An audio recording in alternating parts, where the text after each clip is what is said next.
welcome back. You've missed us, we've missed you. But in case you forgot, or you're new, let me introduce you to the PCC. It's going to be an absolute banger of a match from front to back. Is gonna find the kill. Incredible play coming out. Who will be the next champion? 50 scrims, 20 days, one PCC championship for Professors, baby. My guess is as good as yours.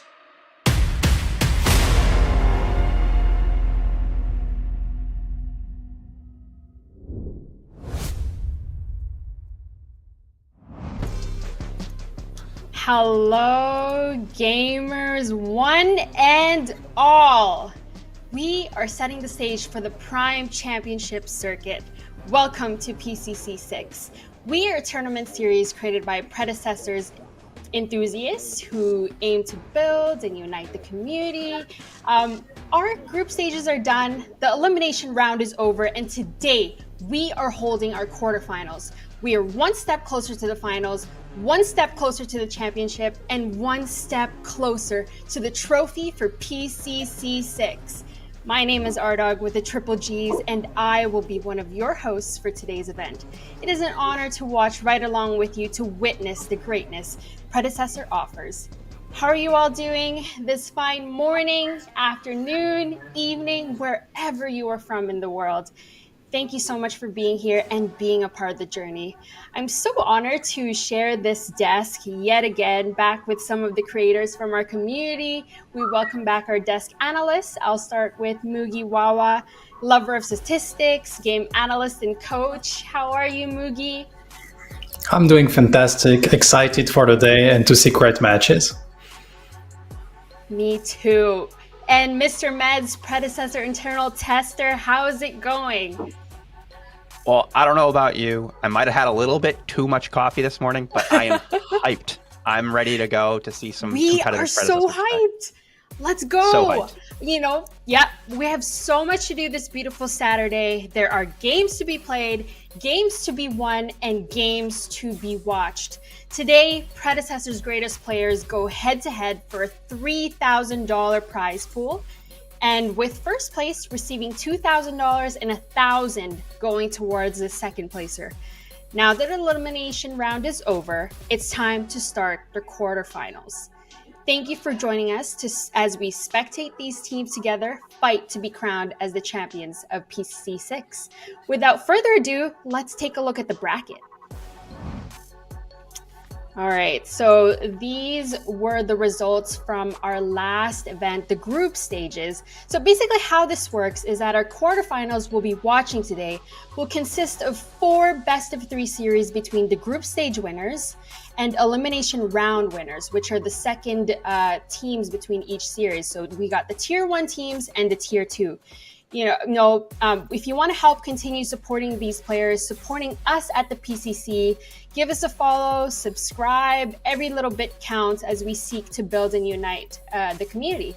But for the first series of our best of threes, we will be watching the Chefs and our tier 2 team, NA Sandbags EU, go head to head to become a semi-finalist.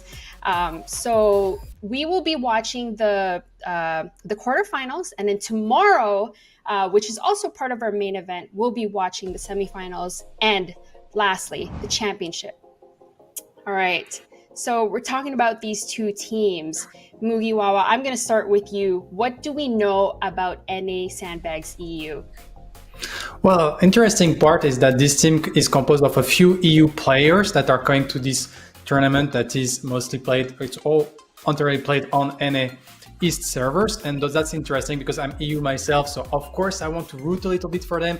It's a bunch of great players. We have Neft, which is like the #1 tournament winner in EU, or also champion of the PCC2, and we have also like some other great players like Seismic, North, Bondrud, also a very good offlaner from EU, and we have Brandon Knight that is joining the competitive side, so a very, very strong team. But I do feel like they have like a little bit of lacking of finding the perfect synergy. We even see like even as late as 2 days ago, they were still shifting roles in the roster. Seismic trying a little bit for the support role, and he's usually the mid laner. So I'm quite surprised to see what they are going to bring today, because it's a great roster, but they had trouble to fully like find the perfect chemistry. But even their backs against the wall, every time they were a scary team to face to actually finish against them. So I'm pretty sure they're still gonna put it in the fight. Yeah, what makes Pred so great is that it brings people from different regions together. That I wish there was just this one giant server though, where we can all play and just have great ping, but in a perfect world. But what are the strategies in order for Mr. Meds, for any Sandbags EU, in order for them to win this series out? Yeah, so I think that Sandbags kind of need to dictate the speed of the game. Oftentimes if they aren't getting that early game lead or that early game pressure, they kind of slow the game down a lot, and they tend to, blunder, maybe not blunder, but they tend to struggle in the mid to late game fights. We are going to see a pretty interesting matchup here, because Chefs is one of those very early game teams. So they might struggle to get that early game lead, but we'll see if Sandbags can do it. Yeah, that's definitely a hurdle. Even though individually, each of these players are great on their own, coming together, they have to find their chemistry, find their harmony in order to win this first series out. But now let's take a look at the second team, Chefs. So we have not Rebel Oasis, Cold, Mav, Sneaks, and Zihi. Mr. Meds, you know a little bit more about this team. What can you tell us about them? Yeah, so they're a lot of solo queue players. They play this very guerrilla warfare style where they like to take a lot of skirmishes, especially early. They like to invade the jungle a lot. We will see Mav be very aggressive in the early stages of the game, and they'll like to take these like 4-1 skirmishes where Rebel will be pushing on the other side of the map. So I think it's kind of a juxtaposition of the two teams in the sort of styles. We've got Sandbags playing that very front to back objective oriented team fight, where Chefs are going to be playing for those kills and playing a very dirty game. Yeah, and I know they like that strategy where they like to, as Lance says it, protect the president. They have to protect Cold, get him ahead in order for them to really get this game going and get their snowball going. But Mugiwawa, there's something special about Zihi, one of these players in Chefs. I know he plays a lot of Kalari, and not your traditional mage laners. What do you think about that, and how that will be, against NA Sandbags EU? How will that go? So it's actually Sneaks that have like this kind of Sneaks, yeah. But exactly, like it's really like kind of jarring for team playing against it, because he loves to go for like this like off meta pick, and you have to always take that into consideration, because it's probably the only one that know how the matchup can goes, and sometimes it can be a little bit hit or miss, but it's very interesting. At the same time, I would like you were talking about Chi, and to be fair, like we're talking about the solo queue warrior team, but I have to be impressed by the dual lane of Shi and Cold. I feel like they finally find some good synergy, and as a support main myself, I'm quite impressed by the progression of Shi, because it does a lot of the little things that we don't usually see because it's not flashy, but it actually does that super well, and I think that's one of the reasons also Cold has been finding so much success in the dual lane, also from the support of Shi that has definitely improved on that side. Yeah, so we will have Zihi and Cold versus Neft and Brandon in the duo lane. Mr. Meds, what do you make of that in our duo lane? Yeah, I think there might be some ping issues, as we did say earlier on in the cast. This Neft and Brandon lane, they are going to be fighting the ping, whereas Cold and Zihi are probably playing on NA ping all the time, so they are going to have a little bit of advantage there. But one thing that I do like to see is that Chefs is going to push and push and push. They're never gonna, use that S key. I feel like they're always going to use their W key. And if Zihi can get on one of these high value supports like the Bellica, he really loves his Bellica. We could see that, if Neft isn't on some sort of comfort, we could see that solo queue strategy from Chefs kind of overtaking that duo lane of Neft and Brandon. This game, this series is definitely one to watch. Make sure that you are cheering for whichever team that you want to win and you want to see succeed and advance. But before we head into the draft, we have to do predictions for the whole series. I'm going to put you first, Mugi. Who do you think will win? Any Sandbags EU, or is it going to be the Chefs? So I have to admit that despite being like an EU guy myself and being biased towards the wheel of seeing NS and Bags EU winning this quarterfinal, I do believe, like, from what they have shown in Scream from both teams, like NS and Bags EU still having some trouble to actually like finalize their like chemistry, like we're talking about, while the Chef has been just like improving throughout like the Scream they played. Like only on this past week, like the Chefs played 6 Scream, they win like 67% of them. NS and Bags EU 9 Scream, only winning 2 out of the 9 Scream they played. So there was really like some weakness there, and so I will have to go with the Chef. All right, he is locking in the Chefs. Okay, Mr. Meds, you're next. Is it going to be this, they're both great teams, but which one are you rooting for? I'm going to have to agree with Mugi here. I think the Chefs are just going to do a lot of cooking in their game. They've got their stakes on the griddle, and I think they're going to pull out the win.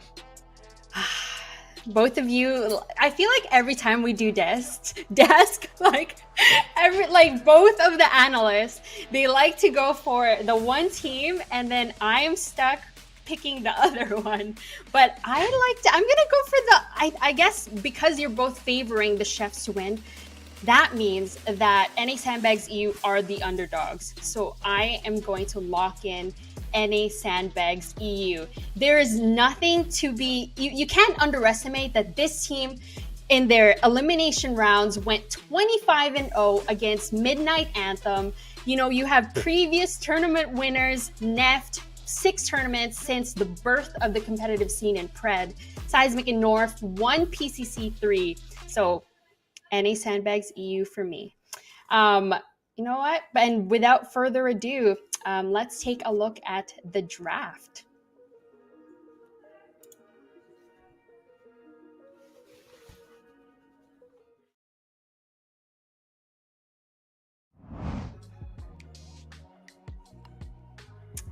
All right. So we know there has been a recent patch lately, but Mugi Wawa, what are the early bans that we are expecting to see? Well, I assume that probably there will be like a little bit of focus, maybe not in the early bans, but around the Twin Blast for the side of NS and Bags EU. It's a pick that Nef loves a lot, and also potentially the Res on the side of Cold. Like the Chef has been liking that pick a lot. And we go for a camera ban, and to be fair, I wasn't expecting that early of a camera ban. It's a pick that was like very strong, but not really like ban Morsi for a long time. So probably some strategy to target Mav and remove that pick out of this pool. Yeah, I kind of like this Chimera ban, actually. I think that Chimera loves to have that early game objective focused gameplay, and it actually is really good into one of those picks that Mav loves to take, which is the Greystone. So we'll see if the Greystone ends up getting picked up. I think it's another really, really good pick, but I agree with you. I think that, Wraith, TB are going to be very high priority picks for both of these teams. Wraith did get some buffs in this last patch. So I think that champ is just giga broken right now. And we do see that this Bellica is actually taken off the board. I like this Bellica ban. It's really, really good flex. We have seen it, being played in the mid lane. We have seen it being played as support. And Zihi is he's just masterful on that champion. So. And so we go for the first pick, that is the Rictor. Usually it's more like this type of ban we see, Rictor Bellica. Since like the Rictor goes through, we decided to secure it. It's a very, very strong support that can also like be playing jungle, can be playing the offlane. So it's also like very flexible. And like really in dual lane, it applies like so much pressure. Of course, if you miss your hook, you're not gonna like destroy anyone, but at any point in the game, a Riplash can just win a team fight or an objective. So you always have to respect the Rictor. And also you don't want to let like Decker plus Rictor plus like Steel, this type of like heavy CC comp. So immediately picking like a CC character is very important. Yeah, and then on the side of Chefs here, we do see that Greystone and that Twin Blast picked up. Cold is going to be a monster on this Twin Blast, and like I already said, Mav loves to pick up this early game Greystone. It applies a lot of pressure in that that early game invade, and then Twin Blast also has a lot of lane priority with his Ventilate early on in that lane. So we will see that the dual lane is actually going to have a lot of priority and able to be that first mover into the jungle if Mav ends up getting caught out in that jungle to support that invade that he's going to be doing. And I also like the idea of Twin Blast because as we were talking, it's like kind of a comfort pick on ping for Neff, so we remove that possibility. But also we know that sometimes Sneaks love to play the Twin Blast mid, and so maybe we still like have the opportunity to go both Res and Twin Blast, with the Res on the carry roll while the Twin Blast is in mid, and so they keep their draft open. It kind of looked like they already closed the dual lane, but actually because we're talking about Sneaks, it's not the case. And we decided to go for the answer with the Res Narabash. So already like seeing information that probably the Rictor is not in the dual lane because Narbash is gonna be the support.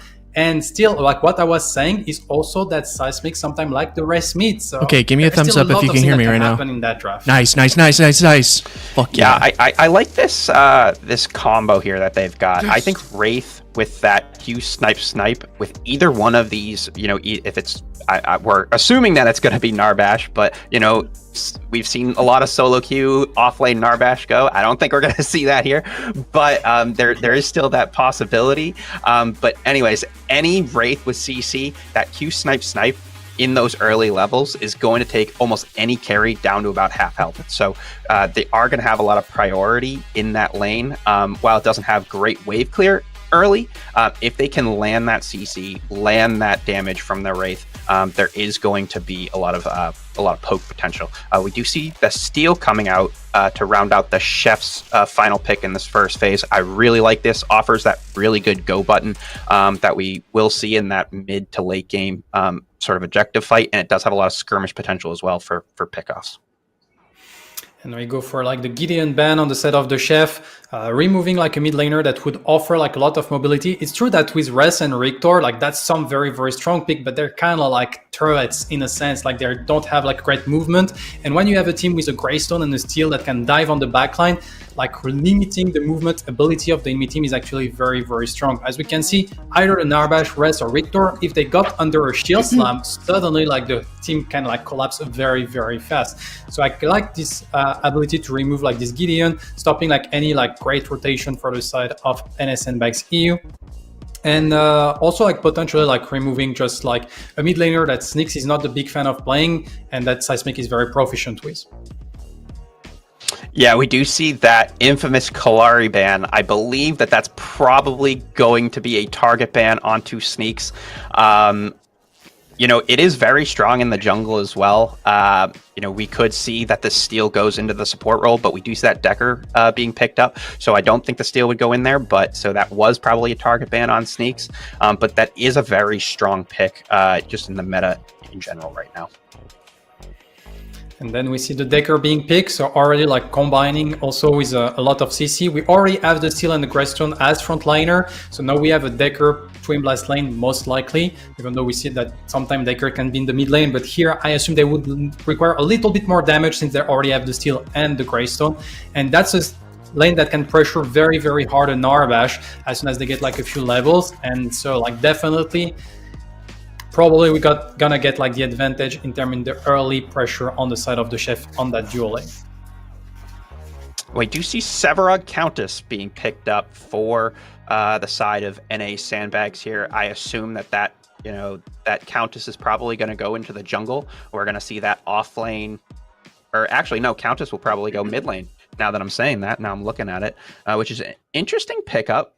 We normally don't see the Countess mid lane, so there might be some cooking going on here on the side of Sandbags. You know, the chefs might need to get out of the kitchen a little bit, but we will see Severog for Bondru here. That is one pick that he's really known for.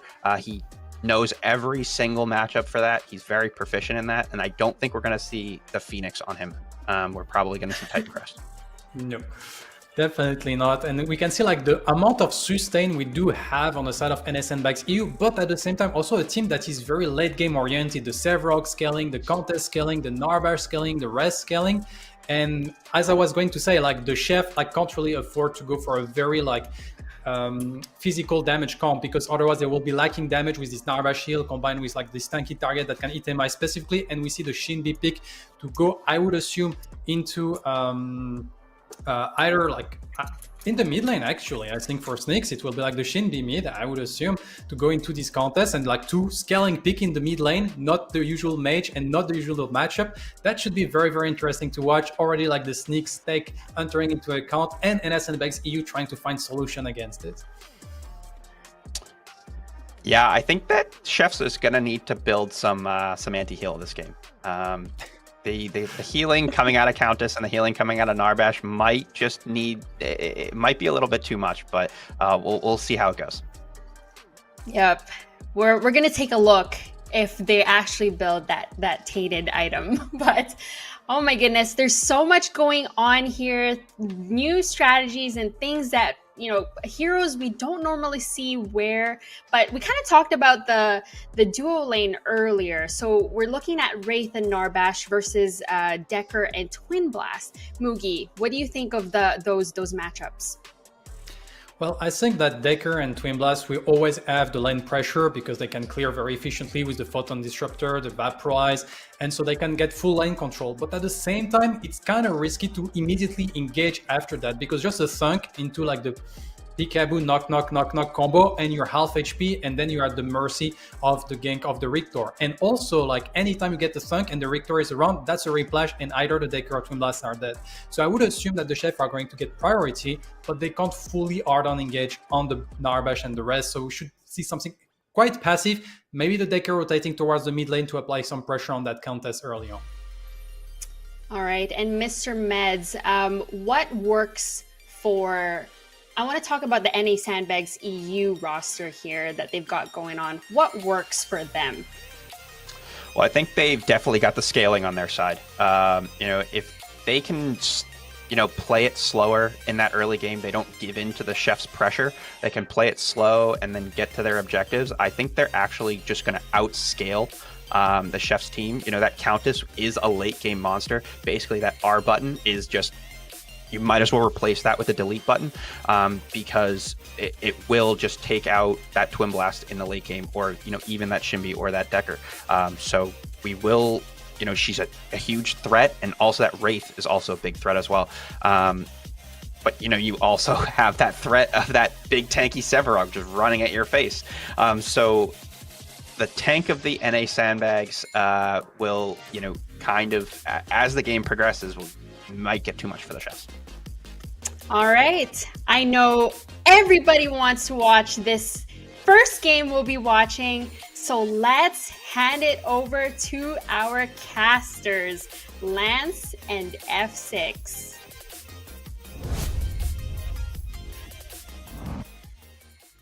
Hey, what is going on, everybody? Welcome to day one of the main event, and I'm super excited to be here. I'm glad you guys are here. How are you doing today, Lance? I could split into multiple people. I am so excited. I have been waiting for this since I think it was August 13th, our last main event grand finals day. And I've just kind of been sitting around building up. And today I am ready to explode with excitement, F6. I'm glad you were super excited. I mean, not only that, we saw some spicy picks and heroes over the Chefs and also on Sandbags, and it looks like it's gonna be a good first match. It is. I'm really excited. I don't necessarily have a pin on where all of these heroes are going to go, but something's telling me this is Shinbi versus Countess mid, which is not something we're used to seeing. 2 melee heroes in it, 2 heroes that are going to be like kind of wimpy early, evolve, get into that assassin's role that they play later in it. Probably 2 obelisks picked up from them as well, unless the Countess decides to go Tempest for some reason. But really explosive out of the mid lane here. I love how unorthodox Chefs plays as a team. So I'm really interested to see what they kind of like shake it up and what they try to bring in that's going to catch the enemies off guard. Yeah, and as we hop into the game here, one of the things we have seen the Chefs and Scrimmage play, though, is the Steel mid, but do you see them going over to the big 5-man rotation and over to this blue side, trying to get a deep ward going on? Oh, and it looks like they may have their eyes. Oh, Cole is on the other side of the thing. I thought he was standing by his 3 camp there, doing the solo Q strats where you just kind of stand over near your tower. Cole ain't like that. You're not going to catch that man lacking. No, not at all. But do you see them back here? Mav is on the Steel, so we're going to throw him over into the offlane here, most likely. Oh, that is definitely a steal in the jungle. You can tell by the order that the hero portraits are displayed up on the top. So it is the mid lane that we were talking about, though. It looks like it's going to be Seismic versus Sneaks on the Countess Shinbi matchup. Rebel's going to be playing the Greystone into the Sevarog. And then we've got the junglers, as we said, Richter and the Steel as well. So a little bit slower clear. Brandon Knight taking some real early poke from that double ranged comp that it's difficult to play a character like Narbash into. Don't really have a way to step up to the lane and proc those passive stacks on your crest. Yeah, going into that double range inside of the duo lane is just so hard, especially with Narbash kind of taking a little bit longer to get online with his heals. So they're going to be definitely out pressured for at least until level 6, until Narbash can get his ult, get a little bit more items and mana regen into his kit. Do need to be careful, though. They do have their Richter on that side of the jungle right now, as they are on the Dusk side of the map here. So a little bit of a gank potential. Richter not necessarily known for coming in level 2, but could still definitely happen. That hook can really turn the tides of it. Both mid laners pretty close to being out of mana this early in the game as well. Looks like Sneak's got a little bit of a pushing advantage as Seismic is close to being out of mana. River buffs are going to be spawning soon, but it's going to be Rebel catching a Subjugate here, getting pretty low health, but Mav is hiding right around the corner. Are they going to decide to go? Going to use the Bull Rush, but Bondred able to just kind of slither away. Does land the shield bash up against him, but lots of health left on Bondred, able to just kind of walk next to his tier 1 tower here. And we're going to get a fight for this river buff, but North able to pick it up, deny that from Sneaks. They've also got a faster track to the other side, so that should be both river buffs going over for the sandbags. Yeah, they're going to be able to pick up there, already have the jungle pressure. They saw Mav all the way over on the right side, so that kind of cleared the Richter to be a little bit more aggressive, understanding that's where that's going. But Nefty getting the little bit of pressure back against Zihi here, chunking, and she's going to have to be careful on that Decker going to this fight. Yeah, that's, kind of the disadvantage of playing as aggressively as they do. If you do get hit a little bit, the sustain and the poke damage coming out of sandbags is quite a bit higher than it is for them. Seismic looks like he's got to roam over here towards the duo side as well, maybe seeing if Cold and them are going to pick up. Mav comes around as well, does land the stun onto Neff there, but no real follow-up damage. Both mid laners are over on this side. Sneaks pretty far behind. Gonna throw a wolf out onto Brandon Knight, start the circular rhythm, but it's his health that bar that is going low. Nobody quite able to pop yet. It's a 4v3 over in this duo lane already at this point. Yeah, and that's just the aggression coming out of sight of Chefs, trying to get a big start going in. They do kind of have the early game pressure in that lane, and having that Steel rotating over, just guaranteeing a little bit more CC can kind of just lock down that Wraith without really the mobility other than the movement speed coming out of his E. I think it's worth focusing in on this jungle matchup that we're seeing, as Steel is kind of one of the heroes that is known to clear the jungle a little bit shorter than the other ones, and he's already ganked lanes twice. So at this almost 5-minute mark, only sitting at level 3, picking up his first blue buff of the game, at an okay point, actually ahead in C, as it looks like, over North, who also put in one early gank himself, but maybe a little bit of a focus you're seeing towards the lanes and towards ganking early instead of getting that farm onto Steel. Well, I mean, when it comes to, he's still maybe a little bit up on CS, but definitely down on XP just from sharing XP through those lane ganks. But what you're going to try to notice is he's trying to just get himself to have pressure, because once he hit level 6, if they have enough pressure in those lanes, he's going to be able just to be kind of useful at that point. Meanwhile, the Richter needs to kind of get a little bit more close or hope he lands a Riplash. So it really kind of takes him a little bit more to get into a position to be the better jungler, or a little bit more of luck. I do feel like it's a tale of two halves of the game, right? That Steel is going to have potentially really strong early game ganks. One big pull can really delete somebody, but like pre-level 7 or 8. And then Steel, as the game gets longer, can just take so much damage, block so much with the wall, has that massive ultimate. He hits level 6. There's like the inside joke around the community's full build at level 6. And it's an interesting how similar these comps kind of are. Both have the assassin mids, both have the utility, CC heavy, tanky jungler. Both are playing big, beefy bodies over in the offlane as well. The only real difference is the sustain coming out from Sandbags in their duo lane role with the Narbash to the extra CC coming out from Zihi on the Decker. Yeah, Colossal Blow is going to knock Blow. Rebel the wrong direction, so he's going to have a long way to go, but should be able to potentially go. He still has the blink, going to have to blink away. Hits level 6, so the kill threat kind of disappears for the Sevarog here, as Rebel Oasis is going to decide to potentially take a fight here. Does have the minion advantage as well, but Bondridge still being able to soak most of that damage up. North is going to come in, miss another hook over in the dual lane as well. Potentially going to meet Mav over on the right side of the Fangtooth pit right now. Bull Rush is going to come in. Second Stun's going to come through, but just not dealing a whole lot of damage, as he is only a level 5 Steel right now. Yeah, he doesn't really have that follow-up. His dual lane and mid lane is busy, so definitely getting a little bit of pressure to push the Richter back into his red side, but that's kind of what he wants, right? He just kind of wanted just to check out, making sure nothing's happening, but a little bit more action in this mid lane. Seismic getting aggressive against Sneaks here.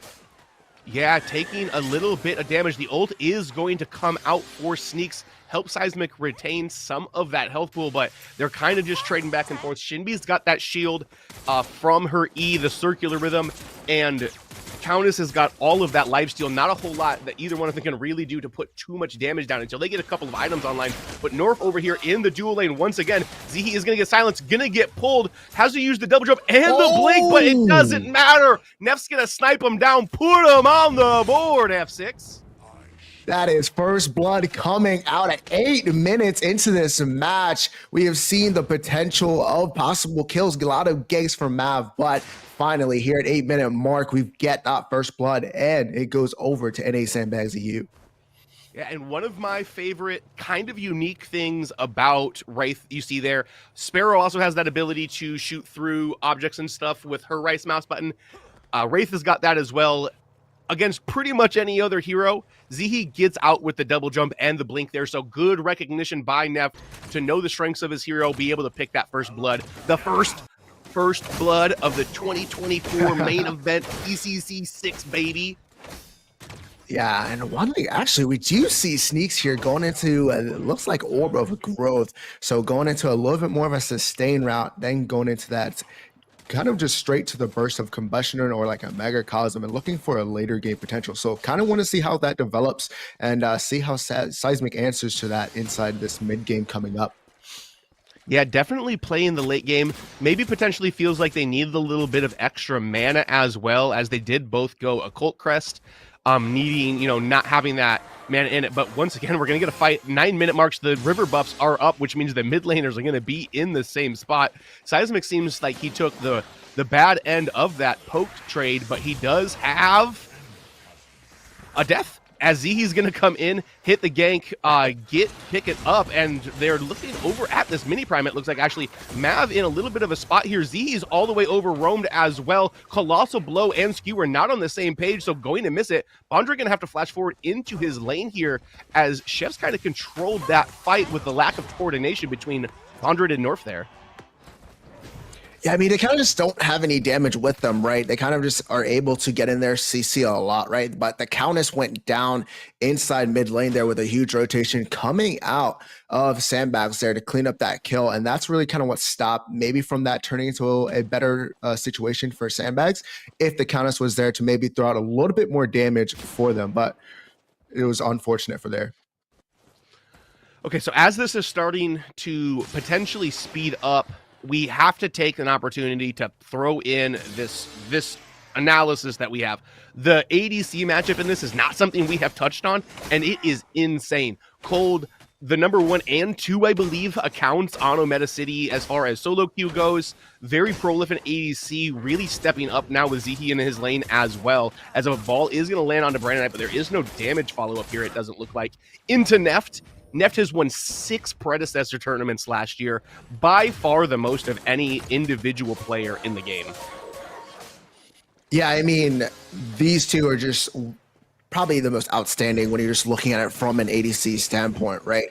There's big difference between, hey, who's the best duo lane double going inside there, right? Versus who's the best either carry or support, right? And these two are definitely on top of that list. But honestly, my money's going, I would have to say, towards Neft. He just produces even on ping, whether it's here or even over in EU or when he was in NA playing on an EU tournament. So honestly, he just presents himself and comes in, and no matter what, he makes sure he gets it done, like we saw with that snipe coming in for that first blood.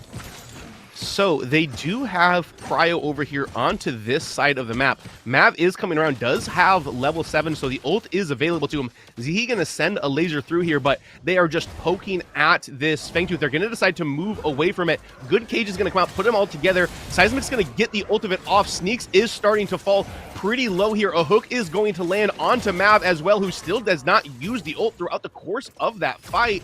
So that is the jungler down. Should be able to free up this this Fangtooth potentially for them.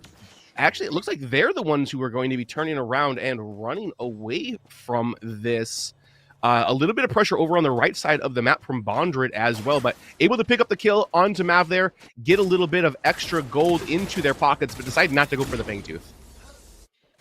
Yeah, just a smart play overall. They were getting pretty chunked out. A lot of resources just been used going for that Fangtooth. I know we're at 13 minutes in the game, and usually we have one by now, but we just don't get one. But I think that is definitely a smart call. You took a lot of resources out of the enemy, but you also used as well. You're looking a little bit low. Take a little reset. Reset cooldowns right now are pretty quick, so Steel would have been there early like he is now.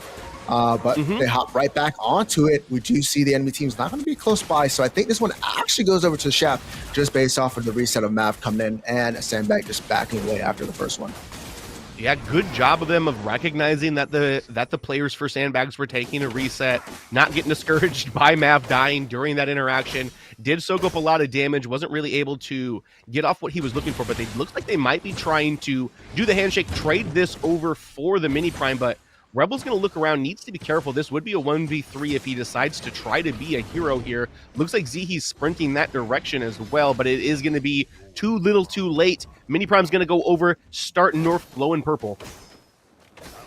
Yeah, Neft getting a little bit aggressive there, actually trading into Cold a little bit better, even though he was pressuring with the minions on that side. But that was a great pickup. They do now have the mini prime going to be able to use that. Seismic Sneaks getting a little bit aggressive, but Seismic does not quite get the damage out just quite yet. And Sneaks is going to be able to survive a little bit longer in this mid lane. Yeah, throws the ult out early, gets some of the health trade back his favor as well, but unable to pick the kill up with the ult, which means it is on cooldown for the next little period of time. Sneaks does still have his available, so potentially look for Mav to make his way into the mid lane, try to take advantage of that timer. Do need to mention as well, Bondred, good job to Bondred, did take the first tier 1 tower of the game over in the offlane with the extra bit of time he had there during those Fangtooth fights. I mean, that's what you kind of want it out of your offlaner, right? If you're not going to rotate, put a lot of pressure on the opposite side of the map or wherever you are at, depending on which side lane you're at the moment, and that's what he did. So, and now he's going to have a lot of free access to get these timers inside the red side as you see him doing right now, and potentially getting a gank off into mid on Sneaks here. Right. That's next level gamerism, going in there, dropping that down, getting the timer so that they can get an idea of when the enemy jungler is going to enter his own red side, so that they can do invades, move there with like potentially all the boys at once and get another pick off. As 15 minutes into the game, it is 1-2.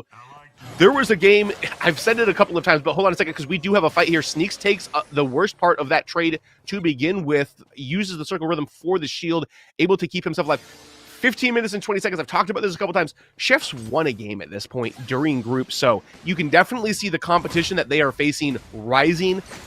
Each of these games is going to continue to get more and more intense as we see Mav meeting up with North here, both mid laners right around the corner. So potentially some fireworks going off here as they are starting to move towards them.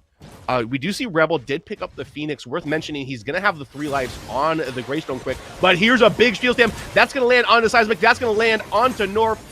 The blink is going to get used by Seismic to try to get away, but the ult from Sneaks is going to be able to pick him up. That is 1 member down. Bondra does move over here. Big shoulder pads on him already at this point, trying to get in onto Sneaks, but is going to have to just eat a wolf on his way out as Mav does a good job of body blocking. Great trade for Chefs there. Great trade indeed. They thought they were able to get into that fight and actually come out a little bit more successful in that, but just with that overgrowth, just a little bit more sustained coming in from the side of the Chefs, especially with that huge steel slam coming off the top ropes, was able to kind of just change that fight to their favor, and a lot of stun locks, and they picked up that kill on Seismic there, and not looking a little bit too well for Seismic at the start. So hopefully once he gets that caustic online, maybe a little bit more damage, he's going to be able to turn these fights in.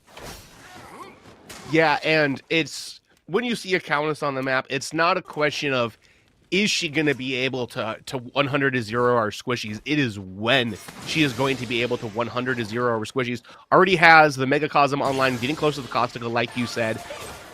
Almost level 11, which is also a very big point for her as well. If she can start to get some stacks up on this passive, it becomes very difficult to kill on top of that too, and it is inevitable. But right across the lane from her, there is somebody who's stacking Orb of Growth right now. Gonna get to Orb of Enlightenment soon. Already has the Obelisk as well. As you see the trade starting to go her way, but Bondred gonna be a good teammate who will come around here. Tier 1 tower still up for Sneaks to be able to sneak into, but is Bondred gonna run into Rebel Oasis? Actually, it looks like Rebel Oasis is running the other direction, not necessarily wanting to meet up with it. Big Crash Bang Boom is gonna come out, but Cole's gonna be able to pick him up over here. That's going to be Bondred falling too, and now it is North who is a little bit low, but you gotta be careful not to get pulled into it. Seismic roaming around, trying to see if he can get onto one of the priority targets here, but with 3 members there, he does not want to walk forward into this steal, but the steal is actually gonna turn around, walk forward into him. Is the ult available? It is. Sneaks is gonna put Seismic down too. Yeah, that Chef cooking up a storm, just cleaning it up and tidying everything they need to. Man, what a play coming out of Chef's there to pick up not 1 or 2, but 3 kills over on Sandbags EU. And this is starting to look like it's going towards the favor of the Chefs as the second Fang Tooth is looking to go towards them as well. Yeah, as we think back about this game, we might want to highlight this as the tipping point. 3 kills, 2 objectives. They get themselves to the second Fang Tooth, pick up the tier 1 tower in the duo lane as well. After getting 3 kills, that is great for the Chefs. Gourmet, 3 Michelin stars.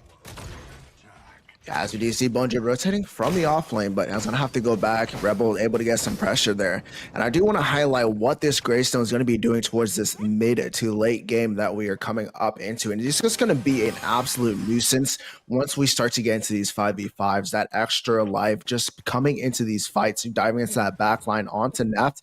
If he's not contained well enough or even peeled for, it's going to be a problem. A problem indeed. And there's just so much crowd control for the side of Chefs, honestly, for both sides of this team. And with the way that the damage numbers are ramping up for everybody, there's just going to be so much potential 100-0 going on.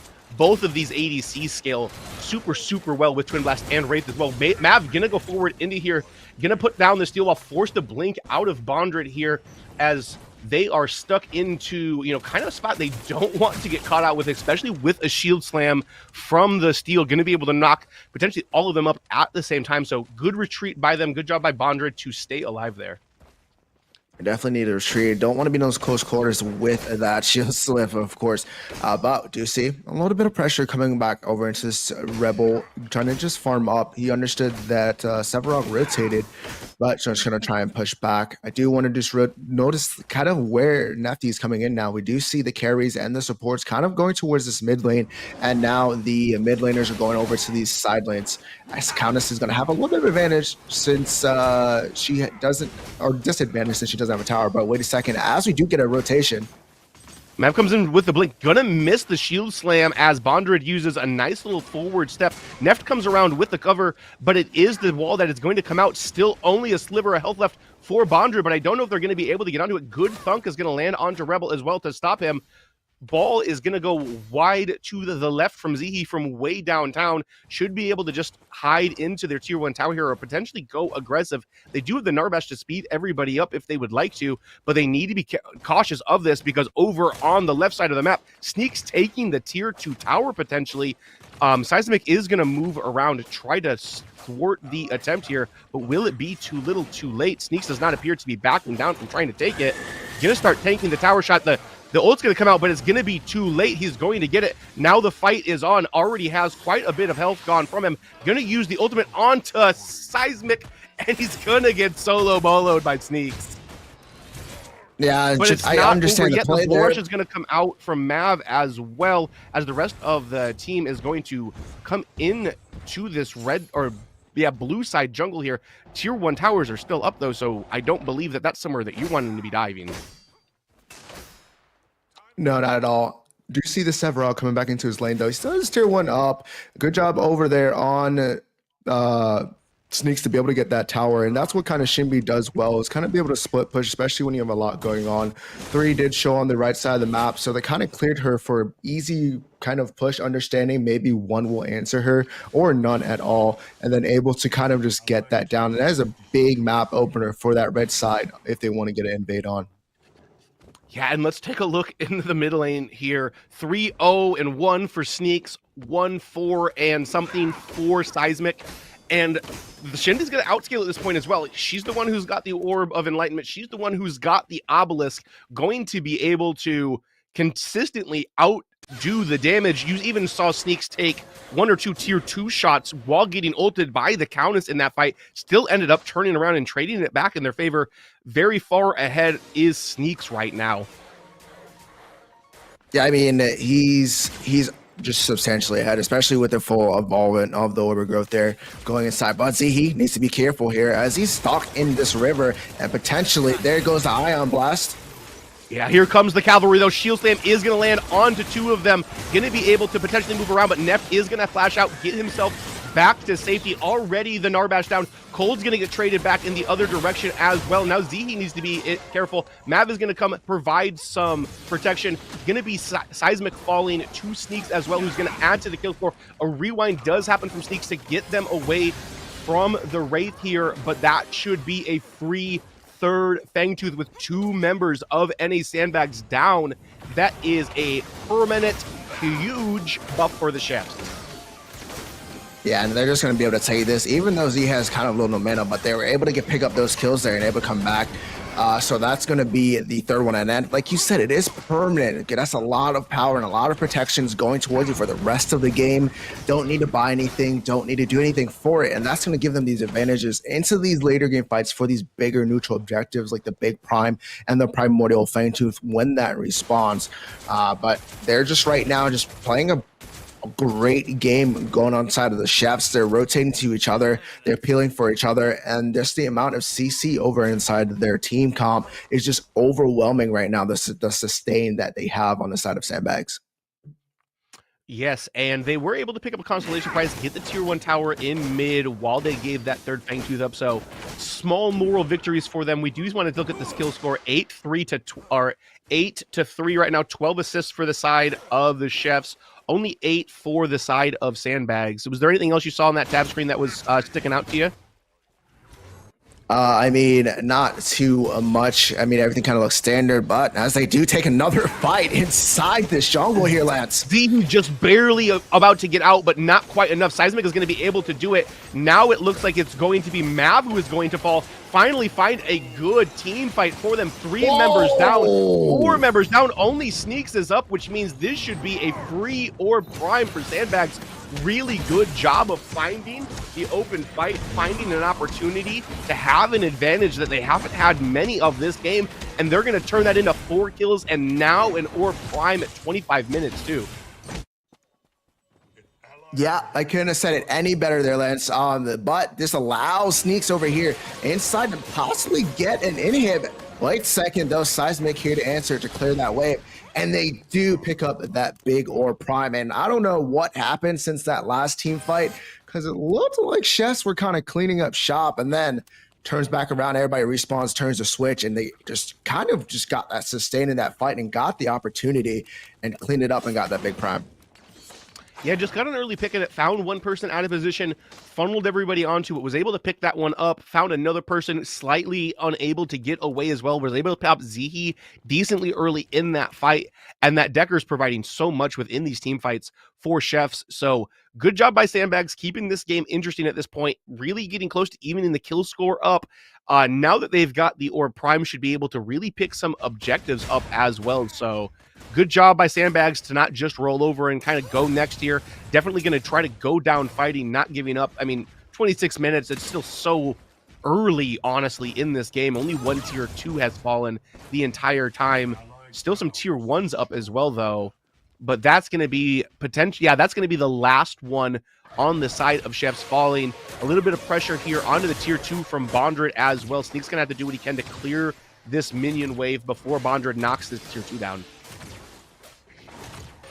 Yep, and then going over to see Greystone pushing the opposite side of the lane. He's going to be big able ult to comes out of North. Shield spam's going to come down onto Mav, but the health regen that is coming out of Sandbags is too much for them to be able to poke through at this point. Nowhere for the Sandbags to retreat, though, as the tier 2... Oh, actually, the tier 2 foul right at that point. Sneak's doing what he can, but both the duo laners are down. Sneak's trying to stay alive as he's getting chased into the inhib. Subjugate is going to land. Ooh, here comes the old Bondred does fall. So Brandon Knight, the only one left, gonna have to retreat. Although Mav cannot necessarily afford to run through that minion wave there. So a split push coming out from the other side of the map from Herbal Oasis as well may potentially get this inhib, as there's nobody around but Brandon Knight to try to defend this. And what's a Narbatch gonna do? Not going to do too much here, and they actually might come out with an inhib on the actual side of Chefs here, going into that and winning a 5v4 fight, even though there's a lot. Yeah, and so he's going to use the blink to get away from Seismic, who was getting close to sprinting at him. So great macro play coming out of Chefs there. Not very often you see the team that has the Orb Prime that is pressuring the inhib be the one to lose it. At this level of play, pretty standard that you can catch those rotations, catch those split pushes, get over there and try to do something about it. But Sandbags had their eyes on potentially taking 1 or 2 inhibs, potentially ending the game even if they got a good inhib team fight, and it ends up costing them their right inhibitor. I mean, that's just great coming out of the Chefs, right? Just being able to handle that. And you're 100% correct there when it comes towards losing that inhib. Even though you had Orb Prime and you kind of took the fight and you have all this sustain, there's kind of no reason why every member should die. I could kind of see where Neff kind of just gets kind of picked out, but everybody else kind of has the sustain in their kit with Riker with that Riot Shield passive. But nice little zoning coming out. Thunk hits, but no engagement as Mav is looking around the corner. Primordial Fangtooth seems to be the goal and the prize for this next big team fight coming out. Right, and even if all of the members of Sandbags wouldn't have got put into spectator mode during this, they don't have a single Fangtooth yet, F6. That wasn't going to be that long of an Orb Prime anyways. Only, I believe it's 2 minutes if you don't have a Fangtooth at all. So able to kind of slow that push down, not lose too much. Did lose 2 tier 2 towers, but considering all of their inhibs are up, they are happy with that. Also have a strong wave pushing on the opposite side of the map to give them prio over here, but a big fight is going to pop off. Rebel is trying to get into the backline, but he can't get through North and Brandonite. Sneak's going to blow Bondred up off screen as well, and that means the fight is on. Mav is starting to follow. Crash Bang Boom is going to come out, but there's a bunch of damage being cycled in by Cold. Neff's going to be able to pick Mav up, like we said. Brandonite's going to pick Rebel Oasis as well, and they're just kind of looking at each other. Sneak's going to try to potentially go in, but can't necessarily face tank that damage that the Wraith is putting out at this point.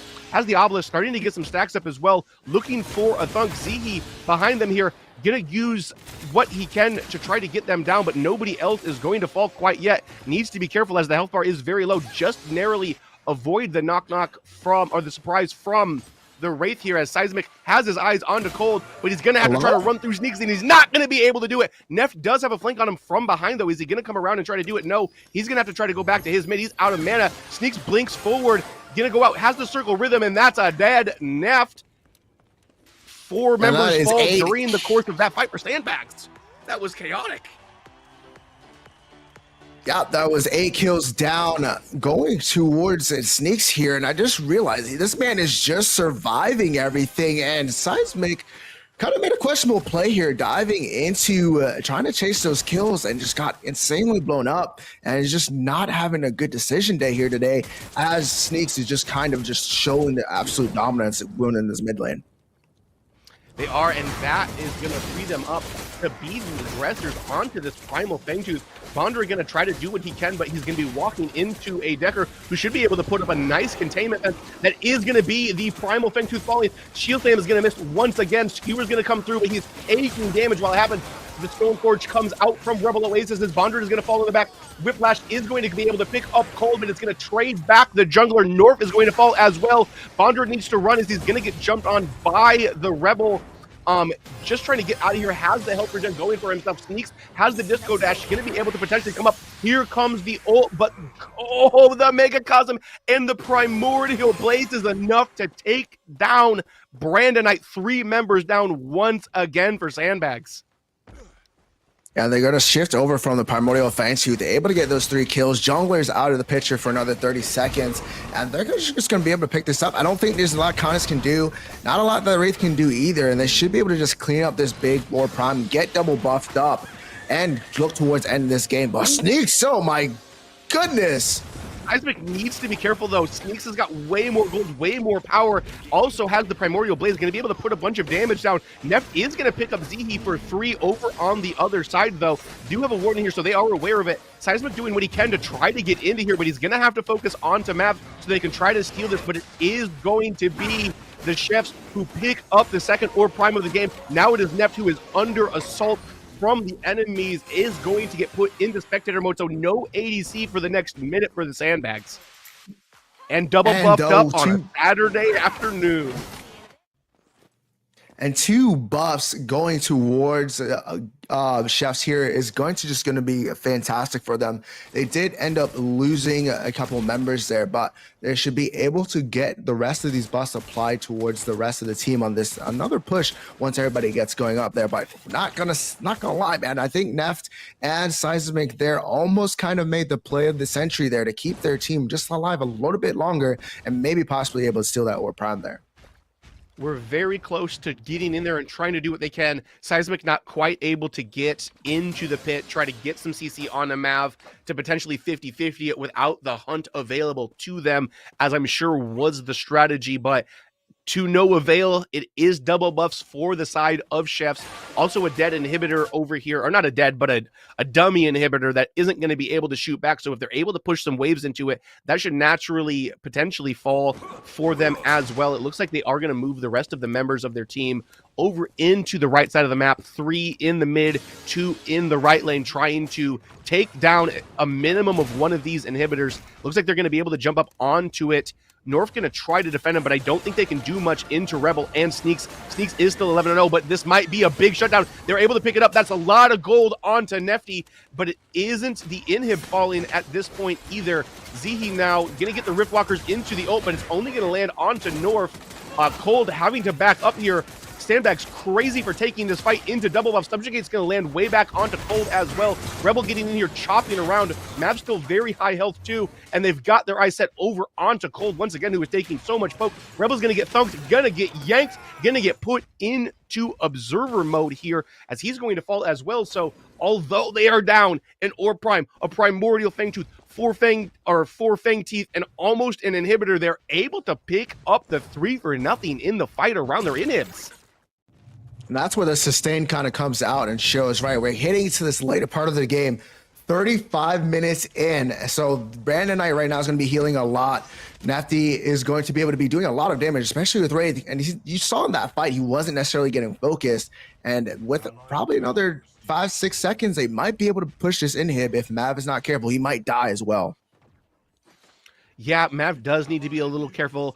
Doesn't really have the wave clear in order to be able to get through these as well. Maybe just trying to get some auto attacks onto him so that the minions aren't targeting it. But Seismic has his eyes set onto Cold. But before the ult can go off, sneaks the hero in here at 12-1 now on it. Going to be able to keep his ADC alive.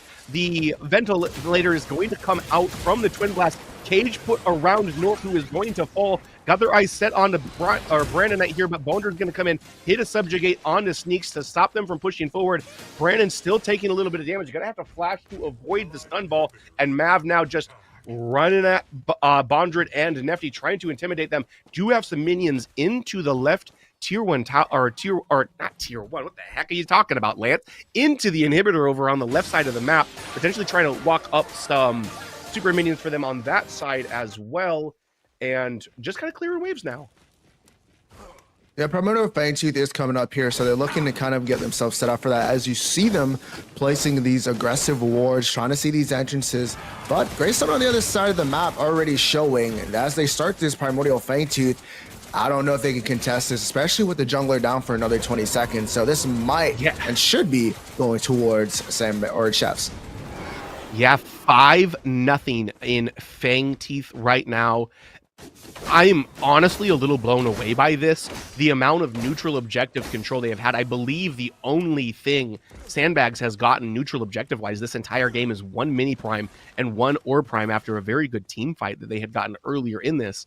And North is a former MVP of a PCC event. He was playing offlane during that, but has been in jungle for quite a while after it. Highly respected as one of the best junglers in the game, and Mav is taking it to him. Yeah, I think it's more so of what heroes they have right now. It kind of fits into their play style. And Mav is just kind of just easier, just be able to just facilitate for his team with a steal. Meanwhile, Richter, like we talked about earlier, just a little bit harder, right? You need to get a little bit more in close range, or just hoping that Riplash lands. But we do see them as they're trying to choke out the rest of these inhibs here, trying to just have this siege going on, which they should be doing. And only with 2 left, they might be able to put a lot more pressure on as they go into this next fight. Right, good steel wall there as well, but Cold is going to get caught. Going to have to use his ult to get out, but a bunch of damage is going to start coming in. Zihi is going to be the first to fall. Actually, it looks like it's the chefs that are getting picked off here as... Oh, the mid laner, the ADC, and the support have all fallen. Only 2 members left. 2 traded back the other direction, as well as Countess and Severog are down. Rebel now running, going to get thunked in the back of the head. Going to lose quite a bit of health. Going to get rewound here. Going to have to use the Stone Forge to try to keep himself alive. Going to try to trade this back to Brandon Knight, but it's a 1-on-3. It's going to be pretty difficult for him. Going to try to get over here, see if he can jump over it, but it's too little, too late. You can run, but you cannot hide. That is a full RGS ace for the Sandbags. All 5 members are down.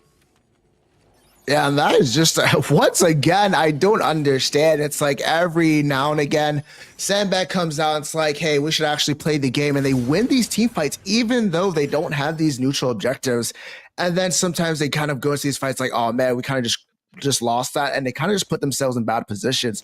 So it's really going to come down to this next Primordial or this next Orb Prime here. If they're able to get this, I think they're going to be able to push this out and at least kind of get a little bit more pressure into their favor on this map. Yeah, I mean, all 5 members are down at this point, just starting to come off of cooldown. No way to get to the pit in time. But F6, pretty much every time we've seen somebody get an Orb Prime in this game, it's gone the other, the advantage has then snuck into the other team's favor somehow. Do want to mention, still about 40 minutes into this game, don't have that first Fangtooth still for the Sandbag, so this is going to be a shorter duration than you're used to seeing on Or Primes. Yeah, I mean, it's still a long buff. I mean, it's still a very strong buff, especially when you're talking about when these fights now at 40 minutes into this game. Now, when you kind of get out of these fights, now it really means something. And if you have that Or Prime advantage kind of going into this fight, even though you're down 5 Fang Teeth, it kind of gives you a little bit of level advantage with that permanent buff being on the other side of the team. Right, and I mean, they haven't needed any Fang Teeth. They've been at least trading back every other fight. It feels like one goes Sandbag's way, one goes Chef's way, one goes Sandbag's way, one goes Chef's way. Sandbags have to be feeling very fortunate that they were able to keep their inhibs up during that last fight as well, because if they had 2 or 3 or even 2 waves of super minions pushing into them, that would make this push attempt with the Orb Prime quite a bit harder for them, but still not impossible. But now the tables have turned. It is the Sandbags who have their eyes set on this mid inhibitor. Wall is going to come out from the steel to try to stop some of those auto attacks, but it's just a matter of time until they push that next wave in. The pressure is coming from 2 different lanes here, and Sneaks is going to have to sneak back into his inhib to not get caught out of position here, but they're just going to play this slow, let it come in. All 5 members now sitting in the mid lane. Bondred going to get the subjugate, but only onto Mav, who isn't who you're looking to hit with it. And here comes another minion wave. We'll see if they decide to dive or what decides to happen, but this is the moment. Circle Rhythm is going to come out. Subjugate is going to land onto Cold, who's going to have to back up. Bondred going to have to flash away, but a big hook is going to land. The shield slam is going to come down as well.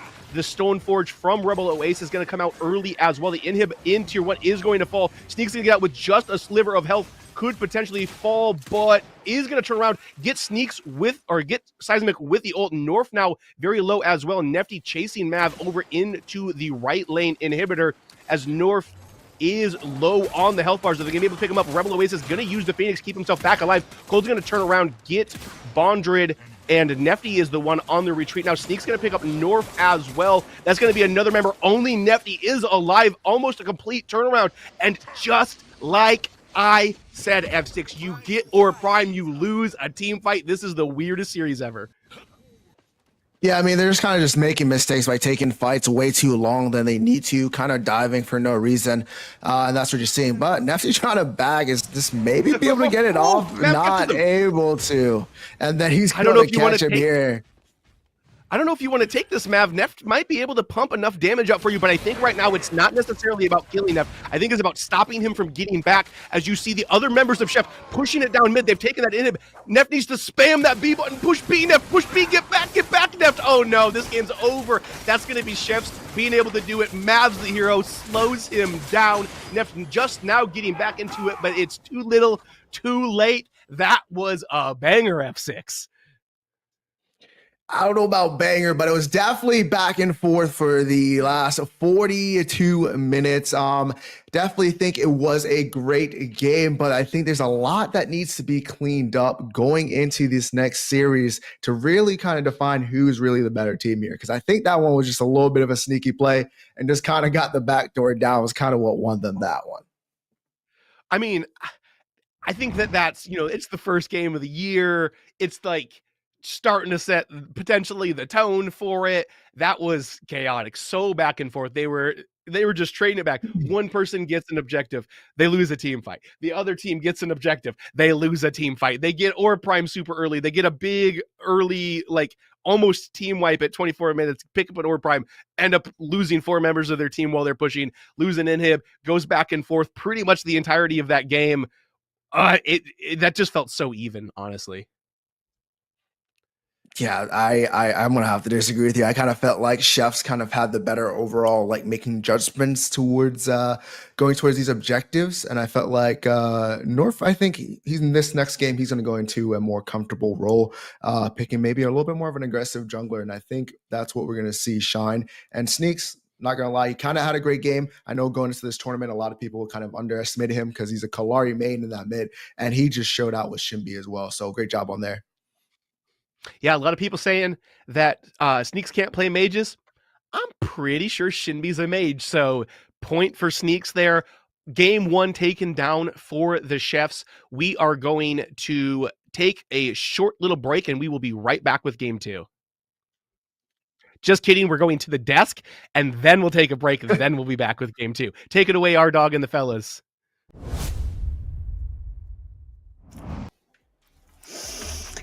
I am so stressed right now. What a first game to kick off our main event, NAEU versus Sandbags. This is a best of 3 with first game going towards the chefs. They got their groceries, they prepped their ingredients, they are cooking in the kitchen. I don't even know where to start. Mugi, please just take it away. It was an amazing first game. Overall, I do feel like Chef were slightly ahead of NS and Bags EU, and they end up like winning that match. But as we have said, like NS and Bags EU, when they have their back against the wall, they can be monsters, and then with multiple great team fight. I have to admit, since Nyx popping off like that, I wasn't expecting that. So maybe some Shinbi banned for the next game, we will see. And at the same time, I don't expect Seismic running the contest again, because there was like it was hard for him to exist in that game. Yeah, it didn't look hot, watching that. But you know what? You try to target Bandit Kalari by Sneaks, but now you got to deal with his Shinbi. Mr. Meds, what else happened during that game? Yeah, well, Sneaks is not a meta slave. A lot of these people are going to play the meta picks, but you really need to do your homework and know the off-meta picks, right? Know the matchups. I think Sneaks did that. He knows that matchup. He knows that he wins that matchup, especially in the early game when you put the Countess behind and the Countess can't get those passive stacks. Shinbi actually has a lot more sustain than that Countess, especially with that Orb of Growth, right, coming out first. So I think that was kind of a mid-diff, but I do think that, when we do see if, in the second game, if we can get Seismic more on a meta pick and maybe that Countess goes into the jungle where I think she actually shines a little bit more, maybe we will see that NA Sandbags can actually fight back on that. Mugi, what else besides getting Seismic into a comfort pick? What else do they need to do in order to secure game number 2? Well, I feel like in terms of team fight, like the key was Neft popping off, like the rest actually worked very, very well. I really do feel like if they had like a little bit more of standard mage that can like deal a little bit more damage and not like kind of getting exploded at the beginning of the team fight, like probably there was like some like those sieging moment in front of Inhibitor could have gone like either way. Like really it was a fine line. At any point NS and Bags could have won that. And so like just trying to find, I think the rest is going to be super contested, to be fair, on the rest on the series on both sides, because like Neft almost won the game by himself on it. Yep, that's right. And Mr. Meds, before we head off for a break, what else, any other closing remarks you'd like to mention? I mean, I got a couple quick questions. Are we going to see that Wraith ban? Where was the Iggy last game? I think Iggy's really, really strong. I think that could be one of those standard mages that Seismic will play. And who's going to win the next one? I don't know. Let's see. Who's going to win the next one? Chat, who are you voting for? NAEU or the Chefs?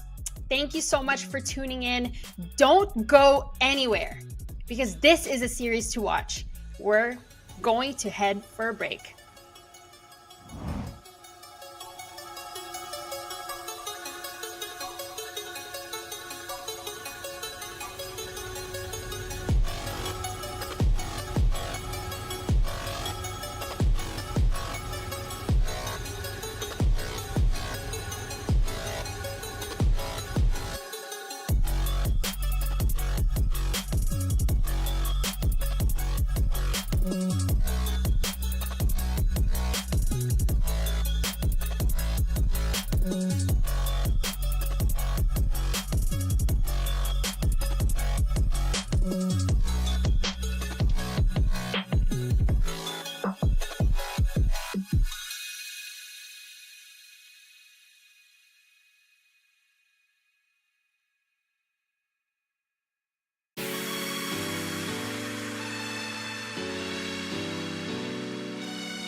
Welcome back, everybody. We just watched the first game of our quarterfinals, NAEU versus the Chefs.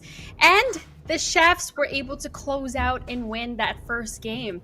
Oh my goodness. Before we head into the draft, we kind of talked about how what do the Sandbags need to do in order for them to secure game number 2? You know, North get into a more aggressive jungler, or perhaps we can get Seismic on a better mid laner that he's more comfortable with. But when we were watching that game, the game could have gone either way. Like what Lance was saying, Orb Prime was a curse. But let's take a look at the draft.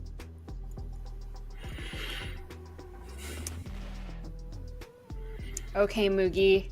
We talked about the strategies, but it seemed like Chefs weren't able to really close out the game as soon as they could have. Are we going to be seeing Shinbi again, or what sort of bans are you expecting? Or maybe they'll ban the Shinbi? Well, I don't know. Like, maybe what we can see is I can maybe see NSMXU picking the Shinbi for themselves, because I know Bondrewd is actually like a big fan of the Shinbi in offlane. Of course, there is like some matchup, it's not ideal, but Bondrewd doesn't really care. He always like managed on this scaling pick to make something out of them later on in the game. So that could be a strategy they can adopt, or maybe they can still let the Shinbi slide and maybe Sneaks feel super confident and they have maybe something in the notebook of Seismic that know how to counter a Shinbi mid lane and they go for that. But I feel like the Chef doesn't really need to do something that different, and here they decided to remove the steal, probably like this big engaged tank that was actually creating some problems, some chaos in those team fight, and they kind of want to force like the Chef playing without that. Yeah, I kind of like this steal ban. I think it has a lot of agency, like I've always talked about. It has that go button, right? And we do see that the chefs actually ban out that Bellica, keeping that pretty standard. Both of these are big flex picks, so I think these are two probably going to be standard bans. I think Steel is very strong in this meta. I think a lot of people from chefs can play that Bellica as well. So. And let's see if NS and BaxEU decide to go for another pick, because it's the second time that their first first ban. So I guess like kind of compared to PCC5, where teams were preferring going for the second ban and second pick, here they're trying to go for like the first pick, first ban, second time. Do they go for the Rictor again? And they go for the Rictor again. They still believe it's a very, very strong pick. They kind of liked it. To be fair, it offered a lot of pickup potential and great team fight with great skewer coming out of North. So in a sense, like we said, like it could have gone either way. So maybe both teams are kind of happier with their previous draft, with making just little adjustment, because it really could have like beat W for NS and BaxEU as well. Yeah, we'll see if we get the salty run back for Sandbags here. I don't know if I necessarily liked North on the Richter. I think I might have preferred that Richter either go into that off lane or into that support role. I really want to see North on a more aggressive champion. I realize that North and Richter itself has a lot of pick potential, but I do want to see North going forward and creating a lot of tempo for his team. So we'll see if that Richter is picked up again for North. Like you said, it was a really good pick for the entire team comp, but let's see if it switches roles. We do see that Greystone and Narbash coming out for chefs here. We did see Rebel Oasis taking that Greystone last game. Again, that it has a lot of flex potential. It could go into the jungle. It could go into the off lane, but we will see that the Narbash is going to go over to the chefs. That created a lot of healing. We are going to see that Greystone survive for a long time with that Narbash. So he's going to have 3 lives and a Narbash healing. He's going to be almost unstoppable. And we see already like we're shifting things around. Like the Narbash has been taken on the side of the chef. I guess like they really felt like they were confident in the way they were playing the map. We have seen they did a very great job at actually like split pushing, first with the Shinbi, then with the Greystone. And that's something that I do feel like that the chef are very strong at, is finding towers even without prime buff. And they decide to just like not offer big team fight potential of the enemy team. And here we see the camera that was banned in the first series. This time they decided to secure it. And so they maybe have heard you, Mr. Meds, about like willing to put North on a more aggressive jungler. And here we have the camera. The camera can run down the early game, and they will have to have something to respawn, because if they go for like a slow jungler, the camera is just gonna invade like crazy. And once again, we see the rest being secured for Neft. It has been monstrous in the previous match. And maybe with a Rictor, like Rictor rest lane is also super scary. A hook and you're dead as soon as the level 2. Yeah, that level 2 is very oppressive. And I really like this Chimera pick. We did see North on Rest and Relaxation in the last tournament, and he was running it. He just dominated teams on that pick. So I think this is a really crucial pick, and we'll have to see how it performs in game. And to round out the first phase, we do see that TB coming in for Cold. He had a good performance on it last game. It did fairly well into the Wraith in that laning phase. So we'll, with that dual lane mix up that we have, let's see if the Twin Blast actually has that much impact into the Wraith like it did last game. And we see that Sevarog being banned. I guess like probably they don't want Bondroid again on the Sevarog. Not Rebel Oasis seems to having like some trouble. He actually loses tier 1 tower very early against a Sevarog as a Greystone, which is a little bit uncharacteristic. And this gold swing in the early game, when things were very close, only one first blood on both teams, can actually like spell trouble, because suddenly you get your power spike slightly before and then you can snowball the game out of control. Luckily for the chef it doesn't happen, but apparently they don't want to risk it again. And let's say if maybe we see like previous game she has gone for the Decker, the Bellica is already banned, but here the Narbash is already selected, so we're not gonna see that again. And so we decide to remove the Shinbi. Yeah, Snicks is not gonna be able to play the Shinbi again, but that means the gallery is open and there is a rest in the enemy team that was like the big problem. So who knows? Yeah, we do see a Zarus come out. I think that that's a pretty good blind pick for Chefs. You know, Zarus has a lot of disengage potential and also a lot of engage potential, a lot of team fight potential with that Coliseum. So I'm wondering if Chefs is going to round out this team comp with maybe like an Iggy or maybe even a Gadget to kind of combo with that Zarus, lock people in that cage and then cook them, you know, with that Tesla Dome. But in a sense, they do have to be careful on the side of the Chef with their draft, because here that probably means that either the Zarus or the Greystone is going into jungle. And even though that's pick that kind of worked okay, it's not pick that can really like fight so hard into the camera. They need to scale a little bit. And also they have a Narbash lane, which means that a Narbash lane will lose priority. And so that means like early invade from the camera, like maybe with the rest. And we see Feng Mao and Gideon.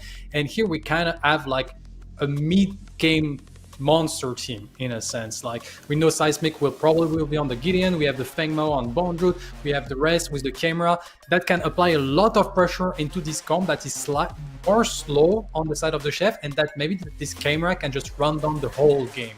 And so I guess they kind of shift gears from like being super late game oriented from the previous draft to going like super like early mid game type that they can try to completely crush the Chef because before the Chef get any chance to get to any objectives. Yeah, I mean, this Sandbags team, it feels to me like they're trying to play like the Chefs would play. They're playing that skirmish, that, you know, that push forward tempo gameplay. So we'll see if the Sandbags can play the game that the Chefs want to play. Because as you're saying, the Chefs are playing a little bit slower with that Narbash pick. But if that, you know, Narbash pick, and we do see a Kalari, this could be the Kalari mid that everybody's been asking for in Sneak's hands.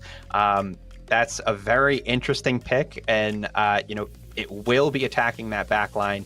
Wraith might be in trouble, so we're gonna have to see that Richter be on that CC chain button, and you know, try to get that Kalari and contain that Kalari. Exactly, and on top of that, it's something that can be a bit scary. It's like those 4 like physical damage dealer should be like a problem usually, but here it's quite squishy on the other side, so it's actually not an issue as one might think. All right. I only have one last question. What do the Chefs need to do in order to close out their game a little bit faster? You know, Mugi, you mentioned what kind of game NA Sandbags EU will be doing. They're going to be doing more of a mid game and engaging in skirmishes. Mr. Meds, what do you think? Well, I think this is gonna, you know, this game is gonna balance on a knife's edge. It could go either way. It really just depends on, you know, who gets that first pick, and who can outlast, or can a CC hit on that Kalari. So it should be very, very interesting. Can the Zarus get an actual cage on a priority target like Neft, or, you know, even like Seismic?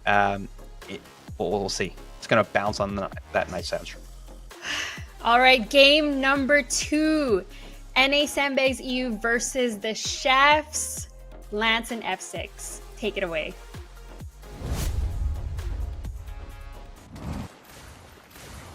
And we are back and we are live. Game number 2, Chefs versus Sandbags. Now, can Chefs get another win to close this series out and move to our semis tomorrow? Or is Sandbags going to be looked to stay in this fight and take this second game?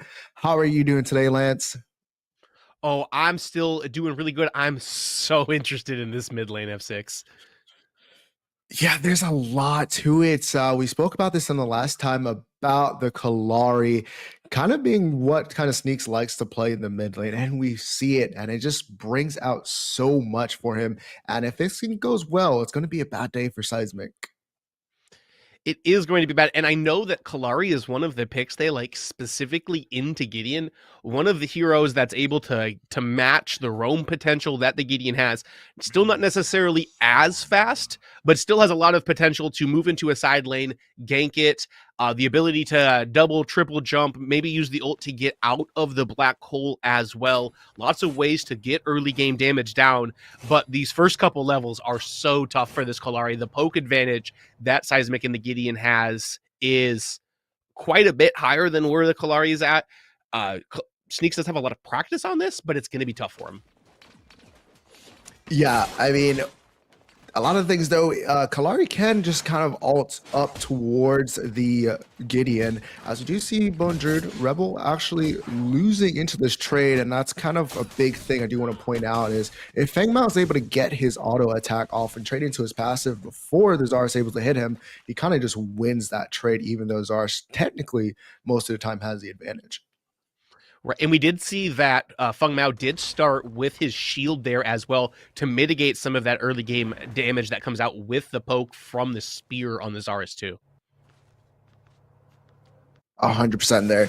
And do we actually see him still having that aggression? And then we have inside this duo lane a nice little even matchup, but Rebel kind of just not committing as this wave is pushing towards him. Do see Kai though on his 2 camp, potentially looking for this river as Greystone as well is on his 2 camp coming out. Right, and you saw level 2 come out early for Cold and Zihi here in comparison to Neft and Brandon Knight. We do have the first gate coming out. We talked about Norv getting onto these aggressive heroes and trying to make an impact early. Chimera's kind of his bread and butter for doing that, and you see him try to come out, pressure this Kalari early, which I believe is the winning strategy. If you can get this Kalari behind and kind of erase the mid laner from the game, that's going to make it very tough for Chefs. Yeah, and that's what he's going to do. He's going to sit there. He's going to sit there, pressure that Kalari because, one, he has a Gideon now that has the escapability, the mobility to kind of get out of dangerous situations or even just go along with him and help him out. But he also has Chimera, kind of one of the strongest early game junglers in the game just because of his passive, able just to stay healthy in the jungle and just be able to eat people up, going off with his ambush and just kind of give him that little slow and keep on pace. Level 3 does come in for the dual lane over here. Mav is on the side of the jungle to be able to potentially come in behind the duo lane here, and it looks like that is what he is going to do. Going to come out, get a little bit of damage down onto here. The flash still is available. Going to flash out, miss the rip flash in order to pull Mav back into it. That probably would have been fatal. Bondard still looks like he is starting to win these trades over here, although he is now the one that is down a level. Down, but kind of able to freeze his lane right now. He's in a good position, especially with the Chimera over there. Rebel's going to have to be careful. He knows that he can't push up. He can't necessarily come and get the CS. Meanwhile, Bonjerd is just going to be sitting here, kind of just biding his time. He doesn't need to press up. There's no disadvantage for him just keeping this wave here, especially with North on the side. Yeah, it feels very safe freezing here in front of his tower with North over in the blue side of the jungle. So similar to what we saw last game, a couple of early ganks not leading to that much success. Last game also pretty slow before we got a first kill going on, and these guys just like to get an item or two under their belts before they make any sort of big moves. Did already get the first back out of Seismic, and it looks like Sneaks as well. Yeah, North looking over on this off lane, possibly going to gank. None of his camps are up as Zarson's in a bad position here. Yeah, Rebel's on the wrong side. North is going to come in, is going to flash up from it, going to be followed with it as well. The ambush is going to come out. Health bar falling low for Rebel. It's only going to be 1 or 2 auto attacks from North. Ambush should be coming up off of the cooldown in just a second here. There it is. First blood, put him on the board. Put him on the board indeed. What a great play. Flash for flash, and that's what you want to kind of trade out into as North there. And you kind of see him do that a lot, especially in a lot of these tournaments. You kind of just see him just, you know what, I took that flash for flash because I know I'm going to get this kill. And he does and get his chance to be able to pick up that 2 camp and potentially invade this red side fully. And that's going to give him a lot of pressure as Greystone's also trying to do the same. Yeah, Sneaks does spot him out there, so not able to actually take the entire 2 camp.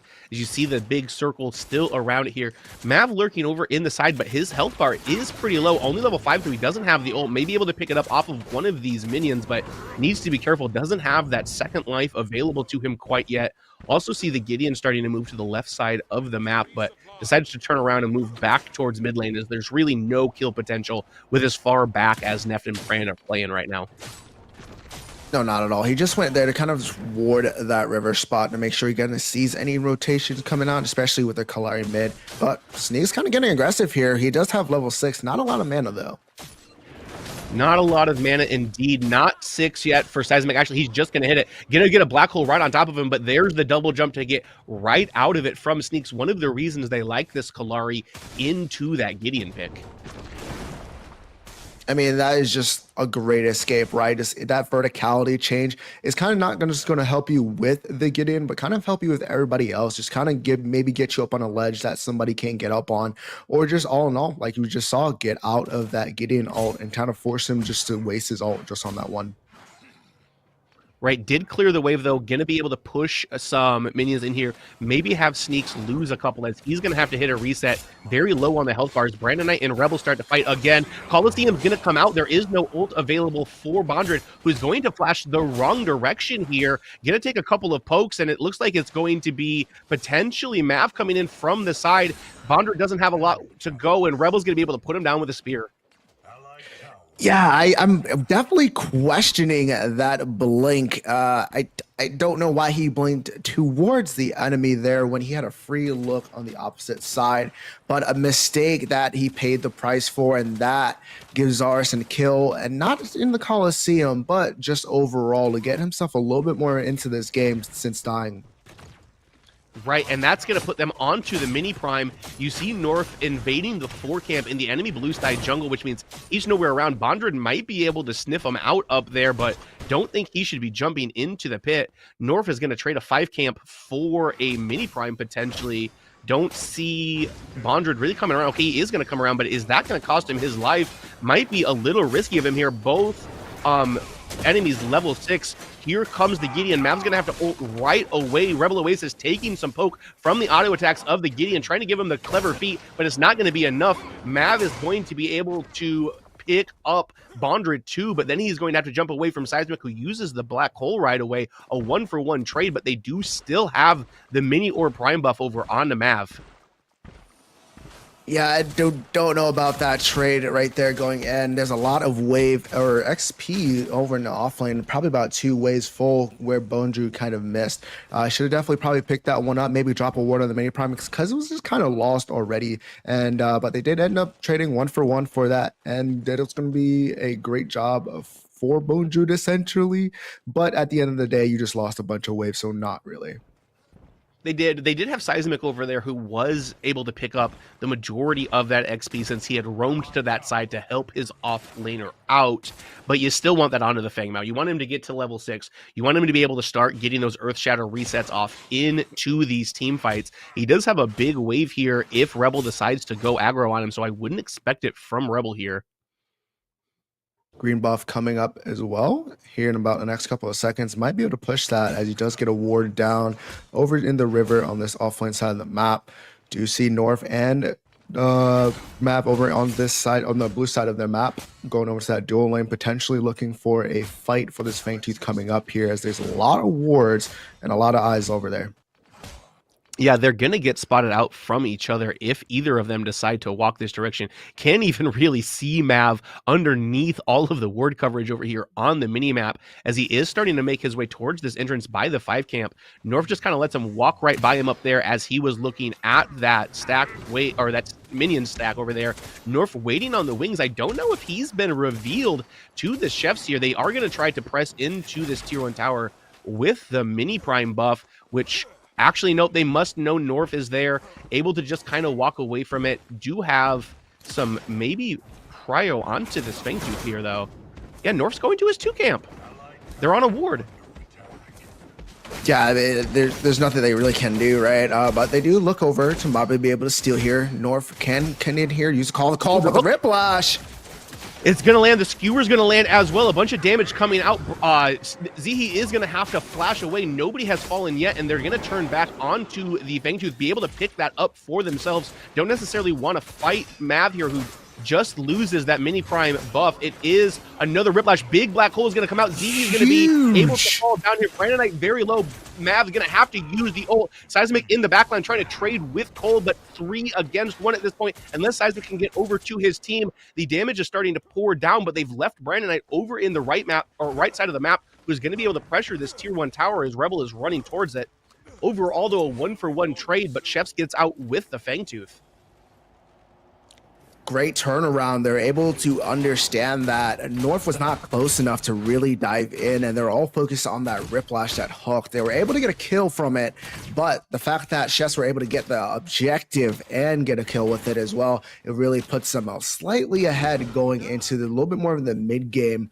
We did see, though, right before that fight set off, Zarus Rebel able to get that solo bolo over there on the Fang and allowed him to get a stack on his Coliseum.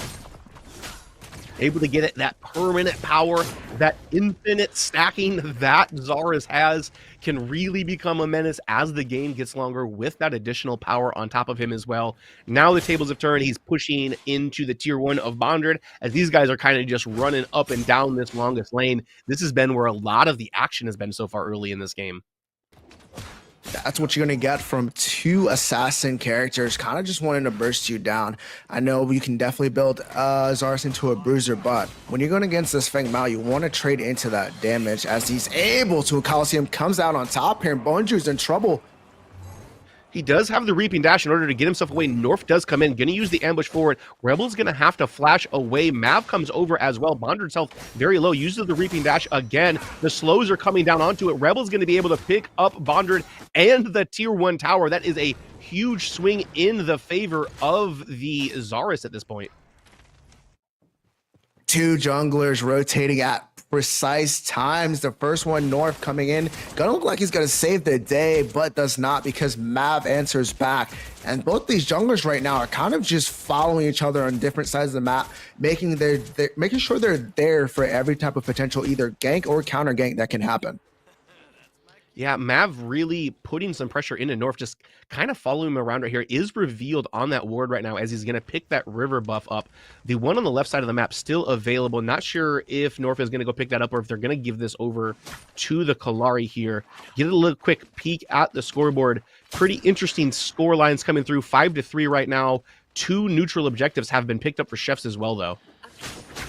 Ooh, and some damage is going to come down onto Seismic. A Sneaks is going to walk right up into him.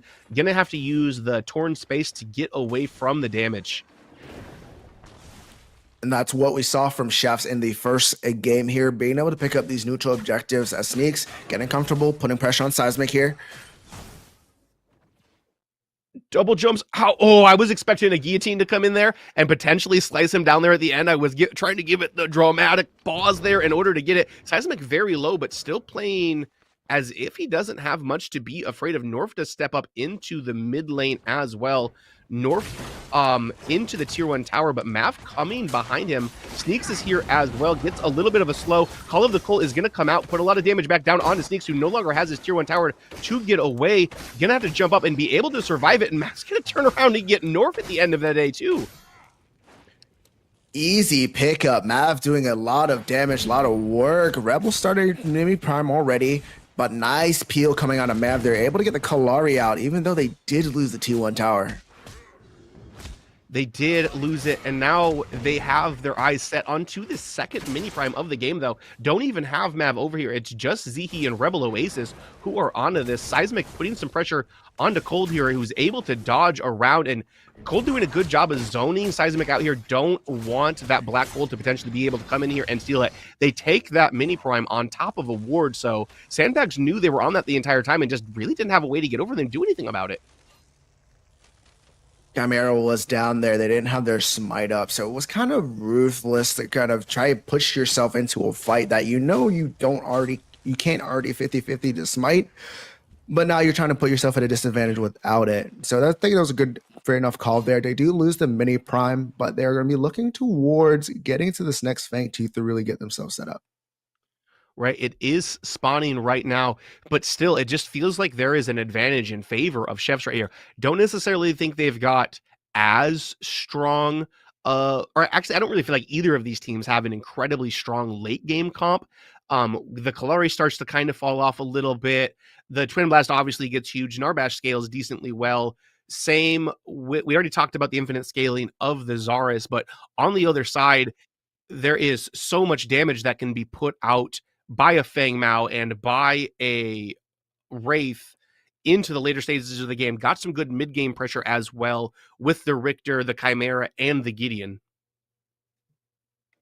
I agree there. And then the one big thing we haven't seen is them grouping up.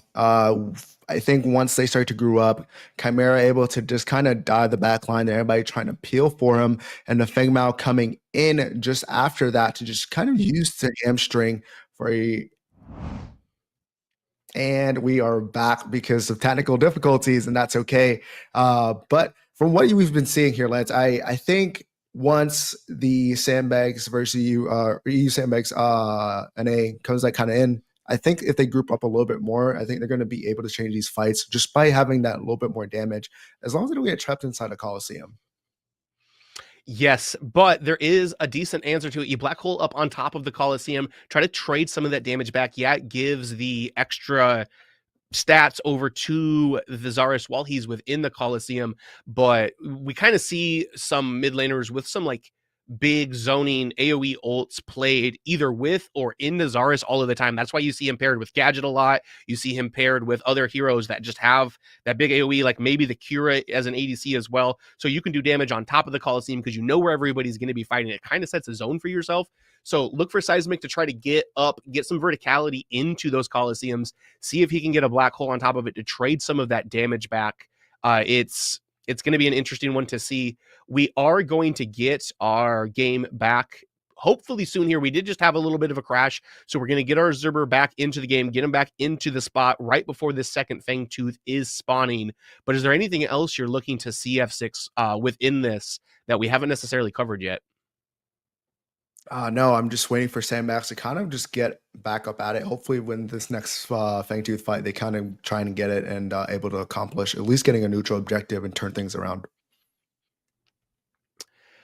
I hope that they can as well. I love full game series. I am kind of pulling for Chefs overall in this series because I love the off meta-ness that they do, as it looks like we're actually going to get right back into this almost at the exact time that we were at as well. We see the second Fangtooth about to be spawning here. Sneak's gonna not go invisible. I figured he was going to go invisible or back right there standing next to that pillar, but the game is back on and I'm very glad about it. Yeah, Snake's coming in, looking to try and get a ward over onto that 3 camp to make sure nothing kind of comes his way, sitting over there by himself, waiting for Math to potentially come back and see where he goes. They are definitely doing that. He's doing what he can to clear this wave as well. North is going to move over here onto it. They did have the vision advantage, so going to be interesting to see if they are going to decide to just jump right into this. Mav is going to go in. He's got the Stoneforge available to him. He's going to steal it away. That's two things. Four Chefs now gets rewound here. Still has the ult available to him when he decides to pop it. Seismic doing a lot of damage here from the back. Big Whiplash is going to come out onto Brandonite. Sneak's going to use the double jump to get out of the black hole as it is just pouring down damage. Brandonite going to get a big skewer out as well. Here comes the Coliseum. Seismic is going to jump out, but here comes Neff flooding in the damage, going to be able to pick up Zihi. Now it is Rebel and Mav in here in the cage with 4 of them, but the members of Sandbags are starting to go low. Mav is going to have to use the Phoenix to get out here. Norf's still trying to pump some damage down. The Orb Prime buff is on Rebel Oasis, who's able to have a lot of regen in here. Norf going to fall to him too. Mav going to follow him too. Only the Twin Blast and the Zarus remain for the Chefs right now.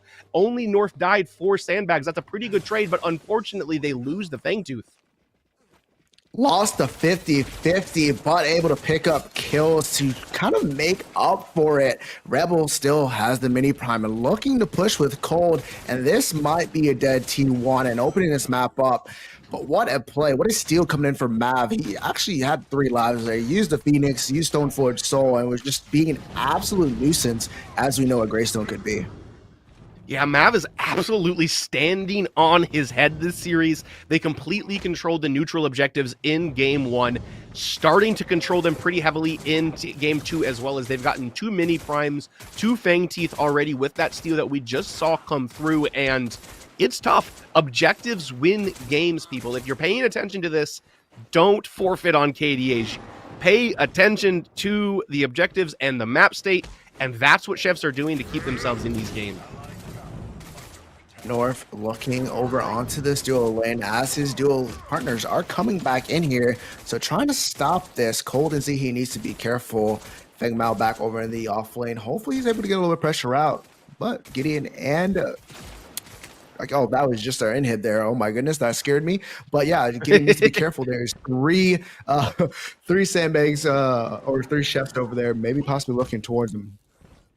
Yeah, Zihi backs them up with the march of his people, keeping everybody moving a little bit quicker. Gonna land a thunk onto Brandonite to stop the attack as well. But now it looks like it's Mav who's a little past enemy line. Sneaks does not realize he is standing on a ward right now either. So they're aware of who is around here. It looks like Seismic might try to go a little bit aggressive here, but gonna be hard for him to knock down a Greystone this early. Trying to get behind Bondred, it looks like Mav might be now. No, he's just gonna go for the 4 camp. Easy pickup for him. Nice little XP gain. He can be aggressive. His ult should be coming back up soon.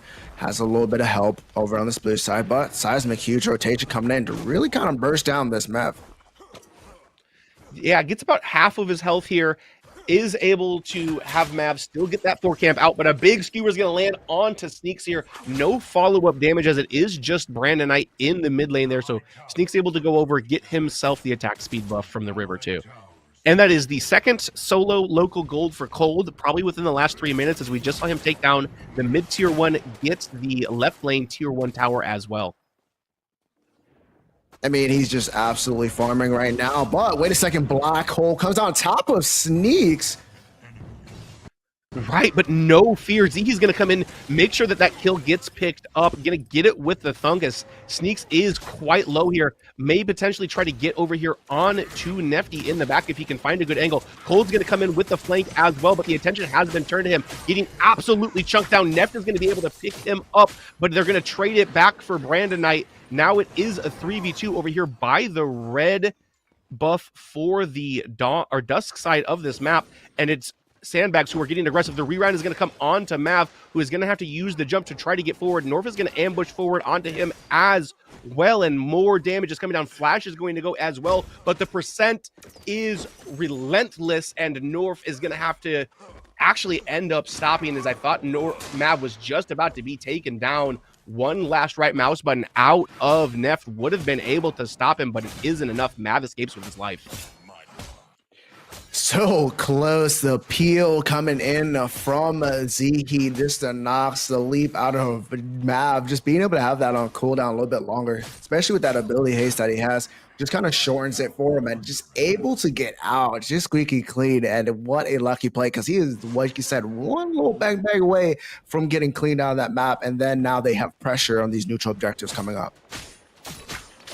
Pressure they have, and we already saw Sandbags try to get aggressive for the second one. They were the ones who started it. Mav was able to get in there, get the hunt, steal away, and it's going to be a big one here as well. We saw them get to 3 Fang Teeth in the last one. Here comes the fight. Seismic is actually retreating, getting torn space away back into his red side jungle, and the rest of the members of Chef are going. Big Coliseum is going to come out to trap Brandonite here, who is over in the corner. Going to be able to pick him up right in the end, but Sneaks is going to fall to Bondred over in the other side of the jungle as well. And now it is Chefs who are turning around and running away, as they are the ones who are missing the majority of it.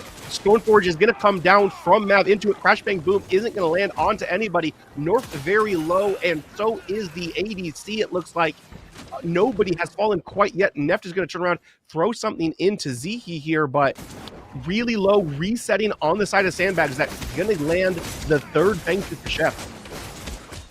This is what they do best, and this is the second game in a row where they just end up with the third Fangtooth and get this permanent buff for the entire rest of the mid to late game, and kind of just sends them into a better position in these neutral objective fights. And what we kind of want to see here, the difference is we want to see them actually close this game out a lot quicker than they did the other one, and not hoping for the best. But like last game, if Nefty or North or somebody can actually just kind of get it together and turn these around, it's going to be a bad day for Chefs, even with these 3 Fangtooth. And I just want to highlight the, oh, hold on a second. We have a black hole coming onto it. Sneaks is going to have to use the Nex in order to get away from it. But look how much health Seismic took just trying to use his ultimate on top of Sneaks. But I just want to talk about this. So Chefs is a newer team. There are 2 teams that kind of got put together. the ability for them to recognize what their objectives in team fights are at this point has been blowing me away with how experienced they feel. They know they don't have to kill the sandbags during that altercation. They just need to get them to the point that they can't pressure forward and that they have to back, because they know how quickly they can blow the Fangtooth up there. And the third Fangtooth is the goal of that fight, not winning the fight. So great execution by them to realize all they have to do is get the health bars low so that sandbags can't pressure back. That's what you want out of your team, right? Making those macro calls just to be able to win the game mentally and just out of small little advances here and there. And you're 100% correct on how they kind of just feel like an experienced team, even though being a little bit more new, not necessarily new to the scene, but essentially kind of taking two teams and putting one together as Mav inside the jungle here. And looks like they want to take a 2v2 as they look towards Primordial. Yeah, Reaping Dash is going to come out, but here comes the Cavalry. Rebel Oasis is going to have to blink away as Mav is kind of caught behind them still. But it's going to be Cold who's going to be able to pick Bondred up very easily into the backline. Skewer's going to come out, but he's going to get blown up immediately. Here comes the Coliseum as well. That's a fourth member down. Only Neft remains, who is going to have to flash away. They're going to set their eyes onto this Orb Prime as all of the members are around here, still relatively healthy as well, and have the Narbash to heal him up.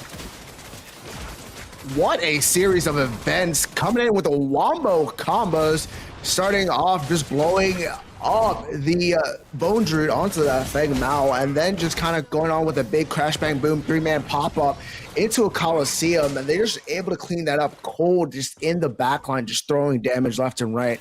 Now the Orb Prime goes towards the Chef as they push towards opening this map up and getting these waves pushed up to at least try and get some inhibs and definitely these tier 2s down. Yeah, almost 25 minutes into the game, first Orb Prime comes through, and I know I keep harping on it, but I am going to continue to. The neutral objective control from Chefs has been elite, F6. Elite, efficient, and just everything you want coming out. So now the time really changes. They're going to probably take this gold buff, look towards that green buff as well. Maybe clear out a little bit of the jungle, but they need to take this reset, group back up, use that gold they just bought, and just kind of push forward and take everything they can. Yeah, should be some really big buys. Just won a team fight where they got 4 kills, able to pick up the Orb Prime as well. So big additions to the pockets as you see 3 items finished on most of the members of the Chefs at this point. They are cooking it up, and it is going to taste delicious. We hope so, right? We hope so, and we hope they kind of just make this perfect meal in one sitting and not having to recook it up. But going back into it, do you see that Mind Razor into Stormbreaker, TB on hit, going into a little bit with a pendant there, is going to kind of just shredding, and we saw that. It takes a little bit longer to stack, but when you're cold and you're just having such a great game, it is too easy.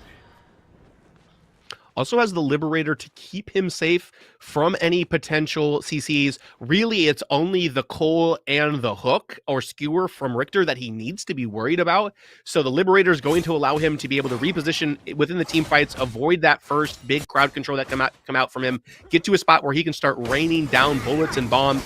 But we see Mav getting super aggressive up here past where the tier 2 towers are. He has Zihi to keep him alive as well. The Thunk is going to land. A double backflip is going to come out from Sneaks in the mid lane as they're pressuring that tier 2 as well. All 3 sides of the map are being pressured. We have Mav, Zihi, and Cold taking down the tier 2 over in the left side, which should free up Rebel Oasis and in the one-on-one with Brandonite to take the one on right and leave Sneaks alone to take the tier 2 in mid too, as they all should be falling pretty shortly here. Just the standard lawn mower technique, working yourself from left to right or right to left, but hold on, Black Hole. Black Hole's going to come out. Seismic very low. Going to end up being picked out by it as well. Sneaks got neffed within that fight too. So the damage dealers are down for it. Bondred going to take a thunk as well. Going to have to retreat back into it. Brandonite going very, very low. Cold going to flash forward. Get him with the double tap as all 4 or 3 members fall down now, and they're pressuring into the inhib on the right side of the map and in mid lane as well. So 27 minutes and 30 seconds, 2 inhibs are going to fall, potentially 3 too. This is what they wanted to do last game. Perfect siege, picking up kills. Only 2 members left. And this is a good retreat here. Go towards the Primordial Fangtooth. You don't want to stay too long. Clear this red side out. Get a neutral objective and come back and just try to end the game off a big pill.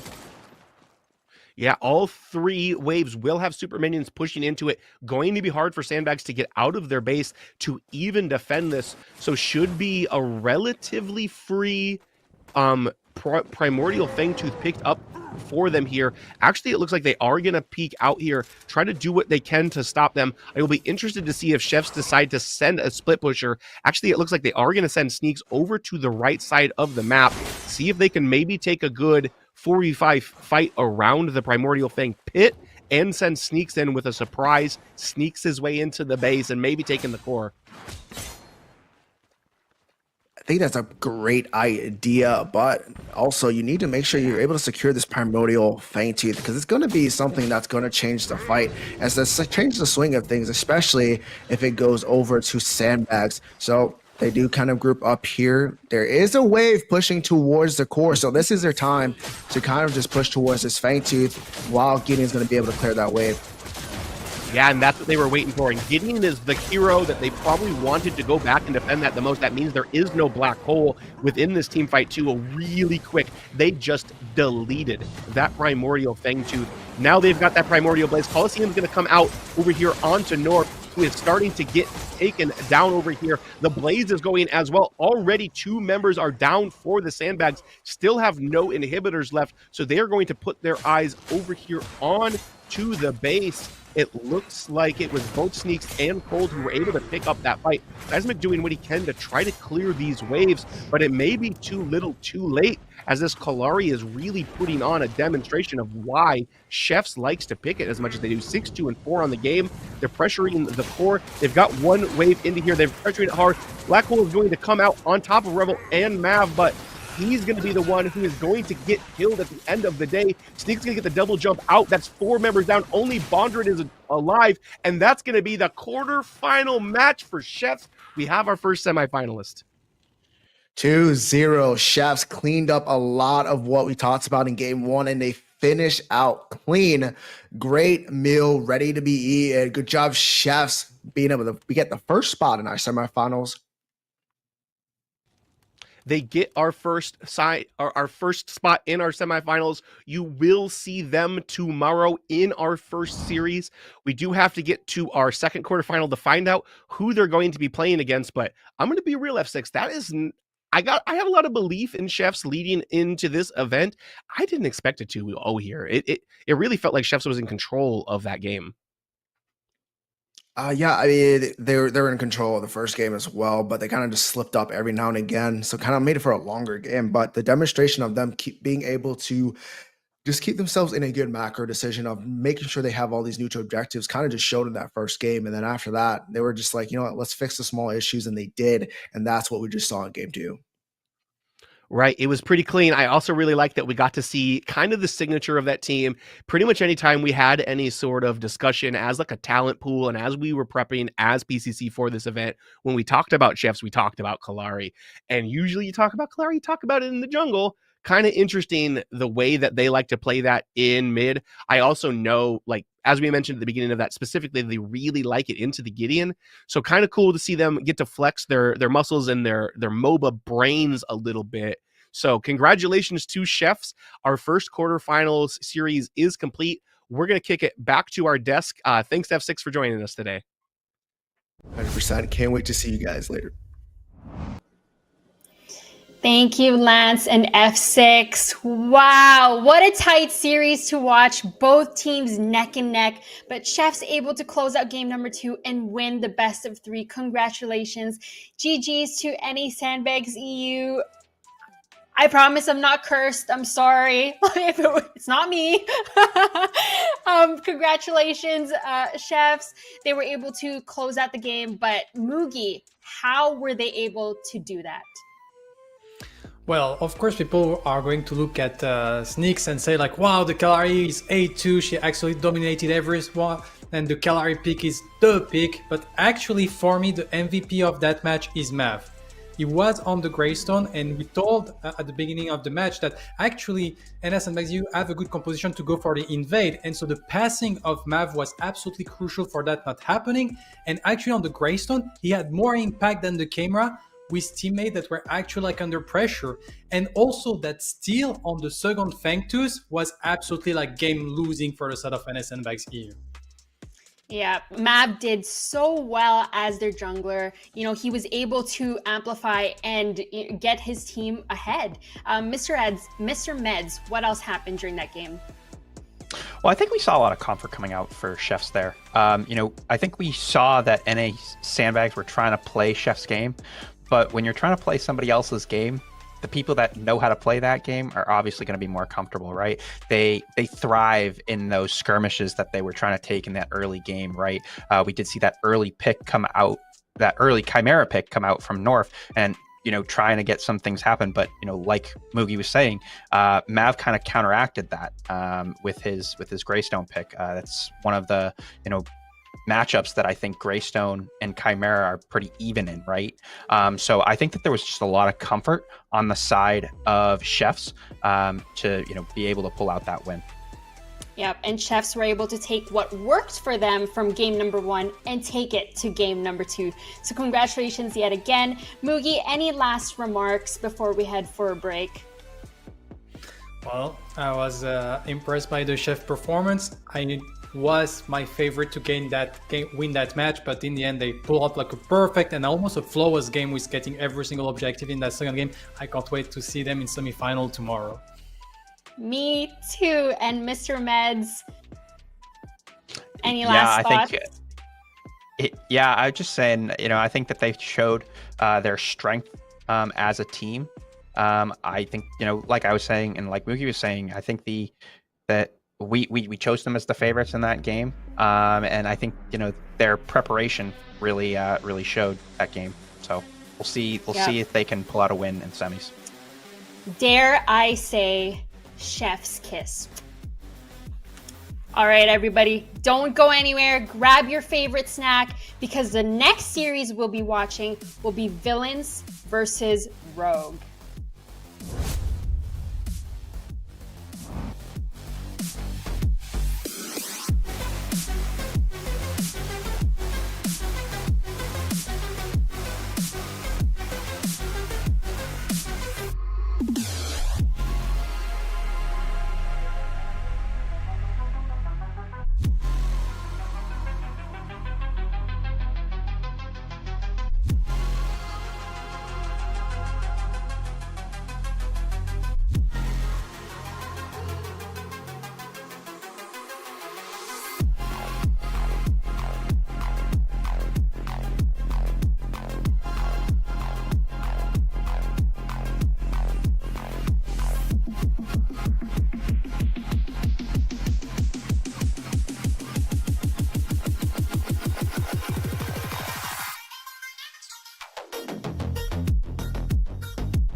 Welcome back, everybody. We are back for our second series of our quarterfinals. We have Villains versus Rogue.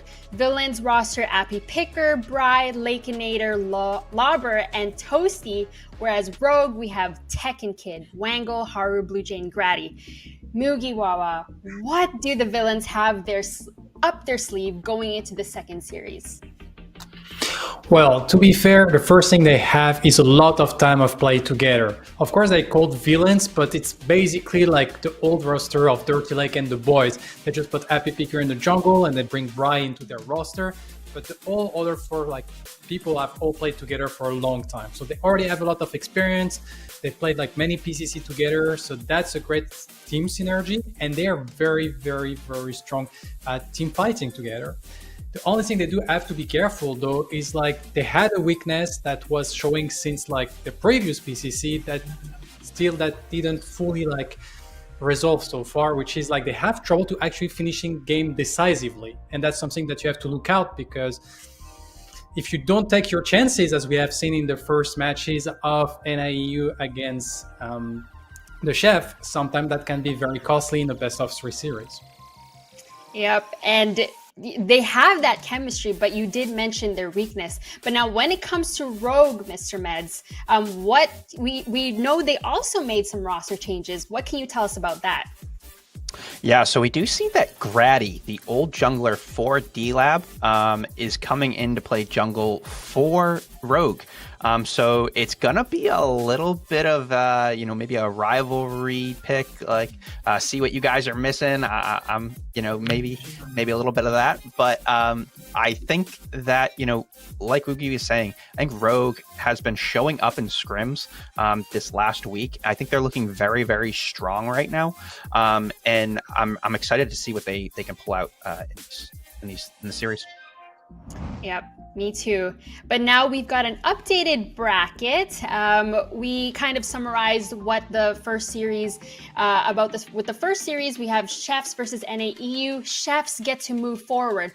With this second series, whoever wins, Villains versus Rogue, they will get to go against Chef tomorrow in order for a chance to get into the championship. But going back to what you said, Mr. Meds, they made some roster changes. So what this means is that Grady is going to be playing against his old teammates. Maybe he has some insiders of what it's like playing with them, against them. But without further ado, let's get right into our draft. All right, Mugiwawa, are we going to be expecting target bans at all based on what you've seen, or is it going to be just the typical meta picks and bans? I would say on the side of Villains, one thing probably is to try to get the Narbash out of the Rogue, because they have been seeing a lot of success, but it was a lot with Blue Jay getting this Narbash pick. And here we see the Decker being banned. Toasty is very, very famous for his Decker on the side of Villains, so they don't want to deal into it, because Toasty is, it's basically his bread and butter. And Decker is also a pick that is completely fine to remove in the first banning phase. Probably gonna see Rictor or Bellica as an answer, but like I said, look out for the Narbash pick on the side of Rogue, because they have been practicing heavily with it, and a lot of the success of Rogue in Scream recently has come from Blue Jay on that Narbash pick. Yeah, one of those things is with Grady coming into this Rogue composition, Blue Jay used to be their jungler, right? So now he's shifted to that support role. So it is a role that he's not as familiar with in Pred.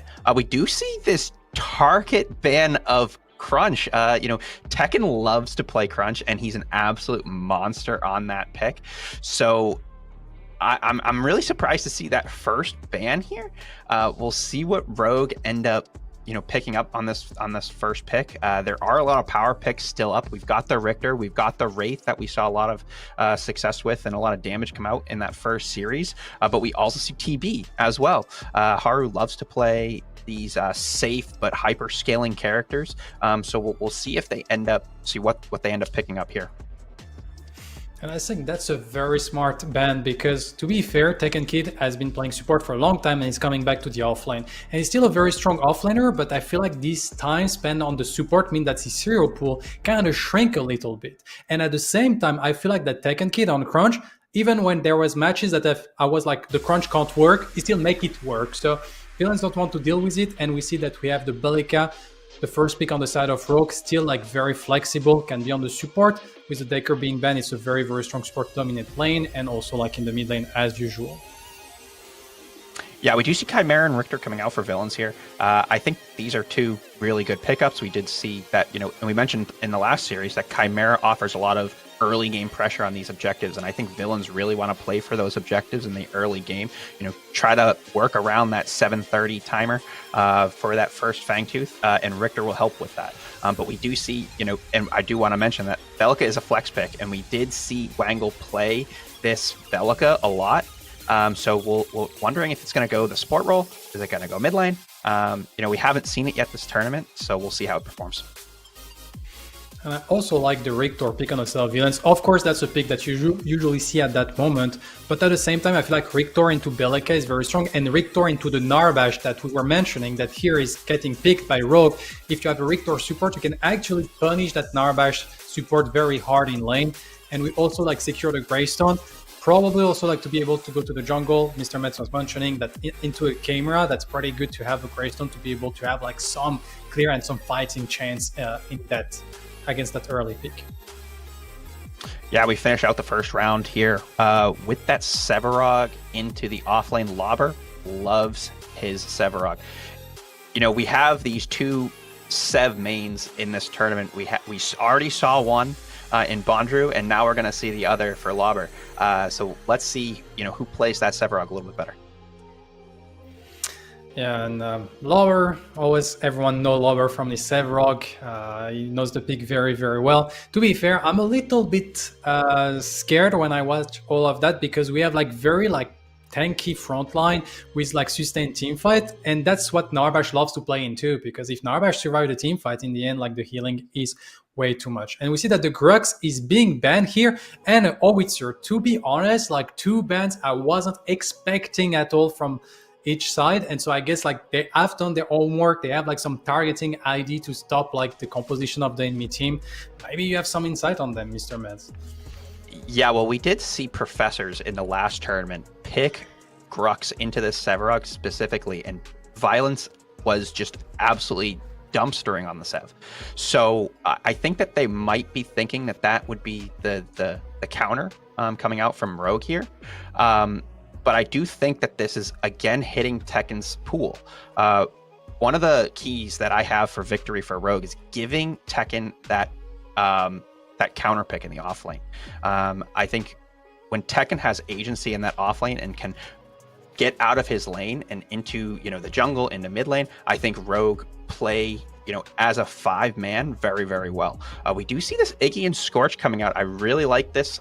Bry coming in for villains in that mid lane has shown in scrims that he is an absolute monster on this Iggy and Scorch. Very, very proficient on it. And that's the first time we see again Scorch in this PCC6 main event, when it's actually like usually a pick that we see a lot in the mid lane. But of course, previous series was a little bit special with Snigzy in the mid lane. So naturally here, more normal mid laner usually for Bry, for Wangle. So the Iggy and Scorch being picked up here. To be fair, I'm a little bit scared about the Iggy and Scorch. Like, it feels like, yeah, you have the Richter on the support role, super strong. Chimera on the jungle, super strong. Sevarog in the offlane, super strong. Iggy in the mid lane, super strong. But still, I don't feel like we have a lot of damage.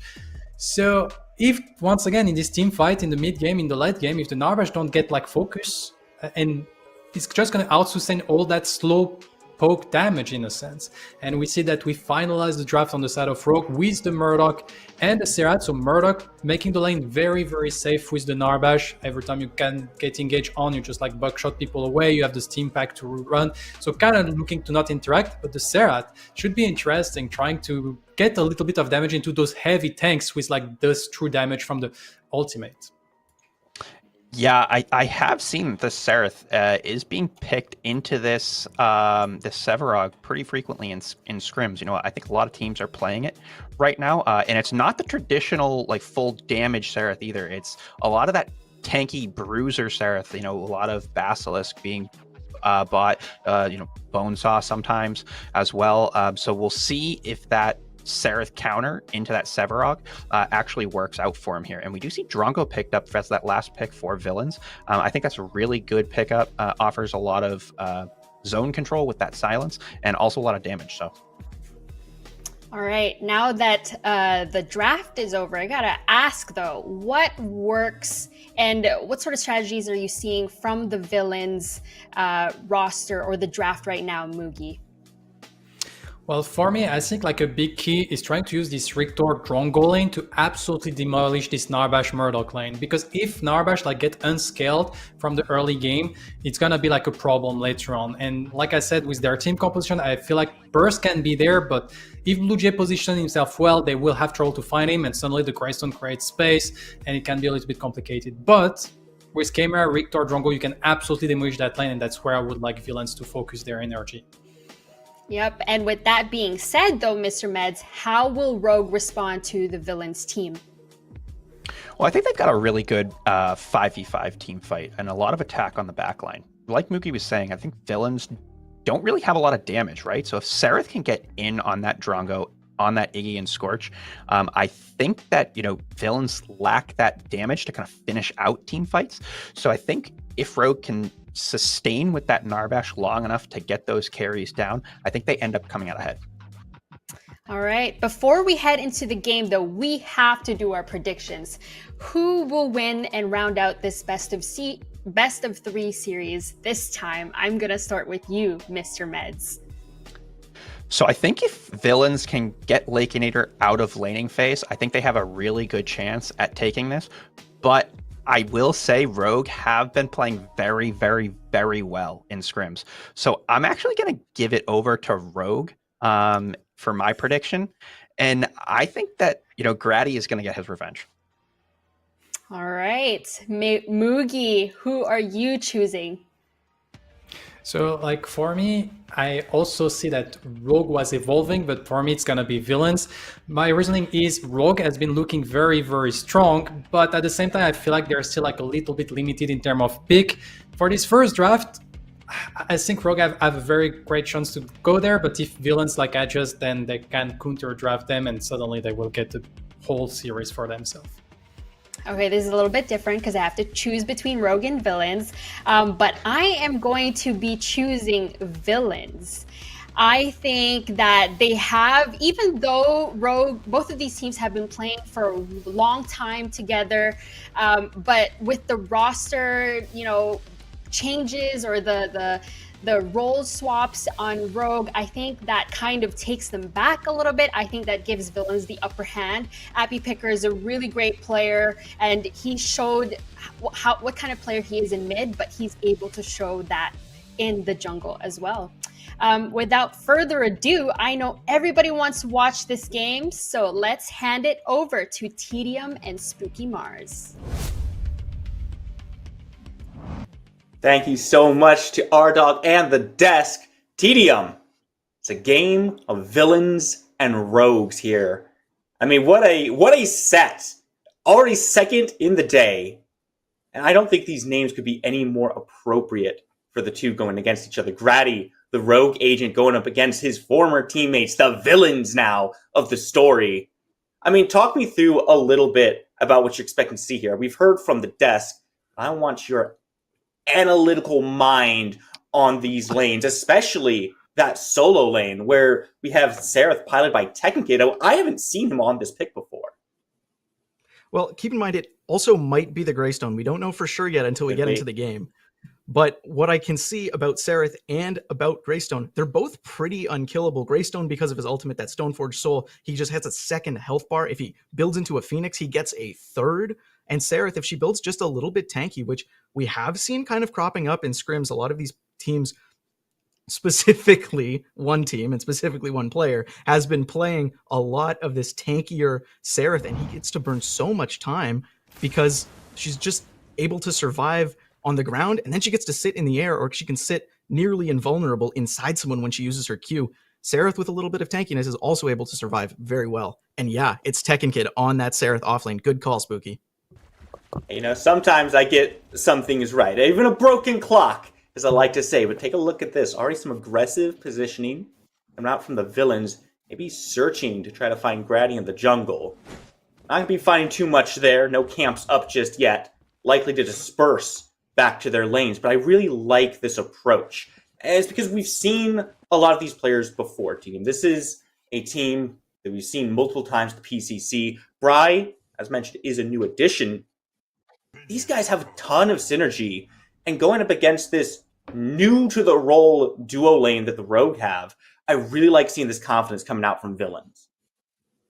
Yeah, he's new to the role, Blue Jay is in support, but I don't really think he's new to this sort of supporty playstyle. Blue Jay, I didn't always find was a very carry-oriented jungler. He liked to play things like Richter. He liked to set up his team. So him swapping into the support role, I actually think makes a lot of sense. And I think the team is also bolstered by Tekken Kid switching back into that offlane, back into his home. He doesn't get to play Crunch this game, but I'd love to see what he can do on the Seraph. I'm sure we will be seeing plenty as the first Riplash comes out and misses against Haru. Be a nice little bit of pressure that the Rogue should be able to exert now with that cooldown no longer available. But I want to focus a little bit on that solo lane, because I think that's a big volatile point in this game, right? Lauber, obviously on the Sevarog, wants to scale up, wants to get ahead and get to this late game. Tekken Kid has been known to be a very brawly early game player. So the question becomes, what are Lauber's odds of scaling up safely and reaching that point he wants to? Well, I think he has a pretty good shot at getting to the late game. I don't think Seraph is much of a lane bully. She's decent in the offlane because she's able to sort of dodge out and win these small trades, especially against characters who have very obvious trade windows, like a Crux who wants to use his RMB, or like a Sevarog who when he's coming up to the wave, when he's going to use his Q, use his Soul Siphon to get a stack or poke you a little bit, just like Lauber is doing here. Serath's able to kind of slow and back up, or she can use her Q to dodge that ability. She's also able to just go up in the air. So Seraph is really good into characters like Sev who can have very obvious trading windows and trading patterns, but I don't really think she has a lot of kill potential. So Lauber, if he plays it safe, if he plays it carefully, he will be able to make it to late game, but hopefully Blue Jay can make it to his tower. It's going to be okay for right now. Turns on the healing, throws the thunk back out. It's going to be a little trade back from Haru as well. Grady trying to make the appearance. Unfortunately for them, though, the villains found their little pick, found their damage. Wise decided to back off. This is a patient team here, TDM. These guys aren't going to find one small win and try to force it into a snowball. They'll take what they can get. And if that just means burning some mana off of Blue Jay, they're fine with that. They want to burn down that healing, make it a little bit less available. The question, though, is how many times do they have to do that, right? Because there's a lot of healing in this lane. There's a lot of safety, as the desk mentioned. The Happy Picker bringing some danger over to the solo lane, up and down, followed into the tower. Happy Picker wants the kill, but he's dodged out by the strikes. Tekken Kid still alive with barely a sliver of health, and that's what you pick the Seraph for.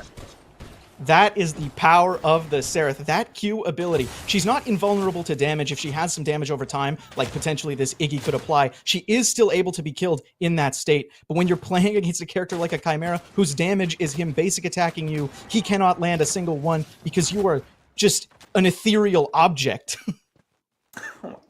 I mean, it's classic Tekken Kid, right? I mean, we shouldn't be surprised to see this level of play coming out from the solo lane, but the execution is on point over here and shows that both these teams, or at least one at the very least, is very much on their A game right now. Both willing to look for these trades. Not afraid to step forward here. So the question is, with Seraph being this difficult to gank for a Chimera, where else does Grady look here? I mean, where else does Happy Picker try to go? Is this dual lane on the side of Rogues a good choice for them? Yeah, I think you do want to gank this duo lane. Murdoch is able to be a little bit defensive when he is in lane. He doesn't have any mobility, but his ability to push you back and ability to place traps does exist, but still, as I said, immobile. So Chimera is able to just gank him a little bit easier than he is someone like a Sereth. So I would love to see him focus Haru. Blue Jay is going to have to be able to peel for his carry, and luckily he's playing Narbash, who I think is one of the epitomes of heal with peel, sorry, because of the heal. So we're 5 minutes into this game right now. Everyone still pretty squishy. No real items have come online just yet. Notably, Blue Jay, not going to be super tanky. Should be fairly easy to kill. Is he a target for the villains? Because as we've mentioned a few times, Narbash is very good at keeping backliners alive and extending these fights. So is he a priority target, or do you just kind of have to kill the backliners before he can heal them up? I think you do have to take out this Narbash first. Looking at the composition from villains, they don't have a lot of damage when it comes to the late game, save for obviously the Iggy and the Trongo. They will deal a lot of damage, but they don't have a lot of instant damage. They have a lot of damage over time. They don't have a lot of burst, and Richter wants to pull someone in and burst them really quickly. Because they don't have that, Blue Jay's heal is even more effective. So killing him as soon as possible really opens up the team fight. Blue Jay should be the priority once it gets to that team fight stage, because that's when Narbash is strongest. Keep our eyes peeled, eyes on Blue Jay, and honestly, on Toasty as well. This Richter, probably one of their best ways to get Blue Jay out of the fights early. Pull him out of position, set up, get someone to dump the damage.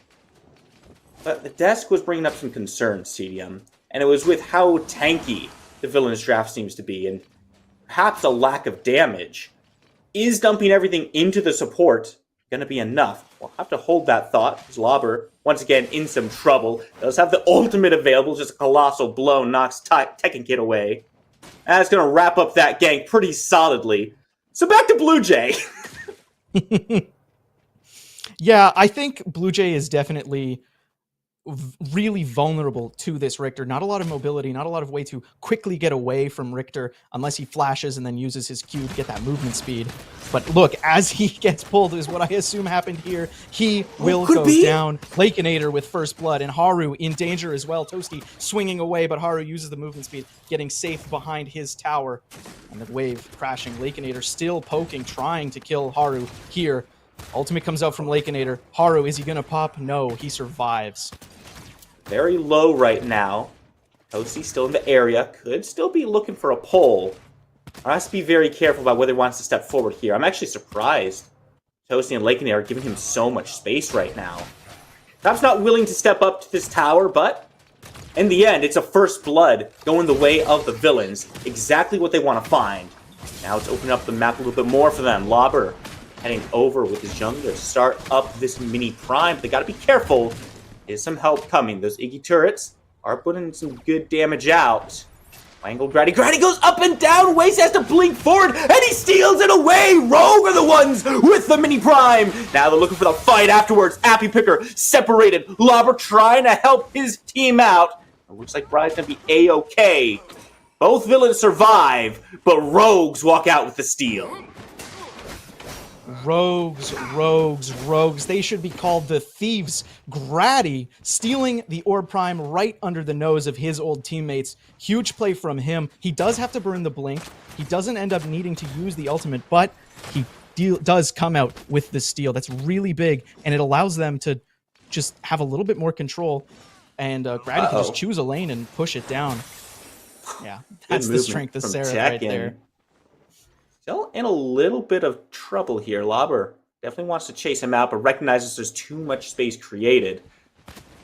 Still hunting in that jungle, man. He's just hungering for Tekken Kid.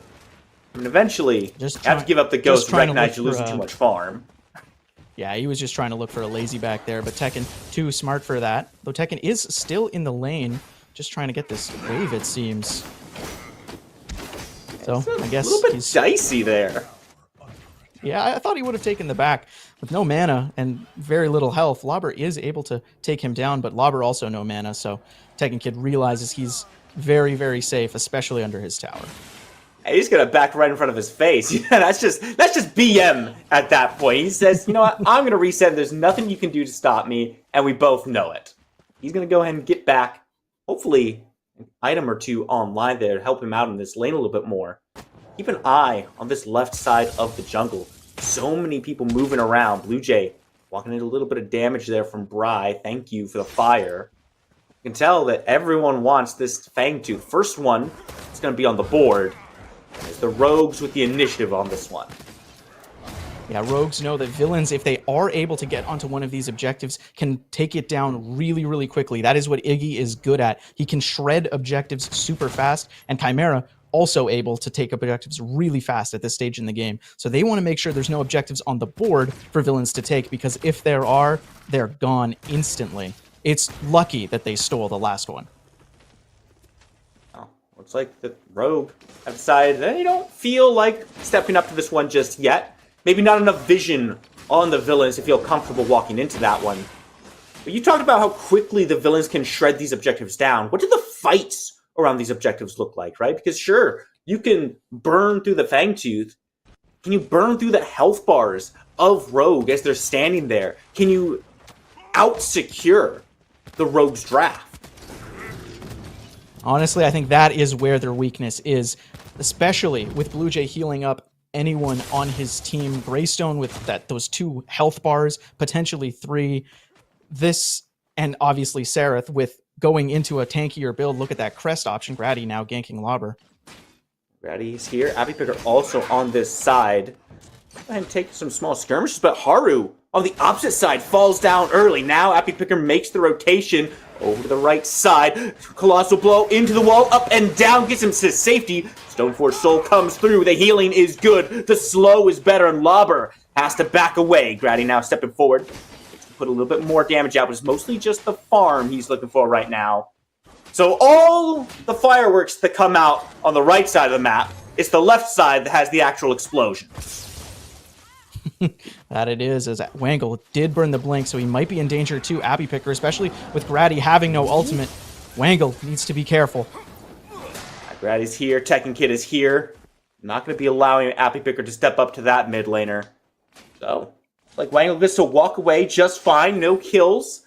Still, all the action on the left side. The villains doing a pretty good job of taking control of this duo lane. And maybe partially because, as we mentioned before, Blue Jay, not the most comfortable in the support role itself. It's always been his play style, but now he has to kind of change how he's played before. It's a whole different story supporting from the jungle than in the lane itself. I just feel like the villains are finding ways to take advantage of that. Yeah, honestly, I think that's just the experience of Lakeinator and Toasty playing together for just True. so long. These guys know how to win a lane, and they've not lost many. In most of their games, they're even or ahead in almost every single matchup. So using that experience, using that knowledge, they're going to be able to deal a lot of damage, especially to Haru and Blue Jay. Especially when Haru and Blue Jay are playing, you know, more late game picks. At least the Narbash, not the strongest in lane, right? Right. Oh, another small skirmish on the right side. And, you know, TDM, this has been the focus for a lot of the game, it feels like. We've seen Grady and Appy both over on this right side multiple times. Here's Grady again, as a matter of fact. But this duo lane has pretty much been left on an island for both junglers. We haven't seen a whole lot of attention paid towards it. We haven't seen a whole lot of Fangtooth pressure. What is the reasoning here as Appy Picker does start up this Fangtooth finally, seeing some action from the villains?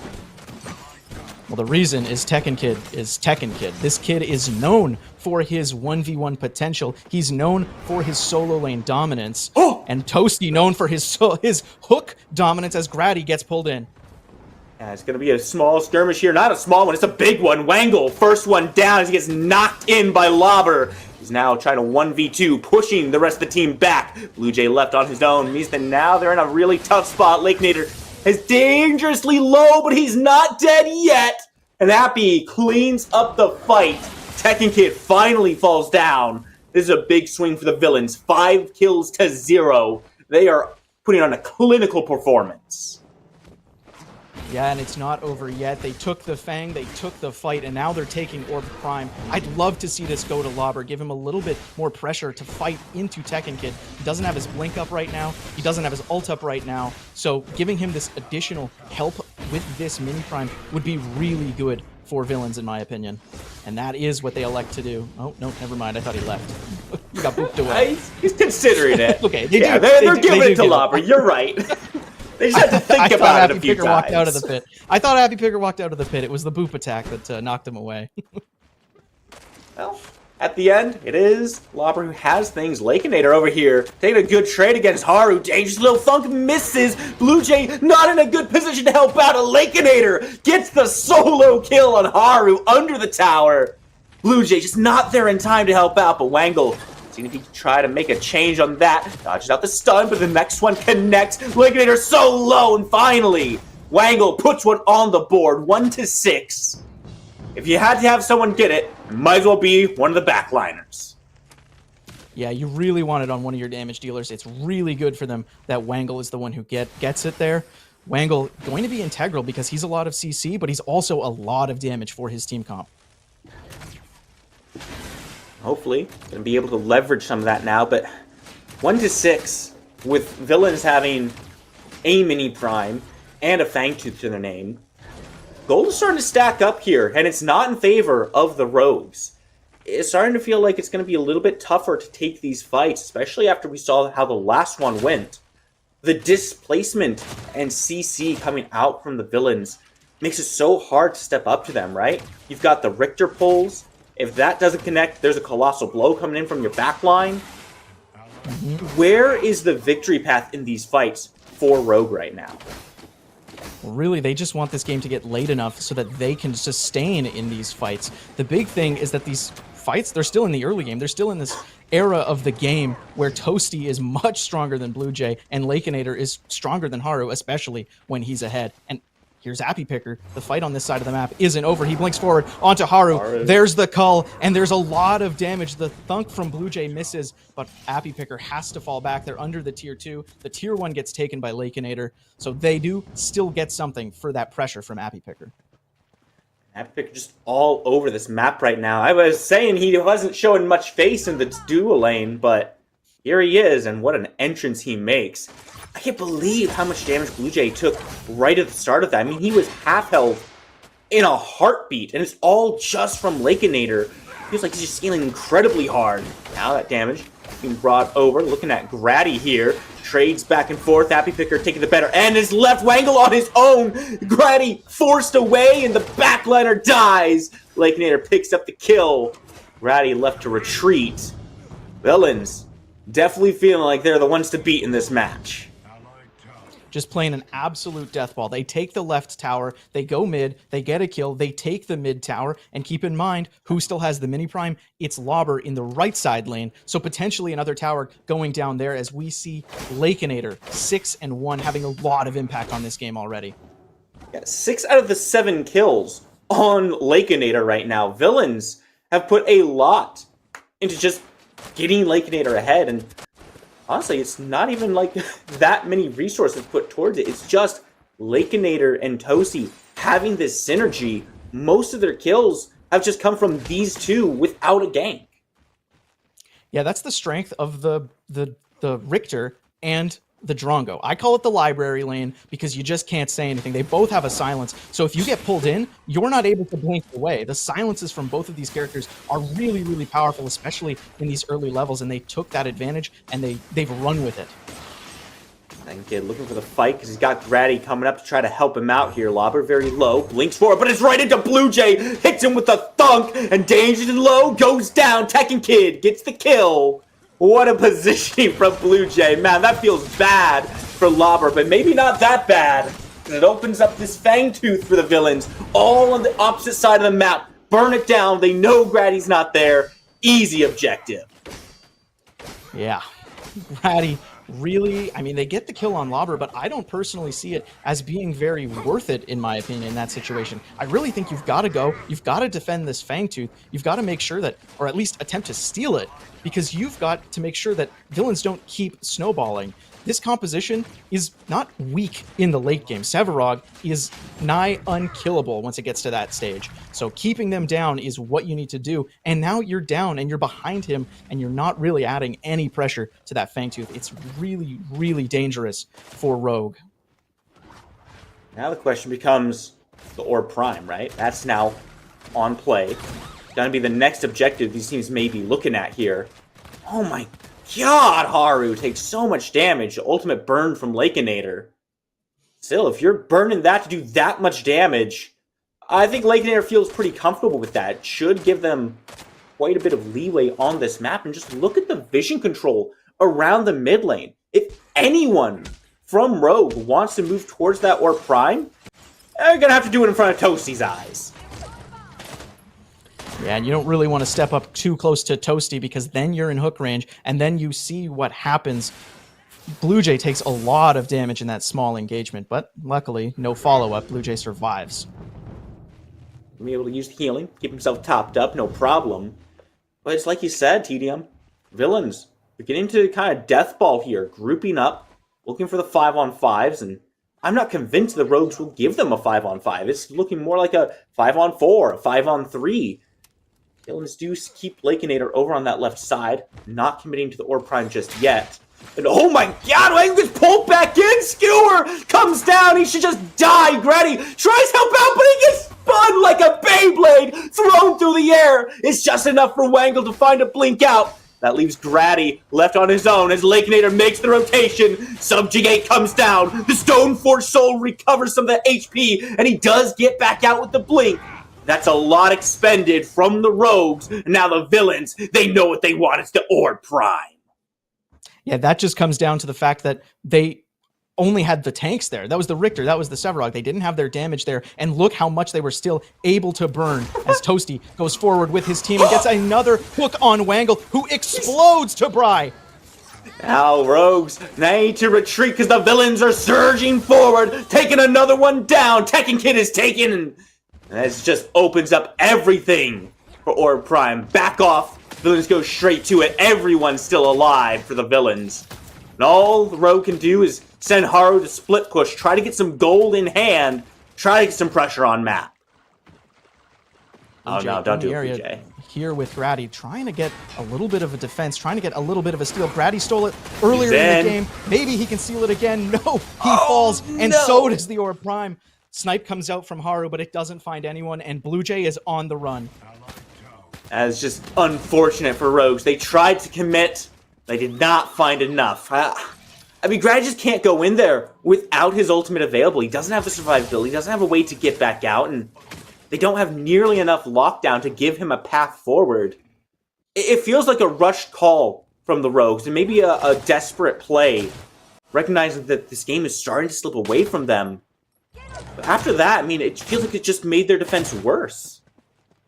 To me, it's very much a Hail Mary play there from Grady. He needs to be able to, have some pressure on these objectives. They've given villains so much leeway to take everything off of the map. They took all the towers. They took most of the objectives, if not all of them. And now, Grady's just honestly a little bit desperate, and Rogue is just a little bit desperate. It's 100% the correct call to do that, because if you don't do that, now they have Orb Prime anyway. And look, Grady's back up. Their defense is fine. It's 100% the right call, in my opinion. Now, Grady, they're going to get a little aggressive on the Lakeinator. Puts a lot of damage out. Tries to jump in, but he's not close enough. The Skewer comes through just to slow the Rogues down. Leaves Toasty all by himself. Takes a lot of damage, and he will go down. Tekken Kid finally gets one back on the board. 3 kills now for the Rogues, and 1 Orb Prime down. Appy Picker splits the map. Lobber on the other side as well. Now this is dicey. Haru Wangle is not in great spot. Goes into Epoch, but Yura is sitting in the middle of a lot of damage. Lakeinator very low. Haru trying to get the turnaround kill, and Tekken Kid comes in to secure it. This Orb Prime, it may have spelled catastrophe. Burn, burn, burn. Bry trying to roast him up, and Appy Picker comes in to take Haru down. Saves the life of his mid laner.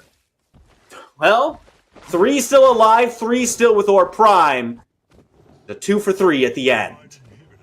And 3 is the magic number as these 3 get onto this third Fangtooth. That's 3 in a row for Villains, and that's spelling even more disaster for Rogue, who lose that fight in a numbers disadvantage. Appy Picker was on left, Sevarog was on right, and they lose the fight anyway.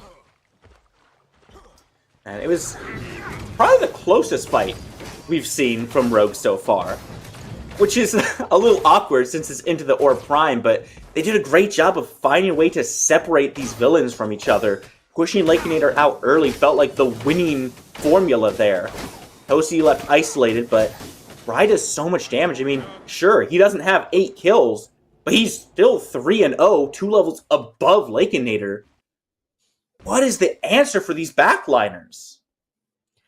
Really, they just need to hope that they've burned the escape potential from these characters, or these sustained potential with the Epoch on Bry. They need to have burned these resources before they go on full engage. Grady jumped onto Lakinator earlier in that fight. He burns the ultimate, he burns the blink, but Lakinator survives, is able to back, and is able to come back to the fight. So they need to just know when these characters are vulnerable, and Lake potentially vulnerable right now because he has no blink. I mean, we say that, but Toasty just war-crimed Blue Jay. I don't even know how that Riplash connected with him, pulled him all the way from the back of the tower. And now Narbash not in play for 15 more seconds. Should open up this inhibitor for the villains to push it down. It's 5v4, 3 still with the Prime. Lobber goes in, taking a good chunk of damage, but Lakinator has already eliminated Wangle from the fight. Grady trying to push the rest of them off. This staggered Death Timer is going to do wonders for the offensive from the villains. They're surging forward, forcing Grady back. They take down the inhibitor, and so pull back from the villains. They're going to go ahead and reset, happy with their spoils. What we just saw there was the strength of the repositioning tools that villains have on offer.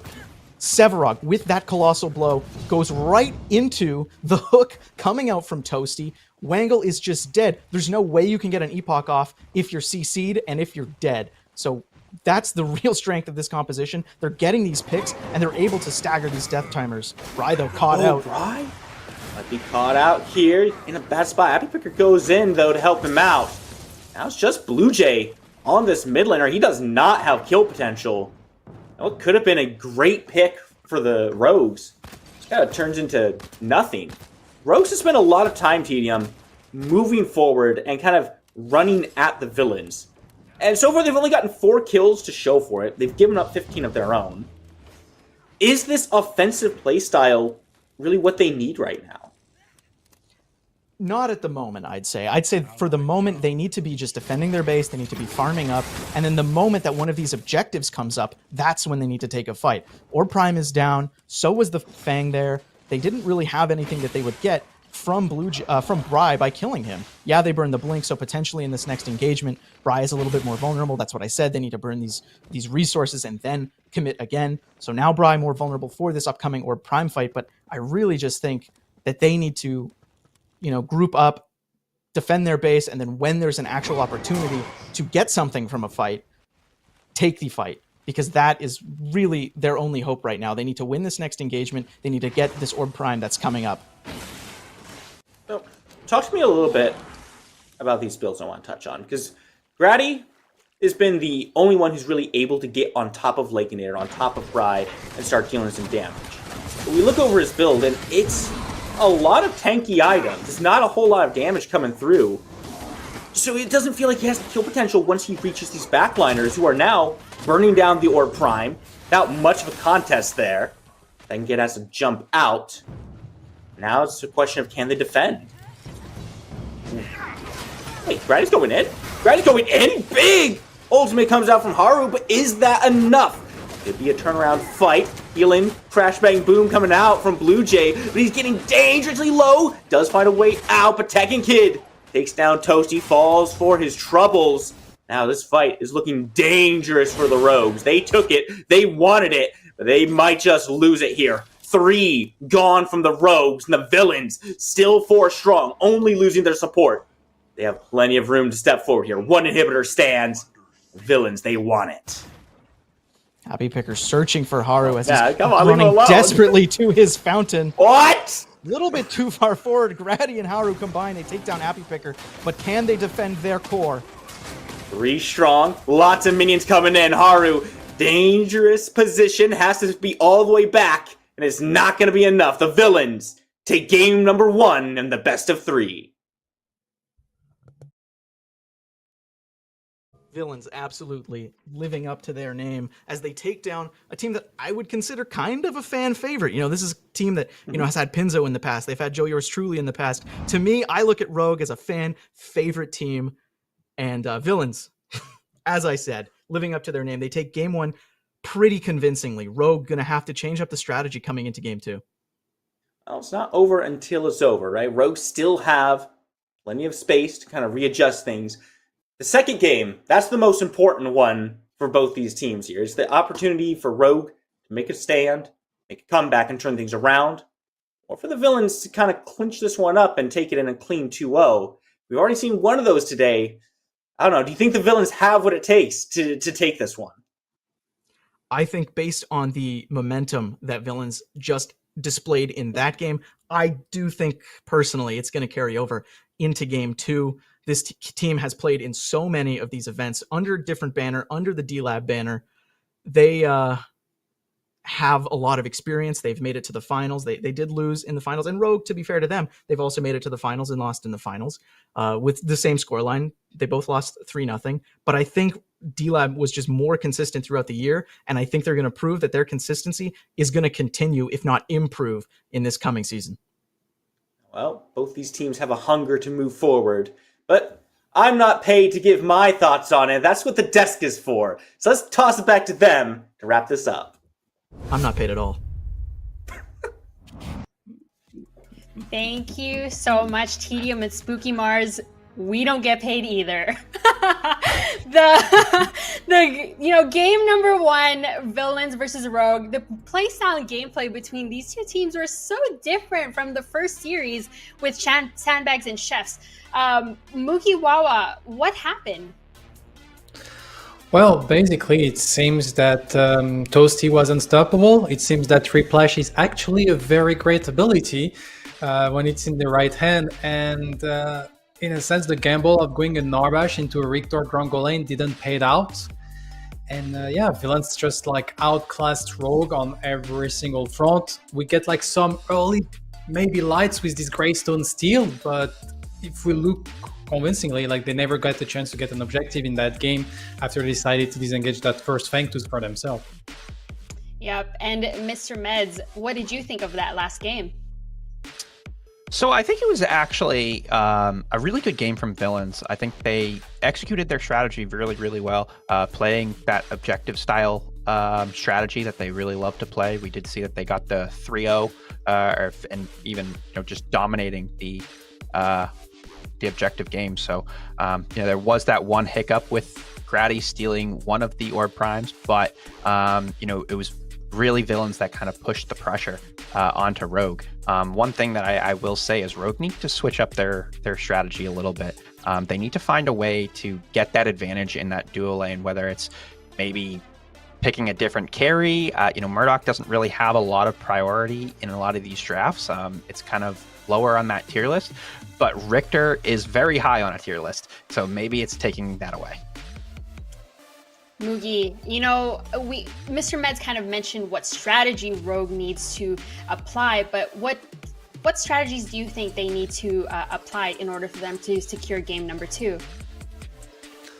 For Rogue, it's gonna be a tough battle because their Narvash ID was kind of completely countered by Villains, so I guess they just have to find maybe more success and fully go into Tekken Kid prior pick and see if it can work out for them.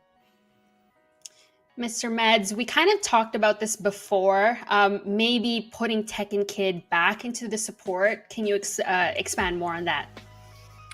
Well, I think it's interesting because, my opinion is that Tekken Kid is a really, really good support. But, Blue Jay also plays support at a pretty high level in other games, not just Predecessor, right? So I think they both have a support prowess. I would say that, you know, the Narbash pick is Blue Jays' most successful pick, and if Villains is countering it that hard, it might have to be a change up from there. So we will see, or we might see that Blue Jay is forced onto something different, like a, you know, more effective Bellica pick, or maybe even a Decker, to try to make something happen, but still allow him to roam and be that kind of second jungler that he likes to play as a support. All right. Well, game number 2, this is a best of 3. So whoever wins this series will go against the Chefs tomorrow. But before we watch, we gotta head for a break. We just want to thank everybody who's still here with us and watching, tuning in. Please make sure to drop us a follow if you like what you're seeing. We're on YouTube, we have a Discord, and we are also on X. Every little bit helps support the PCC. So thank you for joining us, and let's take a quick little break. My name is Essex. I cast over at the PCC and I work on the back end, the media guy. Well, when it comes to like the competitive scene, getting involved in that, I kind of just wanted to play better matches. And then one day at like 6 in the morning, Lance was like, "Hey man, do you wanna cast with me? I don't have a partner." And I was like, "You know what? Sure, man. I'll help you out." Lance is my boy. I kind of had some fun with it, so I kind of just kept going with it. A big skewer comes out as well. The ball comes out from TV. He's going to be able to secure the kill. 1 HP, the grenade! And the grenade from downtown secures that kill to put the Professors in an advantage over on that duo lane. I played Paragon for like 2 or 3 weeks, realized it was a horribly balanced game. Then I went back to Smite. I saw that they're making remakes. I started playing Pred, and it kind of just took my heart away. I just think it's a great game. There's a lot of people in this community that come from Paragon, which rightfully so have been hurt by either Paragon or the remakes, and they kind of bring that over to Pred, which I think they should give it a clean slate. Even though it is technically a remake, they're a different company, they have their different ways of doing stuff, and kind of believe in the process. Nothing's going to be perfect right away. Obviously there's some stuff they need to clean up on, but just kind of have the patience to kind of deal with it, and look at it at an overall picture. The highlight of the PCC to me is essentially the community coming together. I know I just said like we kind of look at it very critically as a game, but whenever the PCC is up and alive, it's just one great time. People are just competing, players are coming back. People that don't play as much or don't play casually as much are coming in. Even the newer players are trying to play as well. And it's just a different atmosphere, and it's just tenfold more positive than just the regular casual games you see.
Welcome back, everybody, to the PCC. Wow, what a wonderful video. For those who are new to the PCC, we're a community-based competitive tournament. My name is Ardog with the Triple Gs. I'm joined by top desk analysts Mugi Wawa and Mr. Meds. PCC is a wonderful place to be, and we thank everybody who's continuing to watch right along with us to see what these gamers have to offer. But now we're getting into game number 2. This is our second series with Villains versus Rogue. Without further ado, let's get right into the draft.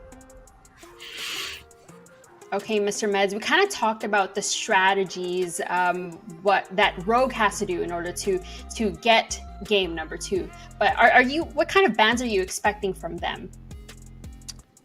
You know, I'm kind of expecting maybe a Richter ban. I think Richter was very, very good for Villains last game. You know, Toasty has a very good proficiency on that pick, but it's also a really good flex pick, right? So, you know, that could go to the jungle. You know, Abby Picker has played it in the past in scrims, but we've also seen it in the offlane as well. I don't really think Lobber has taken it in the offlane. I haven't seen him play it that often.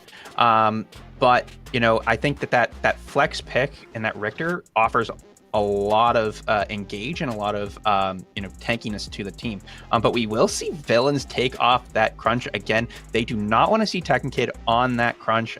You know, we saw him on Sereth. He applied a lot of pressure on Sereth last game, so they really don't want to see what he can do on crunch. So they're going to stick with that ban. I think that's very, very smart for them. And that's also interesting to notice is that Rogue, losing the previous series, has the choice of being first ban or second ban, and they decided to be like the second pick team. So contrary to what we have seen NS and BackZU actually have done.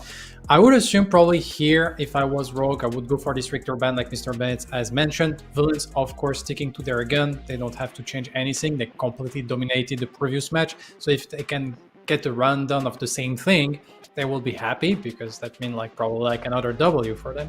So I assume the Richter, and then like I would say outside of Villains, answering either with the Decker or the Bellica. But actually it's a Decker being banned again by Rogue, and so I assume here it's going to be the Richter run again, because yeah, just like Richter on Villains completely like totally destroyed the previous match, so there is no reason to go for something else, I think.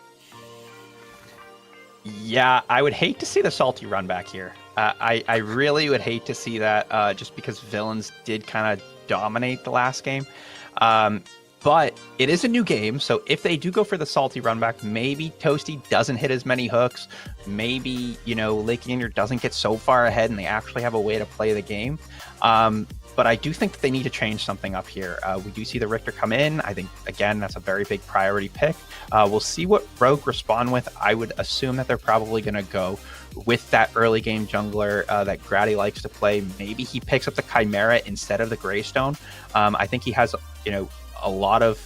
I think he needs to be the one that pressures the Villains team. But we do see a Steel and Iggy come in. I think Steel is a very good pick. Again, a lot of flex, offers a really good go button and a lot of tankiness into that mid and late game. We do say that, you know, that level 6 is full build for Steel, so we'll see if you know, that can be that go button that Rogue needs. And they decide to go like for the camera Bellica. Of course, if you leave the Bellica open when you already have the Richter, they're gonna pick it. But I kind of like this Steel, because it was running in my back of my head is like, if they don't go for the Narbash, like what can support solution you do have? Decker is not out, you probably don't want the Bellica because the hook kills you. And Steel is actually like pretty good into a Richter. I know it's a matchup, it's a little bit complex, but you have some good like counter engage and stuff, and also you have the flexibility. So I was hoping to see Rogue pick that Steel, and that's exactly what they have done. But at the same time, picking that Steel and that Iggy give you like great team fight, great control, but at the same time you're opening a lot for like very great pick on the side of Villains. And this time they go for the Grux immediately. They don't want to go into the second round of ban to guarantee like a strong lane bully for Tekken Kid. Yeah, we will see that Severug being taken off the board. I think that's kind of a target pick towards Lobber. I think they really want to get this Tekken Kid ahead so he can kind of snowball that lane. But I kind of want to go back to the Steel pick. I think Grady actually is going to be picking this one up because we have seen him played a lot in scrims, and they've had a very big success on that, right? And they are taking that Iggy and Scorch away from Bri, who's exclusively played that Iggy and Scorch pick in the mid lane for Villains. So I think this is kind of a lot of denial for on the side of Rogue, which I really like. Kind of taking away those successful picks that Villain has tried to that Villains has executed on in the previous game. And also, like the Grux in the off lane, like Kmera is a strong ganker, but into Grux when you can stack and suddenly like you can sometimes Grux back very strongly. And here, Villain's going for the Narbash ban. This time they know that they kind of want to force Blue Jay on something else. Rictor is already taken, Belika is already taken, Decker is already taken. Like in terms of great support, like the pool is getting very, very small. And probably, like you said, they want Grati on that steal, but at some point you also need to still get the support. And for instance, if you go for a Muriel against a Kmera and a Rictor and a Belika, it's not an easy lane to play at all. And also, I don't know if Blue Jay is that familiar with that pick as well. So I guess Rogue has a problem to kind of solve, and it's what Blue Jay is going to play that match. I will say though that you do bring up this Muriel pick, and I think it's actually more of like an EU pick. EU plays it a lot. It's not really NA tech at all, but Steel Muriel is actually pretty good late game, mid game wombo combo. So we'll see if he ends up picking that up, but we do see a Greystone picking up, which I think that means that Steel is actually going to go into the support role unless we actually see one of my favorite picks, the Grux support. I don't think it's going to happen, but it could be. You know, he's got a lot of CC. He could be played support, but I don't think we're going to see it. This Greystone probably going to go into that off lane, or into that jungle, and Grux going into that off lane. And that's kind of interesting to see that apparently like Rogue is wanting to have a counter pick on the carry role. When like we can see like other teams were kind of prioritizing the carry pick very early, the Twin Blast, the race. It's interesting to see that both Villains and Rogue are actually not really like paying that much attention to that pick. And even to the point that Rogue is going for the counter pick on the carry pick for Haru. Which usually, like normally carry is not the place you're looking that much for counter picks, more like the off lane or jungle type of thing. And see, we have the Murdoch being picked by Villains and the Zarus to kind of combine these front lines. So we can have a Murdoch Belika backline combined with like the Zarus camera that can engage, Rictor creating the link between all of that. A lot of CC like the cage, the barricade, the static trap, the seismic assault, the call, the Rictor. So very a team that is kind of hard to dive on, and you look at the other side on side of Rogue, you have like a Greystone, a Grux, a Steel, all characters that want to dive on. It's gonna be pretty tough, but still there is not a much like a sustain, and the Iggy can poke a lot, and that's maybe like one of their saving grace on the side of Rogue. Yeah, I think the Villains have a lot of like push potential into Rogue, but Iggy kind of thwarts that a little bit, right? That ultimate can kind of push Zars out of his Coliseum. You know, you mentioned that maybe in the group stages. So you know that kind of counter pick of that Iggy into that Zars is good, and you know the ultimate also will help to get Chimera off of it. But we do see Drongo come in. We're seeing a little swap here. You know, Villains had the Drongo in the last match, and they had the Murdoch, but now we're seeing that swap here. So we'll see if the Drongo actually pops off again in this match and, you know, allows Rogue to get this W. All right, well, looking at, you know, we kind of talked about how Tekken Kid's got to get into a hero that, you know, he needs to excel to amplify the rest of his team. So what can you tell us about the matchup, Moogie? So Zarus versus the Grux. What does that look like?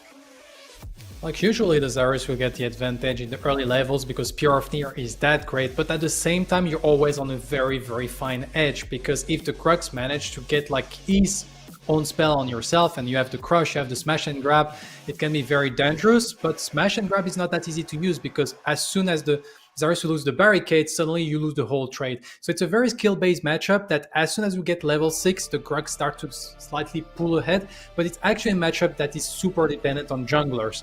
Because if the Zarus gets slightly ahead or the Grux gets slightly ahead thanks to a jungle gank, suddenly the lane gets absolutely destroyed. So look out for this camera, look out for this probably Greystone to see where they are going to focus, but if they can get ahead, it's hard. if Zarus get ahead, it's gonna be like hard as well. That also leaves me curious. You mentioned the swap in duo, Mr. Meds. What does that look like in terms of matchup? Well, so I'm really interested why these teams are putting such a high priority on Murdoch. Maybe it's just comfort pick. I know Haru likes to play it. I know that Lakeinator really likes to play it. But I'm really wondering where this TB is. I feel like TB is a very strong pickup, and we're not really seeing that. And I know that Wraith is a very strong pickup. So I'm wondering why we're seeing this Murdoch pickup. It does offer kind of a little bit of security in terms of the buckshot, in terms of the traps. So maybe that's what they're going for, to kind of thwart that, that engage from Rogue, thwart that Greystone jumping in, thwart that Grux dash. So I'm a little perplexed in terms of why this Murdoch is picked up when there's two other really, really strong pickups that they could have opted in for. All right, well, game number 2, Villains versus Rogue. We are going to head right into the game. Tedium and Spooky Mars. All right, 1 down, potentially 1 more to go. If you're the Villains, you're definitely looking to try to clean this one up in just 2 games. Rogue, however, they want to push this all the way to a 3-game set. Spooky and Tedium. Tedium, I don't know, man. Like, just looking at the drafts, obviously some big changes have been made from both sides. Rogue needed the rewrite. Do you think they've rewritten the script enough to change the full story? I think the big key to the story, the real writer, the real protagonist, was that Richter. And that is still in the hands of Toasty. So I think it's potentially going to be a very short sequel for the Villains, as I totally overuse this book metaphor. Well, I mean, it's only like an overuse if we get to like 14 books, right? Because at that point, I'm wondering who the heck was designing these matches to allow for it to go that far. We might get a full series out of it. We might get like a trilogy coming out here. It might be a short sequel followed by a long 3rd book to make up for the lack of content in the 2nd one. Group up really early from Villains. They're trying to get a pick onto Tekken Kid, but the hook goes wide, and Tekken Kid trying to retreat back to his team. They apply some pressure, but they don't place down any wards, which I think is a little bit surprising. I would usually, when we see a grouping like this, they like to place some wards, get some sort of vision of how the jungler is going to be rotating, how the jungler is going to be starting his game. Personally, I don't believe in vision. I'm the kind of guy who, like, if it's not directly in front of me, it pretty much doesn't exist. So what the heck is a ward going to do? That's a good point, honestly. You definitely have some issues with your object permanence, Spooky. I noticed it. We've been over that. So this is why they let you do the analyzing, and I just say the things that are on the screen. But we'll come back to that a little bit later, right? For now, everyone's finally back in their lanes. And I want to once again look at this solo lane, right? This off lane, because it was mentioned on the desk by Moogie how this is very largely a skill matchup and a little bit reliant on the jungler presence over here. In game 1, we saw a lot of jungler presence over in this off lane. So who do you think makes the first rotation, and how much impact do you believe it has here in the early game? Well, hopefully, I'd like to see it be Appy Picker. They tend to want to ignore that duo lane and apply pressure to Tekken Kid. They ban out his crunch, which is a signature pick, and then they apply a lot of pressure. I think that was a strategy that worked really well in the last game, and I'd like to see that continue as Tekken Kid, although he's playing Grux, typically a lane bully. Zarus a little bit stronger at those first few levels. He's already forced out from both duo laners on the side of Rogue. A quick body block from Toasty forces Blue Jay to get a little creative there. Now already, Rogue has a slight disadvantage. Level 2 was hit first by the Villains over on that side, and as you can see, it led to a small engage. Villains take it quite nicely in their favor. So already we're seeing some shades of game 1 here. Grady stepping into this lane here may not be able to find too much. Lobber on a rotation walks straight into him. Not going to be enough damage. No backup from Tekken Kid. Both going to go their separate ways. Just look at that left side, though, TDM. I mean, look at the ward coverage and how far forward the villains are. Yeah, but also look at what just happened there. Wangle pushed underneath his tower, and both river buffs go to the side of the villains. They steal them. And Haru gets his life stolen under the tower. I don't even know how that happened. He stepped into a mine from Lakeinator. Huge play from this duo lane. It is starting early this game, Spooky. This is exactly what you don't want to see if you are Team Rogue or a fan of Rogues. They cannot allow Lakeinator to get ahead like he was last time. And, you know, I have to think that maybe there's a bit of a change that needs to happen, not just in the drafts, but in the gameplay itself. I think we need to see a little bit more activity from Grady on this left side. Heading over, Blue Jay currently trying to put some pressure onto Lakeinator. Grady comes in along with Wangle. Lots of damage, but not enough lockdown to secure a kill. It's just going to force Lakeinator back to base. And that means just a little bit of farm lost for the Rogues. Yeah, Wangle rotating in there with his jungler, trying to apply some pressure, trying to at least force a blink out of Lakeinator, but it doesn't happen. Wangle with little to no mana, because he had lost those river buffs earlier, he wasn't able to do very much. And plus, you know, Iggy's not really known for his ganks. Iggy's known for setting up in an area and having you come to him. And seeing him rotate, you don't really get to see a lot of strength in those rotations. Picker, small gank over onto the right side as well. He's not looking for a kill, just looking to get that Cyan buff and control some of that farm on that right side of the map there. Try to keep Tekken Gate a little bit further down. Not afraid to take a small fight here. I don't expect either of them to die. However, Tekken Gate wants to keep the fight going a little bit further, just to make sure Abby Picker knows that if you come to my lane, it's not going to be for free. An eye on Grady here. They shift towards the mid lane. Bry walks straight into them. Wangle drops down, looking to put the hurt onto him, but a good blink. Belka survives for now. Potentially opens up an invade for Grady. I think that was a really dangerous move from Bry there, and potentially dangerous from Grady as he runs away. Bry knew that the support had, you know, passed through mid, was in the area. He knew that Grady should be in the area as well, as the river buffs were coming up. I really think Bry just needed to take the L and fall back, not trying to contest a single one of those river buffs. Hey, you know, it's about making a statement, though, right? Like, if I just give up the river buffs, you might think I'm a weenie. And, like, I'll die to keep that from happening. You calling Wangle a weenie? He made the right call earlier by giving up. I'm calling him not a weenie. He stepped into it.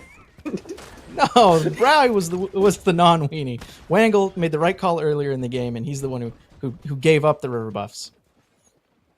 Oh, Toasty trying to get a little feisty with those hooks. Not going to connect this time.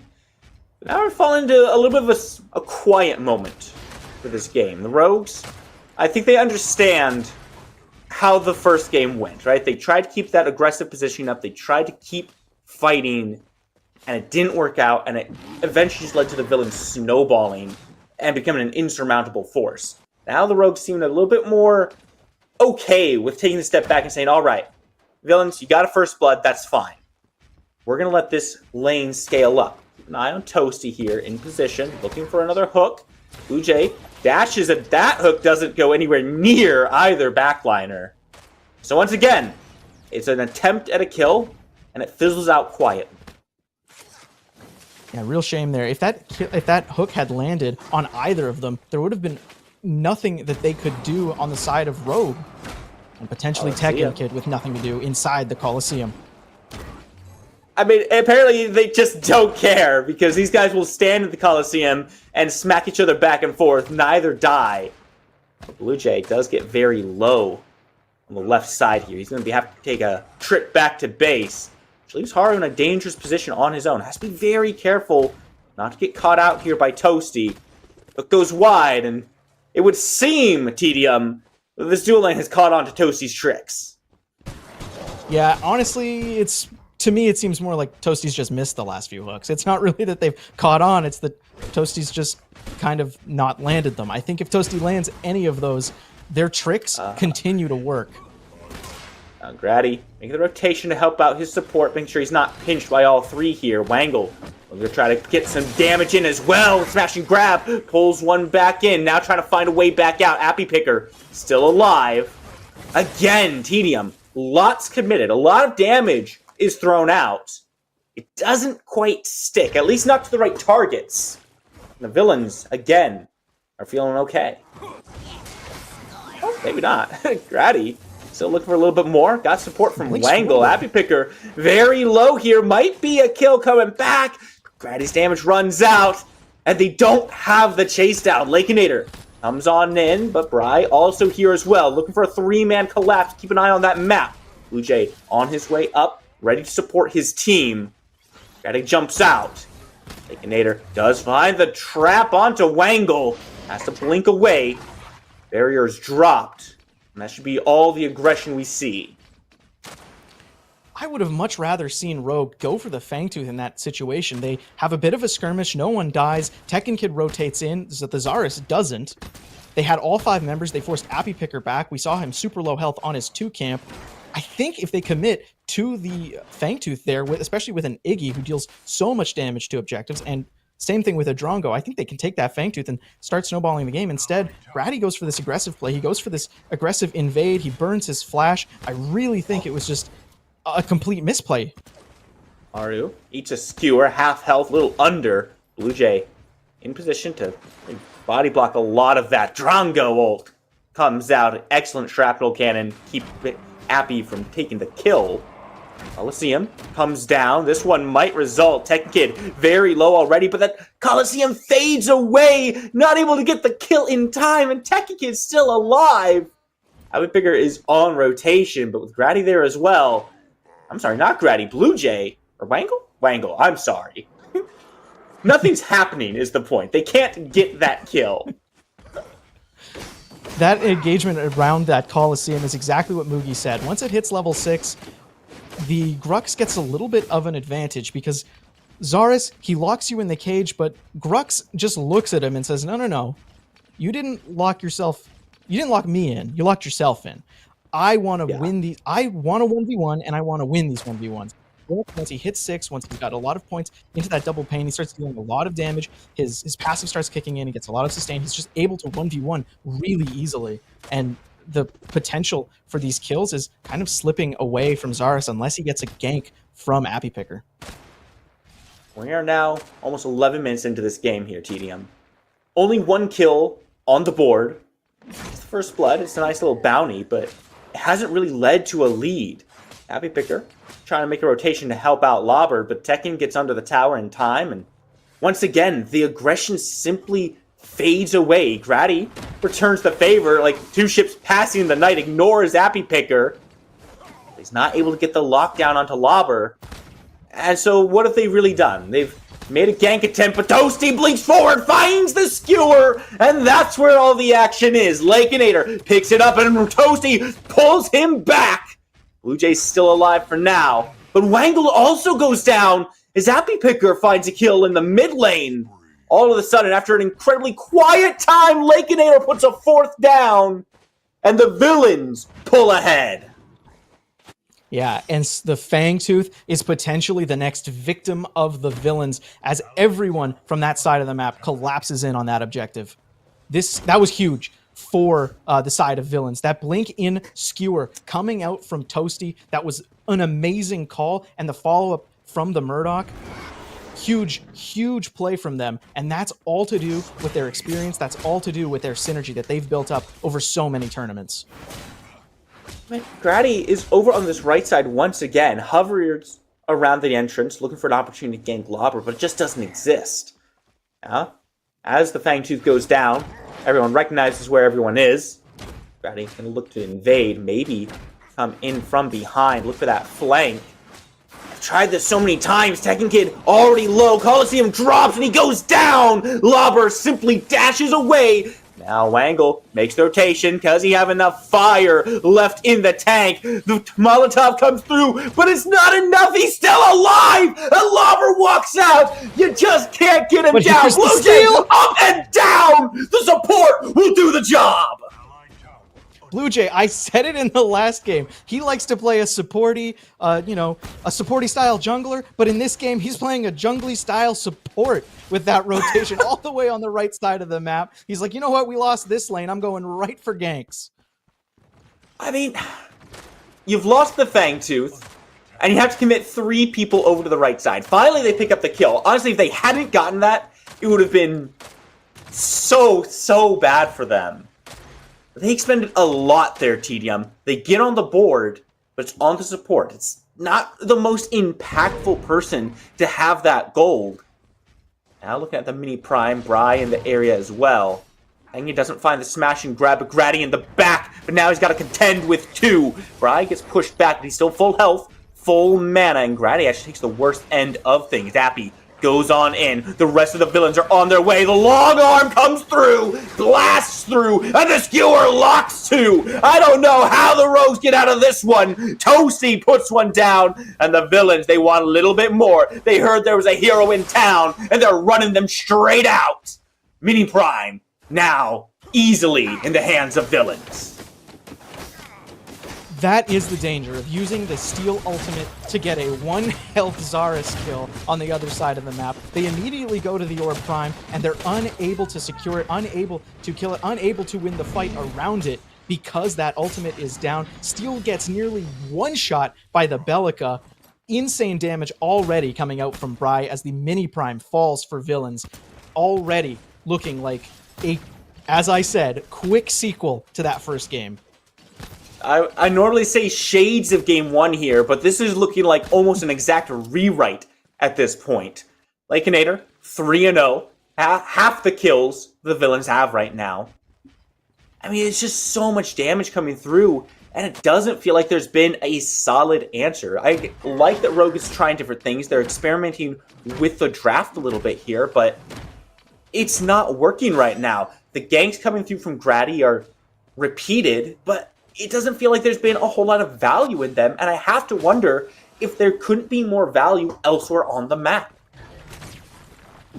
Grady really, in my opinion, needs to be focusing the duo lane. They've been the ones that have having the most trouble. I think the reason he's focusing Tekkenkid, focusing this offlane, is because Tekkenkid's typically the hard carry for his team. He's the one that they like to play through, even though he's not playing the carry role. So they want to make it work, but it's just not happening. I think a change in strategy was absolutely necessary. Oh man, Wangle just gone. Richter just puts the death sentences on everyone he looks at. Toasty maybe wasn't hitting all of them at the start, but where they count here, TDM. First tower goes down. I said the strategy hadn't been analyzed by the Rogue. It was Toasty who had just been missing them. At the minute he starts hitting them again, people on Rogue just start to be deleted. Tekkenkid aiming to defend his tier 2 tower, and his team is rotating in. Blue Jay with the ultimate could make a play over this wall. Lobber just puts him down though. Toasty might get the kill credit, but Lobber is the one dropping the walls. Now looking for a little bit more here. The villains do have to take a step back. They've committed a lot to the kill, but Grady wants to push forward. He's going into 4.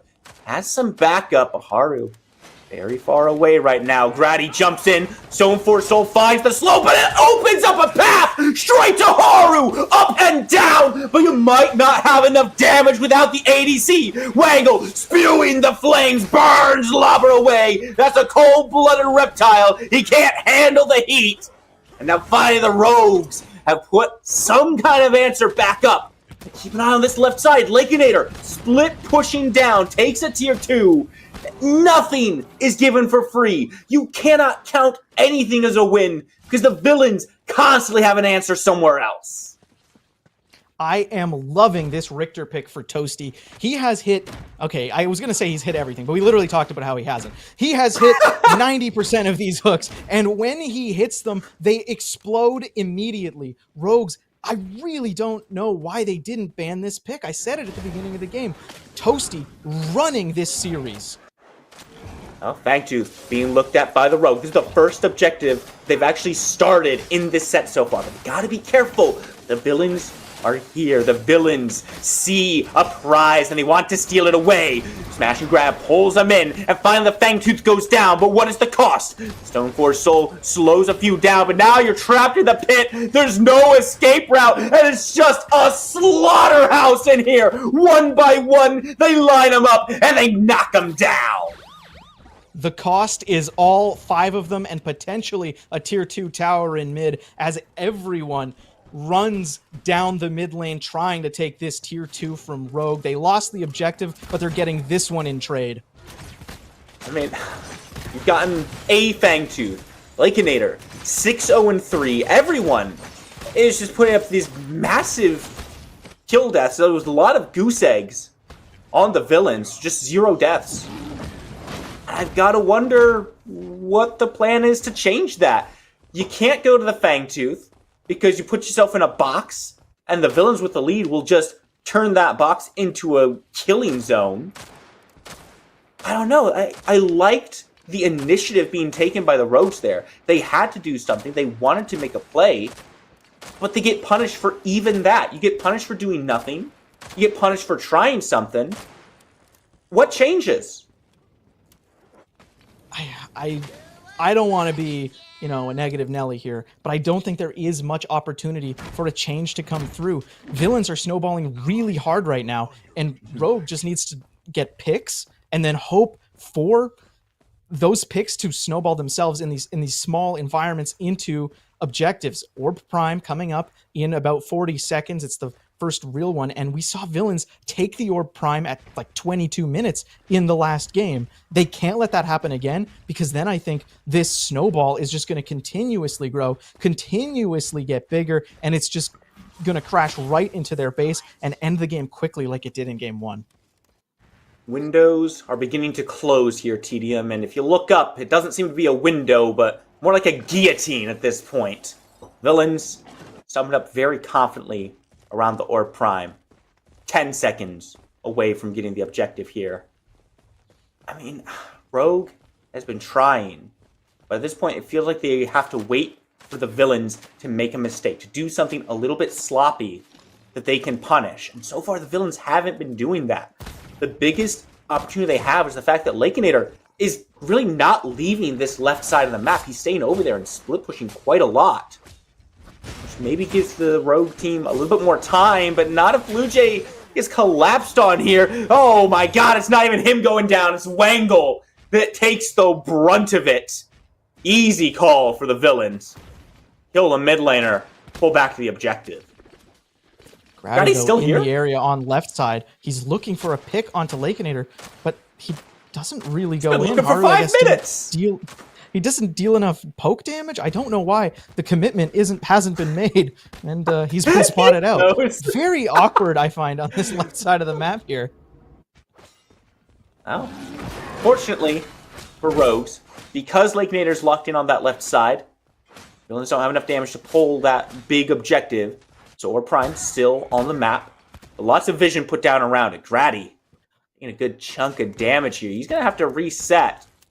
And I got to wonder if maybe this is the time for Lakeinator to leave the left side. If Grady is low and has to go back to base, that means villains should have a free run at the objective. Instead, Grady sticks around, plays a little bit aggressively now. Happy Picker in the back, just cutting away Haru's life bar. I swear he had one at one point.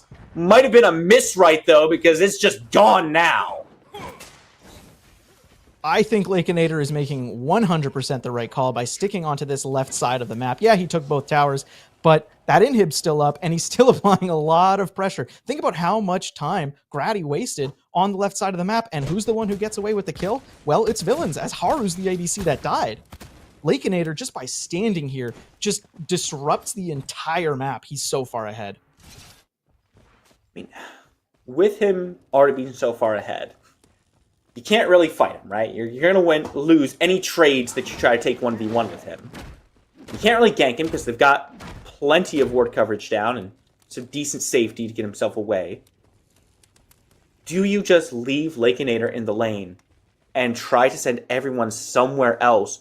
Try to just overload one side and take a winning fight with a numbers advantage?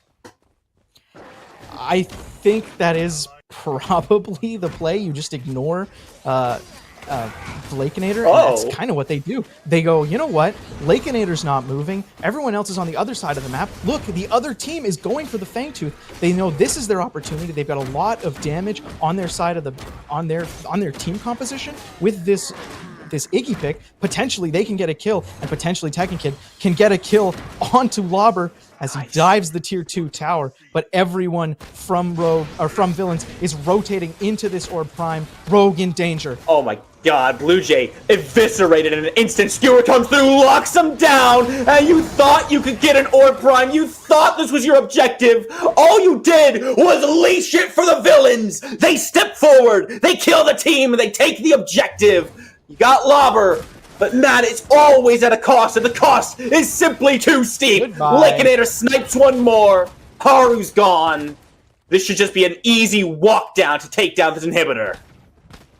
Potentially even the core, as nearly everyone from the side of Rogue is down. Blue Jay back up, but we see what happens when he steps up. He gets exploded instantly. He can barely get anything off in these fights, and Tekken Kid doesn't have enough damage to doesn't have enough damage to follow up on anything that Steel can do.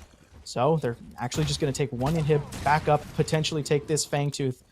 But with Lakeinator dealing so much damage, they could probably get Fangtooth and an inhibitor at the same time. Yeah, it looks like they're still going to keep up the pressure on this left side. Keep your eyes on the map there. You can see Darius rotating around the jungle, maybe looking for a flank here. He's going to run into Tekken Kid, but in the meanwhile, Bry takes Blue Jay out. Grady trying to charge forward, has to pull back. Tekken Kid now jumps in, gets taken away though in an instant. These health bars simply evaporate, TDM. They don't have the sustain. They have to fight into the inhibitor, but Wangle is the only one left at this point. And oh no, he gets it! The inhibitor, you see? Yeah, the inhibitor is all of the follow-up on Wangle's CC. So much damage coming out from that objective, but even more damage is coming out from Lakeinator as he shreds through everyone, especially Blue Jay. Every time he engages, they just jump on him and eviscerate his health bar. Case in point, it happens again, and the core is soon to follow. Wangle, all for naught. He takes one happy picker, but can he defend the base? It doesn't look like he can. No, they're retreating. Toasty, he misses the skewer. He's here. Wangle goes down, but Grady's takes down Wangle. Haru in the back as well, trying to push forward, but he takes so much damage. Bry looking to clean him up, but meanwhile, the Rogues are taking out the rest of the team. It's 4 down. Bry has to retreat. Blue Jay, with an absolutely suicidal hero play, jumps in and does just enough damage to put Abby Picker in kill range for Wangle. He turned it all around. That was pretty impressive. I honestly thought the core was going to fall there. Wangle and Blue Jay defend their base, but can they defend this upcoming Fangtooth? They just want to fight, but that was with health bars low. That was with the advantage of their structures. This Fangtooth is coming up. They have potentially a numbers advantage, only slightly, but Blue Jay might Blue Jay, no, don't do it to him. Man, God. She can't leave him alone, man.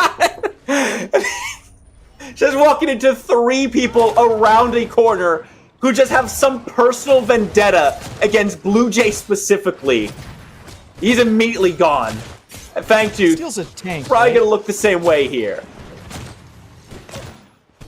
Not looking good for Blue Jay as they have an ambush-style play coming in around this Fangtooth, securing it for their team, and now they're just getting ready. They have a lot of map pressure because of those 2 inhibs being down. They got the second Fangtooth. They can rotate around faster. They're going to set up more vision into the Rogue's red side jungle. They are going to get a lot of vision around Orb Prime, and then they're going to take it. That's really what's going to happen unless Blue Jay has another suicidal ultimate play that gets people dangerously low enough for the damage of Wangle and Haru to make an impact, and they can get the objective and turn this game around.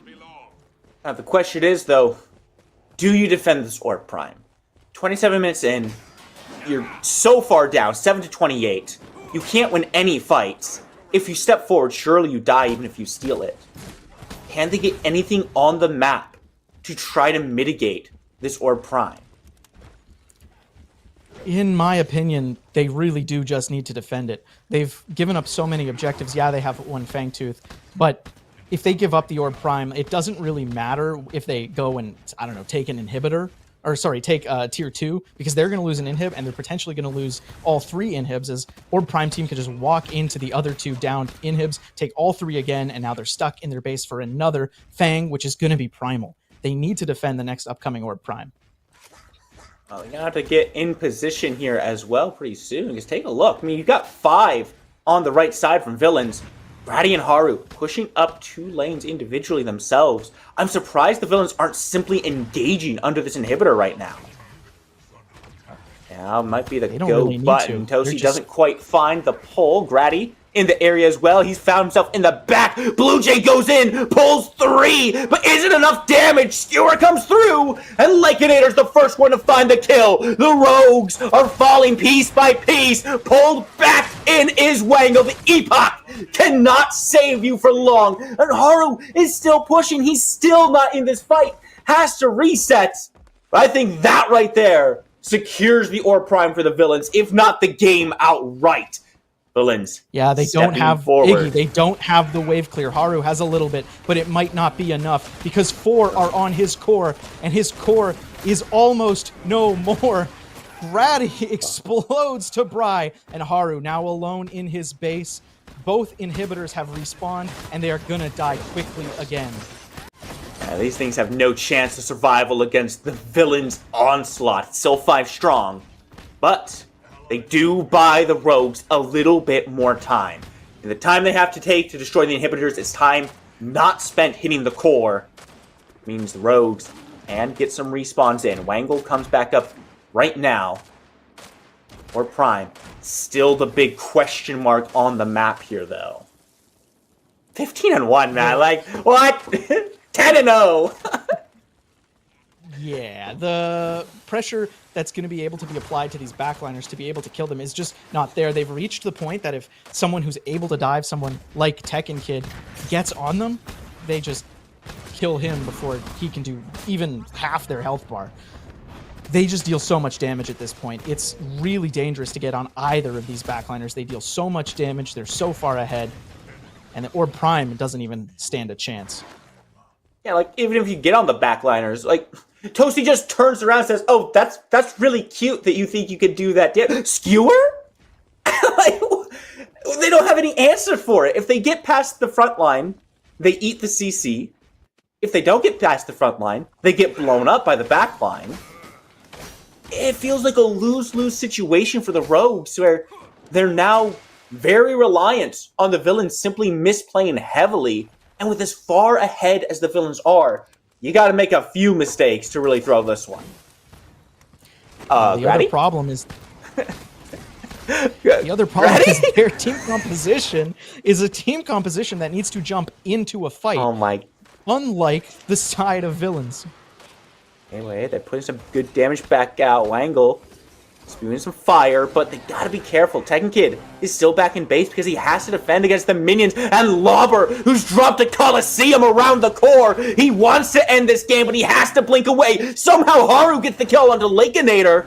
He trades his life out for it, which means there's still 4 alive on both sides. One side has the Orb Prime, which makes it a little bit better for them, but still, lost the ADC.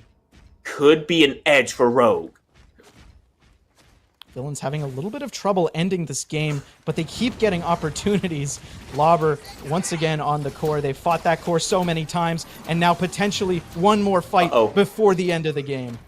Blue Jay goes down very quickly, and Appy Picker jumps on in, look for Tekken Kid, recognizes too much damage, and Wangle left alone again in the Epoch. Means Bryce simply picks that one up. Now it's all 4 down. Grady, the last one alive. I don't think that he can do the 4-man defense. It goes down. And the Villains take game 2, clean sweep. Villains had a little bit of trouble, as I said, ending that game, but they were in complete control for both games in this series. Villains looking really, really strong, especially after these roster changes. I'm excited for day 2. I'm excited to see them in the semifinals. Yeah, perhaps a longer sequel than expected. It was a short first few chapters with a longer last chapter to round things out here. But at the end of the day, it is Villains who stand victorious on the corpses of Team Rogue. And this was... both of these teams had the potential to be in the finals. The fact that they ran to each other so early nixes some of that, but it's a dominant performance. 7 kills to 35 by the end there, TDM? I'll be honest, I stopped counting. 30 plus. 30 plus. Yeah, I stopped counting, and I think Rogue kind of did too. They had some really miraculous defenses off the back of Wangle. There's so much wave clear on that Iggy, but the moment that they were able to kill him, they really had nothing to do with defending their core. Their core was going to fall, and that final hook from Toasty just puts the nail in the coffin of Rogue. He pulls Wangle out of position, and they're able to take the core. Toasty's still my MVP for this series, and I don't think it's close. Despite the 15-2 that Lakeinator just put up, it was Toasty all day. If we're talking about MVPs, I'm going to agree. It was definitely the sport. It was definitely Toasty putting in a lot of work on that, Richter. I don't know, man. I think if you're looking at playing against Villains going forward, you got to ban that thing away.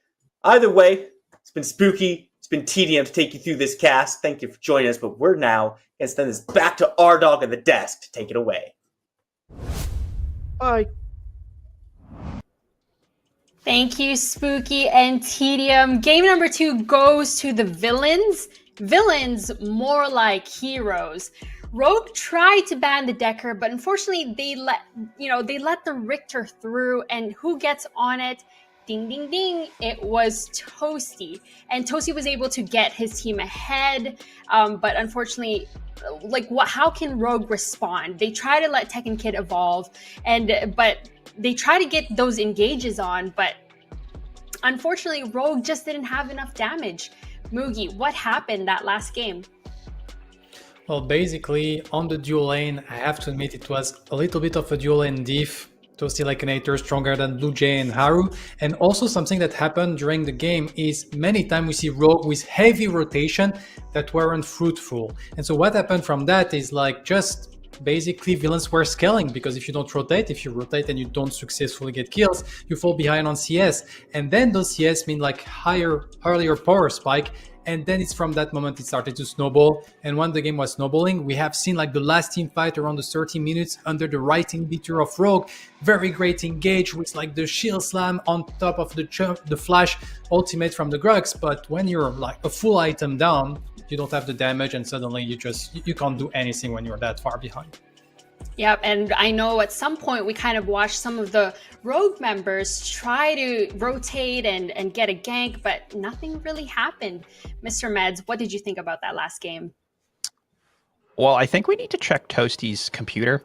I think he's got something turned on, because, Tedium and Spooky were saying that he was missing a lot of hooks in the early game, but he really turned it on. Maybe he tapped out for a second and had to turn something back on, and then he just didn't miss. I think the casters were right. He's definitely the MVP this game. I think he really did enable Lakeinator to be that bully that we know he is in that late game or mid to late game team fights. And they really did show that they were the better objective focused team.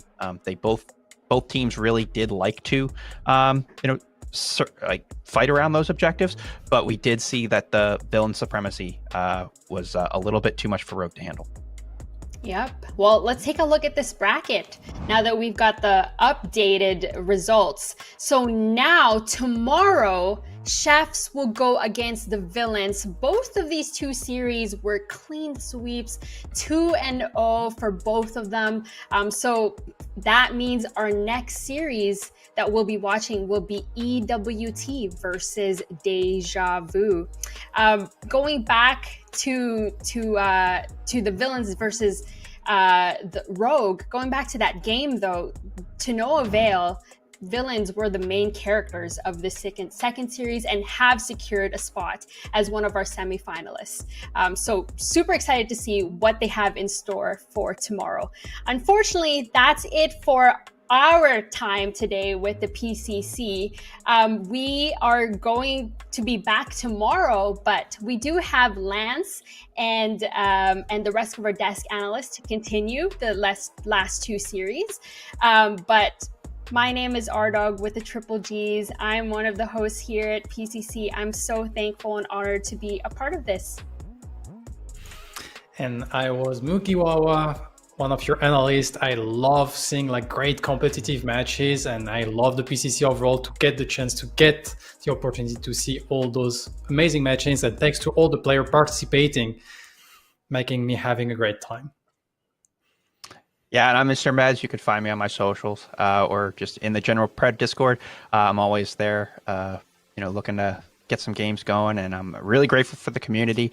You guys are really what make this game what it is, and we're very, very thankful for you. If you like what you see, follow us on Twitch, drop us a follow, join our Discord, like we mentioned, subscribe on our YouTube. We're on X as well. Thank you so much, everybody. Before you go, don't go anywhere because we still have 2 more series to watch, and we have a little bit of a video before we head for a break. Thanks, everybody. My name is Lance Cecil. I am the talent coordinator and one of the casters for PCC. Kind of been around since the beginning and still going strong. Six is back as well with a whole bunch of health, and the ult is gonna come down and it's gonna pick up Pablo. They're gonna delete Six. Where did he go? Like a magic man. Now you see him, now you don't. I played Paragon for the entirety of his existence, minus a couple of weeks right after Wukong was released. I followed Predecessor pretty much from the time that they shut Paragon down. As soon as the live access happened last December 1st, I've just been glued to my computer chair since then. One of the things that I thought was important was that this game survives and makes it a long time, and I was trying to think of ways that I could help and contribute to that, and I can't really do any coding, and I can't really do any sort of like development work for them, nor would they be interested in having me anyways for it. And I've always loved esports and casting. I started watching esports with the Season 3 League of Legends World Championship when Faker won his first one, and I've just kind of been like in love with esports and casting since then. I saw an opportunity to, give it a roll, see if I was any good at it, and kind of test the waters with it. Once Predecessor happened, I had a buddy that was starting a tournament and decided to try to cast it for him. And since then, I've just, fallen in love with the community and the scene, and casting's definitely the favorite thing that I do. 50 scrims, 20 days, 1 PCC championship for professors, baby! If I had a dream of where I would like to see the Pred comp scene go to, it would be sponsored organizations and LANs all of the time. So like similar to how LCS does it, where those people are all in one location, I would love to be able to like be around and be in person with the people that I've been helping to do the PCC stuff with. That's definitely a pipe dream and where I would like to see it go. Hey, if you were a hot dog, would you eat yourself? I know I would. I'd cover myself in brown mustard. I'd be delicious.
Hello and welcome back, everybody.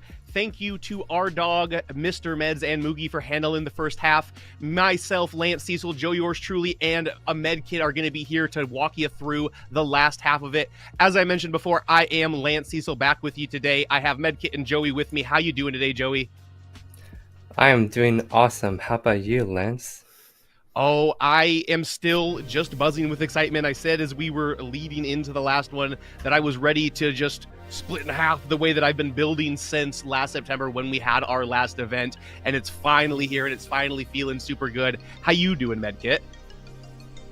What up, Lance? Hello, everyone. Welcome to PCC6 quarterfinals. I'm really happy to be here.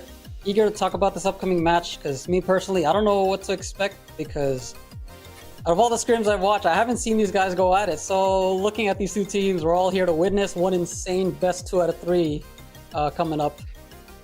It is going to be an interesting one. So talking about the next matchup, we got our first two out of the way. Next, we're going to have Even Worse Timing taking on Deja Vu. So Even Worse Timing, a team we're pretty familiar with from the past.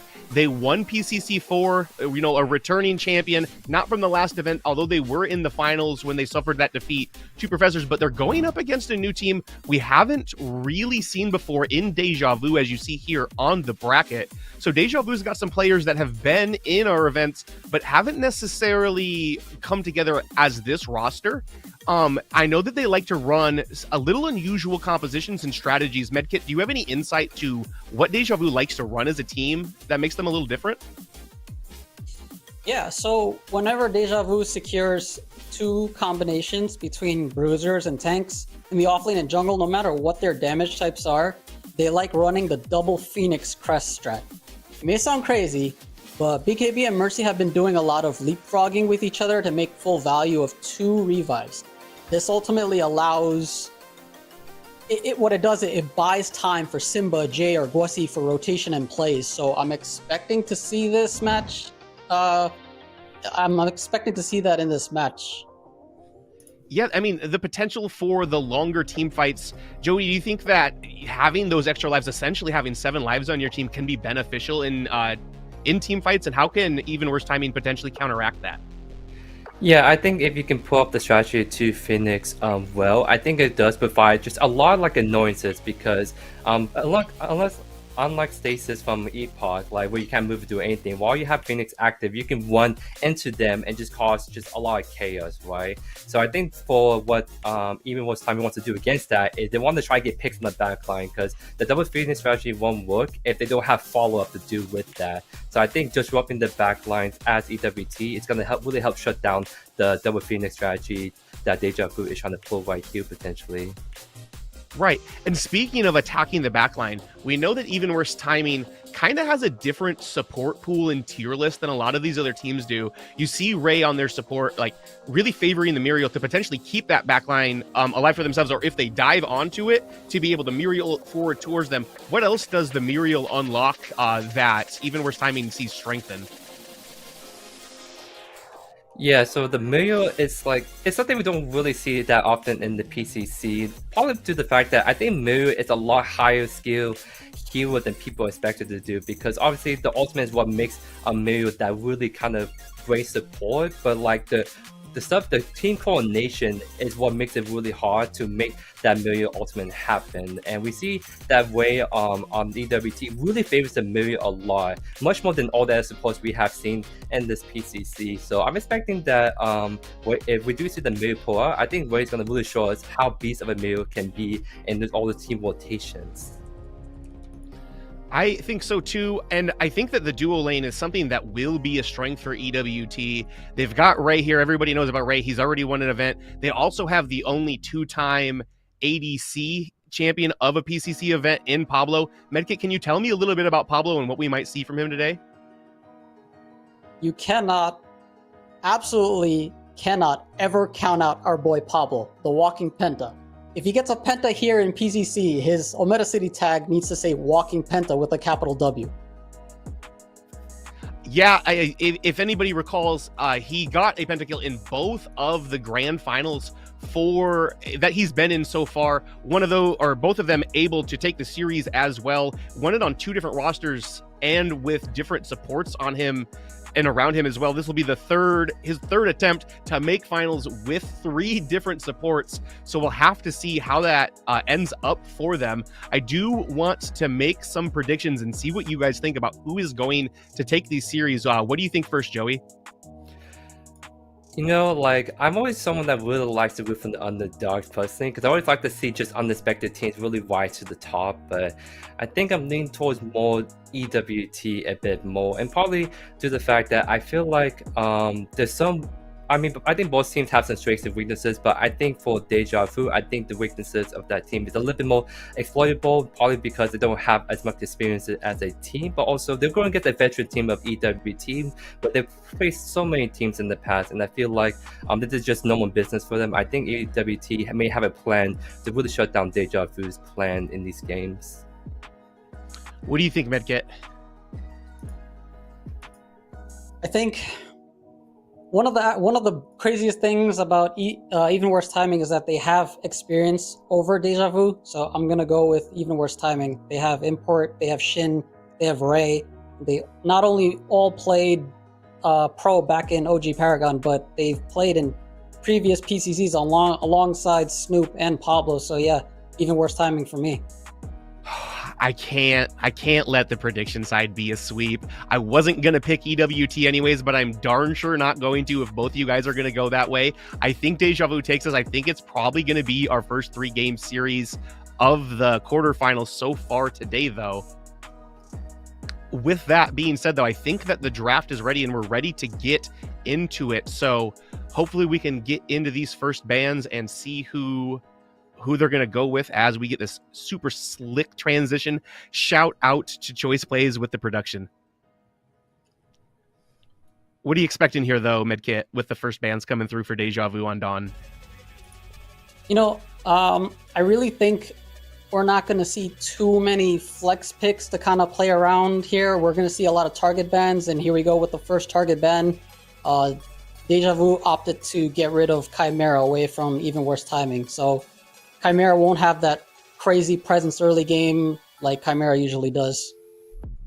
And we see right here that the Bellicas is going to be banned as well. So I think both of them are sort of like target bans for each team, because I know like Import personally plays a lot of Chimera jungle. I mean, I personally myself in my solo queue game, so he's been putting a lot of work on the Chimera jungle. But unfortunately, he won't be able to show that off in this first game at the very least. And I think the Bellica pick right here, it's a great pick for both the support and the mid lane for Deja Vu. So I think those are actually both great bans for both sides. Just really trying to kind of target ban a little bit of the player comfort picks. And Bellica definitely can be flexible in either of mid lane or support. So it may seem like a flex ban, but it may be like a target. It's possibly a target. Same as Richter. Richter is a very flexible pick here, but I think Deja Vu is thinking, you know what, let's just get Mercy on Richter and get him going like he usually does with those crazy hooks. Yeah, that's actually a really great first pick for Deja Vu right there, especially since Mercy can pull out the jungle Richter pretty dang good. And we see right here that the Decker and Steel is going to be picked right here. Both of them offer plenty of CC, so with those two picks alone, I think Even Worse Timing is good on the CC front. Now the question is, can Even Worse Timing grab some of the more DPS picks to round out that team comp? But that may be a Steel jungle, because I also saw Import bring out the Steel jungle from time to time. So obviously really great flex from jungles, offlane, and support. So I think they still have a lot of options where to put that Steel right here. So like I stated before, if there's a tank and there's a bruiser, we might see the double Phoenix come to play, and lo and behold, there's a Greystone right there. So we're almost there. We might see the double Phoenix coming out of BKB and Mercy, and we don't know who's going to pick who yet, as Richter and Greystone are both very flexible characters. But we do see their mid laner has been picked up for Iggy, who provides a lot of AoE damage and a lot of pressure in lane. Right here, I actually like the Fame Out pick, which is sort of like hit or miss. Like I feel like he's really solid in both the offlane and jungle, but these competitive teams don't seem to really like the Fame Out pick a whole too much, and probably due to the fact that I think Fame Out, what he wants to do is dive the back line, try to get the picks, but if you have it going against a well-coordinated team, it can really be hard for the Fame Out to find openings without getting CC and blown to oblivion. But I do like this pick because I think if you want to shut off the Iggy before his turns do too much damage, I think you need like an assassin like Fame Out to go in and make quick work of him. But so far, it's just a Richter has been worried about. Greystone, you can kind of know it, so I think what Deja Vu need to do right here is potentially look for another pick to help heal for the backline against this dive comp with the Steel and Fame Out. And we see right here that the Xeris and Gideon ban coming through. What do you think, Medkits? I think it's interesting banning Xeris, because I really think Even Worse Timing and Deja Vu would have tried to target some of the ADCs in mid lane because they haven't been picked yet. The Gideon ban is smart, and the pickup from Drongo is also a good choice because, like I said, we haven't seen the carry on the dual lane, and the mid lane have been chosen yet. Yeah, I actually like the Drongo pick a lot because they always have so much CC with the Decker and Steel, and now you're getting Drongo, just a random silence grenade throwing out the middle team fight, and it's going to cause so much disruption. And actually, it's going to be really good answer to Greystone, especially. Just I'm trying to silence him before he gets ultimate off, or if he alls first, then throw the silence grenade right at his feet, and now all of a sudden that Greystone is stuck right there to be a really easy kind of burst damage coming through right there. And here we see, because Twin Blast has been picked up, that most likely is gonna be Richter for Guasi here. And there we go, there's a Rampage. So it looks like we're gonna see Mercy in the jungle playing as Rampage. So BKB is gonna have a great time playing Greystone. So we're gonna see a lot of sort of frontline piggybacking between these three frontliners here. Yeah. I'm very curious about what the last pick for Evil's time is going to be, who they're going to pick for the mid lane especially, because looking at Deja Vu, they have a very solid core foundation team with the really tankiness, but also plenty of CC and sustained damage coming from the Iggy Scorch and Twin Blast. So I'm actually really liking Deja's team a lot, and I think Evil's time has a really solid team going forward. It's just really going to hinge on this last pick, on how they're actually going to respond to Deja Vu, because I'm seeing a lot of diving with the Greystone and the Rampage, and of course the to just setting up some easy hook plays. And yeah, we see the Sevog right here coming from Even Worse Timing. I think that's actually an excellent pick for them. I think the only worry though is that it's going to be really hinged on, actually that may be a Sevog mid, or they have something really interesting going on right here, because we've seen Sevog mid in the past, and this may be a Sevog mid right here looking at Even Worse Timing's draft. What are you thinking? Surely this is not a Feng Mao into Iggy, is it, Joey? Do you think that that's Feng Mao into Iggy? I mean, I hope not. Maybe a Feng Mao mid, like, I don't know, like, because I know Feng Mao mid's been like being picked up recently, but a Feng Mao into an Iggy, like, it's Decker mid. It's Decker mid. That's the prediction, Joey. That's your prediction? Yeah. What do you think, Medkit? I was surprised when I saw Feng Mao, but then I realized, like, okay, I mean, you know what? I think it is a Decker mid to go up against Iggy and Scorch there. Because normally Feng Mao is a really good pick into someone like a Gideon, but Gideon's been banned. So I was like, are we about to see an AD mid lane? But I think you're right, Lance. I think we're going to see a Decker mid lane. It's going to be spicy. There's really only one way to find out, and that's to get into the game. We're going to throw it over to our casters, Woofy and Tang.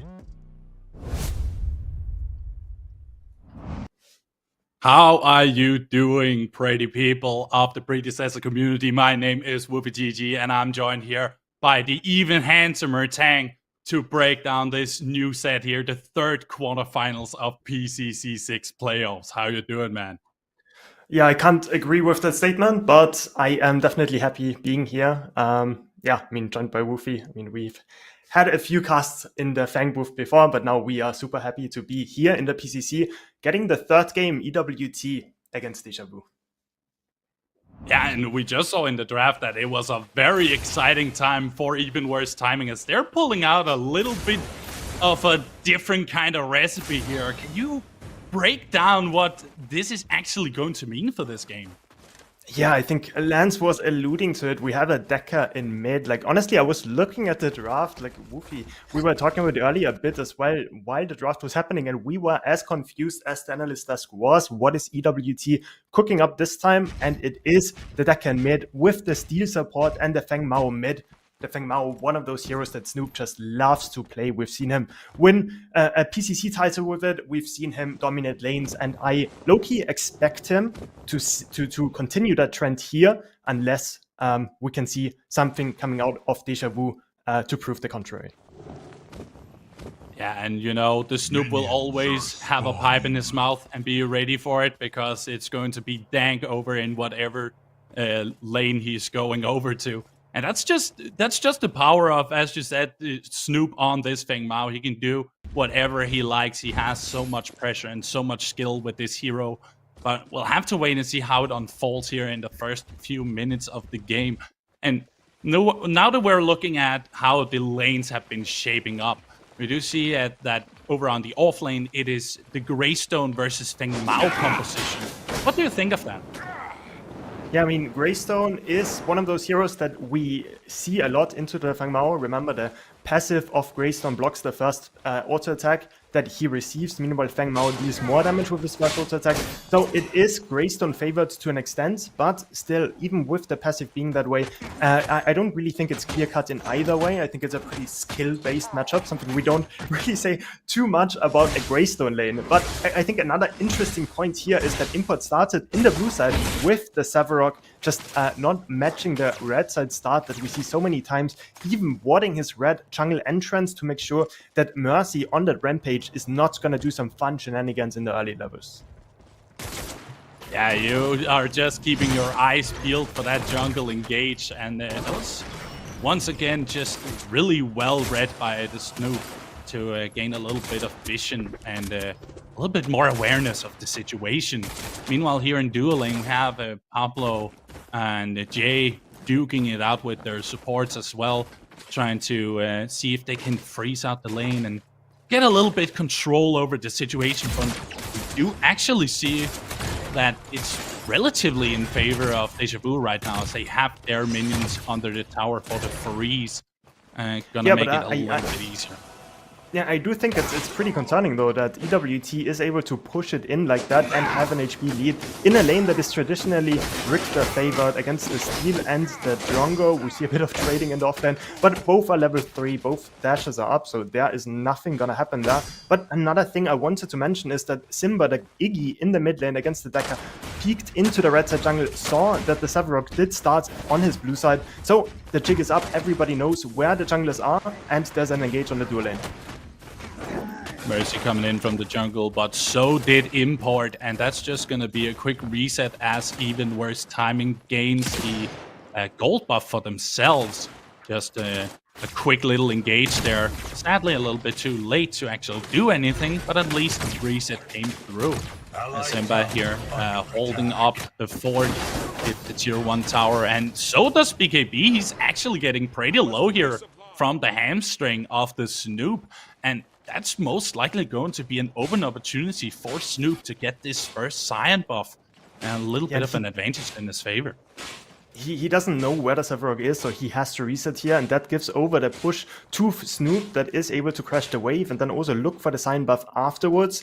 That just all comes off the back of just solid trading in the early game. It's also Snoop taking a jungle tower hits there by accident, so he is a bit lower than he would want to. Meanwhile, after that engage on the dual lane, another rock just barely misses, and there's just nothing gonna happen with that one. But we see the gold buff hotly contested. That was the second time EWT tried to take it, but they cannot secure it quite yet. Yeah, I actually missed that it was actually still up. It has not been taken yet. It's still the first gold buff available, but Mercy has been there every single time. Even Worse Timing want to go for it. So it just seems like he is on top of things right now, but we'll have to wait and see if that will pay off in due time. Keep your shin up in mid by getting that river buff, and Simba will just make a two-way handshake by getting the other here in the mid lane. But the positions of Even Worse Timing are pretty situated around the right side of the map. And we see Pablo just attacking on the dual lane again. I think the timeless dance around the gold is still continuing somehow. The Rampage is now on the other side of the map, but even in isolation, they don't really want to start it quite yet. But yeah, with so much action on other sides of the map, we haven't even gotten to talk about the Decker in the mid lane against the Iggy. A super interesting matchup. The Decker, one of those heroes that has a lot of shove, but usually you obviously see her in the support role, not really something you see too much in solo queue in your mid lane, but one of those premier picks that especially EU teams likes to pull out in those tournaments, with the Decker having decent range, a lot of lockdown, and can just facilitate her entire team to do just more. Yeah, when you pick something like Dagger for the mid lane, you have to apply a little bit more adaptability on your end, because it's not that common. But as you said, it's relatively popular amongst new teams. And in this case, it's Shin that has been around for quite a long time already. And he's been showing up on the Dagger every single time we've seen Shin play it. So it's against an Iggy, though, that's where I kind of start to raise an eyebrow, because that's a really strong pick. Meanwhile, BKB here just trying to box a little bit more with Snoop, and he's actually keeping the control steady. But here's Import with the news, going for Simba. Even though that there's a fence, it's not going to keep him in check, but the Subjugate will connect. He's getting pushed back by Simba, but Shin is still on the hunt. And in the corner, we have Mercy waiting for an opportunity, but it's just going to be a reset. It's gonna be a reset, and both ultimates traded by the Iggy and the deck. I don't think Iggy had to blink there. Maybe I am wrong. No, he still has it up. As we see a solo kill by Greystone that just tried to dive the Feng Mao, and that's first blood over to the side of EWT. No way. You do not allow that to happen for Snoop. You do not dive him. He will return the favor in kind. And that's going to be first blood for even worse timing, as you mentioned, Tang. And that's really, really a perilous situation, because that was not what was supposed to happen, BKB. I'm sorry, but that was really not the play.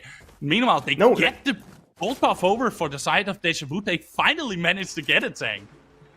Yeah, no, and Greystone has both ult up and flash up. I do not know what exactly happened there, but it was certainly something that Snoop is very happy about. We talked a bit earlier about the matchup. One thing is for certain though, like if the Feng Mao does scale pretty well into the late game, so like if he does get ahead early, like he is such a threat, especially to the backline, especially to the TB, especially to the Iggy. Those two damage threats that Deja Vu has. If the Feng Mao does get ahead, then as any assassin does, he is just gonna demolish them.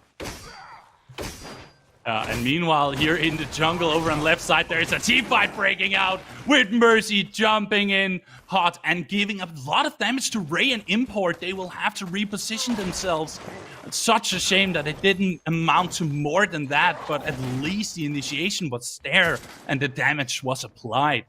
A little bit of an unfortunate situation for the engagers over on even worse timing, but I guess the Deja Vu liked their purchase.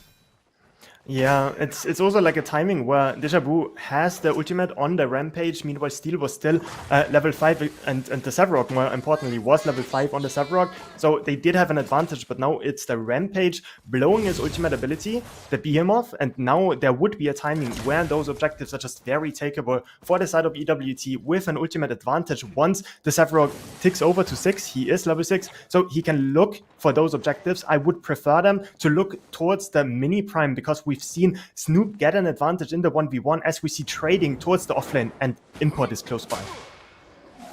Import trying to subjugate his opposing enemy, or his opposing warrior on the offlane, and it's definitely not going to connect, so it's just another reset yet again.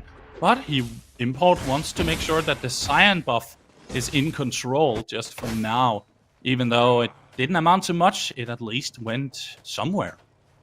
Yeah, and it gives him a few stacks as well. So remember, the Sevarog in the jungle doesn't get as many stacks as he would on the offlane. So if he does get the Cyan buff, that's a few more stacks in his pocket. But with the information taken by the Greystone, the Sevarog is over on my lane, do something on the other side of the map. That's exactly what Deja Vu is going to do, and they start up the Feng Tooth. I do hope that they will remember this over on even worse timing, because then they will experience Deja Vu for real. If Fangtooth is going down to Deja Vu. But in the meantime, even worse timing wanna assure and acquire this mini or prime. Most likely just gonna go for the Snoop. Yeah, that's definitely going to be the case to add a little bit more insult to injury over on the offlane.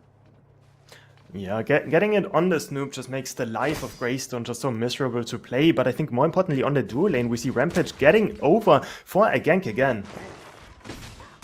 Mercy is getting shield bashed from Ray. Even though there was the shield wall, it was not placed correctly. And he did get stunned by the boulder toss. Nonetheless, it's just gonna be a reset. The Snoop is getting hunted right now by BKB. He's actually blinking in for it. And Snoop just gets away. Yeah, that's blink for blink exchanged. I think it's probably kind of worth it for BKB because he loses a wave at the same time. Also, probably the blink is more important on the Feng Mao compared to the Greystone, but Dekka is close by. They know he has no ult, they know he has no blink, but he is a bit too tanky. He is a Greystone after all, so they are not gonna pull the trigger on that one, but it's still gonna be Feng Mao being able to push the wave in and then also get a reset after the prime take, the mini prime. He didn't reset, so he was still pretty low, so he could can really push the lead. It's usually what you want to see on the hero that has mini prime. At the same time, you want him to get some help by your jungler as well, so he can actually use that mini prime efficiently.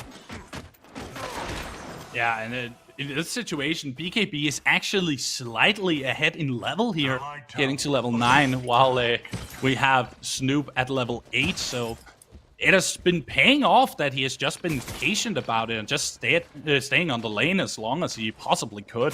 And in this situation, it delayed a little bit for the side of even worse timing, but he still does have that mini orb prime buff, and he can use it however he wishes. Look at the river, he is moving. He is trying to see if he can find something, puts down a ward, and he notices Mercy in the jungle just to make sure that he knows where everybody is. The awareness is the name of the game, and Snoop has it. Yeah, he has it, but he can't really use the mini prime on his own, especially with the Rampage close by, so he just kind of has to sit back. That's definitely not what you want to see from your hero that has mini prime. At this point, it would have probably been better to just give the mini prime over to Sevarog if you're not gonna play around that lane. But I think the lane we have to watch is the mid lane, but with good wardings. We see that Iggy being aware of the Sevarog, but I think there might still be something happening because Decker has long range engage, a good cage coming out, but import is just not close by, so there is not gonna be any follow-up. Nah, that was unfortunate for Import. It was a really good fence placed down onto Simba, but he knew that he just had to hug the corner of a circle, because there's corners on a circle, and just deny the subject gate to be a follow-up. So that's just going to be the end of that. Meanwhile, they're actually going for this 3-camp, taking it away from Mercy most likely. He does actually successfully take it. And that's going to be a little bit less farm in favor of Mercy. Yeah, I think it's a bit of a statement if like the taking away the 3-camp is a big point in the game at the moment, because like there's not many kills happening. It was also just a trade of objectives. So I mean, getting the 3-camp is definitely something good for Imports, but at the end of the day, that's not gonna change the game. A good gank though might will.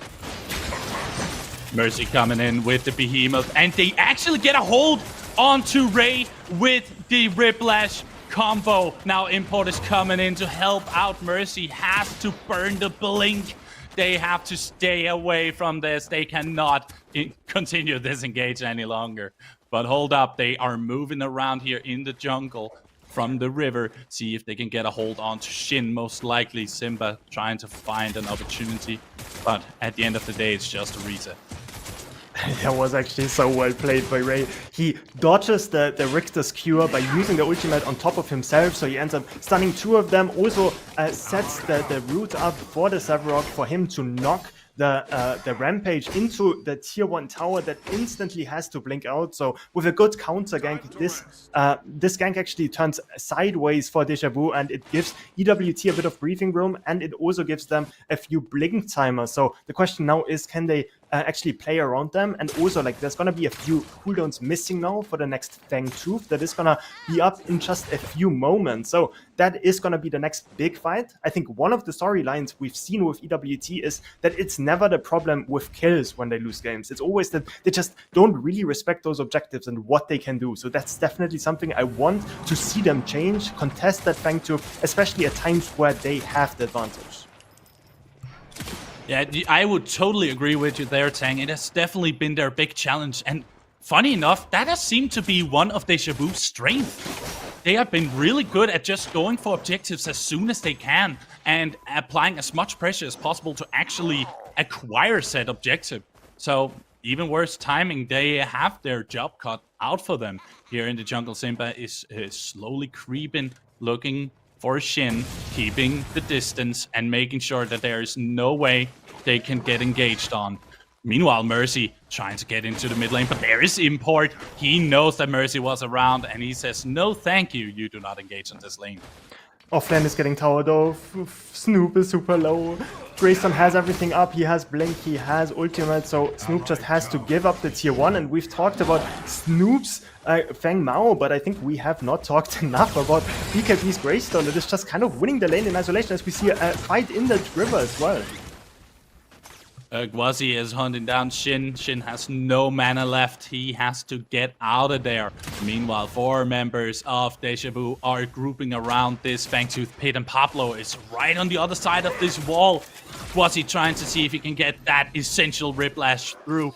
It's not gonna happen because Mercy is getting Colossal Blowed out of the way, so he will not do anything with that behemoth that was burned down there. But that's still an opportunity to strike for Deja Vu. They have the opening needed to take this second Fangtooth in their favor. Yeah, they get the Fangtooth. Deca is just split pushing mid, getting the wave on the tower there, hopefully. There could be maybe a collapse on the Greystone, but it's a Greystone, it's just not worth it, so Shin is just gonna get the reset, and that is the 2 first Fangtooths of the game taken by Deja Vu again, and that's one of their strengths. Like Woofy, you alluded to it earlier, they are really good at contesting those objectives, getting good backtimers. As we see the scoreboard up, we have 50, 60, 70, yes, 60 yes, up on the side of Deja Vu. Don't make me do maths, please. But yeah, we see about 2 items complete on most of the heroes. I think we have a slight lead for the side of Deja Vu going into the mid game. Yeah, they have been showing up on pretty much every lane, and that objective control that they have shown up has actually been in their favor. Even Worse Timing has not been able to answer, and now they're sitting on a few items that Even Worse Timing can't really brag about having themselves. And as you mentioned earlier, we have not talked enough about BKB on this Greystone. No matter how much he has been pressured by Snoop, he has been able to keep the steady farming going without any fear in his heart. And he's actually jumping right onto Snoop. He has to slide away right there with the Reaping Dash, but it's more than enough to show that Snoop has no place here. And now Deja Vu are going for the next objective. That's what we have been talking about, Tang. They keep taking objectives. They keep taking whatever they want. And Mercy's now sitting on a mini prime buff. Yeah, I think this time though, EWT at least trades it. They get the mid tower, they get the dual lane tower, they get 2 tier 1s for their trouble. So I think that trade, I would actually take it. I think it's probably in EWT's favor, especially considering how hard a time Snoop has on the offlane against BKB with the Greystone with 3 lives. As Madkid was mentioning on the analyst desk, he does have the Phoenix, he does have the Stoneforged Soul, he is the Greystone, he is unkillable, and he still deals a lot of damage. So it's definitely BKB having a really stellar performance. Now it's just the rest of his team also using his strength to get those objectives, as we've just seen with the mini prime. Really well played by them, but they bleed a lot on the other side of the map. Yeah, absolutely. Pablo here has to be pushed back into the town. In the mid lane, we do have an engage here with the Iron Strike connecting onto multiple members of Deja Vu. They have to blink away. The Subjugate was connected, and he blinks away to try and continue the chase. Import will just use it for no big purchase. Quasi, on the other hand, very low, has to go back, and Mercy and Simba are on the back foot. They didn't get another kill. Not a single kill has happened in over 10 minutes, Sang. Yeah, I think we just see a lot of blinks used by both teams. It's just a bit of a doozy. we have a very killless game, but still a decent amount of damage of action happening. Just everybody gets away with 1 HP. People only fight when they have blinks up, it appears, because everybody just lives. And the only kill we've seen so far is Greystone just diving a bit too hard onto the Feng Mao and dying in the process. But yeah, a bit of a objective focus game, I would say. Yeah, and it has been paying out well for them over on Deja Vu at the end of the day, because they're actually outplaying what Even Worse Timing are best at, these long, elongated fights, but they rather want to have a bit of a poke war here on the side of Deja Vu, and it has been working out so well for them. But in the backline behind Simba, there is a little bit of trouble with Ray waiting for an opportunity to strike here, and that's gonna happen. They're gonna engage on Quasi all by their lonesome. Even though the electrocute is out of the way, it's not enough. Import will get Quasi. They're gonna continue the chase. Mercy has to stay in the back and wait for an opportunity to throw the boulder to help BKB. Simba will get the kill onto the Snoop. That is going to be a 1-for-1 situation. We're finally seeing some numbers, Tang. we have 3 times the kills now than we had 30 seconds ago. It's just so much happening right now. But no, it's just a kill on the Richter that didn't have blink after the previous engagement, and then it's also getting Snoop getting caught, being stuck between the Greystone, and the rest of the team decided he is just gonna not die to the Greystone but give the kill over to the mid lane instead. It's not my problem as long as the Greystone doesn't get the kill, is probably what he thinks. But now we see a bit of a bit of a collection of players around the Fangtooth again that is tuned to spawn, and I think the third Fangtooth is like one of those win cons that you can't really give up as EWT. Absolutely not. If they manage to get it over on Deja Vu, they will not only get more power, but also more defenses. So you do not want that to happen when you have a slight advantage. You do not want that scale to tip the other way. But they are looking towards import. They will engage. And there we have BKB jumping into the Phrase Imba with a skewer help from Guasi. Gets a kill onto import. Ray is going in with Shin and Pablo to deal the damage, but here's the Stoneforge Spirit to keep them in check. Ray cannot do anything, and that's the third Fangtooth in favor of Deja Vu. The fight will continue. Ray will go in with the Shield Slam, hitting 3 members, and Pablo will get another purchase for his side. BKB going down. Jay will answer by getting to Snoop, and now they're on the back foot. Let's call it a 2-1 situation. A 2-for-1, but it's also the Fangtooth secured by Deja Vu that are just kind of so strong in those engagements around choke points. It's the Iggy just dealing out so much damage together with the Greystone being like the best area of denial sort of hero. He just runs at Pablo, and Pablo kind of has to box him, has to use a lot of resources to get away from the Greystone. So it just ends up several getting caught. Then Ray has a really good engage onto 3 people with a Rift Walkers in, with a really good ultimate, but the damage was kind of lacking for their side, so they only get Greystone. And I think somebody else falls for the side of EWT. I think it was the Snoop getting caught at the end of it as well. Yeah, import at the beginning, right? So now it's just the lead kind of exploding for Deja Vu, especially because some of that power they get is not really measured in gold, but instead it's just the extra stats you were mentioning. And we see a bunch of items completed now as well. And remember, the more items they get, the more they benefit from the buff because it's percentage based. And not only that, you also do get all these passive effects with the items you're getting. So that's also something you can get right down in your pocket when you finish items. It's a big purchase, but you're being rewarded for your investment. And Deja Vu are really starting to look sharp here in this first game against the even worse timing. Yeah, it's a really interesting game because I feel like it's been a very back and forth sort of game with only 6 kills in total at 24 minutes, something we don't really see too often. But I think we have a very clear division between those teams. We have the Greystone that just kind of wins the side lanes, just perma pushing on one side, and then we have like the objective set up by Deja Vu using the Greystone in order to get a good wave state in order to contest the waves better. As we see him try to power that again, he does have a lot of abilities to make it work. He still has his ultimate up, he still has his Phoenix probably up, so he is not too much under threat of diving, but more people are coming. He blinks out of the fray just there before the subjugate connects, and that's just gonna be the end of that. BKB getting the Snoop easily just as that. As we said before, he has just been showing up against Snoop when he's playing one of his favorite picks. So that's a really dangerous situation and not really what he would have wanted. But that's the reality of it. Deja Vu, they know how to counter this situation. Now they're all looking towards this Orb Prime pit. We have multiple members of both squads situated around. Ray is jumping in to see if he can get a hold onto Quasi. He has to blink out, but Pablo has the damage needed. And with the rat rounds, that's another kill for the side of even worse timing. Now sitting at a 4-4 situation. Yeah, I think Deja Vu was deliberating whether they, with that kill, they could look towards Prime, but in the end it was Richter overstaying, using everything, using his blink to get away, but with the red rounds, Drongo does secure it. Pablo, just a really good Drongo player in general, as we see Shin just kind of boxing BKB that that takes absolutely 0 damage, just has 2 magic resistance components in his pockets as well. So it doesn't only help him against the Sephiroth, but also the Decker that just obviously wants to one-shot people. But against this team, there's realistically only the Iggy and the Twin Blast that could be the target, with Iggy having that stasis to just stay alive longer.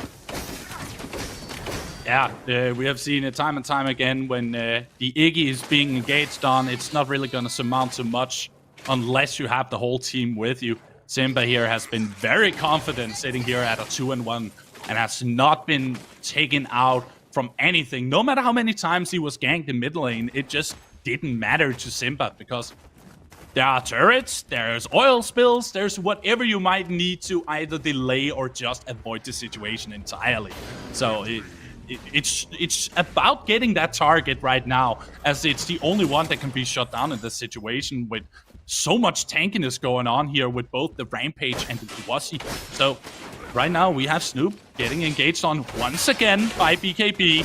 He loves to box this guy. He is not respecting Snoop's name. He even jumps for it, even with import nearby. He is not afraid of this Reaper. He just want to have fun and have a little boxing match. Why not?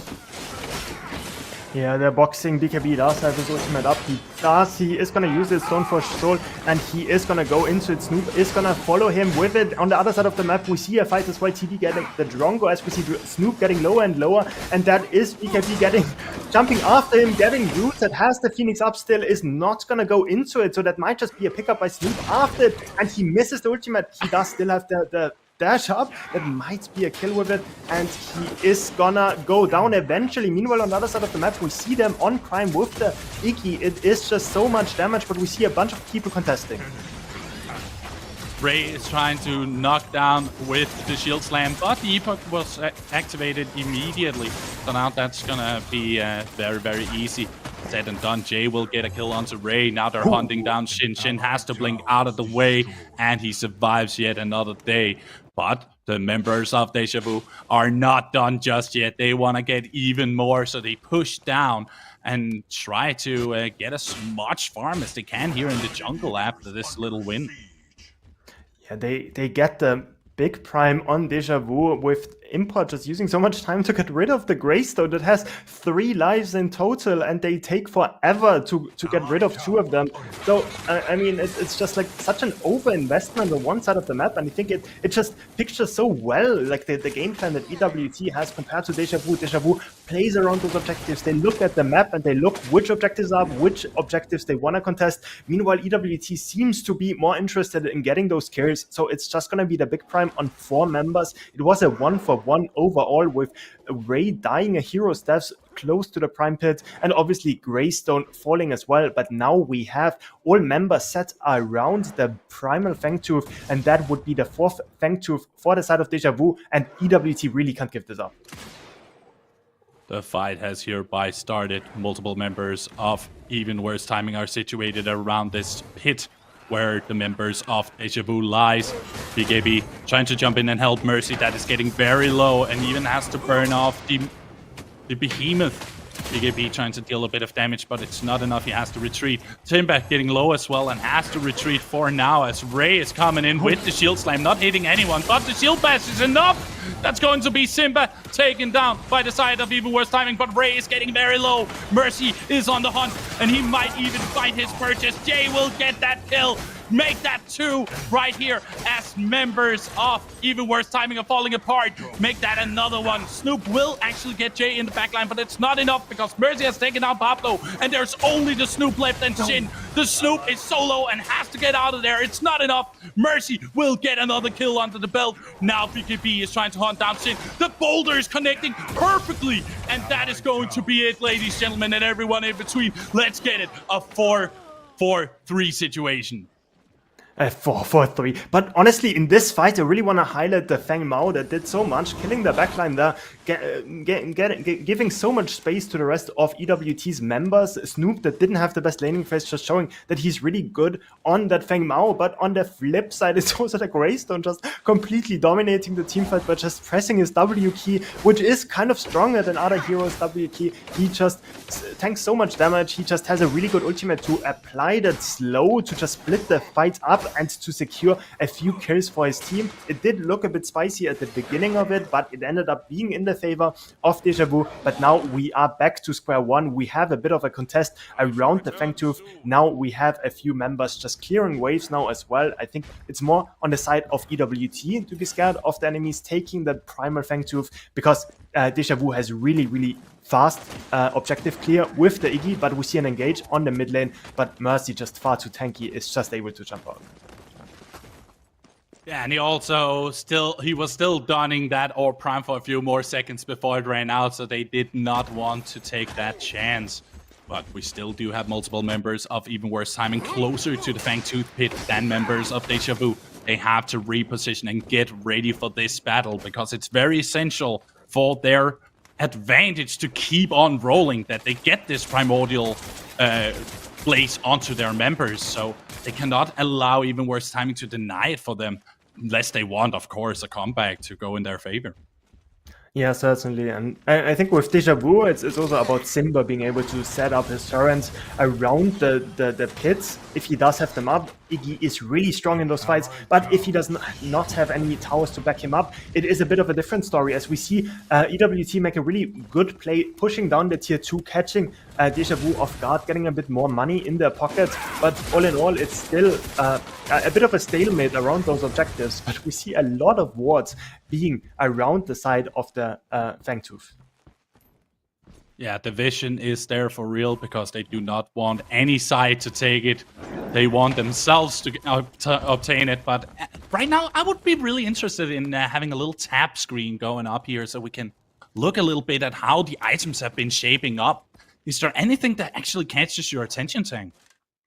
Yeah, I just want to mention again how close this game is. We have like a 10 CS difference between the two teams, and we have 4 items completed on most heroes, apart from the supports, of course, that do suffer a bit from the inflation at the moment. But yeah, I mean, it's Pablo with a pretty default build together with Jay. I mean, Jay does have like half an item advantage. We see quite a strong item lead on the Greystone as well. No, Greystone is actually even with the thing, as we see a bit of action going on. The engage is happening, the rock is being thrown, but the subject gate connects onto Mercy. But Import is getting low and has to get out. The Snoop is getting hunted now by members of Deja Vu. They're still relatively healthy, and Simba is keeping the damage going. Now BKB is coming in to join the fray. He's getting Colossal blown out of the water, and even with that boulder toss, it's not going to amount to much, but at least all members are healthy and safe. I think the health bars are bugged. There's just nobody dying, but as I said, this Ray gets caught, and he does go down.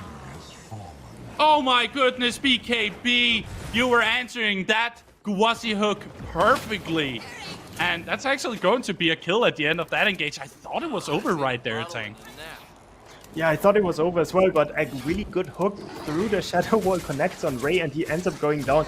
Feng Mao also wants to get something, but for his troubles, he just gets the gray screen, and that's 2 members down with 30 seconds and 60 seconds left timers respectively, and this might just be the opportunity that Deja Vu was looking for to get at least one of those major objectives. And it's just shaping up to be very much in favor of Deja Vu at this point. They have been showing up on every metric they could possibly gain. And right now, it is very, very close to being the essential fight that can change everything. The Fangtooth is being engaged on by Deja Vu. There are 2 members of Even Worse Timing slowly slithering by while BKB is keeping others busy. And that's going to be it. The Primal Fangtooth going in favor of Deja Vu very easily and relatively freely thanks to BKB's efforts. Yeah, BKB is just absolutely smurfing right now, just instantly jumping on Pablo, forcing a few members to respond to try to save their damage carry, so it's just not going to be any chance to contest this. And with the Primordial Blaze on their heroes, they're just going to go straight towards the Prime with the Iggy. They have a lot of damage, but it does look like Import wants not to give this up this time. They cannot allow this to happen. Multiple members of Even Worse Timing are situated around here. Pablo coming in to try and deal some damage, but the skewers connected beautifully, and now Import is jumping into this pit as members of Even Worse Timing got that beautiful Orb Prime with the Soul Forge. They're trying to hunt it down. They have gotten one member down of Even Worse Timing, but 3 members of Deja Vu have fallen. Pablo can most likely get another kill under his belt unless he gets stunned by Mercy. That's going to be another kill in favor of Deja Vu, but it's still 3-3. So that's pretty even. And he actually does go down. What was going on there? Greystone just with 1 HP just turns it around and gets the kill on Snoop that did not have any cooldowns left, and that is just a psychotic fight. 4-3 with the Prime going over to the side of EWT. That is also going to lose their inhib on the right side, as shown by our beautiful observer Shin getting the wave at the back end of it. But yeah, I mean, all in all, it is at least the worst prevented. It is a hero steal by Import. Deja Vu tried to get off the big objective, but in the end it was too low, so Import bursted down with his smite, got it for his team. His team managed to fight pretty evenly at this point, but a good rock by Mercy connecting onto Pablo just swung the fight, and it ended up being in their favor by 1 kill. Granted, it is at 37 minutes in the game, so a lot of people already are full build. So getting those kills early, as long as you don't get those objectives, is not as important anymore, because people already have all the gold in the world. Yeah, we are definitely reaching the late stages of this game, and the only things that are left up for grabs are levels at the end of the day. Deja Vu sitting very comfortably with 3 out of 5 members at level 18, while only 1 member of Even Worse Timing has a level 18, that being Shin on the Decker. So they definitely have the advantage, and they have also gotten so much purchase and gotten so much farm at this point that you really need to pull yourself together over an Even Worse Timing unless you want to lose this game 1 tank. Yeah, I think it's the XP lead comes from like just Deja Vu playing around those objectives, getting the global XP from it as well. And I think for EWT, what they need to worry in these teamfights is just the unsung hero of the game. Probably sung a bit now at this point, the Greystone, just kind of denying Pablo from ever playing the game, just really knows his role in the team comp with his 5th item complete. He is just super strong. Meanwhile, Pablo also backing to probably get his Terminus as his last item. And yeah, with that, we see a state that we've seen so many times in this game. No kills really happening, just both teams waiting for those objectives to respawn. Hey, hold up. Let him cook, okay, Tang? We didn't see a lot of kills the first 10-12 minutes, but after that it was a bloodbath. So maybe they're just going back to respecting each other's boundaries, because remember a few years back when we had to really be careful about social distancing? They're still keeping those rules in check over here. And after a little bit of a kerfuffle back and forth with many fights going in favor of Deja Vu and a few going in favor of Even Worse Timing, I don't think they want to risk that last engage. That could most likely be the game. Yeah, I think especially that Greystone would definitely be locked up if it was just a few months ago. But yeah, we see a bit of a trading. Greystone getting a bit too up and close and personal again. Takes half HP for his troubles. Another item build I want to mention though is the Iggy. The Iggy did go Orb of Enlightenment as his first item, so he scales pretty well. That has obviously already scaled up, and it's also he got the World Breaker together. So he does scale really well with bonus HP as well. So those items synergize super well together with the Megacosm as well to proc his World Breaker easier, as we see EWT push down the mid lane. 3 members of Even Worse Timing make that. 4 are situated around the mid lane. But Jake, Wazzy, and Mercy over on Deja Vu are answering successfully by just stopping that lane from going any further against them. Now it's all about that new objective, and there is another objective up for grabs in not such a long time. And they seem to be wanting to go for a kill here on the dual lane here. with Ray engaging on BKB, but that's not the target you want to go for. The shield slam does come through, and that is going to delay him a little bit. There's a missed stasis bomb here from Shin, but the fence keeps him in check. There's actually Ventilate here from Jay to keep them steady. And there's the rock connecting onto Shin, connected with the Whiplash. That's gonna be a kill. Now they are back to hunt down the members of Even Worse Timing. Mercy with the Behemoth tries to stun Ray, but it's not going through just yet. But here's the Stoneforge Soul to keep everything in their favor. They have 1 kill under their belt. But at the end of the day, that's all they needed for this engaging fight. Snoop is starting to look for an engage, but that's not going to happen as soon as import goes down. Now the only thing you can do, buddy, is get the heck out of there. Ray is actually trying to fight out BKB here, but the Phoenix gets popped, and that's a revive right there. The rock connects onto Pablo, and he has to blink away, but that is the end of that. I'm pretty damn sure that we have Deja Vu going for this Primal Bank 2. Yeah, and with that, it's just up to Kaden to Snoop to maybe be able to do something, but with no mana and no resources, it's just a Primal Fang given over to the side of Deja Vu after getting those 2 kills. It's very questionable. Like, I saw the play on they wanted to make on the dual lane onto the Greystone, but dude, it's a Greystone with 3 lives. Like, you're never ever gonna kill him in time. And with the Decker stun missing as well, there's just like no way. And they ended up getting collapsed on, losing that fight and giving over the big the Primal Fang 2. But now they instantly go over to get the second big objective. Can imports get in the pick to steal it? That is all up to the members of Even Worse Timing. We have discussed this before, and we're going to talk about it again, Tang. This is what Deja Vu does. They go for objectives. They do not care if they lose like a few fights here and there. At the end of the day, they will take Fang Teeth. We're not going to have that discussion again. Or even like mini primes and main or primes. They have been taking everything, and there's not been a single steal happening from Even Worse Timing to try and equalize that. Yeah, Woofy, you're correct. They took all the Fang Tooths. Yes, they did. And yeah, I mean, now with the Big Prime and the Fang Teeth, the Fang Tooth together, they have so much power in their pocket to try to push towards the end, actually, with the Primordial Blaze. At this point in the game, it does scale with time, remember that? So it deals a lot of true damage together with the Prime to buff up the minions, plus give them extra resistances. They look towards pushing the mid lane and the dual lane. Meanwhile, the Feng Mao is just split pushing, but it is a wave that he has with no minion buffs. So you gotta think that he has to back soon. Yeah, he has to be either really quick on the draw and get this tier 2 immediately, or he can just go back immediately, because this inhibitor is getting engaged on slowly but steadily by the side of Deja Vu.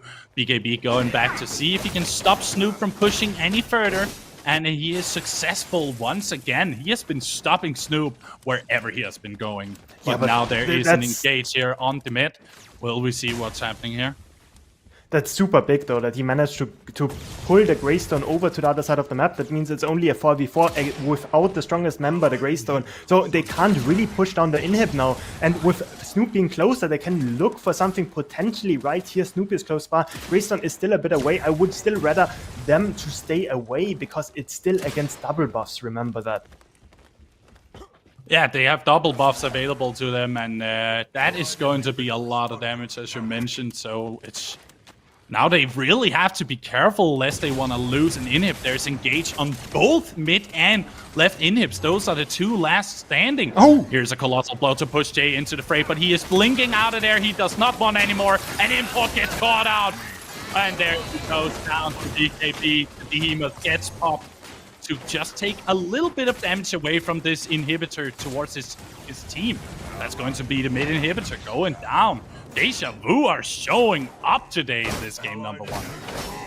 80 seconds death timer on the Sevarog, plus the orb regen on all members of Deja Vu, so they might just regen all their HP back and then look towards attacking the core. A lot of major cooldowns have been blown as well. The TV is very attackable, does not have his blink up. I do believe he does not have his cleanse up either, so it's a question whether they want to try to go for the inhib, and it does look like they want to.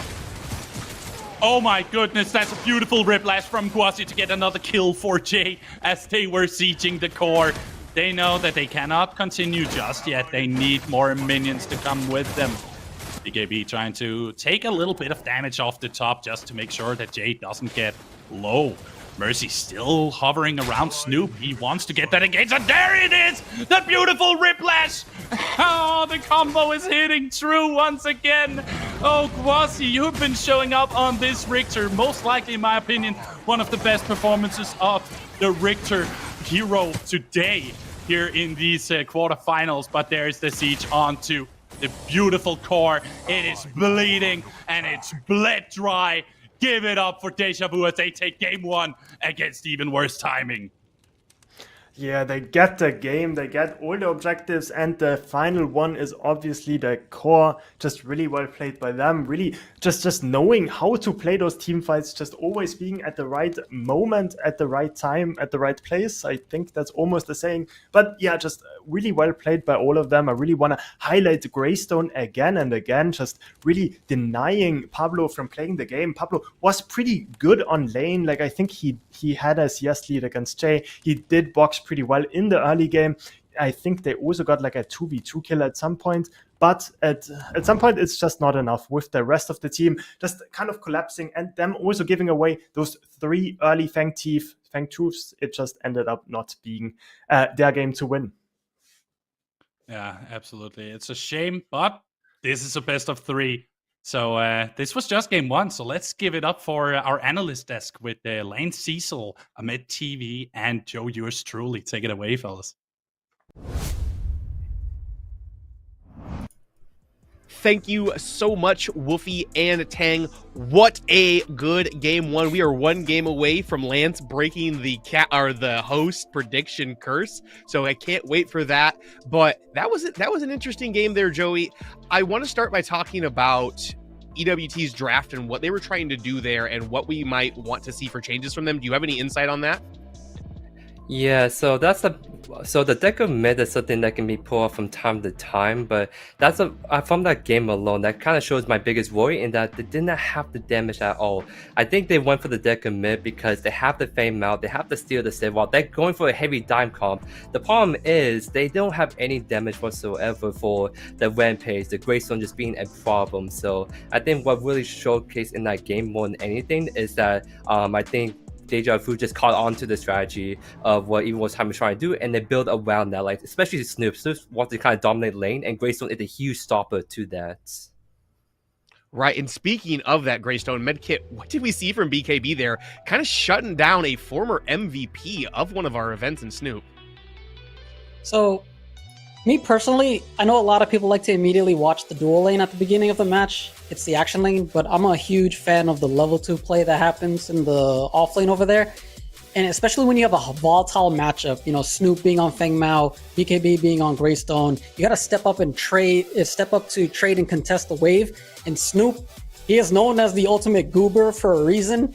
He's very calculative as an offlaner from what I've seen. He's someone that mastered trading patterns, and it was really cool to see him play both that and aggressive, which BKB normally loves to play aggressive.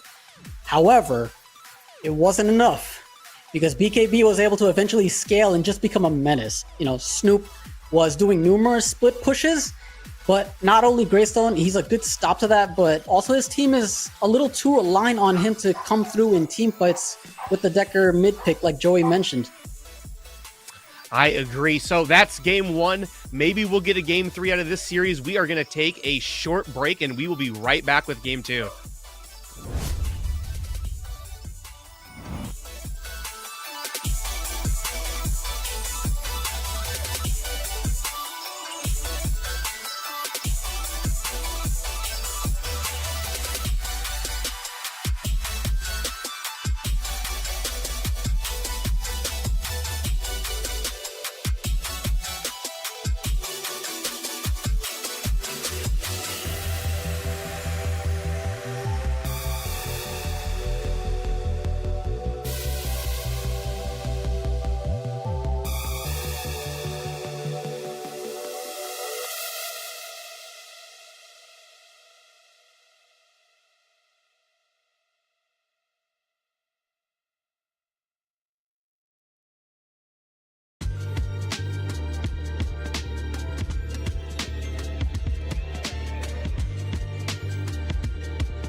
Welcome back in, everybody. I hope you enjoyed your break as much as we did.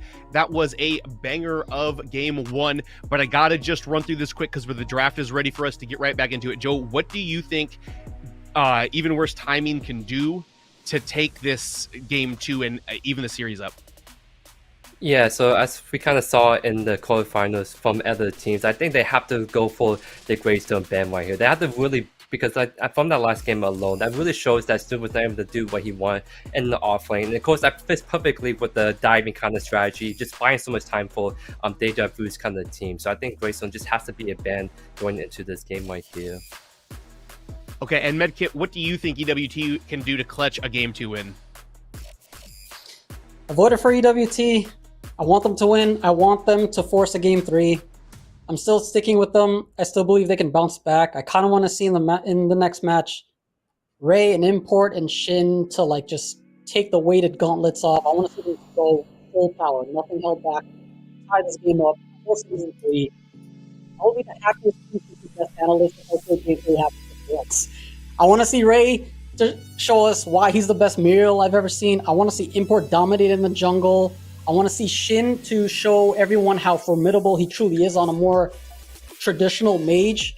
I want to see Snoop charge up and transform into a super duper goober form. I want to see Pablo do what he does best. Overall, I want to see a collective effort from EWT right now because this is do or die. If Even Worse Timing can somehow force a game three, I think it's over for Deja Vu. There, I said it. I'm looking for Deja Vu to rinse and repeat, but our draft is ready as we're going to transition on over into it. Does look like we've still got Even Worse Timing on our Dawn side. Do you think the Greystone band's coming, Joe? Indeed, we see it right away. Like, it's just like, especially with like Snoop being Snoop in the off lane, it's just give it the Greystone. I think with Greystone, like even if you get a really good matchup against the Greystone will have so many lives with the ultimate, and then the Phoenix especially, right? And we see from Deja Vu, the Bellic band is gonna come through just to really stop the Shin or like the support grabbing the up right there. Yeah, so Greystone being banned is really good for Deja Vu here.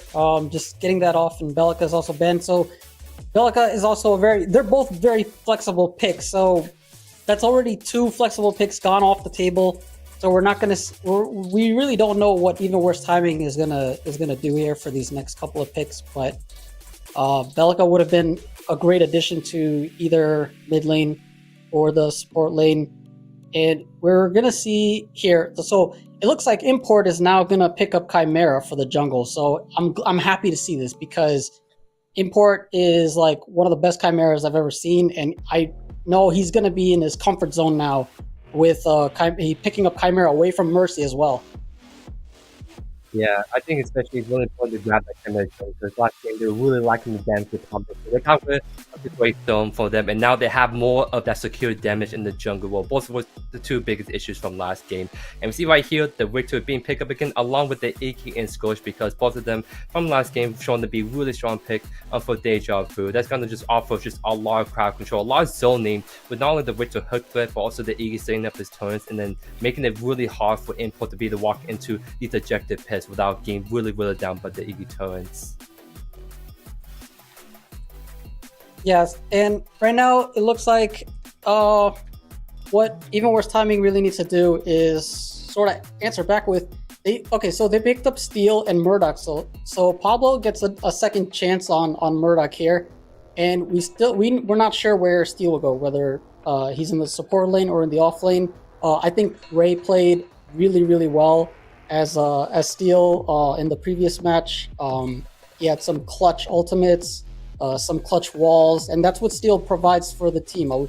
There's going to be hopefully a lot of wombos coming up with the Chimera multi-ultimate, the possible Murdoch snipe across the map. We're going to see like a lot of like micro team synergy plays coming up soon, hopefully. Yeah, I think that Steel is going to really round out the team cut for Even Worse Timing so far. They got the damage, they got the CC, so I think they have a lot more flexibility of what they want to pick as the last two picks right here. So it's going to be interesting to see how Deja Vu will respond to that with the third pick in this first half. And we see the Sailors being picked right here in the off lane. We know that Zeus is a huge lane dominator. It's very much a BKB kind of pick for him especially. So I think off lane, it seems like it's going to be a really kind of strong side right here in this game. And we see the Gideon ban coming again. So it seems like from like the last game, how the draft went, Deja Vu really wants to ban out Shin from mid, getting rid of the Belica, getting rid of the Gideon. So now it's going to really kind of put Shin in a little bit more awkward spots of what kind of picks you want to play mid. I think the difference is this time around, they have a little bit more damage in the jungle role. So Shin could probably get away with the commit if he really wants to, but I want to see a more like traditional mage mid right here to really make sure that they have plenty of damage in the second game. Yeah, I agree. What even worse timing needs right now is a mid laner, and what Deja Vu needs is an ADC. So I think the next ban here is going to be an ADC to take away from Deja Vu to kind of shorten that pull, just like the way Deja Vu did for taking away Gideon, one of the mid laners. But instead, we see a Sevrog ban. So most likely, even worse timing doesn't want to deal with that crazy frontline demon that we know Sevrog can become late game. And for Deja Vu, we see the Drongo.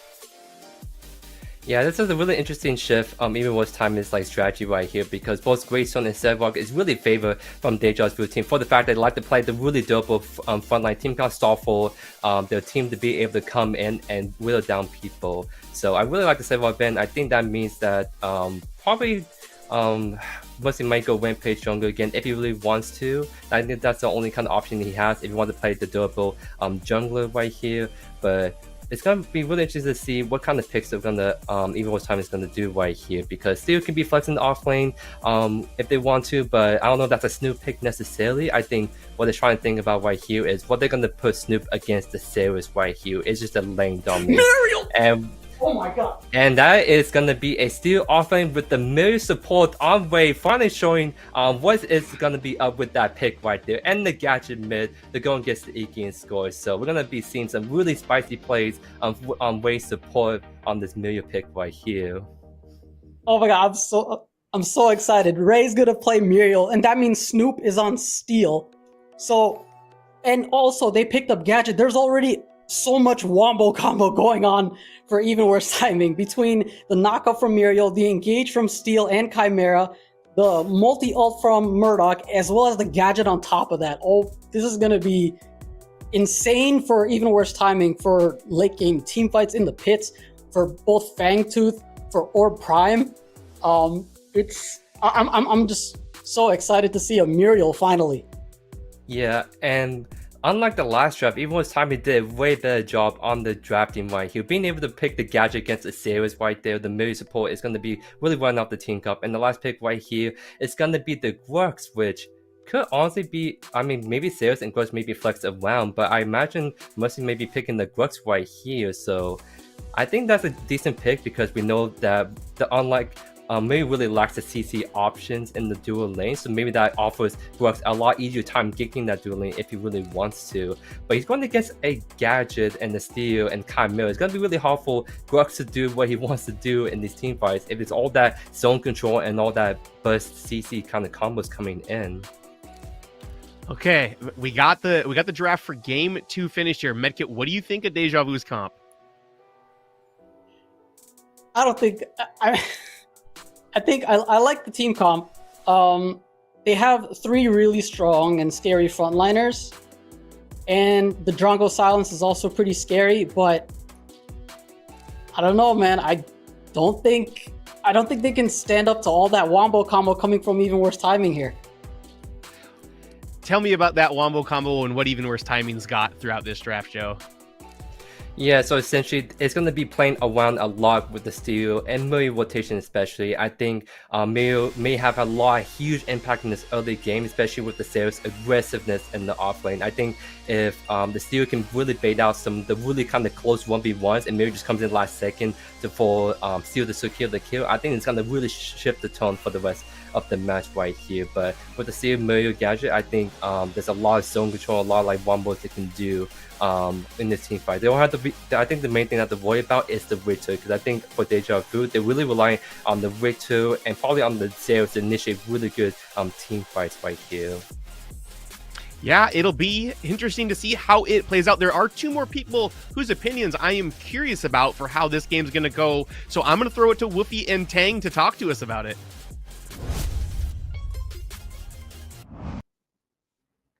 Goodness gracious, it feels amazing to be a Predecessor fan right now. Welcome in, ladies, gentlemen, and everyone in between to game number 2 here in this best of 3, the third quarterfinals of PCC6's playoffs. Woofy TG back at it again, the Danish Dynamite together with the legendary Tang here to break down this second match. Yeah, and what a match. We just had the first game going over to Deja Vu that kind of won with decent objective control, with just knowing when to fight in those chokes. Just really well played by them. But now in the second game, we see a whole of a different draft. We've seen last game a bit more comfort around the side of the top lane for EWT, with Snoop piloting the Feng Mao, one of his signature picks. Now it was Ray's and Import's turn to say, okay, you had your fun, now we want to play the picks we are known for. And so now we have the Chimera in the jungle for EWT with the Muriel on support, one of Ray's signature picks that he just loves to play so often, together with the Murdoch double global ultimates, while Deja Vu kind of has a similar draft than last time. Yeah, they're keeping themselves on the comfortable side of the situation, but we discussed it during the draft, Tang, that last game Chimera was banned, and this time Import is allowed to be the Chimera. We've seen Import in so many tournaments do incredibly well on this very hero. So most likely we're going to see some early ganks from this guy, because he has been doing that so many times, so evidently throughout so many matches, that this is definitely his pick. And it's just going to be amazing to see if he can pull it off like he has done time and time again, especially against this newcomer team in Deja Vu. Yeah, I think he definitely has something to prove, especially now piloting is like Chimera, as we said. Import is known to be one of those players that love to impact, especially the mid lane. He and Shin just played together so many times, but we see a good hook connecting by Wussy, forcing out the blink by Pablo. Really well played by them. Didn't even have time to talk about the Chimera, because the duo lane is kind of on fire now. The Murdoch doesn't have blink against the Richter lane. That's certainly not something you want to see. No, absolutely not. That's a little bit too early to get rid of your blink there. It's a huge cooldown, and that's definitely going to make Pablo much more careful about this laning phase, as he cannot allow himself to get riblashed into trouble by Gwassi. And we do see also Ray on the Muriel, and that's something that was also discussed here earlier. That is one of his better picks. But here's Mercy coming in from the jungle, and he's actually successfully going to get a kill for Jade. That's first blood to Deja Vu once again here in game number 2.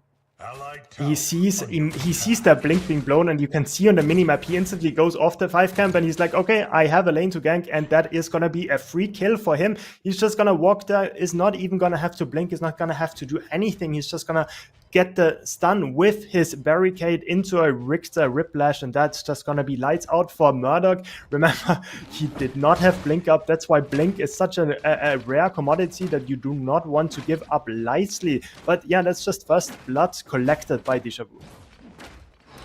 And BKB seems to look for another, as he is harassing the Snoop down to almost no HP. He was definitely winning that little boxing fight there.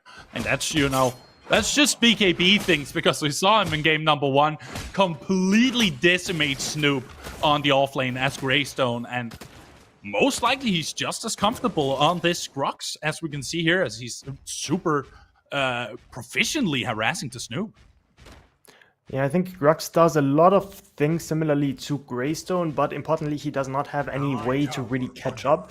So the difference is that Greystone can just keep on jumping on people with his leap. Meanwhile, Grux is a bit more isolated in that, but there is a gank coming with Import jumping onto him. That might force the blink. There's a good stun connecting. Import is going to flash after, so is Snoop, and that's just going to be the kill over to the Snoop on the steal, collecting that kill, getting the second kill of the game and the first kill for EWT. That was a lot of resources spent to just get BKB, but in a way I get it. We've seen how destructive BKB can be if he's left to his own devices. So the quick reaction from Import to just go in and help out the Snoop to get this kill and even burn down the blinks worked out in their favor. They're gonna keep BKB more in check this time, I feel. And that just means they have to take care of Mercy as he's coming in hard against the Snoop. The shield bash is not gonna connect, but he's still gonna get out due to the help of Import. Now they have to be a little bit more careful because it seems like Deja Vu has noticed what tricks they got up their sleeve. Yeah, but that was really well played by Import and Snoop, just pushing out the wave S2, because it would have been a bad wave state for the Snoop, especially with Saros being on that side of the lane. So even if he resets and comes back, the wave would be frozen in front of the tier 1 tower. They instantly recognize it, and Grace and Chimera uses everything to help him push out that wave. That also gives Chimera a bit of an XP lead, a level 5 to level 4 on the Saros. It makes the steal hit level 6 a bit later, but that's fine because he is just gonna scale in that lane anyways. You don't really want to solo kill the Grux anyways. Like, you kind of just want to be that big team fight monster that Steel always is, right? So with that, they have a decent wave, and yeah, we just go back to being in a wave state where Kaden should be able to just play the wave pretty well. Yeah, and as our dear fellow caster TJ always says, a steal is online at level 6. And that shows true here. But he's not level 6 just yet. Here's Mercy with the news coming from the jungle to help out BKB. And that's going to be another kill for the side of Deja Vu. They're really turning up strong here already. Yeah, I think I might have to eat my words, because the level 6 would have been pretty nice there for the steal. Maybe he would have escaped. But that being said, the Zero still has his flash up, so I think even with ult, it would have been just a trade of cooldowns. But yeah, I mean, really well played by the Grux and the Zeros to capitalize on Steel being overextended, pushing in the big wave as well. That's going to be a few minion waves denied, or at least a few minions denied, and Grux can also pick up the sign buff on that one side of the map.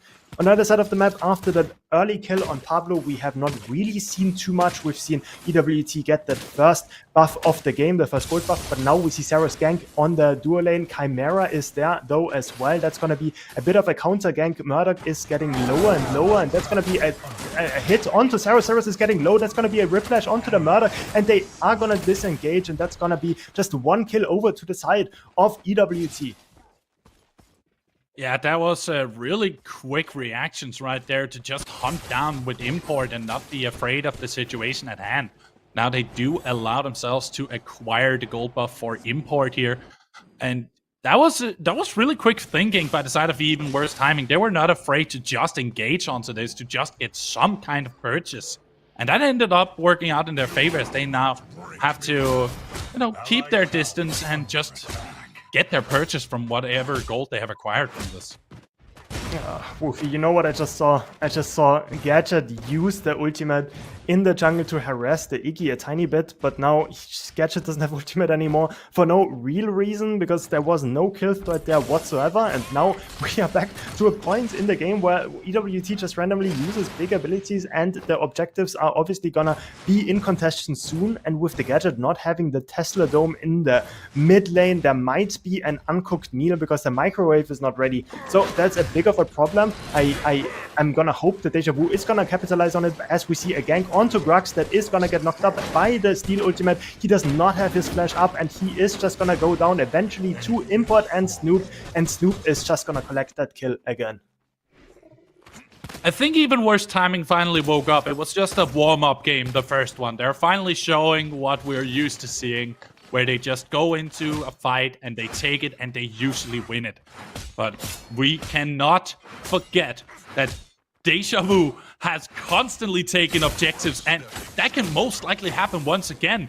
Guasi here going into the jungle to hunt down Ray, get it with Mercy, and Jay, he does power out the blink, but it's gonna be hooked right back. And there's the Colosseum to add a stack to Mercy. He will die for that engage though. Import trying to continue this engage, but Guasi and Jay are keeping their distance. Simba coming in from the side to deal as much damage as he can. Even though Pablo has gotten a kill, it doesn't mean that they're over just yet. They want to get even more for the side of even worse timing. They're pushing down, and with the blink from Import, he's gonna go in together with the reversal of fortune. But they do not get any purchase, and another Tesla Dome plays that does not get much, with a long arm of the law only getting Grussi down to 86 HP. But I think this time they press the trigger with the Chimera. They have enough sustain to actually go on to the Fangtooth together with Muriel as well. Just infinite sustain on the objective. And that's gonna be probably the first buff secured. Snoop, in the meanwhile, is just pushing down the mid lane, keeping the Ceres preoccupied so they don't lose anything in return. Still get the waves in a good spot. Like, his wave is gonna crash under tower and he's gonna lose his Scion buff. But all in all, it's just so well played by them. And it really makes me wonder why they just decided to play for kills so much in the first game, but it certainly looks like there is a new tune on the block and they're doing a lot better this game. Yeah, they're definitely showing up a bit more than they did in game 1. Maybe it was just a situation of like realizing that you cannot disrespect Deja Vu's name, even if you are even worse timing it. And Deja Vu right now just gonna take a free mini prime, giving it to Mercy, their jungler, so he can go around and do a lot of damage to the enemy side. And what do you think is the best option to use this mini prime for? Yeah, we see a bit of a difference compared to last game where the prime was secured by the offlaner. Now the jungler takes it instead. I think that's probably better in like most cases, but because the jungler can decide which lanes he really wants to impact. And now as the Ceres, he probably is asking for blink timers, like who is gonna be the lanes that are vulnerable, right? And at the moment, it's not really any lane. It's only the Muriel being the blink down and the Chimera that you obviously can't gank too well. But so now as the Ceres, he's kind of just clearing his jungle. I think he has his blue side up and his red side might be up as well. I'm not quite certain about it. He is walking over, so he's gonna lose a lot of time clearing it, and then afterwards he's gonna ask his team like, who is vulnerable, whose blink can we take, who can we take out. But at the moment it doesn't really look like there's much to do, as we just see a bit of trading in the offlane. Grux getting the Snoop really low with the ultimate being forced out on both players, and that's just gonna be Snoop going away as we see a kill in the 2v2 on the duo lane. Import is jumping in to help out, get a kill for Jay and for Ray, sorry. But he does get that kill, and that's gonna be another one as Shin answers by getting Gwassi. So it's sitting at a 6-4 right now, and BKB and Snoop are still doing a little bit of a tuffle here, trying to box out each other and win this lane. But Snoop is actually up on the winning side of that, as BKB has to retreat. But will he get to retreat? No, he won't, because Snoop is there to deny that callback. And that's just gonna delay the inevitable of Snoop having the control. Yeah, and that's Grux losing a few minions because of the good back cancel by the steal. But all in all, not a lot lost for the Grux. Steal is also just gonna reset.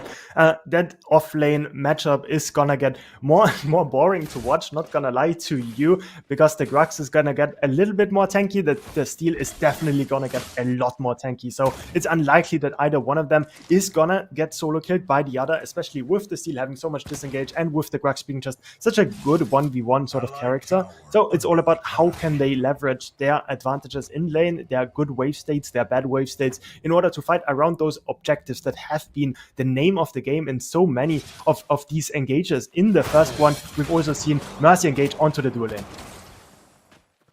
Mercy jumping in with the Colosseum, but it did not do much as Ray was ready with the Alacrity just showing up.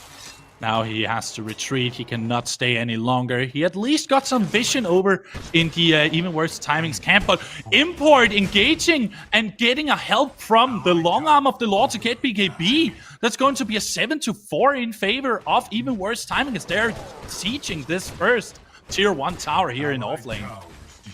And it's the Ceres with the mini prime and Import not having anything on the Chimera, but we see exactly why Deja Vu target banded against Import in the last game, because he always makes it work, and he does so this time as well, even with not having the most resources. So we see trading in the dual lane. Pablo is getting the better of it. Jay is dropping dangerously low after the buckshot at half HP. Pablo also collected that assist on the offlane with the Murdoch, being a global sort of character with his ultimate just hitting all across the map, made it so much easier for his team to collect the kill, and also he gets a bit more gold in his pockets as well. Yeah, and speaking of this dual lane situation with Pablo and Jay, it is a Murdoch versus Drongo combo, and if we compare the two duo lanes, who do you think has the easiest time to actually handle this mid lane game? I think it's just the Murdoch having so much other setup for him to actually do what his hero can do best. With the double global ultimate, he can just stay on side, split push. We know Pablo is really good at boxing. We've seen it in that short exchange before. So I'm not really worried about him losing the 1v1 to Drongo. And at the same time, he can assist his team on the other side, as we see a Kyle missing by Import, just barely. Mercy a bit out of position, as we see everybody group up for the Fangtooth except for the offlaners. Indeed, and the engage has started here on this second Fangtooth of this game. But Kwasi and Jay are there. They're waiting for an opportunity to strike, and they're gonna engage right here with the damage. Import will actually try to engage, but the Colosseum will keep him in check. But dude, it's a beautiful Tesla Dome from Shin to keep it in place. Kwasi goes very low, but he gets out of there just in time. Simba is on the run. He cannot allowed to stay here anymore. Pablo will get this kill, and now it's a 1 kill advantage for the side of even worse timing, as they're gonna engage this Fangtooth.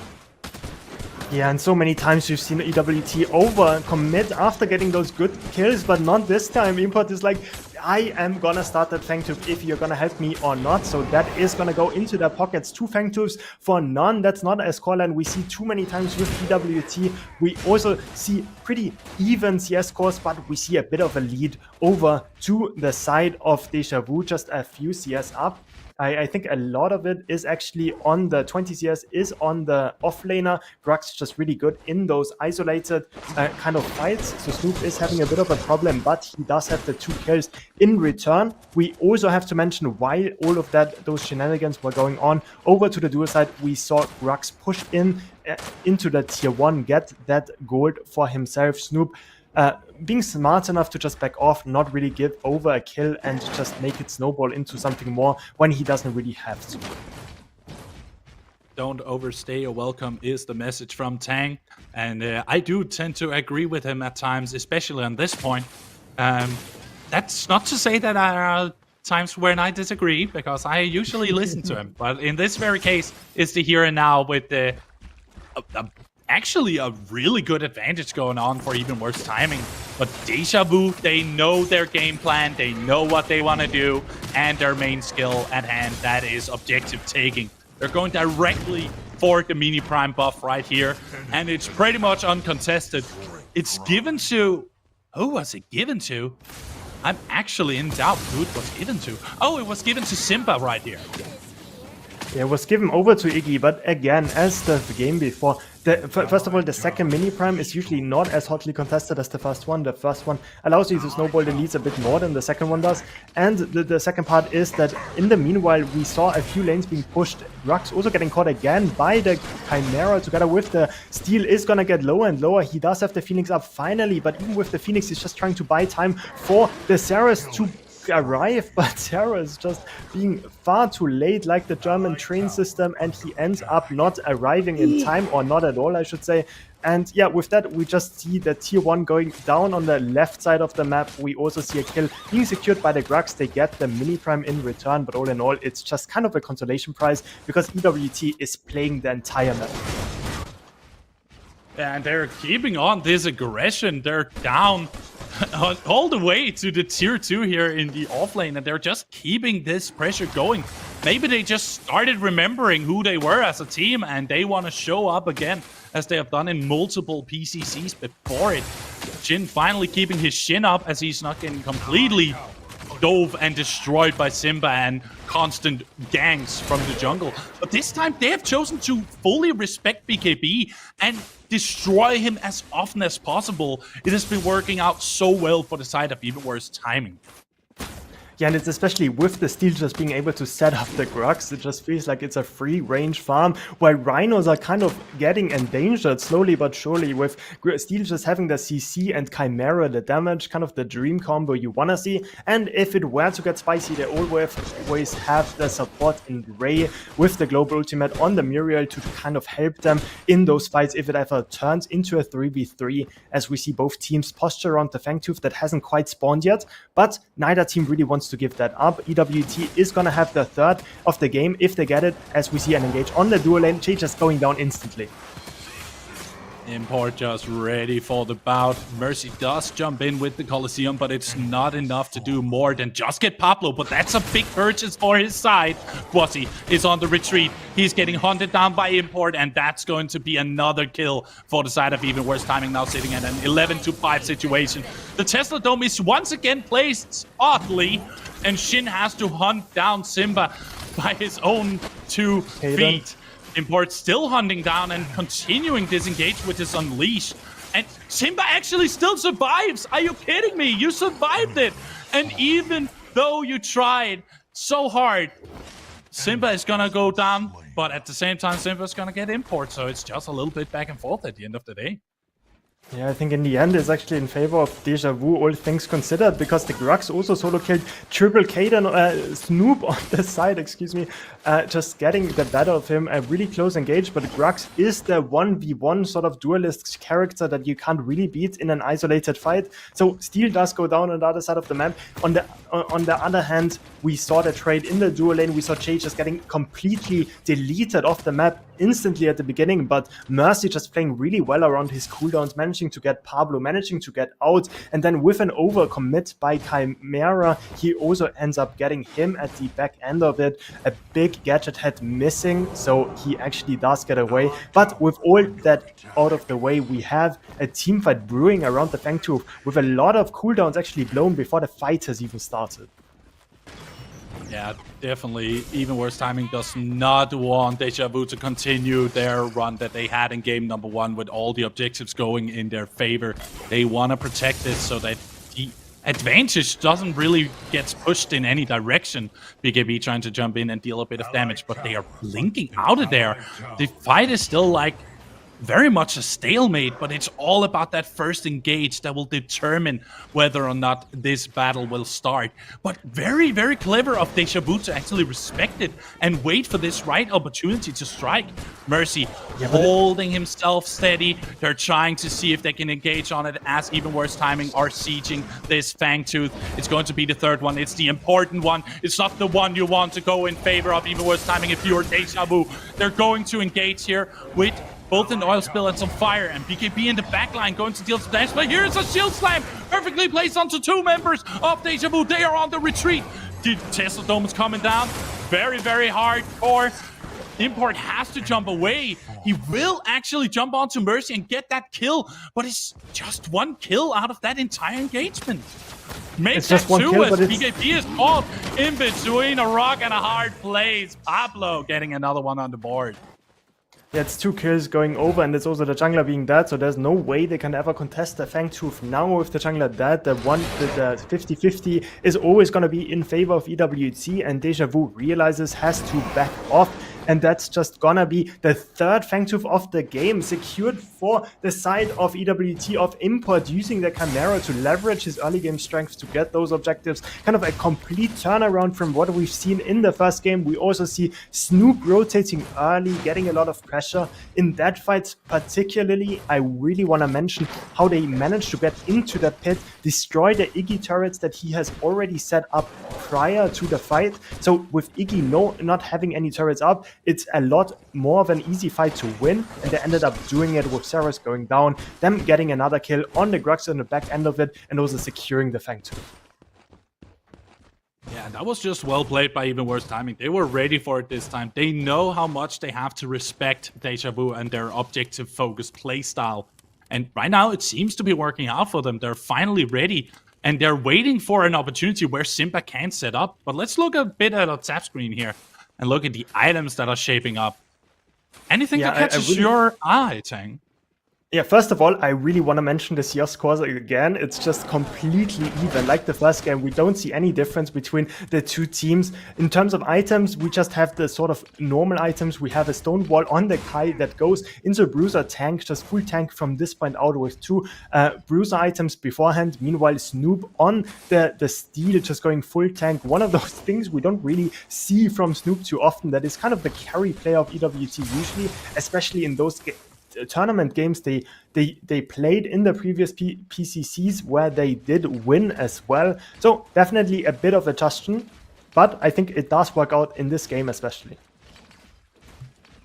Yeah, and it has been paying off true. They have been showing up and answered the call. So at this point in time, Deja Vu just has to keep playing how they did in game number 1, but it's so hard when they got import on a Chimera. It's definitely going to be desperate. There's actually a shrapnel cannon from Jay to escape the long arm of the law from Pablo, which was very, very smart. But at the same time, he's very low. He has to get out of there. And now Pablo and Ray can engage this tier 2, getting it down as easy as that. There's a missed Whiplash. I'm sorry, Gwasi. You're not hitting those this time around.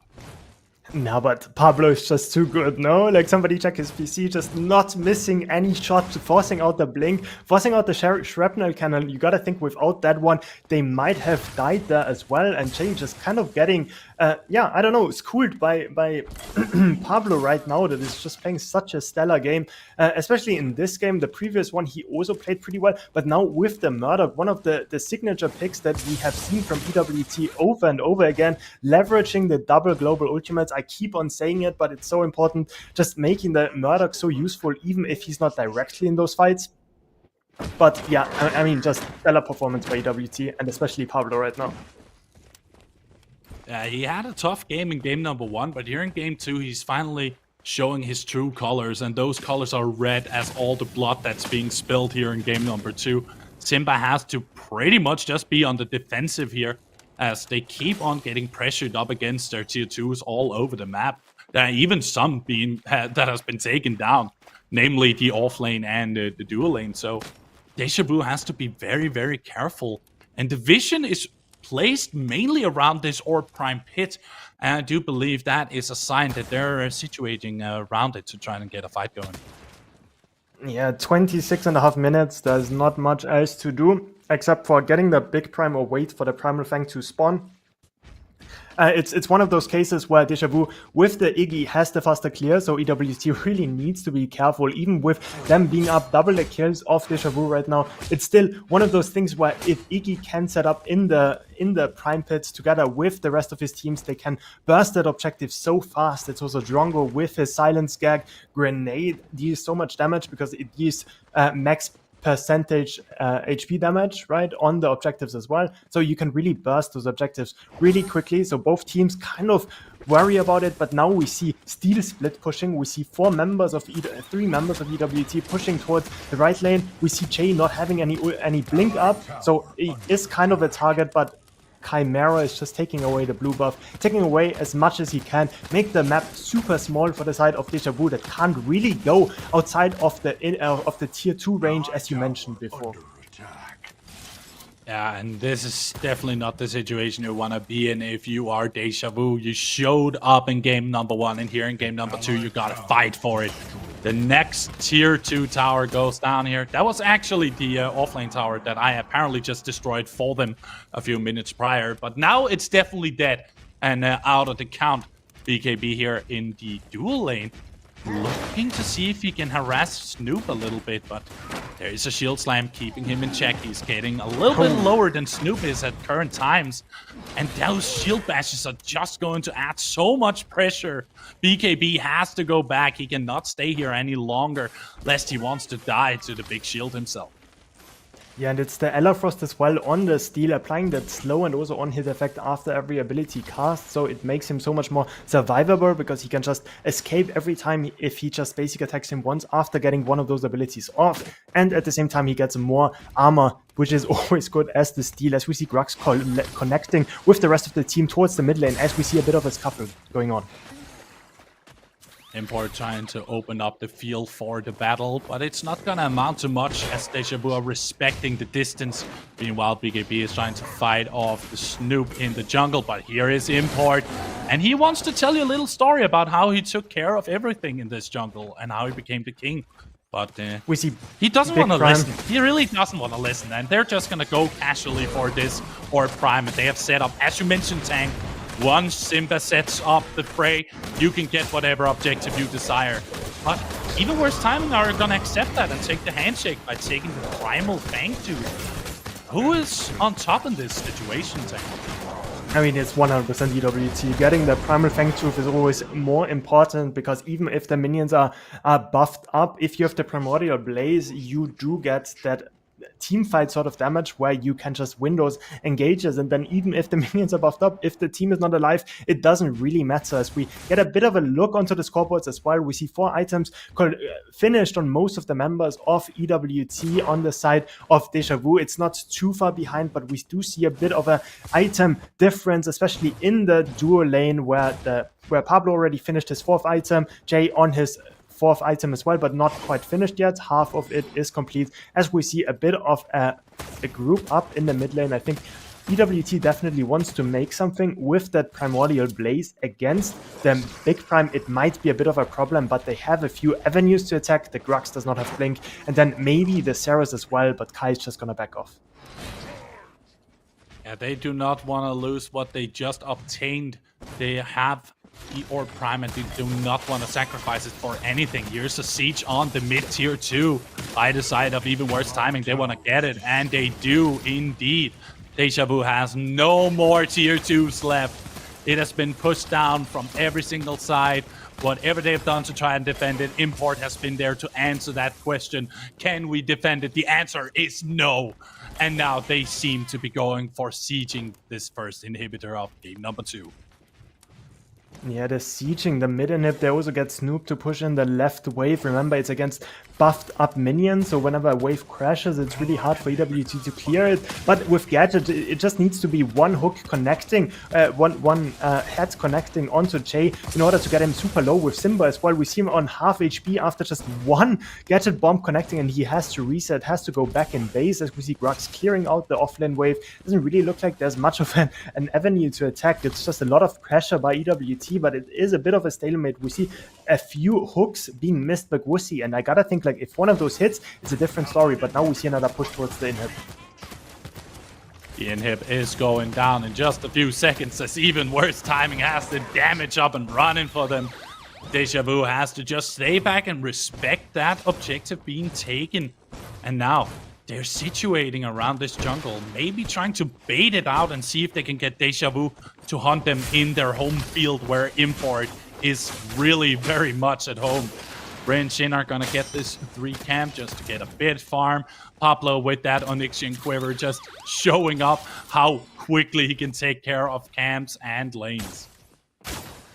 Yeah, but it's just a bit of a problem for EWT that Deja Vu doesn't have to interact if they don't want to, because there's no objectives up on the map. The jungle camps belong to EWT anyway, so there's no reason to even walk in there, and they have the waves push up under their turrets, so they get farmed that way anyways. Now with EWT having to reset, they can expand their field of vision a bit. They can try to get some deep wards, which is close to the river, so not as deep as they would have liked, I suppose, but at least they can get out of their base. We see Richter placing a few wards, but we have a bit of a lead over to the side of EWT. We also saw the Prime buff expire pretty early from the side of Deja Vu, because they don't even have the first Fangtooth collected yet, which extends those jungle timers, especially also for the primes, as we see Shin getting engaged on by Grux in the mid lane. BKB wanted to get a piece of that Shin, but he kept just running away. He did not want to engage on that because he knows how many members of Deja Vu are lying nearby. But here's the engage from Import with the call to keep him in check. BKB is all by their lonesome, and the Phoenix gets popped. He is back at it again, and Snoop engages with the shield slam. This is going to be a destructive measure, as BKB will fall to multiple members of even worse timing. They just have to retreat. There's nothing more they can do at this point. Yeah, it's Grux buying so much time, but it doesn't really matter when there's no follow-up damage. Pablo getting pulled under the tower does end up going down. Ceres uses the ultimate to lock some people under the inner tower.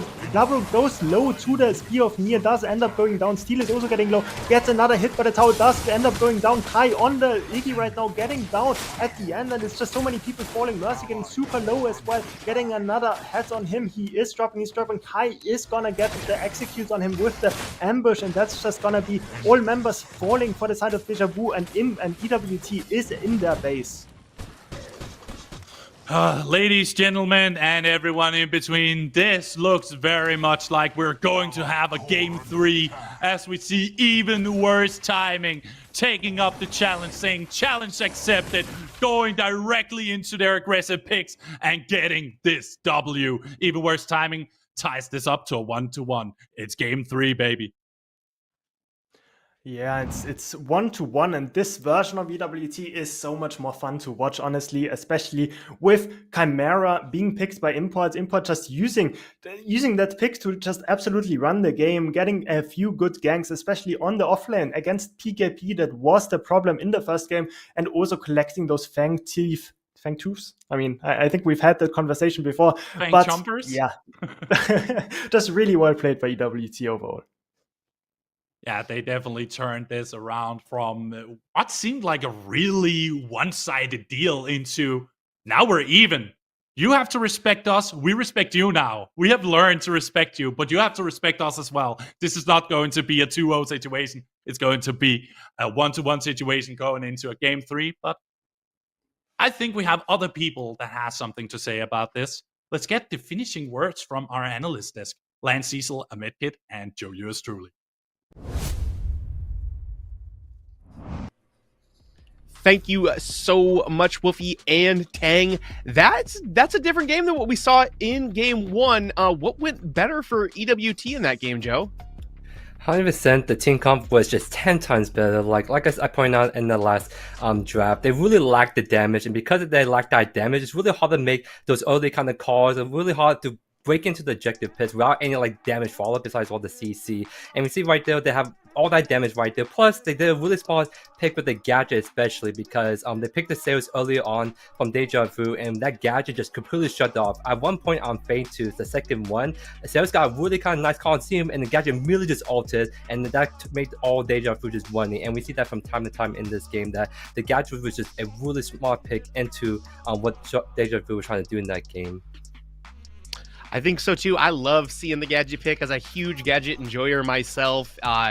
Great to have it have a big impact as well. But Medkit, talk to me about the macro difference in that. In the first game, we saw Deja Vu kind of control the Fang Pit areas. That wasn't the case in game 2. Yeah, last match, Deja Vu pressed on the gas on objectives. I think Even Worse Timing quickly rebutted and said, we got to do better at managing these objectives. And part of that has to do with a better team comp, like Joey mentioned. They secured the first Fang Tooth. The second Fang Tooth, however, we saw Muriel turn it around, actually, when he shielded Pablo, who was kind of stuck inside the pit, and Import and Raid kind of double ulted and turned that whole fight around and helped secure second Fang Tooth. And there was also a really cool moment when both teams kind of went after the objectives at the same time. Even Worse Timing went for Primal, while Deja Vu went for Orb Prime, potentially giving us some hope for Deja Vu to make a huge comeback. But that macro turnaround was what helped them clutch this game too. And I was really looking forward to a game 3, and I finally get it. I'm glad we got a game 3 as well, but before we get into it, we're going to take a quick peek at our bracket, review the results that we've had throughout the day. So in our very first quarterfinal of the day, we had Chefs 2-0 NA Sandbags EU. Very impressive performance out of them. It was the same fate for Rogue, who fell 0-2 to Villains. Now we are at 1-1 apiece for Even Worse Timing and Deja Vu, with game 3 coming up soon. And then we're going to wrap the day up with Professors versus No Bunny's Business. But before we take that game 3, we have to do a short little break. So stay tuned, get your popcorn ready. We will be right back.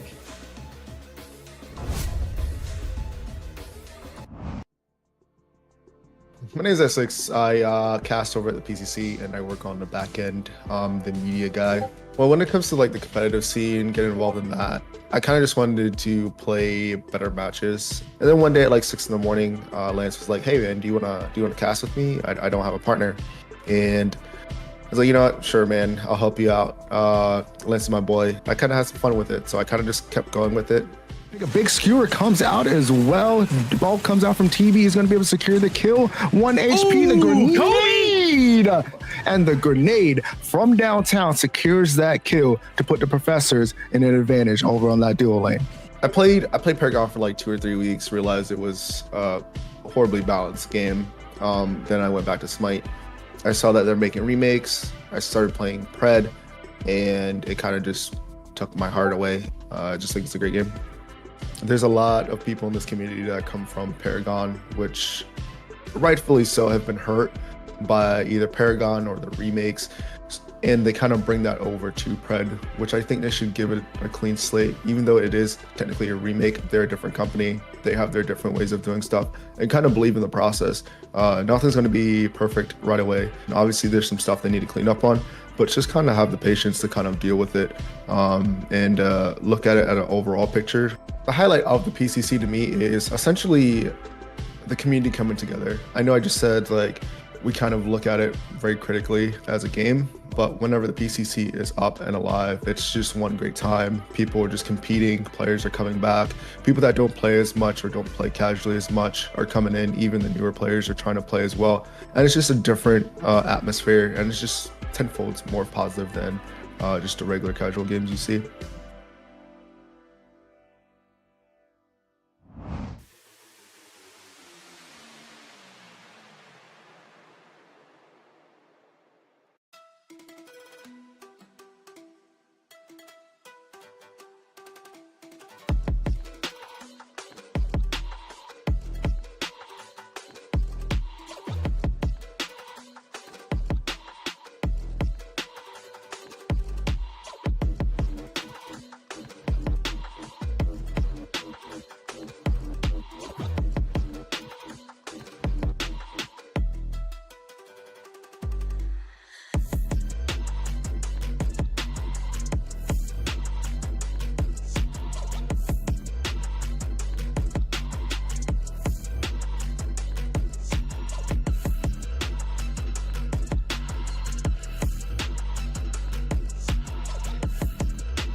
Welcome back, everybody. Game 2 goes even worse timing's way, and we've got a Game 3 on our hands. We are super excited for it. We already touched on it a little bit, Joey, but explain to me a little further what you saw different from EWT that helped them win Game 2 there. Yeah, so the big thing obviously was the team comp was way better by EWT, not only actually having damage from the mid lane, so they actually have the damage to finish off the durable front lines, but also EWT took away both the Greystone and then a really durable front line from Deja Vu, because Deja Vu really seemed to like the kind of divey, kind of durable front line kind of heroes, and that's key to like disrupting and cause a lot of mayhem in EW's team backline, while also giving so much breathing room to their ADC and mage to be able to bring out the damage. So it's gonna be very interesting to see how Deja Vu respond, because they know that EWT caught on to their strategy for like these drafts, and we have to see how Deja Vu can find a way to get their comfort pick, get the team strategies online against EWT. How do you think they're going to plan to do that, Medkit? They're going to have to change the draft up a little bit. I think that going a tank direction with their offlaner, like what we saw in BKB from game 1, might be the sauce. What do you think? I think overall what they need to do is kind of revisit that magic they had in game 1 and just counter what Even Worse Timing kind of displayed in game 2. Yeah, or they gotta hope that EWT decides to try something weird and spicy with their draft and throw a deck or mid or something. But the only way to find out what they're gonna pick is to get down into the draft, and it is ready for us. What do we think is gonna be ban 1 as we see Deja Vu's gonna have first ban? Actually, it's gonna come out really fast to Chimera. What do you think about that, Joe? Yeah, so they banned the Chimera in the first game, and then they're like, okay, I think that Chimera's not a problem in the second game, let's just leave it open. And then the Import showed with the Chimera and showed why they should have just kept banning in the first place, because I think Import is way more comfortable on the more carry oriented to the kind of jungle like the Chimera versus like a Sevwar, being able to have a lot more pressure in the early game, but also be able to do more solo kind of stuff that he loves to do right here. And with Even Worse Time going again with the Greystone ban, I think that's still the best kind of ban right now to take away from BKB. Picking it up again, but also trying down again the kind of team comp Deja Vu is trying to go for, the kind of divey, but also very tanky team comp that seemed to be really hard for Even Worse Time to deal with. Yeah, I agree. And Joey, you were right on the money when you said Greystone needs to be off the table for Deja Vu. So yeah, Deja Vu kind of banned away Chimera. Even Worse Timing kind of rebutted and was like, you know what, we're not going to give you Greystone. We don't want to deal with that like we did before. And we're going to see some really interesting counterplays from both teams. So Deja Vu picks up Bellica, a really strong flex pick, can go anywhere, provides a lot of crowd control, and can be played either mid lane or in the support. And we see Steel also get picked up for Even Worse Timing. And we've seen Steel be very impactful for both of these matches, you know, with the AoE ult, with the wombo combos, with the setups, being able to all in as soon as he reaches level 6. Before that, Steel does have to kind of like respect the matchup, especially if the support is ranged, but this is only if the Steel is in the support lane. We still don't know where Steel will go because Steel is very flexible, can go into the jungle, can go into the off lane. So we'll see. So far, just both flex picks picked already. Yeah, it's very interesting to see Deja Vu not prioritize a more tank pick. I kind of feel like they would want to go for like a steal because it just can be flexed in so many different roles. And we see Even Worse Timing potentially pulling a Deja Vu strat and actually going for the Victor and steal pick right here, because if this was flipped around, that's a typical Deja Vu pick right there. But instead, Even Worse Timing is potentially looking to show them who can do the strat better. But good on Deja Vu to pick up the Sevwar because they have to like lock in the tank right now. Because we see the Victor Steel already picked, they can easily ban the Sevwar the second half with how things are going right here. So I really like the really aggressive dual tank picks from Even Worse Timing and forcing the Deja Vu had to pick up the Sevwar right now instead of like at a prior pick. Yeah, especially after already banning Greystone, securing Steel and Richter, that's already a lot of frontline already being taken. So it's a good job. It's a really good idea for Deja Vu to sort of secure a frontline like Sevrog as quickly as they can. So Sevrog provides that long range route. The dash in and the ult is very scary. Can be in the jungle or in the off lane. And here we see Deja Vu secure their ADC in the form of Drongo. So Drongo provides a lot of pressure, both in lane and in objective fights, where he can kind of silence the jungler and disable them from hunting in time. Yeah, and we see right here the last pick for Even Worse Timing in this first half is going to be the Murdoch. I think it's a very good pick, especially since they saw that Deja Vu pick up the jungle. Might as well pick up the ADC right now so they don't have to worry about their ADC getting banned now. However, that also means that a mid laner has not been secured for Even Worse Timing. For Deja Vu, it could be Belica support, but they have that flex pick for between mid and support, whereas Even Worse Timing don't have any of that flexibility in this first half. So I'm a little bit worried that now Deja Vu is going to target ban the mid once again and try to make it really hard for Shen to get on the comfort pick to really round this team comp, because I'm really hoping Even Worse Timing avoid that mistake they did in the first game where they went all like utility CC and have no damage. And so far they need to get like a solid mid laner with a lot of damage to ensure that they have the damage to pressure the early game and throughout the rest of the game. Yeah, and it's interesting that Even Worse Timing decided to ban FaZe. Probably don't want to deal with that because they have a Richter and a Steel. They provide a lot of crowd control, and FaZe can kind of just like cancel all that out. And I was expecting a mid lane ban from Deja Vu to shorten the pool, like you said, Joey. But it turns out they actually got rid of Feng Mao instead. So that is interesting. That means they're kind of leaving the mid lane pool open. We will see like what kind of mage will come out from Even Worse Timing, and we still don't know if the Belica is going mid or not. That could be the support. There's still 2 spots remaining, so still up in the air. Yeah, I think they did the Feng Mao ban because I think they're thinking about putting Sevog offlane, and if Feng Mao is open for Snoop, that's going to make the Sevog's life miserable. So I think that's a good ban to leave more options of who they're going to pick in the offlane or jungle for Sevog. And we see the Howitzer being picked for Even Worse Timing. We really don't see Howitzer that much pick in the mid lane, and I really think it's a solid pick. It's just hard to like find ways to bring out the Howitzer because unlike the other mages, Howitzer really lacks the AoE magical damage output. It's always nice to have the Gideon, the Gadget, the Eagle just to do all the like AoE kind of stuff, but Howitzer doesn't really provide that, or does so in a very limited capacity. So I kind of like the Howitzer mid pick right here because that means that Shen is going to have a much safer time laning against whoever he's against with all that peeling he can do for himself with his ultimate, his knockback, but also like just being able to really hard win the 1v1s, which I think Howitzer does that really solidly in the mid lane. So Deja Vu can still pick another mid lane just in case Simba thinks he will have a lane disadvantage against the Howitzer. It looks like Iggy is actually picked, so Iggy is actually going to go up against that Howitzer. Since Belica has like a early game can be outplayed by a Howitzer with the landmine, with the ult, and that means Belica is now over in the dual lane. So Iggy provides a lot of AoE damage like we've seen before. And then also for Deja Vu, they secure their jungler in the form of Rampage, a really formidable tank.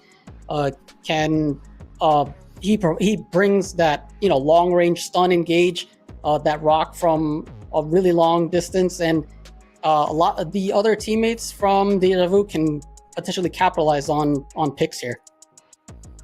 Yeah, it's kind of interesting to see what we Even Worse Timing would pick last, because I think they have some flexibility between the jungle and offlane. Because we know that's going to be a Sevog offlane. The question is, do they have a back pocket pick that can do really well? And here it is, the Grux into the Sevog. In the previous PCCs, we've seen how much of a menace Grux is into the Sevog. So I think that seems to be a very good counter pick against the Sevog right there. And that's going to be a very well-rounded team comp with a lot of durability frontline with the Grux, Richter, and Steel, while ensuring they have plenty of damage between the House of Murdoch and on the Grux as well. So I think Even Worse Timing definitely had another solid draft, making sure they have enough frontline, they have enough CC ball, and also enough damage so they can have all that pressure in those objective fights. So we do have our team comps on both sides. We are going into game 3, so I just want to know, are we sticking to our original predictions? We swapping it up now that we have the team comps? Joe, who you think is going to win? This one's a bit interesting because Deja Vu have a lot better team draft than the second one we saw. So it's gonna be both of them have really solid team cards. Now it's gonna be seeing who has the better macro plays, who can make the better shot calling. I think my money is still on Even Worse Timing just from experience alone, but I would love to be proven one otherwise. What do you think, Medkit? Yeah, I mean, I'm still sticking with Even Worse Timing, of course. But looking at these two teams, I do see a fair balance of tankiness from both sides, fair balance of front lines, fair balance of crowd control as well. A good balance of both AD and AP. And you know what? I also see a decent amount of mobility too. So this is gonna be a really entertaining game, and it's a game 3. So I'm really looking forward to this. I still lean Deja Vu's way. I think that this is the team comp that they like to play. I told everybody to get ready during our break. Us on the desk here, we got our popcorn ready. We hope you've gotten your popcorn ready and you're ready to view the game as well. We're going to toss it back to Tang and Woofy, who are going to take us into game 3.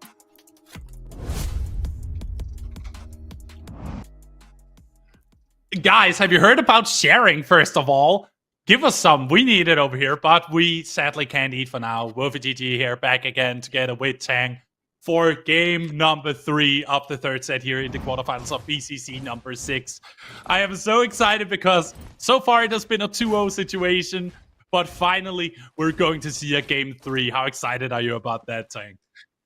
Dude, I'm super excited, but like not having popcorn is definitely a bummer. I'm definitely jealous of our analysts, but I think they deserve it. But we are just going to jump in here with a bit of a different draft from what we've seen in the first 2 games. We see a bit of a draft where I would say the Snoop did get back his comfort picks, like the Grux, one of those heroes where he can make plays, where he has a lot of playmaking. Meanwhile, on the other side of the map, we have Richter on the support role. Ray is piloting that one together with the Murdoch, kind of a kill lane into a kill lane as well with the Bellica Drongo. I'm expecting a lot of kills happening on that dual side of the map. And we cannot forget the fact, now that you mentioned the dual lane, that this is the first time today that Bellica has actually gone through, and that has gone to the side of Deja Vu. So we'll have to see if there is a reason why she has banned so often, or if it's just, you know, hearsay from some dark corners of scrims. But at the end of the day, this is the game. This is the third game. Last chance for any of these teams to make it to the second semifinals that will happen tomorrow. And I'm ecstatic to see if this mid lane will be more exciting than the others, because this is the first time we're also seeing Howitzer today. Yeah, we see Howitzer. I think it was kind of a counter pick into the Bellica. You mentioned it. It was first pick, first ban every single time so far in the first 2 games. But now we see an engage onto Grux that does not have level 2 yet. So BKB gets a really good trade onto the Grux that is gonna fall back afterwards. Grux is hoping to get the level 2 from the minions. He's not really getting it though. So Snoop is just left out in the dry with BKB having the pushing lane. But yeah, the Bellica has been banned both times in this game, or in this set, I should say, and now we see it finally on the support role. One of those supports that has a lot of kill threat, that deals a lot of damage without necessarily having to have the most gold in the game. Yeah, we can also not forget the power of the drone that can damage you more if you have less mana, and just in general, just empty your mana pool for that repulsor. And here's an engage here from Ray. He wants to join in with Shin, and he's here right from the jungle. Jay has to blink out of there, so does Quasi, but that's 2 blinks actually expended. Mercy engaging here to get another blink out of there, this time away from Shin. So that's just a little bit of money changes hands, and there's the first blood! Are you kidding me? Deja Vu once again getting a first blood here in game number 3. And it all comes back to the Bellica that was banned so many times, but she hits a really nice seismic assault through the wall, knocking up the Howitzer that does have nothing to escape. Import flashing in to try to save the day for his mid laner, but it ends up not being enough, and he is just gonna waste his blink with no blinks being exchanged by the Rampage that still has it up. But yeah, a really good gank onto the dual lane kind of turns catastrophic with the Howitzer ending up going down, also losing a half a wave, being down in XP, being down in tempo now, being down a blink as well, and that's certainly not what Howie was hoping for. But on the bright side, he did at least get 2 blinks on the dual lane, so maybe Imports can capitalize on that. Yeah, he will keep his Shin up for the next engage. It's a small mistake for now. It was just the first blood. And I don't think the mental is going to have a big hit from that. But we never know. Some people can really get annoyed if they get destroyed in the first few minutes. And it was just well played by Deja Vu to know exactly when they could engage. And they were just ready for it. Now in this situation, we're 4.5 minutes in game. There's not a lot going on at the moment, but we can clearly see that the vision is definitely up and running for the side of Deja Vu. Yeah, we can also see the dual lane of Deja Vu not being able to walk up though to the wave because they saw Steel was close by before. They have to respect it. They don't have blinks as we mentioned before. So that's gonna be a few minions denied. The cannon at least was denied as well. Pretty well played by Ray and Pablo that have been playing pretty well in isolation, even in the first game I would say. But now we have Rampage close by that did help getting that first blood of the game. We also see Fangtooth spawning, so with a good pick there might be something to be had over towards that objective, towards that Raptor, but it ends up just being a hook onto Jay. Jay is getting really low. Jay's half HP right now as we're watching how he get the river buff, but with that it's just gonna be a bit of damage onto that Drongo, and yeah, I mean nothing else really happening with Rampage being on his 5 camp right now.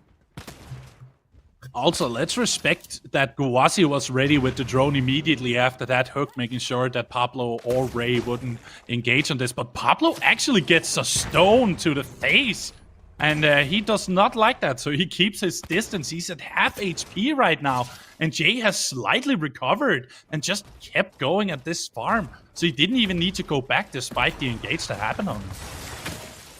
Yeah, that was a bit of a bad timing there because the Bellic already used her Seismic Assault, so she couldn't chain it together with the Rampage Rock. If she had that up, that might have been a kill, as we see Ray try to get those hooks. One hook is probably gonna be enough with both blinks being expanded, but now we see Rampage knowing that there's gonna be a big wave crashing, and he just wants to be there to make sure that no funny business is gonna happen. It does look like it's gonna crash. It does look like both heroes are gonna go back. The question is, do they wanna opt into the Fangtooth fight quite yet? It doesn't look like it. Rampage is going back to his red buff, and he's just gonna clear that instead. Yeah, and that has just been really good patience from Mercy here to only engage when he sees a good opportunity. And speaking of said opportunities, BKB has not had a lot of opportunities so far, but we know how Sevarog works. It's just about getting those siphon stacks, and it's gonna be good. But Import is here, going from the jungle into the dual lane. He wants to get a hold on to Jay. He actually does connect it, but a gag grenade will silence him. He gets both, and still slam. That's going to be a kill for the side of even worse timing, and they're gonna take another, make that a 2-0.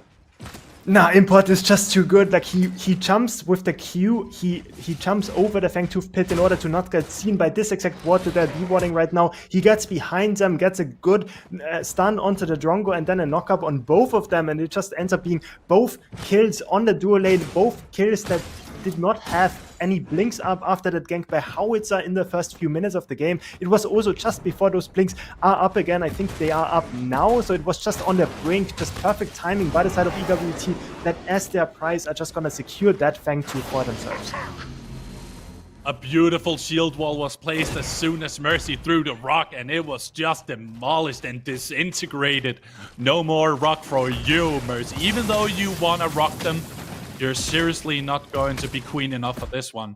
But at the end of the day, that was just another engage, and now the positions are starting to shape up. Here in the dual lane and the off lane, it seems to be a bit of the opposite situation. Off lane being a little bit ahead and having a bit more pressure going on. But over on the dual lane, it seems to be Deja Vu that has the favorable situation. Yeah, I think it just comes back to them actually doing the Fangtooth. So Pablo and Ray had a bit of a later reset, but I think in terms of items, in terms of everything, they are firmly ahead, with Pablo already finishing his Vanquisher at 8 minutes in the game. He is certainly feeling happy with the game, having 2 kills collected on his body as well, and with the Vanquisher, he does have to execute on his ultimate as well. Talking about ultimates, that does look to be a bit of a fight on the offlane. Snoop is caught between a rock and a hard place, says Mercy, and he shows no mercy for his opposition by blinking in together with BKB and getting that kill onto the Snoop. Now it's sitting at a 2-for-2 situation in this game number 3. And I'm just impressed at this point, saying we have seen it go back and forth, Game 1, Game 2, and now in Game 3, these two teams are equal opponents to each other. We have to respect it.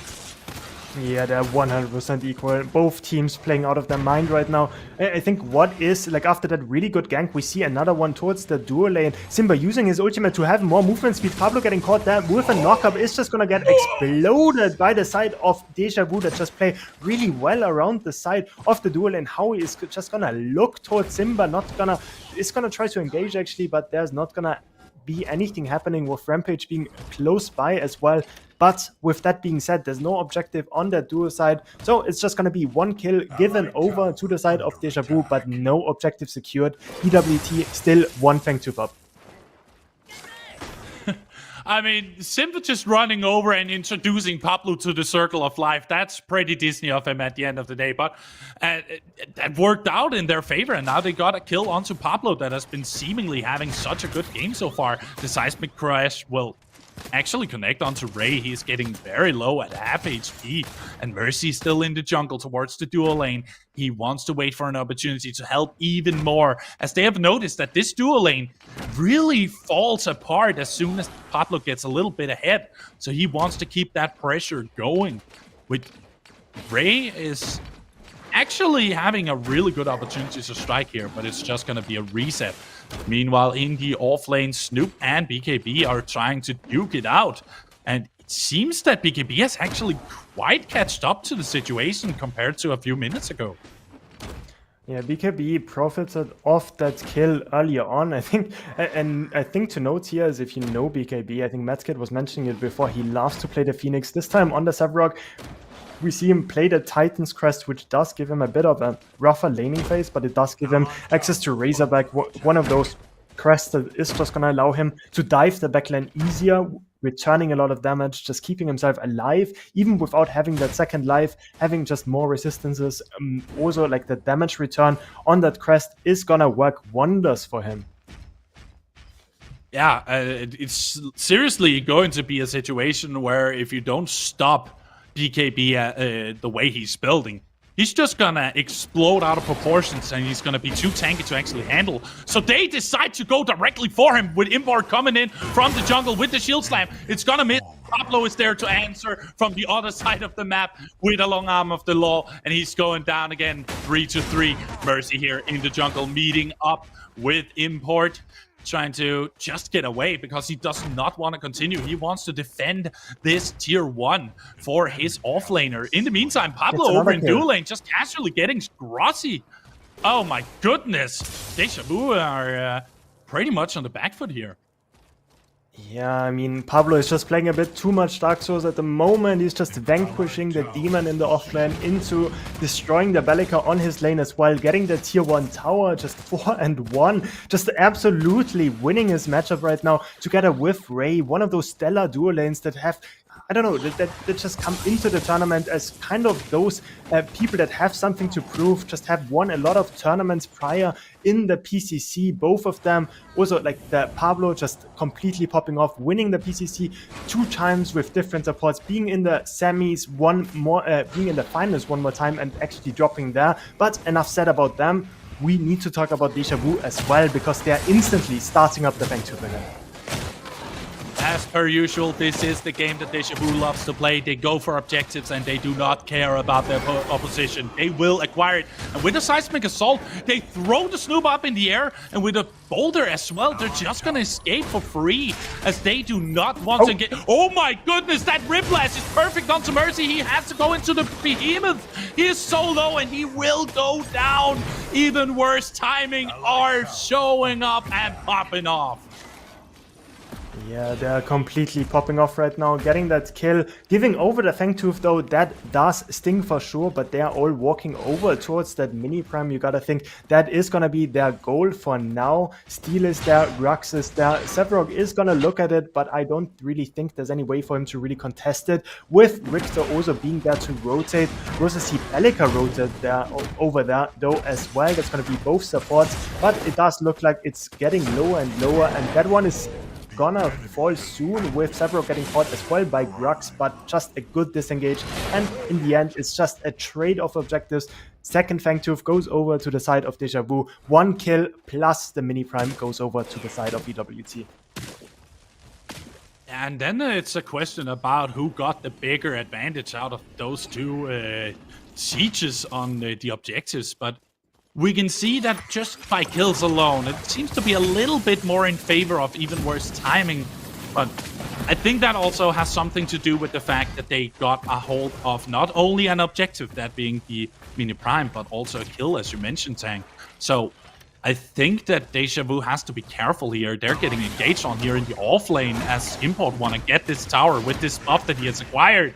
The rock is coming in through from Mercy, connecting onto the Snoop. He is trapped inside the tower and has to blink out. Import as well does his best to just get out of the situation. Mercy and BKB actually defending this tier 1 tower.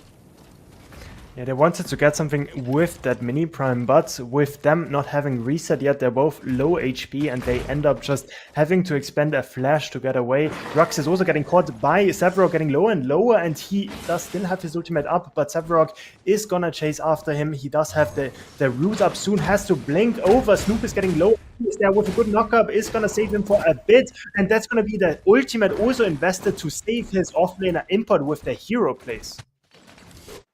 Absolutely. I was impressed by Import there. He did not want his team to die, but Simba was there to answer, getting Snoop in the jungle as he was trying to get out of the fray. Oh, such a good rotation here from the duo Iggy and Scorch here in the mid lane, taking care of business. Even though there was a lot of good plays happening from BKB, it was still at the end Simba that made sure that that was acquired truthfully. Now, Ray, Pablo, and Shin are located towards this dual lane side, trying to see if they can catch someone off guard over on Deja Vu. But they're keeping their distance and respecting their opposition. Yeah, I think they just want to make sure that Pablo and Ray is secure. Howie taking the bullet and actually having to rotate over, just hovering in the jungle, making sure that the Rampage can't get on his super fat dual lane. So Import still over towards the offlane because the offlane tower is the only tier 1 left. So Grux and Steel probably want to push that down since there's nothing else really on the map to get. Howie, while the Iggy used everything to kill the Grux before, he blinked over the 5 camp. He does not have his blink up anymore, but he did lose his tier 1 for his troubles, and also the tier 1 in the offlane is gonna fall to Grux in isolation. Even worse timing, taking one tower at a time. They're just picking and choosing however they want. They seem to be very comfortable in this very situation. I do believe that Ray is waiting for an opportunity to strike onto Simba, but he noticed immediately and forced him to retreat. Jay and Kwasi, on the other hand, have actually just stayed on this dual lane, tried to catch up on this farm so far, and it's looking to help them a little bit as they're gaining some levels. Now it's sitting at a relatively okay situation, but they're still 2 levels behind the opposing dual lane.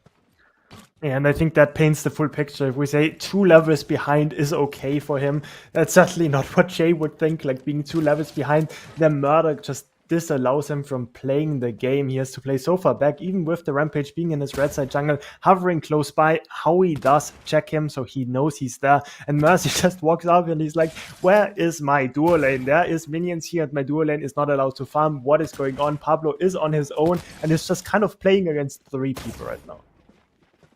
Yeah, and we noticed that from last game, Tank, that Pablo on this Murdoch is a dangerous situation for you. You do not want Pablo to have so much damage at his disposal, because he will just hit everything, and he will destroy you whether you like it or not. Even with those long arm of the law coming in from any side he wants to, he will get his purchase. They're engaging onto BKB here, Import and Snoop trying to keep him at bay, but they are rotating back to that team. The Skewer is coming through together with the shield slam. Give that a double O, and that's going to be Ray taking down that kill. The Behemoth is being popped. Mercy, he does not want to die as well, but that's still a kill in favor of even worse timing. And now they're gonna go for the Fangtooth. This is going to be the second Fangtooth in favor of even worse timing. Maybe not the biggest objective, but still an objective taken away from Deja Vu.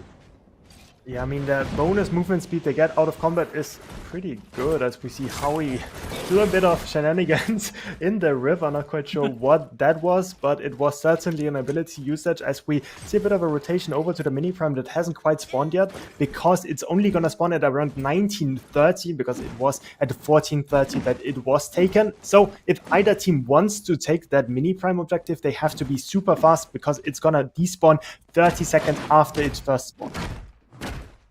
Yeah, and now we're definitely in a situation where any team can really turn this around. As you said, we just have to see what kind of objectives or what kind of purchases they can get. Maybe a good team fight can change it all for Deja Vu, or maybe just one more objective, but it's all about getting that opening. And it seems like they're looking for one now, as they're looking down this off lane. BKB pretty much just taking this Cyan buff for free, because he knows that his jungler is nearby, and the return was happening here from Snoop.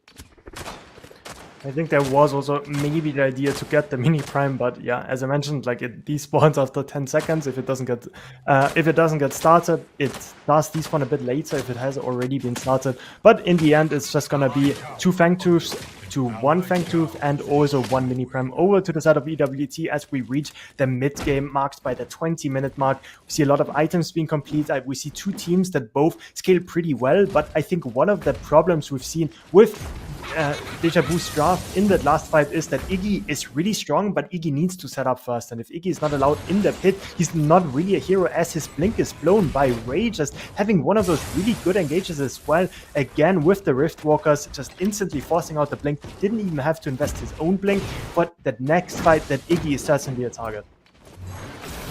Yeah, and meanwhile, we see Snoop jumping in on BKB, but Pablo wants to kill secure, let's call it that right there, with the long arm of the law. I don't think that Snoop minds that too much. Kill is a kill, and it's a win in their book. But very cheeky plays there from Pablo, just not respecting his opposition and just going for that quick little kill there. Meanwhile, in the dual lane, Pablo and Ray are pushing down this tier 2 tower with no members of Deja Vu ready to defend it. They want to give it up right then and there. They cannot defend it in time, and that's just gonna be it. But they will still push on. They want to see if they can get a hold on to Quasi. But Quasi is ready with the Seismic Assault and resetting Ray to make him forced to go away once again. Mercy in the mid tier 2. Just trying to get those minions away, because right now we have 2 really pushed lanes in favor of even worse time. Yeah, and with those pushes, what I really want to highlight is the lane assignments. We've seen Howie just peek into the red side, making sure that Murdoch and the Richter are safe by pushing that tier 2. Meanwhile, he drops a bit of farm, gives it over to Steel instead. But you know, it's a team game. Like, the Howie is not gonna be the biggest carry in this game. Murdoch is. So it's all about giving those resources over to the person that can use them the most.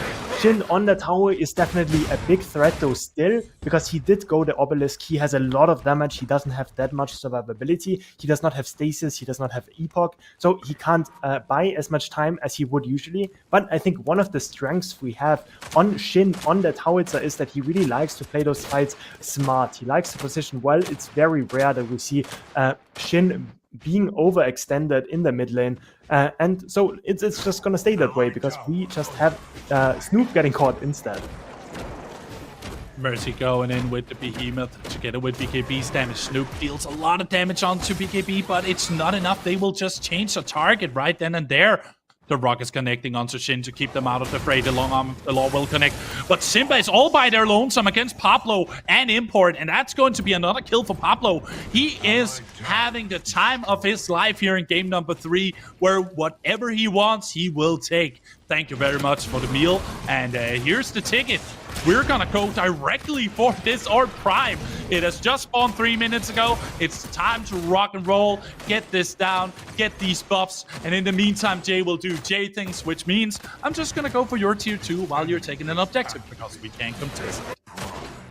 Yeah, but I think it's just so worth it for EWT, but there's just no way to ever contest this anyways, even if Jay was there, so at least he gets some money in his pocket.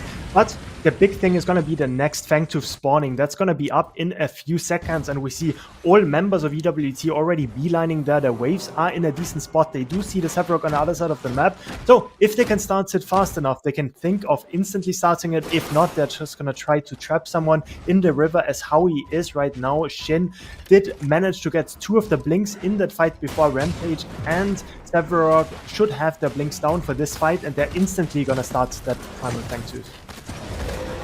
They do not have any time available to them over on Deja Vu. They have to engage now lest they want to lose it.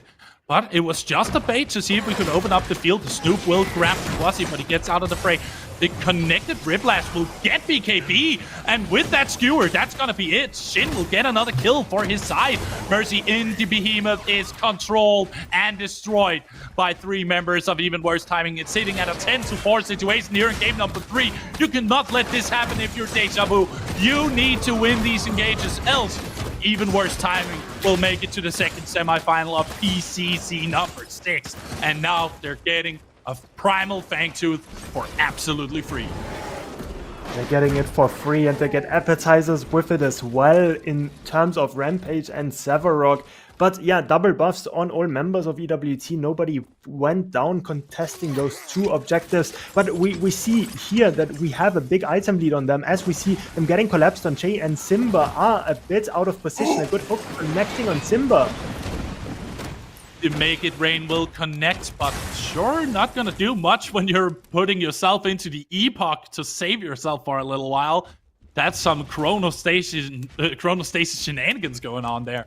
Meanwhile, in mid lane, Ray and Import are gonna see if they can get themselves another tier 2 under their belt. The Rock is connecting onto Papa here from Mercy, and BKB is coming in as well. But the damage is way too much, and he will die for his troubles. So it's going to be a 1-for-1, even though it was a 2v1 situation. It was a 2v1, and if Jay didn't come, I think he might have been able to kill the Sevarog as well. But what do they lose by investing 3 members on the left side? They lose the tier 2. And on the right side, they also get Grux to blink onto Simba that has to instantly blink away as well. Does escape with his life with a good ultimate by the steal, managing to get Jay. Jay's getting lower and lower. Sevarog also getting caught on the back end of it. A good skewer connecting, and that's gonna be him going down. Input under tower is gonna drop dangerously low, but is gonna survive in the end, and that's 3 inhibs for the side of EWT in a second, one would think. Yeah, that happened in game 2 as well, where they just took 1 inhib at a time and ended up having all 3 down within something closely resembling 2 minutes. But this time they did it in record time, as no members of Deja Vu can actually answer. They have lost their carry, they've lost their offlaner, they only have a jungler, a mid laner, and a support left, and all they can do is defend. The core was slowly getting pressured just for a little bit of funsies, as they will just retreat. They got what they came for. All the pressure on Deja Vu is starting to make them sweat. Yeah, it's certainly making them sweat, but yeah, I mean, it's kind of tragic. 3 inhibs down. It's just really hard to play into the team as well. And now we see a big lead emerging for the side of EWT with 150 CS, up 170 CS actually, with big item leads on all the carries, and also on supports we see 3 items on Jay, but also 3 items on Ray. Ray actually up in gold compared to the carry of Deja Vu. That's certainly something you do not want to see if you play the game. We see Pablo almost finished with his build, being 4.5 items deep. Also Howitzer, the unsung hero of the game, dropping so many waves and still being 280 CS at 27 minutes, just over 10 CS per minute. Just Jin really playing out of his mind and still dropping so much damage as well while doing it. Now we have 3 waves pushed against the side of Deja Vu, and we have EWT contesting the jungle as well. Yeah, this is not what you want to see right now if you're a Deja Vu or a Deja Vu fan, but that's just the reality of it. Import going in on BKB right here with the skewer, follow up by Ray. He has to blink out of the way, but here's a shield slam that misses just slightly due to Mercy jumping away just in time to subjugate, keep Snoop in check. Now they want to reach for the stars and grab what they can. The Warlord's challenge gets activated, but Mercy is out of the fray. Shin in the meantime on the mid lane, trying to see if he can get rid of all those pesky minions to push this lane towards its goal. The goal is the core. That's what they want. That's their big prize that they have up for grabs here. But it's going to be a 5v5. BKB and Mercy ready for an engage. Sitting with the rock. He's just going to throw it. It's not going to do much. But they have all these minions against them. They cannot really engage this fight without getting too much damage on the core. This is a desperate situation for the side of Deja Vu. There's only one chance you have, and that is winning the biggest team fight of your career. Here we go, jumping right in from the spawn. We have good old BKB ready for the bout. Snoop, in the meantime, is just pushing into the base, and BKB gets caught out once again. Pablo getting kills after kills. He's sitting at a 9-2-2, and they're pushing in. The long arm of the law is connecting. Jay gets the Snoop, but it's not enough. There's so much damage happening, and Pablo is all over it. We are seeing our second semifinalist, number one in EWT, winning against Deja Vu 2-1. Yeah, the core was at their mercy right there, but Mercy was nowhere to be seen. Deja Vu just losing there against EWT that really had a really solid performance in the second and third game. They really changed their team plan up quite a bit. The game plan, they played a lot more around objectives, and we also saw the carry performance by Pablo in the third game, just kind of solo carrying this game, just being 4.5 items up, just completely dishing out damage, just blinking forward, getting all the kills across the map, and just really well played by him overall. Even worse timing, losing the first game to Deja Vu and coming back strong for game number 2 and 3. Wonderful performance by even worse timing. Congratulations on reaching the second semifinals.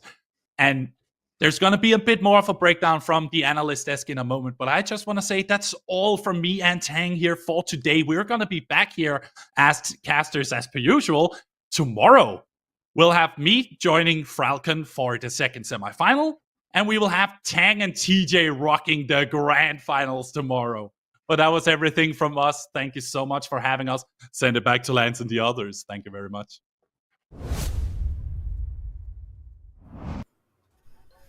Thank you so much, Woofy and Tang. They came back. They got the reverse sweep going on. We will touch on that in a minute, but I want to start by kind of pointing out the difference in the team comp and some of the counter picks that EWT was able to produce within that third draft. Give us a breakdown of it, Joe. Yeah, so obviously both teams have really solid drafts. I would say they have all that durability, that damage, the P, all that great stuff. However, from what we saw from this game, especially how early it ended, the really glaring weakness from Deja Vu's team is they are very like a late game scaling comp. They need the Rampage, the Sedwalk, even the Iggy to get the items, the levels online for them to really just be a mess in team fights. And on the flip side, we see even worse timing, going for the Richter and Steel, both really great early game tanks, but also like a great early game kind of team comp. And we saw what happened. They got some early kills. They saw the snowball to it. Deja Vu didn't have enough time to actually scale and start to kind of contest on the objectives. And we saw the early ball prime. We saw the early prime of Feint 2s, and they just did not give Deja Vu a chance to scale and become impactful in these team fights. They didn't get any opportunity to get big and get beefy the way that they were looking to. And a lot of that has, and in my opinion, has to do with how well Pablo played in this, going 10-2 on the Murdoch. Medkit, can you give us like a little bit more of a breakdown as to what Pablo was able to accomplish in this game? Yeah, what we saw was Ray and Import doing a great job with their crowd control combos really well. Just constant strong for the CC lockdown and funneling kills to Pablo. You know, Pablo turned on his killer instincts and just securing kill after kill after kill and helped secure the win for his team in the end. They did, and I feel like this series, the first 3-game one we've had the entire day today, was really kind of hinging on the way that teams were able to control objectives and who was able to get that lead in the Fang Teeth score in it. Joe, what did EWT do well in Game 3 in order to maintain that objective control they had in Game 2 as well? Yeah, kind of like I said a little bit earlier, I think EWT went for more early game team comp, especially with Deja Vu trying to go for this more scaling of Rampage and Sedwalk. So like if Deja Vu actually got some early kills going for their lanes and kind of start to build that snowball, I think this could be a way totally different game. But the matter of fact is that EW team came out really strong first within the 5-10 minutes, and because of that early lead, they got an early dual lane kill especially, and that allowed them to get the early feintures, and then they held on to the lead and just keep killing the feintures on repeat and got the primary feintures before around the 25 minutes along with the old prime buff. So I think this is just momentum that EWT was able to create and held onto it the entire time. If they slip even once, I feel like things will go 180, and then Deja Vu would definitely put up a lot stronger fights. I think so too. And, you know, they did come up, really show out in game 1, but in game 2 and 3, it didn't work out for them. Medkit, what went wrong with Deja Vu? So Deja Vu was kind of like on the back foot for the last couple of games, especially macro-wise. And we also didn't really see their tried and true strategy of the double Phoenix, I don't think, for the last 2 matches or so. So it's kind of like they were in the back. Yeah, we didn't. And it was kind of like they were just kind of adapting and reacting to what Even Worse Timing was doing while they were in the driver's seat. And Deja Vu was kind of like just kind of responding, while Even Worse Timing just had the gas on the pedal. And I think Deja Vu was just a little too slow to respond to that kind of pressure. I think so too, but we got to give a big congratulations to EWT becoming our 3rd semifinalist of the day. We're going to take another look at our bracket quick to get a complete updated update, I guess, for it. We got Chefs once again winning our first quarterfinals of the day. Villains took our second one. We just saw EWT take down Deja Vu in a classic 2-1 fashion. And up next, we've got our defending champion taking on a new team here in No Bunny's Business as well. We're going to take a quick little break, and we will be right back with our 4th and final series of the day.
Hello, everybody. It is time for the 4th series of the day. We are finally getting close to the end for day 1 of our main event.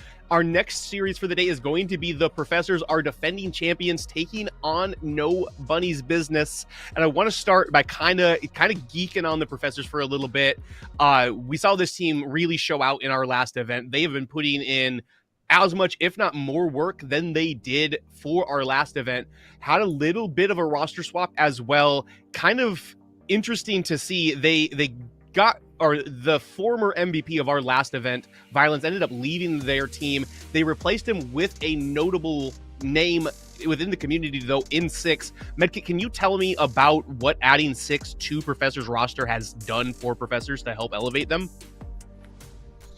Yeah, so like you said, Nitro was Professor's jungler for the last PCC, and despite Violence being the MVP, he got swapped away, and now Nitro is their offlaner.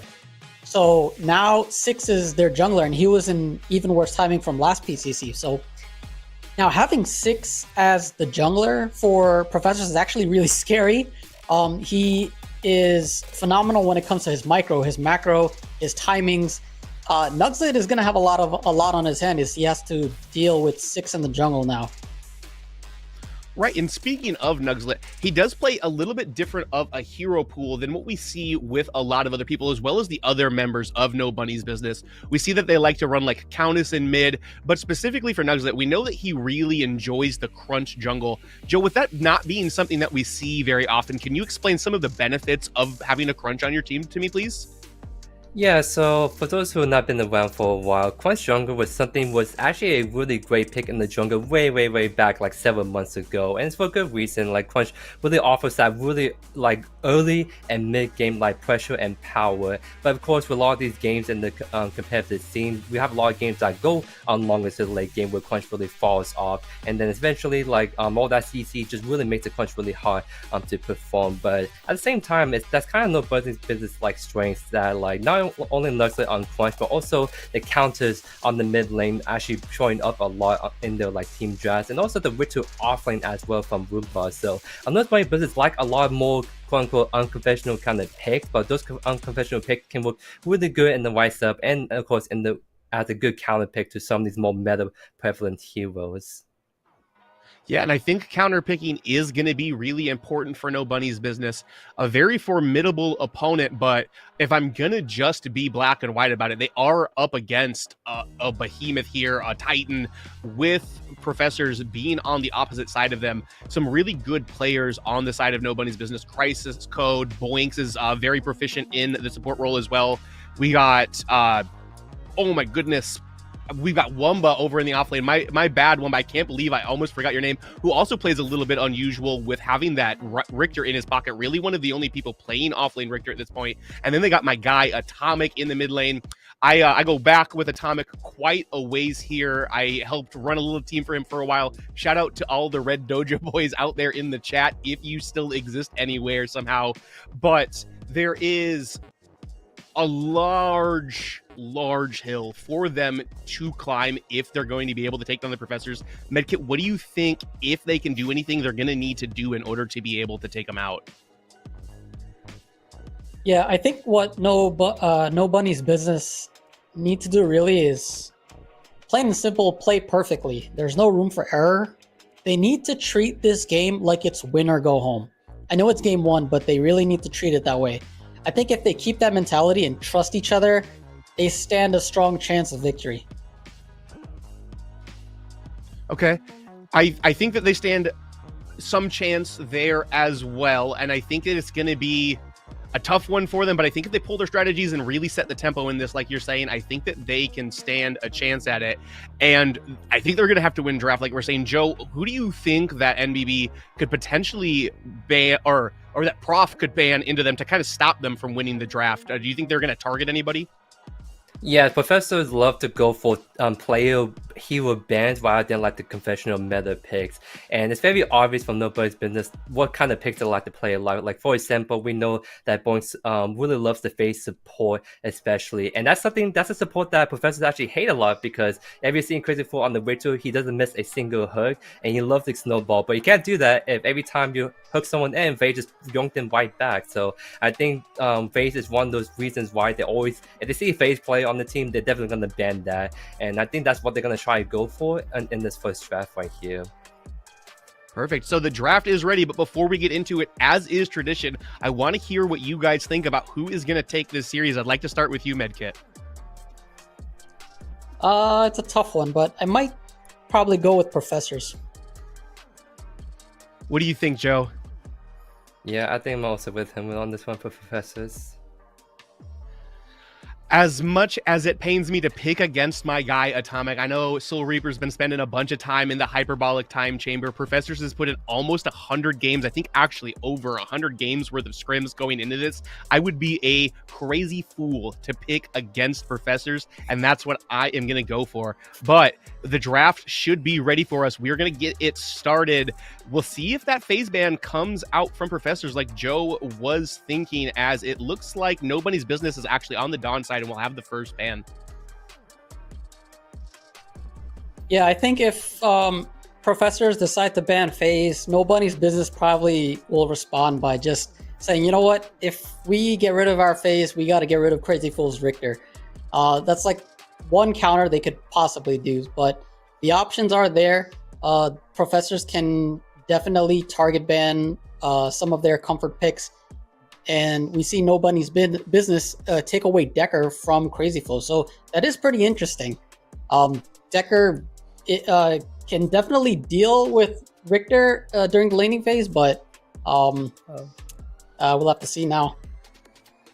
And very interesting ton of things. We saw the phase ban that I pointed out, but we see the Nobody's Business yoinking the Richter away from Crazy Fool. That's a very bold move to do right there, because we know Crazy Fool loves his CC supports. Like Decker is one of them, Richter is definitely one of them. So they went for the Decker ban.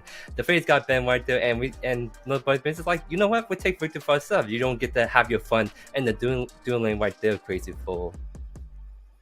So I think that was a really smart kind of chess move here. And so far, Nobody's Business, they do have to maneuver around the draft intelligently in order to beat this behemoth of a team. And taking away Decker, one of the counters for Richter, opens up a possible Wumba for Richter.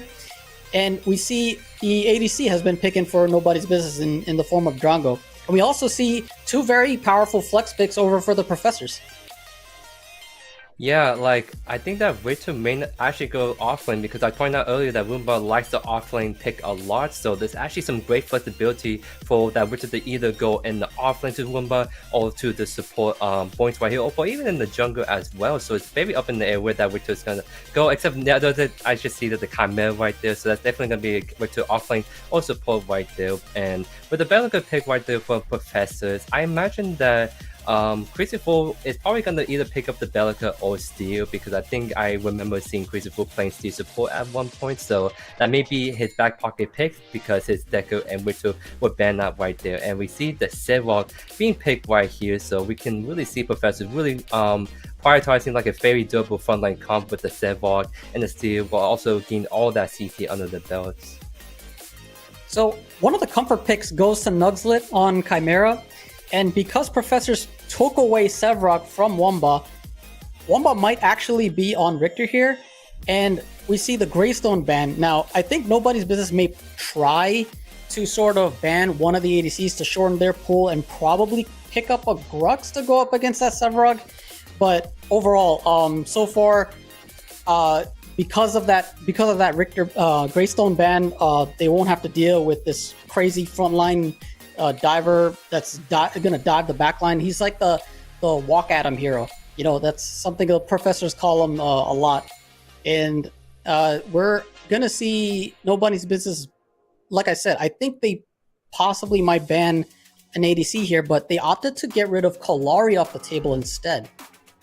Yeah, that's a play-specific ban because 6 is a very well-known Collide jungler, and he pulls the Collide even at the highest levels very, very well. Because what professors need is some of that more burst damage that's really going to carry the team fight, because just Sevar, Belican, Steel won't really have that much consistent damage right there. So it's actually a smart move to take away a comfort pick, but also a what kind of pick that professors really needs. And we see right here, professors picking up the ADC on Twin Blast, definitely a survivor's favorite kind of ADC. To go against like either the Belica or Steel support, I think Twin Blast goes really well with either of those support potential picks. Yeah, we're gonna see a duel between Drongo and Twin Blast over on the dual lane. Now, Nobody's Business still haven't picked up their mid laner yet, and depending on what that last pick for Professors, this draft can still go either way as to who will go up against that Belica. So here, we actually see the Crunch actually get picked up for Nobody's Business, and then finally we see their mid laner get picked in the form of Gideon, who provides a lot of AoE damage, a lot of team fight potential, and Crunch, like you said, Joey, is able to be a menace all over the map, has that uppercut, has that dash in, those combos, and we all know how strong Crunch can be. Yeah, it's actually way back in Season 1 that the Crunch is a good matchup against the Sevrock, and that's back when Sevrock was in his prime. Ever since the last few updates, Sevrock has been definitely taken down a notch, being way easier to exploit and make him put behind. So I think the Crunch right here, going against the Sevrock by the looks of it, is going to be a really kind of interesting matchup. We have to wait and see how that goes, but I think that's going to really allow Crunch to kind of snowball and hopefully be able to impact those later team fights, because he is running against all that CC already from the Sevrock, the Belica, and the Steel. And the last pick we see right here is actually the Ceres to round out the team comp. Yeah, so both of the team comps are locked in. I actually really like what NBB cooked up with this draft. What do you think about the comps, Medkit? I think so far, Nobody's Business is doing a great job. First step is Win is doing really well, not messing up in the draft. And I noticed, I think our eyes need to be on the three frontliners here, the Richter, the Chimera, the Crunch, because over on the Professors, there's only two. Actually, yeah, it's actually a good balance of AD and AP. So I think we're gonna have to see what happens in these team fights in this upcoming match here. Joey, what are your closing thoughts on this? I think I was saying the Crunch may be into the Sevrock, but he may actually be into the Ceres, because I have seen 6 personally play Sev jungle a lot, so that may actually be a Ceres into the Crunch, which I actually think it's a better matchup. I know some people think the Crunch wins those matchups, but Ceres can really easily just exploit the Crunch's weaknesses and disengage. So I think there's maybe a flip around with the Ceres being picked right here to kind of go counter pick against the Crunch offlane right here. So we have to wait and see what's actually going to be in gameplay.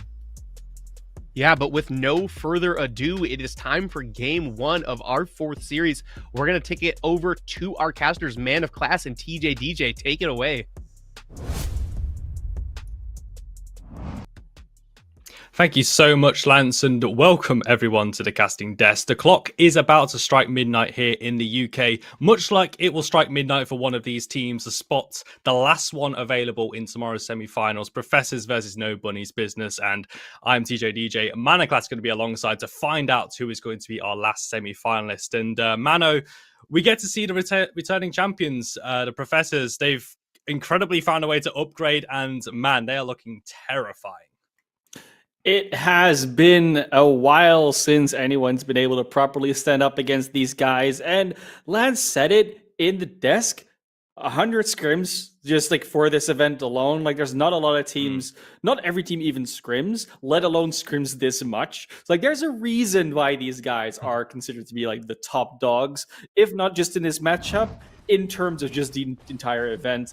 And I mean, the draft was fascinating to watch, seeing what came out of it. I think Nobody's Business got a lot of sort of comfort picks, but maybe not even just on the same players that they usually would be the comfort picks for. Like, yeah, the Richter is there, but Wamba isn't playing it. The Crunch is there, but you don't have, like, it's one of those sort of things, right? We're gonna get Professors not looking for an early invade. They're known to do that sometimes. Not going to be around this time. and nobody's business therefore has no one to run into in that early game. They were grouped up, ready for it. Didn't happen. Yeah, for sure. Just moving around as a team, hoping to maybe bump into someone as well. If we were going to see some of that more early invades coming down, seeing the wards being placed, getting all that vision down. But no, both teams more than happy to draw the battle lines, await these minions to come in. And I want to just pick up on a point that a medkit mentioned inside of the draft as well. With nobody's business, there's no denying the hill that they have to climb here. So having to play this game almost like this is their entire tournament on the line is kind of like playing every game now like a grand final. And I think with this draft, they've got a lot of agency. I'm liking the early game. That early to mid transition seems to be pretty strong. But man, if they don't find success here, this Professor's draft could just walk all over them. And that's the interesting part, right? Like I said, I was talking about sort of comfort heroes that they were playing with, but we also got to consider that going all out for nobody's business, this might be their going all out by going these picks that we don't see all the time. Like Crunch in the off lane, this might be the first time we've seen it this entire event. Maybe not from nobody's business, but just in general. And it's that sort of thing that that really comes back at you when you are in an event like this. Sometimes getting your comfortable heroes is better than getting like what would be considered the meta heroes, and I think nobody's business might be about to show us what that means. But of course, they do have to find that success, because if they don't, it's going to look really silly really quickly. Yeah, this Professor's team composition just set up out of the Wazoo, the Steel, the Bellica, Sevarog in the late game, Zarus Colosseums being thrown here, there, and everywhere.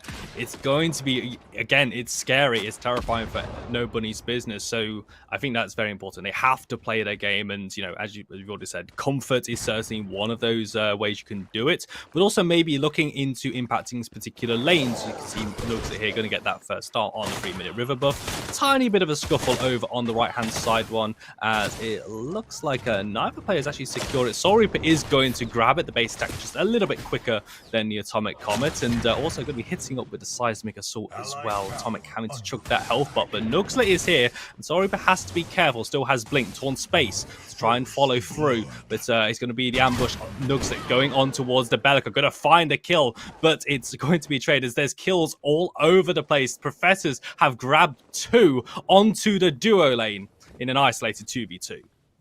It happens every time. We've seen it so many times in these series. The one jungler is on one lane, the jungler of the other team says, well, if you're not there, I'm going to be over here. And they find a little more value on that duo lane. Off lane as well, a lot of pressure onto Wombo. Just look at that health bar. It's been halfway down for a solid minute or more, but they're still keeping up. They're ahead in XP, which probably means they're ahead in CS overall as well. That's just really good showing from Wombo over there, holding their own against that steal on the other side. You know, I think also another crucial fact here is going to be unlocking this solo lane. I mean, throughout this tournament, we have seen some very early rotations coming in, particularly from the solo lane, impacting other lanes. It seems to be kind of like set plays coming up from these teams. But, you know, if one bar can find success in this lane, translate that into, you know, Fangtooth fights, mini prime fights as well. We've been seeing a lot of trades with that first Fangtooth and first mini prime as well. So there's definitely a lot of avenues, but nobody's business still being one kill down. It's only in their duo side though, so nothing to be too concerned of just yet. But Professors get to flex their muscles a little bit in that duo lane. Yeah, for sure. I mean, the help of jungle definitely helps out. You get that extra stun from the PUBG Gate coming through from the Sevarog. Crisis Code and Boinks will pick up that gold buff, which is really nice. But even though they just went down, they are still going to get that lead. And overall, it does look like the XP is favoring nobody's business. Nothing too, of course, still early game, but like if that small lead keeps being there, then it exponentially grows over time. And then those laning leads can be a really big deal. It's really going to come down to basically the 10-minute timers when we're going to look at, you know, like the Fang2s, the proper like fights sort of starting up.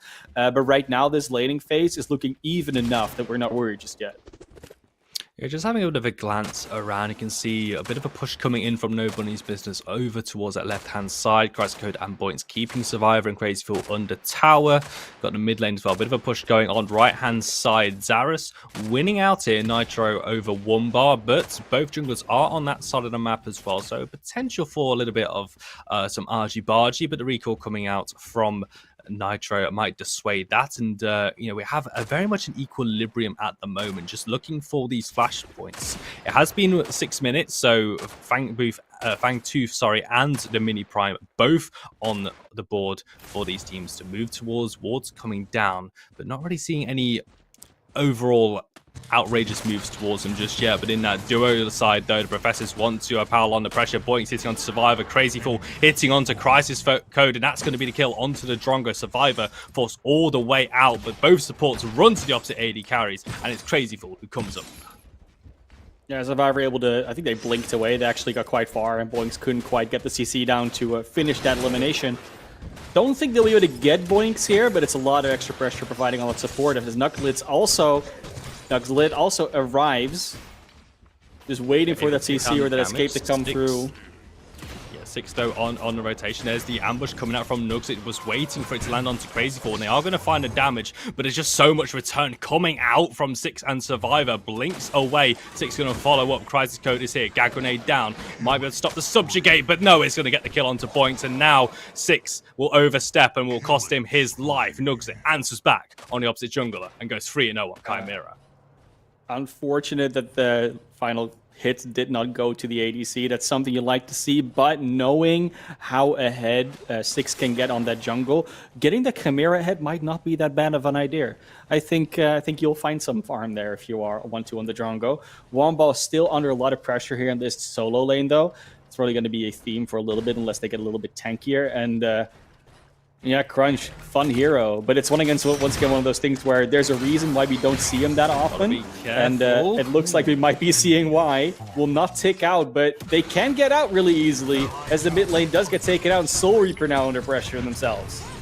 Yeah, Atomic has already gone down. Nice double knockup from Soul Reaper. Ambush coming down, but Boints cannot connect the Riplash, and Soul Reaper will simply back away. 6 was there. Right place, right time to make sure there's no further attack on towards Soul Reaper. We are going to return back to the lanes. Crisis Code, we're going to respect where Crazyful could be. Going to be spotted out by Boinks over on that blue side just now, and takes Grenade for his trouble as well. But some very small skirmishes coming in, but that Chimera being ahead certainly is a great opportunity for No Bunny's Business. They just need to keep this momentum going. But Professors just seem to be finding these trades, finding these skirmishes, always able to answer 1 or 2 back, and that's just keeping the pressure up. Oh, Boinks got to watch out. 6 is looking for them, and they just had their ADC back. He does dodge, but will get knocked straight up into the air. That is a elimination if I've ever seen one. No way they're going to get out of that. Yeah, 6 making the rotation over towards left-hand side. Good combo with the Colossal Blow as well, just making sure that Boinks got no way out. But if you make a play left, we're going to make a move right, say No Bunny's Business. Nugs it ambushing on towards Nitro. Does not have the blink available, just needs one more basic attack, a forward crunch, and ambush. Someone please get a cooldown up. Thank you very much, Nugs. That's going to get the kill. A little bit long-winded, but a 4th one on the board for this Chimera. But again, if you make a play right, we're making a play left-hand side as Professors starting up this first Fangtooth. That will undoubtedly go to them. They will be surrounded in this pit, but I don't think there's enough members around here for No Bunny's Business that they really want to go challenge that. But then again, they take the Fangtooth, and then the Mini Prime is going to go to No Bunny's Business most likely. No way they can stop that, and if Nuxley gets that, then they can more exacerbate this lead or this sort of power play that they're building up over the Sevarog. Not that 6 has not been doing well, the Sevarog, of course they have been. It's just not the same as having a Chimera, especially in the early game. It will get harder late game, but right now they can just try and build up that lead. We all know what a Sevarog can get to when you hit that point, when you hit that late game. 30 minutes, full pauldron stacked. You have so much health, you have so much, a surprising amount of damage as well. And put it in the hands of someone like Six, just so mechanically proficient throughout this game. Not really a pick that we've necessarily known him on, you know, as the desk alluded to, you know, playing like the Kalari, playing the Chimera as well. It's over on the duo side. Crazy Fool going to find engage on towards Boinks. Crisis Code's pushing the Survivor underneath a bit of pressure. It's just going to be the ultimate out from Crazy Fool. Boinks is still level 5, does not have the Impale available to them, but on the mid lane, Atomic looking for the roam. Sorry, but still in the mid lane. Boinks has just hit level 6 as well. Riplash might cause a kill here, but it looks like Professors are going to respect the level 6, and we go back to an equilibrium. Mid laners do find each other in the jungle, but not going to engage on one another. Understandable. I mean, Soul Reaper does feel like they have a little bit of the upper hand right now, and there's the gank straight onto Wumba. Colosseum down. Colosseum I mean, what are you going to do against this TJ? Blowers. They just jump on you.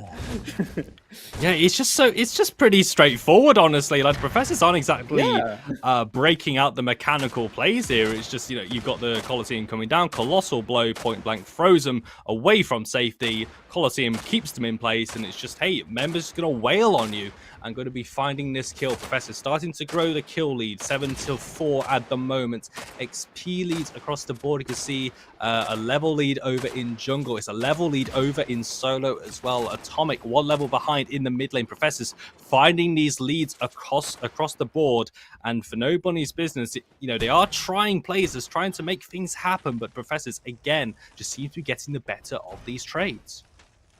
It definitely could be worse. We've definitely seen games where Professors has just already taken like 2 or 3 towers at this stage, and they got both objectives.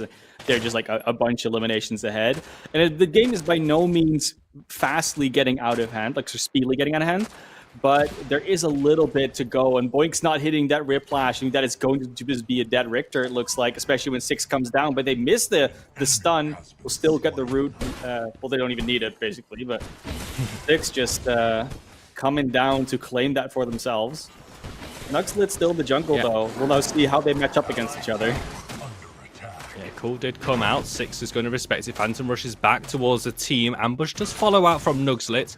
Doesn't have the damage to follow up. Wumbar makes the first rotation out of solo side. Gets a bit of pressure on towards the mid lane, but that allows Nitro some time alone with this tier 1 tower in the right-hand side. Wumbar on the way over there, but Nitro can do a significant amount of damage to this structure. And just having a look at the minimap as well, it's probably just a very stiff breeze might just knock it over. So another minion wave will do the trick. Meanwhile, in the mid lane, there's going to be some moves coming out, trying to find a pick on towards Soul Reaper. But again, he's back to safety, and he's going to be moving back towards his lane. Actually, no, going for rotation. He's got the black buff. He's got that movement speed.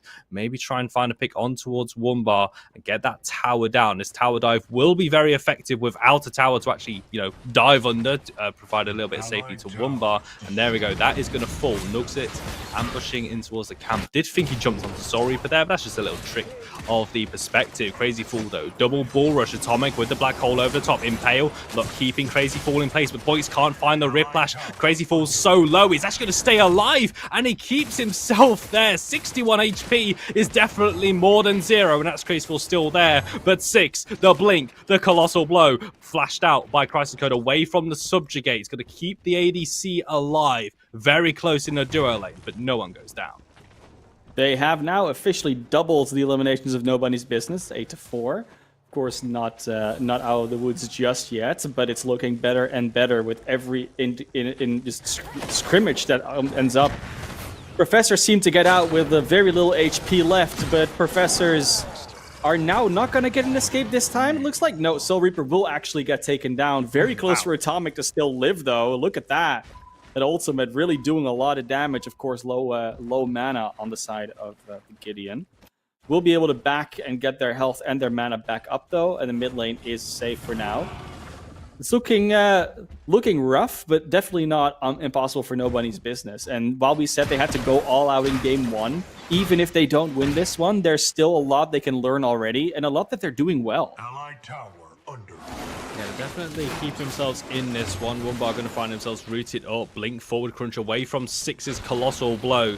Many the death has been caused by that Sevarog ultimate, but not today on towards Wumbar's crunch. It's not like he's felt it before anyway. But a bit of momentum as Professor's grouping up over towards the left-hand side. They're going to start up the second Fangtooth of the game here at 15 minutes. Six is in position, and also you have got the Nugs on this side of the jungle as well, but I don't even think they're aware of the play. It's going to be a little bit too late for Nugsit to peek over the wall, and Fangtooth, the macro play coming out from the Professors. Good to see it's still intact. It's really the sort of the hallmark of Professor's gameplay. Like when they go for an objective, they go for the objective, and there's like a hive mind that sort of moves it. They're all there. They rotate at the same time. Everyone leaves their lane when they need to, at the time when they need to, and it's really a thing that sets them apart from a lot of other teams. Crisis Code under pressure. Boinks did get the skewer out, but won't be able to be so lucky to get out alive. And there's the entire team. Oh my lord. Just a big collapse, as you say, that this team just all on the same page. When a play is called, everyone goes over there. All 5 members in that duo lane to get the pick. Nobody's business. Going to group up, at least trade out the mid lane tier 1 tower. But incredibly, in the last couple of minutes, so many structures have fallen. The only one still standing, on full health, mind you, is that duo side for the Professors. It's the only beacon on that left-hand side. Mini Prime going to be started up by Nobody's Business, but the Professors are aware of this. There's no trade of the Fangtooths this time. Six moving into position, so is Nitro. Six going to look towards Atomic, going to phantom rush towards it. It's going to be secured though by the side of Nobody's Business. The team fight starting to break out, no one going down. Black Hole over the top as well. But Professors, eyes on the prize, target prioritization. They're going to look towards Atomic, they're going to look towards Nugs. They're going to find one, find two, and find the third as well. But now the duo lane might have just walked into their demises. That's going to be Survivor getting a kill, and another one outside of the Mini Prime pit. All 5 fall. Professors find an ace. It's that you get the Mini Prime, but you're in such a position that you don't know that you're going to secure it without contest. And it's always the hard part, right? You just saw that they took Fangtooth. There is no objective trade anymore. At that point, if you haven't started the Mini Prime, Professors is likely going to rotate. And they did it as a team. They did it with the full squad, and they found the elimination of the Delica. They found that mid lane that they desperately needed, but that they wanted. And unfortunately, that's just not going to be enough against the full force of Professors when you're there with 3 and your dual lane hasn't arrived yet. Wumbar and Atomic will be able to clear out that middle lane a little bit more. I don't think any tier 2s are going to fall on the back of that. But it's still a big loss. 6-15 now for Nobody's Business. And they are starting to sweat a little bit more, I think, at this stage. We're now getting into a place where they might just have to calm down and farm for a little bit. At least they have the time before objectives come back online. They just need to not start giving away eliminations when there's nothing to quote-unquote fight for. Yeah, Crazy Fool going to go for the engage, hits double knockup, but it's going to be the blink out from Crisis Code. Returning some damage, Boys is still here as well. Ball rushing, he's going to be back into the team, straight into the waiting arms of a Void Rush, but Nugsit goes in, looks for the cull onto Crazy Fool, but the Colosseum is going to deny the attack, and Nugsit cannot get away. Atomic throws the black hole over the top, but it just keeps him in place like a sitting duck, and the Professors are going to take advantage of that. That's 4 more kills dropping in the mid lane. The Professors turning up the heat, turning up the momentum, and starting to run away with it. Yeah, we're talking about hive mind mentality. That was just Steel saying, Nitro saying, you know what? No, sorry, Crazy Fool saying, I'm going to sit here. They're going to try and eliminate me. You have like 10 seconds before you need to be here, but just know this is happening. Like everyone slowly converges, and by the time they almost get him, that's when the entirety of Professors is there. They eliminate everyone that was trying to take the steal down. They find the elimination, but it's just not worth it. They find themselves 7-19 now. They could have been not that, like essentially at the point where they shouldn't have fought, where they shouldn't need to fight or shouldn't need to chase, especially. That's the point where you should not do it because you need to farm. And Professors was giving them sort of the space to farm as well, but then they gave him a little bit of a pinky finger, and Professors took the hand. Yeah, they definitely took the bait as well. Crazy Fool starting off, but it was the overengage back onto Crazy Fool as well, which spelled the demise of this No Bunnies business squad. And as you can see, Atomic's just got a face tank straight in towards Crazy Fool and Nitro. Going to throw as many abilities as he can. Nitro chucking out the Colosseum just for the style points and the stack. Going to find it on towards the NBB mid laner. And now without that black hole, quite a crucial team fight ultimate going to be down. Professors turn their attention 20 minutes. It's literally on the dot. He's only just got out of bed, this All Prime, and now he's got to deal with all 5 members of the Professors starting to wail. He's very angry when he's just woken up, but Nugslit is still in the mid lane. There's no contest possible. Professors take probably the quickest All Prime I think I've ever seen inside a competitive Predecessor. Very rare you see an Ore Prime be taken that early after it spawns, as it spawns essentially. And they're going to rotate straight over to that Fangtooth pit. It's online. It's going to be their third of the game, and there's going to be no contest. And that mid lane engagement, and then Atomic dying again afterwards, that has potentially sealed the game here for Nobody's Business. They were holding on for a little bit longer, but they are definitely done holding on now. They need to really claw back, and Nugslit is not going to be able to do that when they go down like this. Yeah, sorry for just firing that seismic assault. Nugslit, I think, was just stuck on a bit of a lazy recall. No vision to make sure he was protected, and that just leaves the Professors with this four-man group pushing onto the tier 2 tower left-hand side. You've got Nitro flanking through the jungle to come in between these inhibitors. That's going to be Colosseum going down on towards Boink's immediate flash away. They've got the Zarus ult down.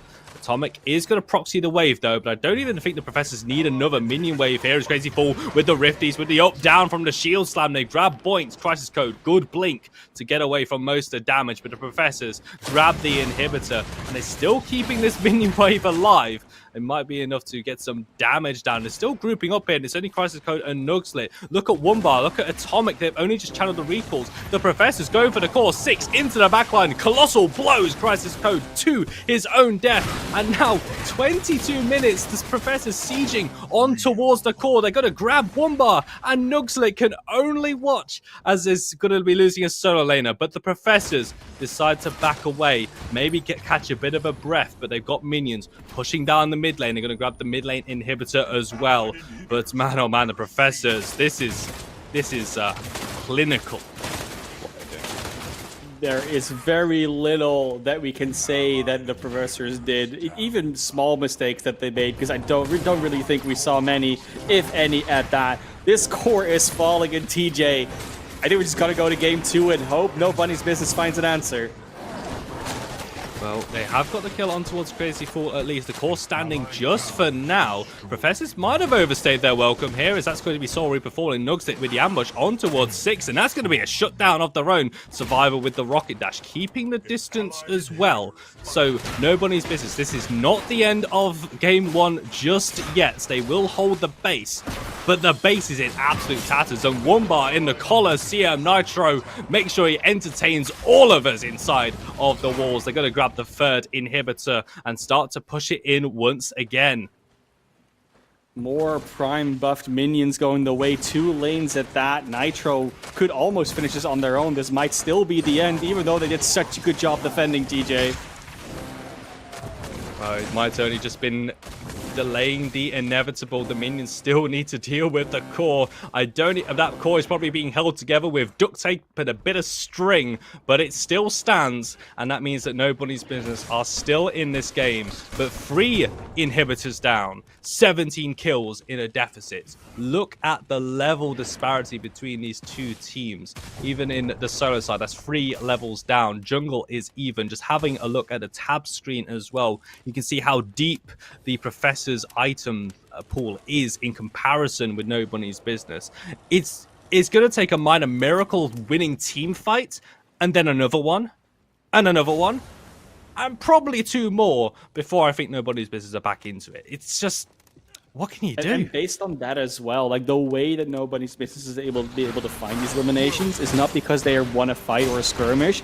It's because they got a kill where Professor's found 3, and now again it's a 3v2. They get eliminated on the mid lane, just a little too far apart. Professor just deathballing this down mid. They don't want to wait. They really just want to get to game 2 as fast as possible, it looks like. And TJ, is there any hope here? I don't think so. This core is waiting to be crushed.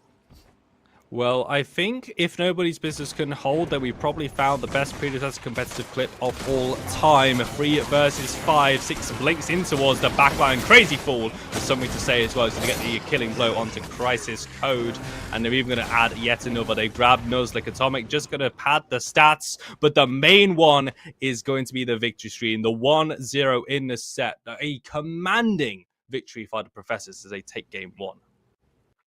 The sociology experiment of the Professors continues. Every team is still working on the you versus me or the us versus them. They're already a united front. They are the hive mind of the PCC and of Predecessor at the moment.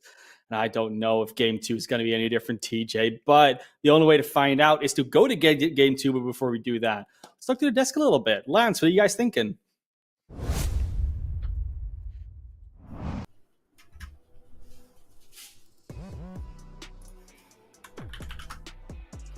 I'm thinking that's a pretty consistent game 1. Professors does end up with the victory, but Nobody's Business put up a good fight early. Joe, what was working early for Nobody's Business kind of in the laning phase? Yeah, it kind of seems like they were really solid at like countering what the Professors are doing, right? When they see like the dual lane gang, they decide to go gang off lane. When they see them on the Fane 2, they decide to go for the mini prime. So I think they have some really nice early game just because they were able to go back and forth with the Professors, so to make sure that they didn't grab every single objective or every single kill in that game. But as soon as we got into the mid game, it started to fall apart really, really quickly for Nobody's Business. It did, and it feels like that was just pretty typical Professors gameplay. What did you see from Professors in this game that helped them out, Medkit? Okay, so from what I watched, Nobody's Business was able to put up a fight and get some solid picks, but towards the 15-minute mark, Professors do what they do best. They analyze patterns, exploit weaknesses, and just turbo. This is really consistent in their matches, really. It's close during laning, and then their macro and decision-making dominance just kind of comes out, and they kind of, smoke everyone after 60 minutes. I was surprised. My apologies. I'm a little out of breath for some reason. It's something that we see from Professors pretty consistently. We saw it in game 1, but we're going to have to find out what we see in game 2 after the short break.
What a game one we just had. Professors able to take it down against No Bunny's Business. I'm still Lance here with Medkit and Joe, yours truly. So, Joe, you did a lot of talking about what the draft is going to be like and some of the strengths that Professors might have for it or the strategies around it. What worked so well for them in that last draft that allowed them to take game one?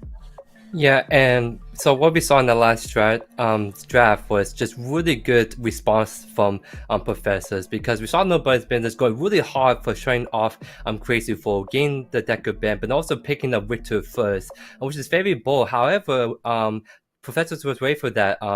Crazy Fool has been playing the Steel support recently, and that is a perfect pick to go against the Victor support while also going for that CC kind of combos that we know Crazy Fool really like. And even towards the end of the draft, where we thought it was going to be a crunch into a Zedwalk, we saw a last minute swap flex to put Zedwalk in the jungle and put Saris as the much better matchup against the crunch. So I think Professor is just on the A game for not only have very strong team comps, but also adapting and right in the middle of it to best pick a team against Nobody's Business. They do feel like they are on their A game, but it's not over yet. We did just see a reverse sweep come out of EWT. Medkit, what is No Bunny's Business going to do or have to be able to do in order to turn this around and reverse sweep Professors? Honestly, it's like I said before, they have to, well, now it's do or die. They have to play like it's do or, actually, they need to like not make any mistakes. They need to play completely perfectly. Professors has the advantage of just being unbannable. Their roster is just too expensive. So what Nobody's Business really needs to rely on is overall teamwork, macro, micro, everything. No mistakes. No mistakes, and they're going to have to play flawless. They're going to have to try to get a good grade against the Professors, who unfortunately appear to be grading on a curve, and all 5 of them were at the top of it in the last one. But the draft is ready. We're going to find out what these teams are going to select in game number 2. Joe, do you expect another phase ban right away? Yeah, I'm expecting that 100% because we know Professors hate, again, going against the phase kind of support pick, and that's a really good comfort pick for Boinks on support. So I won't be surprised if Professors go the same thing they did last time, just ban out the phase, don't have to worry about them, and do the whole same strategy again of trying to pick and counter pick against Nobody's Business depending on what they're going to go with in this draft. I think the Professors are going to just target ban now, take away some of the comfort picks coming out of No Bunny's Business. One of them, like Joey mentioned, is the phase, and we know Boinks plays phase a lot alongside Bellico, so that is something they could play around. They could just target one support, and there we go. Decker has been No Bunny's Business decided to ban Decker, so they might try the same strat they did in the draft for last match. Decker is a great counter to a Richter. You know, if a Richter misses the hook, Decker kind of can help her ADC sort of run Richter down, you know, with the cage, with the stun, and then the slow. Meanwhile, Richter just has the E for the move speed, I believe. But overall, like, Decker has now been taken away from the Professors. And yep, as if it is a deja vu all over again, we're gonna be seeing the face pick right here. So I'm very curious if Nobody's Business is really just gonna run that back, and they do indeed run it back with picking Victor right there. They saw what happened when they picked the Victor first. The Professor is gonna respond with the Steel pick, and it just didn't went their way last game. So I'm a little bit surprised they're gonna just run that same strategy again. I feel like they need to shake things up just a little bit and find a different way to approach the Professors into this second game. Yeah, right off the bat, we see 3 supports pretty much already selected. And once again, we see Richter go on to the side of No Bunny's Business. So this may or may not go to Wombat this time. I know last match, Boinks was the one that picked it up. But Wombat might have a chance to showcase his Master Richter skin. Who knows? We'll see.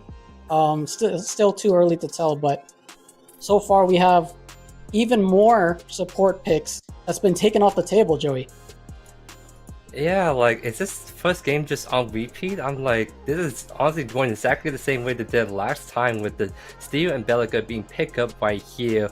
But if we see the Mario being picked up by Boinks and the Drongo, I've been talking all about how Wei and Mario is like that one unusual thing you see in the PCC. Like only the very few select players can actually pull the Mario support off. And when I see Boinks take on the Mario and see if she can pull the same tech and show why Mario can have a lot of dominance in these games, it played right. And just like that, the dual lane has been shown for nobody's business. So what Muriel and Drongo provide in the early game is a lot of poke. You know, Muriel's Q can pierce through minions, hit whoever the support Crazy Fool would be, and the and Survivor, which by the way we don't know which ADC he'll pick, but that's a very poke heavy comp. And okay, this one is a little crazy. Professors have picked up Kalari for possibly for 6, so this is gonna be an interesting match. Yeah, it's honestly really good for Professors to pick up Clyde right now, because if it's anything like last game, nobody's business may just ban the Clyde out again. So I think it's especially good that they know who they're against, the Mario, and Clyde just love the feast on a dual lane without much CC to counter her. So I think it's really smart by Professor to pick up the Clyde and ban the Chimera, which is the more comfort pick for nobody's business jungler, but also it's a direct counter to the Clyde jungle if the Chimera wants to get really aggressive. So it's actually a very solid double decision backed by Professors. 2 birds, 1 stone indeed, just like you said. Kalari is fantastic against this dual lane matchup while taking away Chimera, which can counter Kalari very, very effectively. So if I were No Bunny's business now, I would think I need to get rid of someone either in the mid lane or one of the frontliners, and it looks like Grux has been taken away. They decided to take away Grux away from Nitro. Yeah, 6. We already know he's probably going to pick the Kalari, and we see the ADC has been picked up for Survivor here. Yeah, like this is actually going to be a very bold move going with the Waste right here. I think since they have that kind of carry jungler with the Kalari, I think they can get away with the Waste pick. So even if nobody's meant to pick up a lot of beefy frontliners, they have both the Waste and Kalari dishing out some really serious damage in these kind of team fights. And this is actually going to be really good into the Mario jungler as well, because the Mario and jungler especially can make it really hard for the Steel to do much and being able to like pressure the lane. So Waste is going to be a good pick in playing the more long-range game and being able to match the poke and trade by the Mario Drongo combo. But honestly, it could be a Belica support. We know Crazy Fool like to play it from time to time. And see right here, the Crunch and Countess being picked right here. Nobody's business. Just point out all the stops on some of the more spicy picks we have seen. We're about to see Atomic's Master Skin on Countess, and it looks like Nugslick had probably picked up Crunch. Who knows?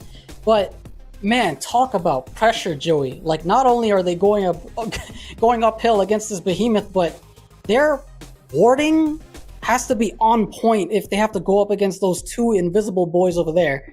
And this is, like I said, they have to play very meticulously. They have no room for mistakes here.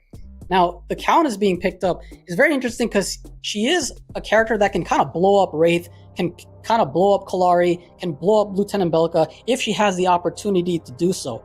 And similarly, same as Crunch. Crunch has the kit to be able to kind of jump on all 3 of those squishies.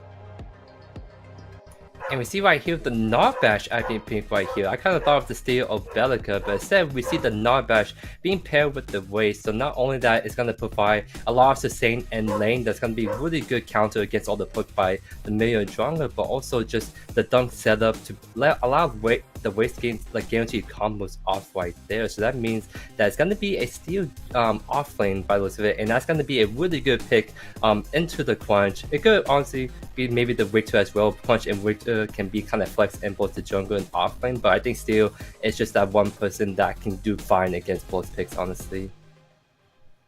So we do have our compositions for Game 2, the potential advancement game for Professors to potentially meet EWT in our semifinals tomorrow. But what do you think Professors is going to be able to do to win this game, Joe? Yeah, so I think I think they just do the same thing as last time. Let the survival Crazy Fool do a pop off early, and that's gonna really just allow them to have so much map pressure, especially when it comes to trying to snag those early objectives, as we saw Professors did right there. And of course, making sure that the Crunch offlane doesn't get any chance to snowball. That means that Crunch is going to be really just struggling in those team fights, and then things are going to start to slowly fall apart from there. Medkit, do you think the Crunch, Countess, and Muriel combo can carry No Bunny's Business back into the series? If they play perfectly, yes. With Richter and Crunch frontlining for them, alongside Muriel, everyone has to do a really good job at keeping Drongo alive. All the while, Countess could possibly flank around and just do what assassins do. Get in, blow up one of the squishy targets, get out. We're going to see some interesting plays from Countess. Again, like I said, they have to play perfectly in order to pull an upset. I can't wait to find out. I've got a little hesitation to believe in Nobody's Business comp here, but we can't know if we don't sit back and watch it. Mana Class and TJ, take us away.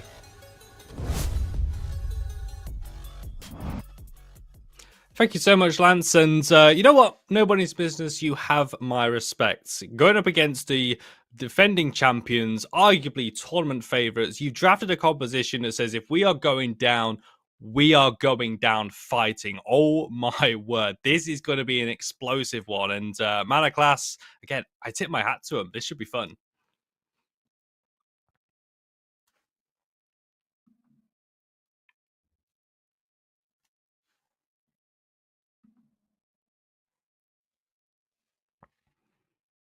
Apologies, I was muted. It happens to the best of us. But what I was saying is maybe the only thing that went wrong last game is they got the heroes, but they got them on the wrong players. Right, like I was saying, and Boinks, was on the Richter last time. Well, that is actually Wumba's usually like offlane pick, and then the Crunch wasn't there for their jungler, which is usually the one that picks it up. Like it was all those things where it's like they have the heroes, but they might not have them on the players whose comfort heroes they actually are. So maybe that was it. But we'll see. They have another chance at this. Of course, this would be their last chance. If they don't win this one, they are unfortunately out.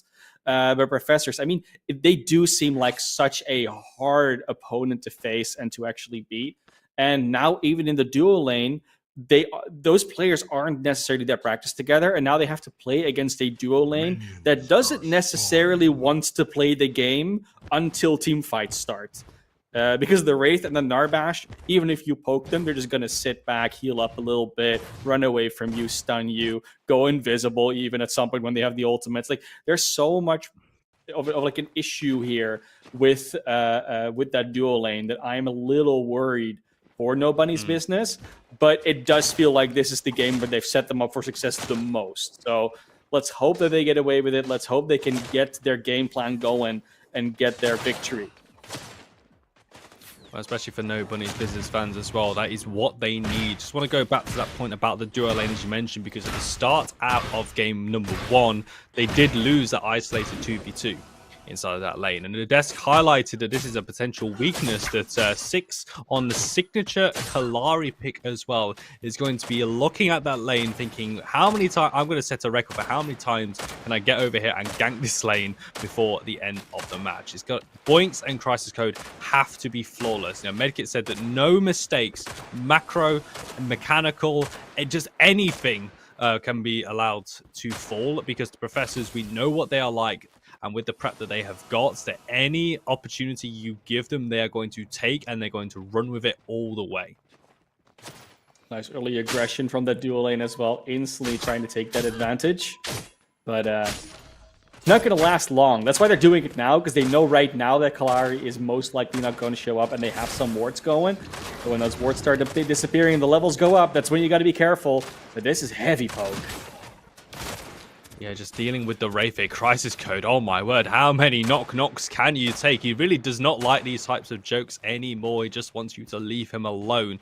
And as you're saying though, with Boinks on this Muriel, we have to wait. We have to wait an item or two, get some levels underneath Boinks before these shields are going to start to be impactful. As it looks like Atomic going to try and secure this river buff over to the right-hand side. Nugzit though is here, right place, right time once again, but 6 waiting in the wings, waiting for someone to come through towards Atomic, but with Nugzlit chaperoning them through this jungle, going to take this the safer option, double jump over the lane, but right-hand side, Wumbar on the Richter might be a bit more of a tastier target as well, especially early on, but I think Wumbar might know something is up. Nitro hits 1 TC, the ball rush back, first dagger is going to miss, and Wumbar will blink away. It takes the dagger for his troubles, but that's at least going to be the Richter out of trouble. Meanwhile, again, duo lane, non-stop poke, non-stop pressure, a lot of low health bars.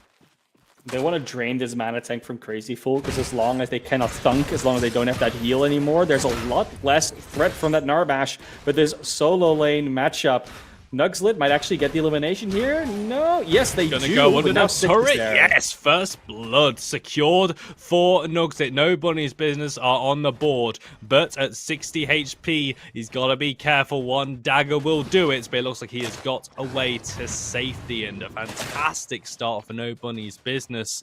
You see the trading coming up here. No one dropping even in that duo lane with such low health bars, and also Survivor hitting all of those abilities.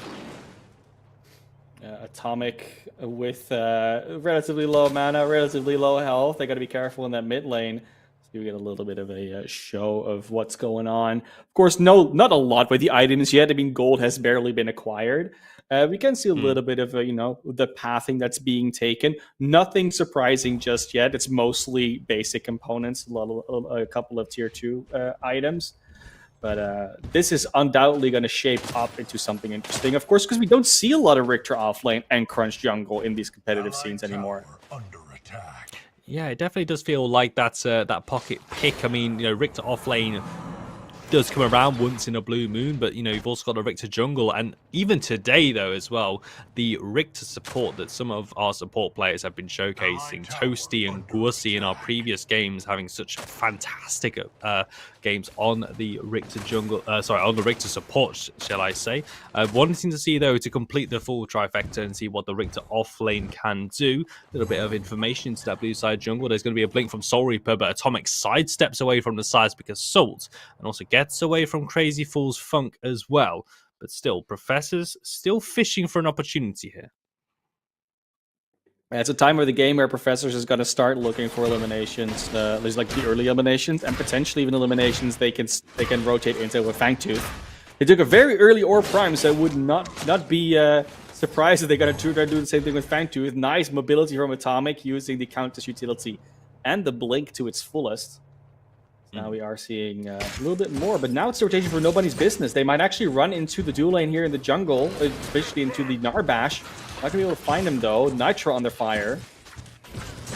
Yeah, fighting 3 lanes. You can see that Wumbar does not have a blink to get away from it this time. 6 is going to go down. Atomic down to 24 HP as it looks like Nugzlit gets the gank off in mid lane and a kill on towards Sorry for 1-for-1 overall. Crazy Fall back into this lane. You can see the ability start to hit, but Points' shields at least starting to mitigate some of that damage coming out from Survivor. For Nobody's business, such a good start, and they're already going to peel off and start up this first Fangtooth.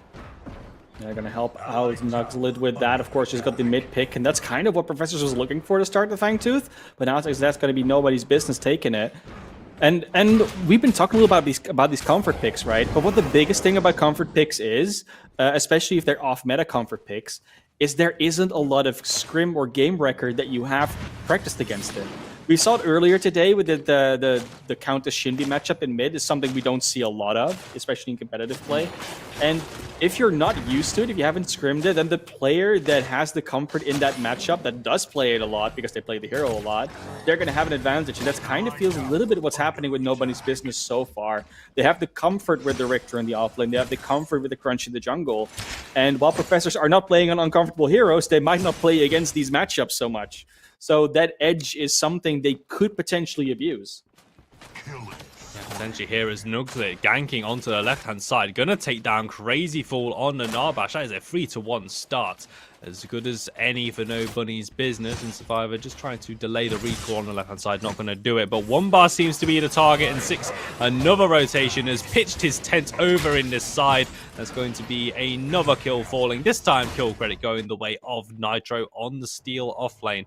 Mid lane as well just seems to be the most normal lane of the lot. But both junglers with a pretty thought out game plan here as well. As you see, Nugzit ganking as many lanes as he can, but 6 putting all of his eggs in the solo lane basket. Ooh, Atomic has to be careful about that mana pool and that health bar. Soul Reaper can get you in an instant on that Belica. But let's see whether or not Professors is going to try and move on to something. Of course, they did get the Foundry on the side of Nobody's Business. They managed to get that away. Soul Reaper looking in the mid lane to try and push a little bit further. Atomic, very nice, very risky in terms of not backing. And honestly, I like the fact that Nobody's Business has been playing a little bit on that razor's edge, on that bait edge that we've seen Professors do so much. And look at this. They were trying to ambush them, but it's not happening. Yeah, Nugzit having to back away. He's always taking a Void Bomb. The Nura Disruptor nearly takes down Nugzit. 10 HP is all Nugzit had left. But the Crunch is going to get out alive. Big collapse in the mid lane, but Professors haven't found the pick just yet. Atomic using that Shadow Slip to get a little bit more of the, CS, I suppose, but very low. And now Seismic Assault connecting onto Atomic, who's gone back in on towards the minion. Didn't have any mana. And that's Soul Reaper more than happy to cash in and get that kill onto the Belica. 3 for 3. Professors even it up. Finally, they find the Countess. It's been so long since they started trying, but Nobody's Business going into this mini prime pit. And I don't think Professors has a ward here or knows about this, and if they do, they're not gonna try and take this back. That's gonna be a mini prime, but who's gonna get it? Is it gonna be Nugzlit or Wumbar? I'm more inclined to say Nugzit with the hunt secure, and it will go in the way of the jungler. But, you know, Nugzit has been very active across this map. I think he's been in the lanes more than he has been his own jungle. And that means that, you know, with that damage boost, he's even going to go over towards that right-hand side just to try and relieve a little bit of pressure from Wumbar, who has been ganked over and over again on cooldown by 6. So that should at least feel nice. Maybe even being able to take down the right-hand side inhibitor. Sorry, not quite that early. Got 2 more towers to go through there, TJ. But I'm just looking here about that Muriel ultimate as well, just in case the Professors decide to collapse on this. Boinks has not hit level 6 yet, so this is a risky play if they decide to commit to it. It is indeed. We do see in terms of like item build as well. Like I like to see how they build it together. And they trade the left side. We actually get the double kill here. I mean, we missed it entirely. Sorry, guys. The game isn't perfect, so we had to freeze through that, unfortunately. So we're going to try and get the elimination onto Crisis Code. We'll find it with the Void Bomb. And there's a little bit more going on, but there's the ultimate from Boinks.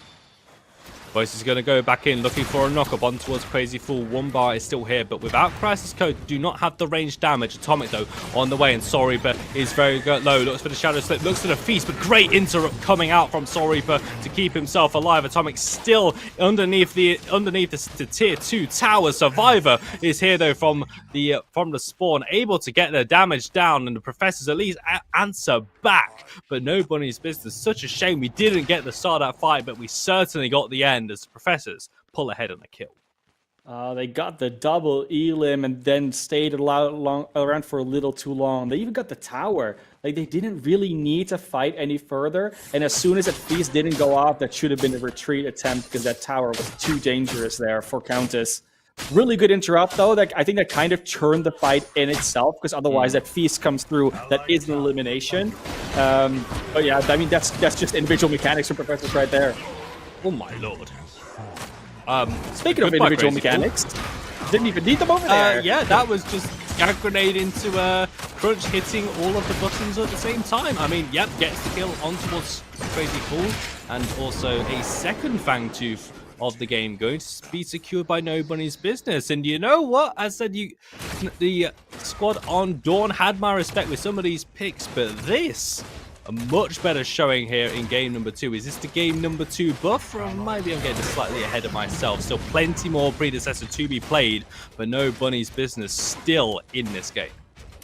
The big deal about it is this is usually the timing when Professor starts taking like a fight and then an objective, and then all of a sudden they're like 2 levels ahead. That's not happening right now because nobody's business even in kills, and they took that objective. Maybe not here. Oh, nice blink out. 6 still gonna go for it though. It is an elimination. Will they find Crisis too? Graceful gonna blink with the crash bang boom. Shrapnel cannon comes out, buys the just enough distance to keep themselves alive, but Nugslit and Atomic are on the way. They want to go for the re-engage. Ultimate is down for Crazy Fool. Ultimate down for 6 as well. Takes a thunk, takes the damage. Nugslit goes in with the blink. There's still a lot of return damage, and Survivor is the one who takes him down with the knock-knock. Atomic was there, but wasn't able to add much to the damage. Do get the double kill there, but Crisis is crucially staying alive, which is one that you really wants to stay alive. I do think that they wanted the crunch to potentially be a little further ahead of the Kalari, but where the big gap is at the moment is in that mid lane. You see Soul Reaper getting so much more done than the Countess on the other side, and that is just, I mean, it's a problem for Atomic, really. They are not able to find these sort of solo pickups. They're not really part of fights, and when they are really being corralled and CC'd away by both the Steel and the Narbash. The only targets they can really jump on are the Bellica and potentially the Wraith, but the Kalari and the Wraith are obviously fairly easy to sort of get away. You know, they send you back, they go invisible, they jump off. Like, you have to find that burst, which you usually don't do on those two.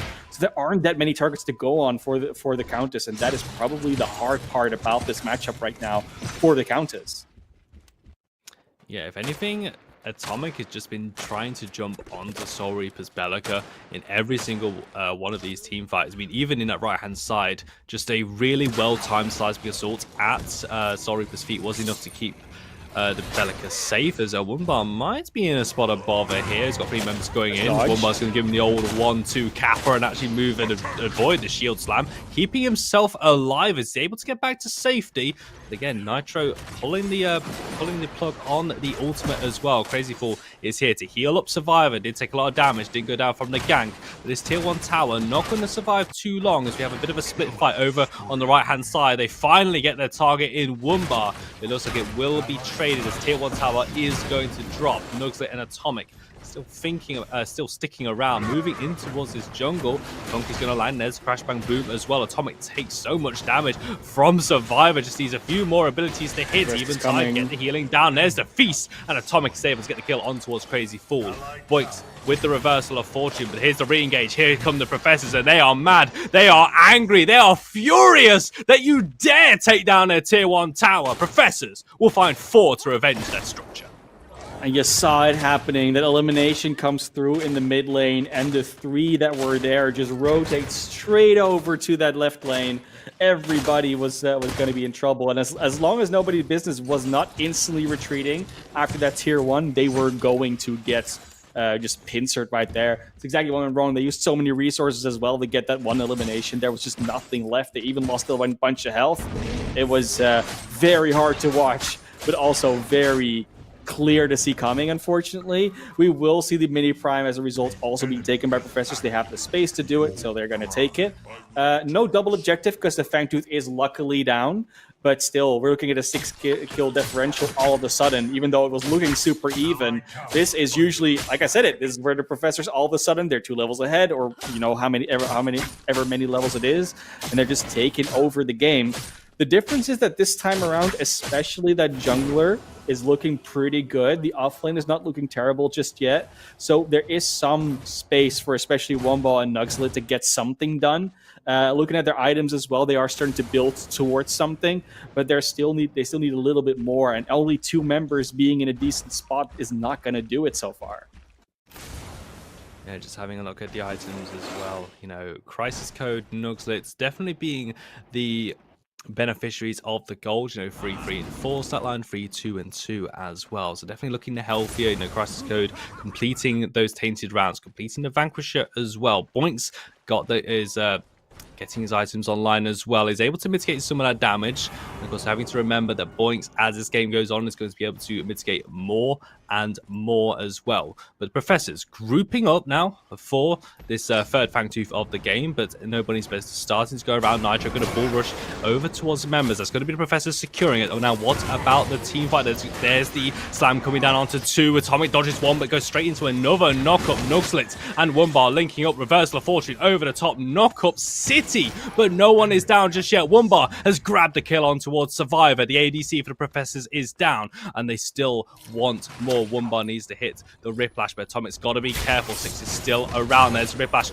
on towards priority target. 6 having to blink away. Takes the Radbound damage, but Soul Reaper answers back. Takes down Atomic for his troubles. It's 1-for-1 overall, and now Boinks is down. 3 versus 2. Double knockup from Soul Reaper is going to add them to his collection. 4 more kills dropping as Nugslit watches as his squad just vanishes.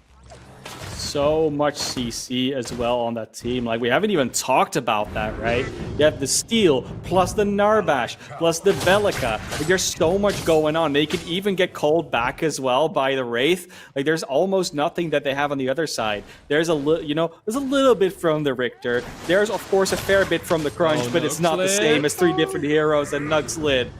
I mean, not even CC could have helped him there, even though he didn't even get one off. It's kind of crazy when you think about it. 18 and 8, 10 kill difference. It's not quite as big a gap as we saw at the end of last game, but it's getting there. And TJ, ooh, this is looking...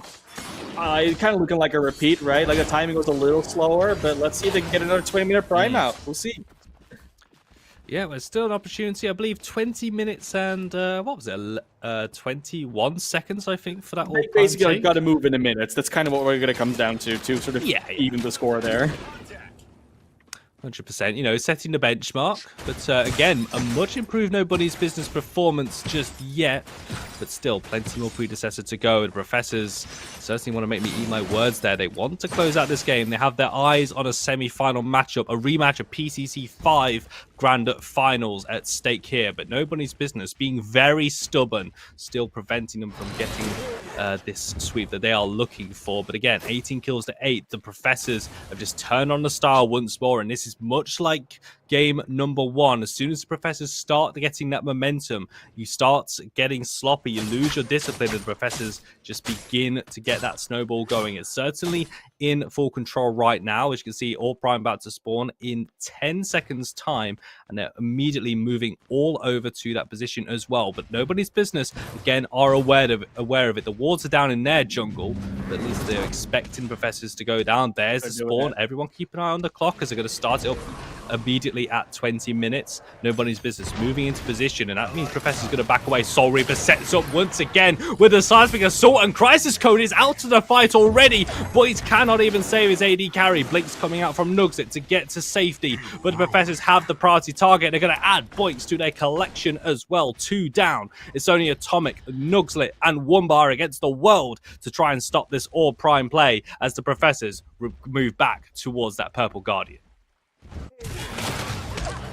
Really is looking just like a repeat of game 1. Still a tier 1 tower standing on mid as well for Professors. They have not taken any tier 2s yet, but that's sure to be coming when they take this Orb Prime that is going to start running it down the lane, deathballing up, and every single team fight that occurs, it is not going to be in favor of Nobody's Business at this stage. Those CCs are incredible. And look at that as well. Look how even the deaths are outside of Nobody's Business. No discrimination. Everyone gets 4 deaths. Just fairly distributing them. Keep it even. Keep it civil. There's 20 total, 4 each. Easy math. And as Professors, I mean, they're living up to their name. They're doing their math. Yeah, absolutely, and certainly giving us a lecture on how to play this mid-game as well. Make sure you're all in attendance and paying attention as well. No sleeping at the back of the class. If you want to play like the Professors, look at these members. Soul Reaper, especially in game 2. The seismic assaults have spelt doom for whoever they connect on a Nobody's Business squad. Nitro looks like they threw out the ultimate there, and Crisis Code not being knocked up might have thrown the blink to get away. Starting to engage the one to Crazy Fall. Might be a little bit too far forward, but sorry, put Nitro over here. There's the Seismic Assault on towards 1 bar. Double knock-up. Reversal of Fortune gives a shield, and Nitro not back up as well, but it's just a steal. But in goes 6. In goes the Kalari with the Guillotine as the knockups all coming out once again. Soul Reaper getting yet another kill to their tally, and Boinks and Crisis Code on the retreat. Blink's coming out. Crisis Code doesn't have one available. 6 from over the top. Throws the dagger, and Nitro just hits him like a freight train to take down the AD carry, as that's going to be Boinks falling as well. Atomic's on the right-hand side. He's safe from the range of survivors. Knock, knock. But this tower's going to fall, and maybe the left lane inhibitor is soon to follow. He might push out the right lane, but at this point you got to defend your core. Atomic back in, that inhibitor will still fall, but there's going to be a bunch of minions that are coming your way. Atomic, you can feed a little bit, and at least the other waves are a little pushed out, so it's not going to be a second inhibitor straight away. But Atomic's still going to be worried here next to your fountain, and you're still under so much trouble. Here comes the squad though, 1 bar in the middle of them all, looking to get a good skewer target, but of course still under attack from the minions. Looks like duking it out with Nitro. Crazy Ball hitting onto the tower. Survivor's going to get the first kill though. Atomic tries to go for the feast, but it's just going to be a famine for that counters. Big shield slam from Nitro onto Free, knocking them all up once again to knock them up, to send them back down. The Professors, in a resounding Game 2 rout, will secure their spot in tomorrow's semi-finals.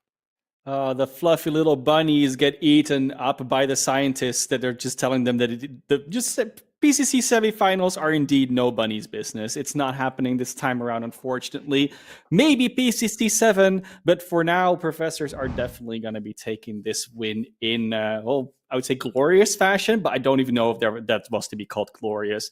We're calling it clinical. We're talking it very much in a scientific manner that they just broke down the compositions of No Bunny's business. And, maybe we'll see the bunnies back in the future. But for now, Professors are, like I said, taking the win.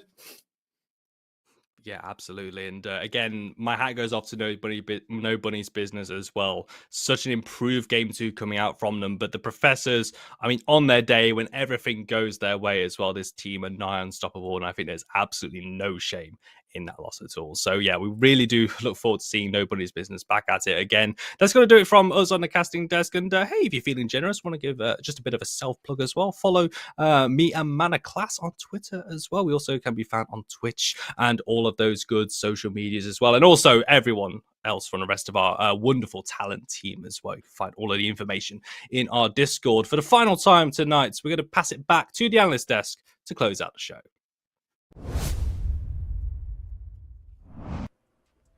Thank you, TJ and Mana Class. Wonderful performance from both of you today. And that is it for our quarterfinals. Professors makes it in as our last team. All three of us getting the prediction right. But I just want to know, Medkit, what were your impressions and what did you see in Game 2 there and from this series?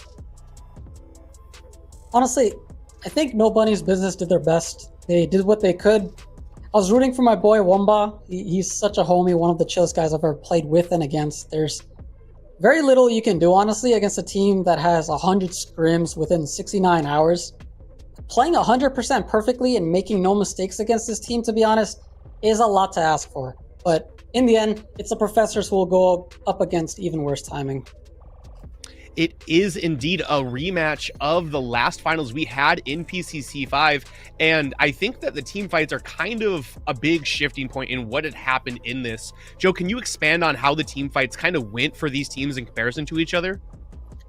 Yeah, so in these last two games, we saw that No Bunny's business put up a really decent fight in the first 10 minutes of the game. But as soon as they start to creep into the mid game where you got these fights that you have a 5-man rotation and just longer fights happening, it seems like No Bunny's business just kind of completely fall apart. And part of that is due to the fact that Professors always has showcased really solid shot calling, even when things are getting really chaotic in these team fights. The Professors are very on point with following up with the shot call and making plays happen, which is like that kind of weakness we saw from No Bunny's business, where they kind of fell apart really quickly, and the momentum that Professors was creating in these team fights really just overwhelmed them very quickly.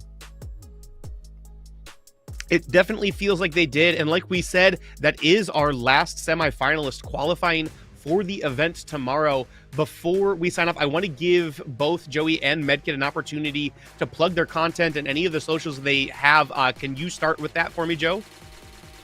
Yeah, so of course, over on YouTube, you guys can find me at Joyo Shirley. I do daily Predecessor content, commentary gameplay videos, not only showcasing some really like high level, just more meta kind of builds on tiers, but also just cooking up some really fun build that can also work in some good hands. But I'm also over on Twitter if you guys want to see a little bit more consistent updates or want to see more pictures on my doggos over there. Medkit? Yeah, so I go by Medkit. I'm one of the kindest, most positive guys in the Predecessor community. I make Pred videos and shorts on YouTube, youtube.com/medkit. So check out my content. Likes and views are appreciated. Subs are always appreciated.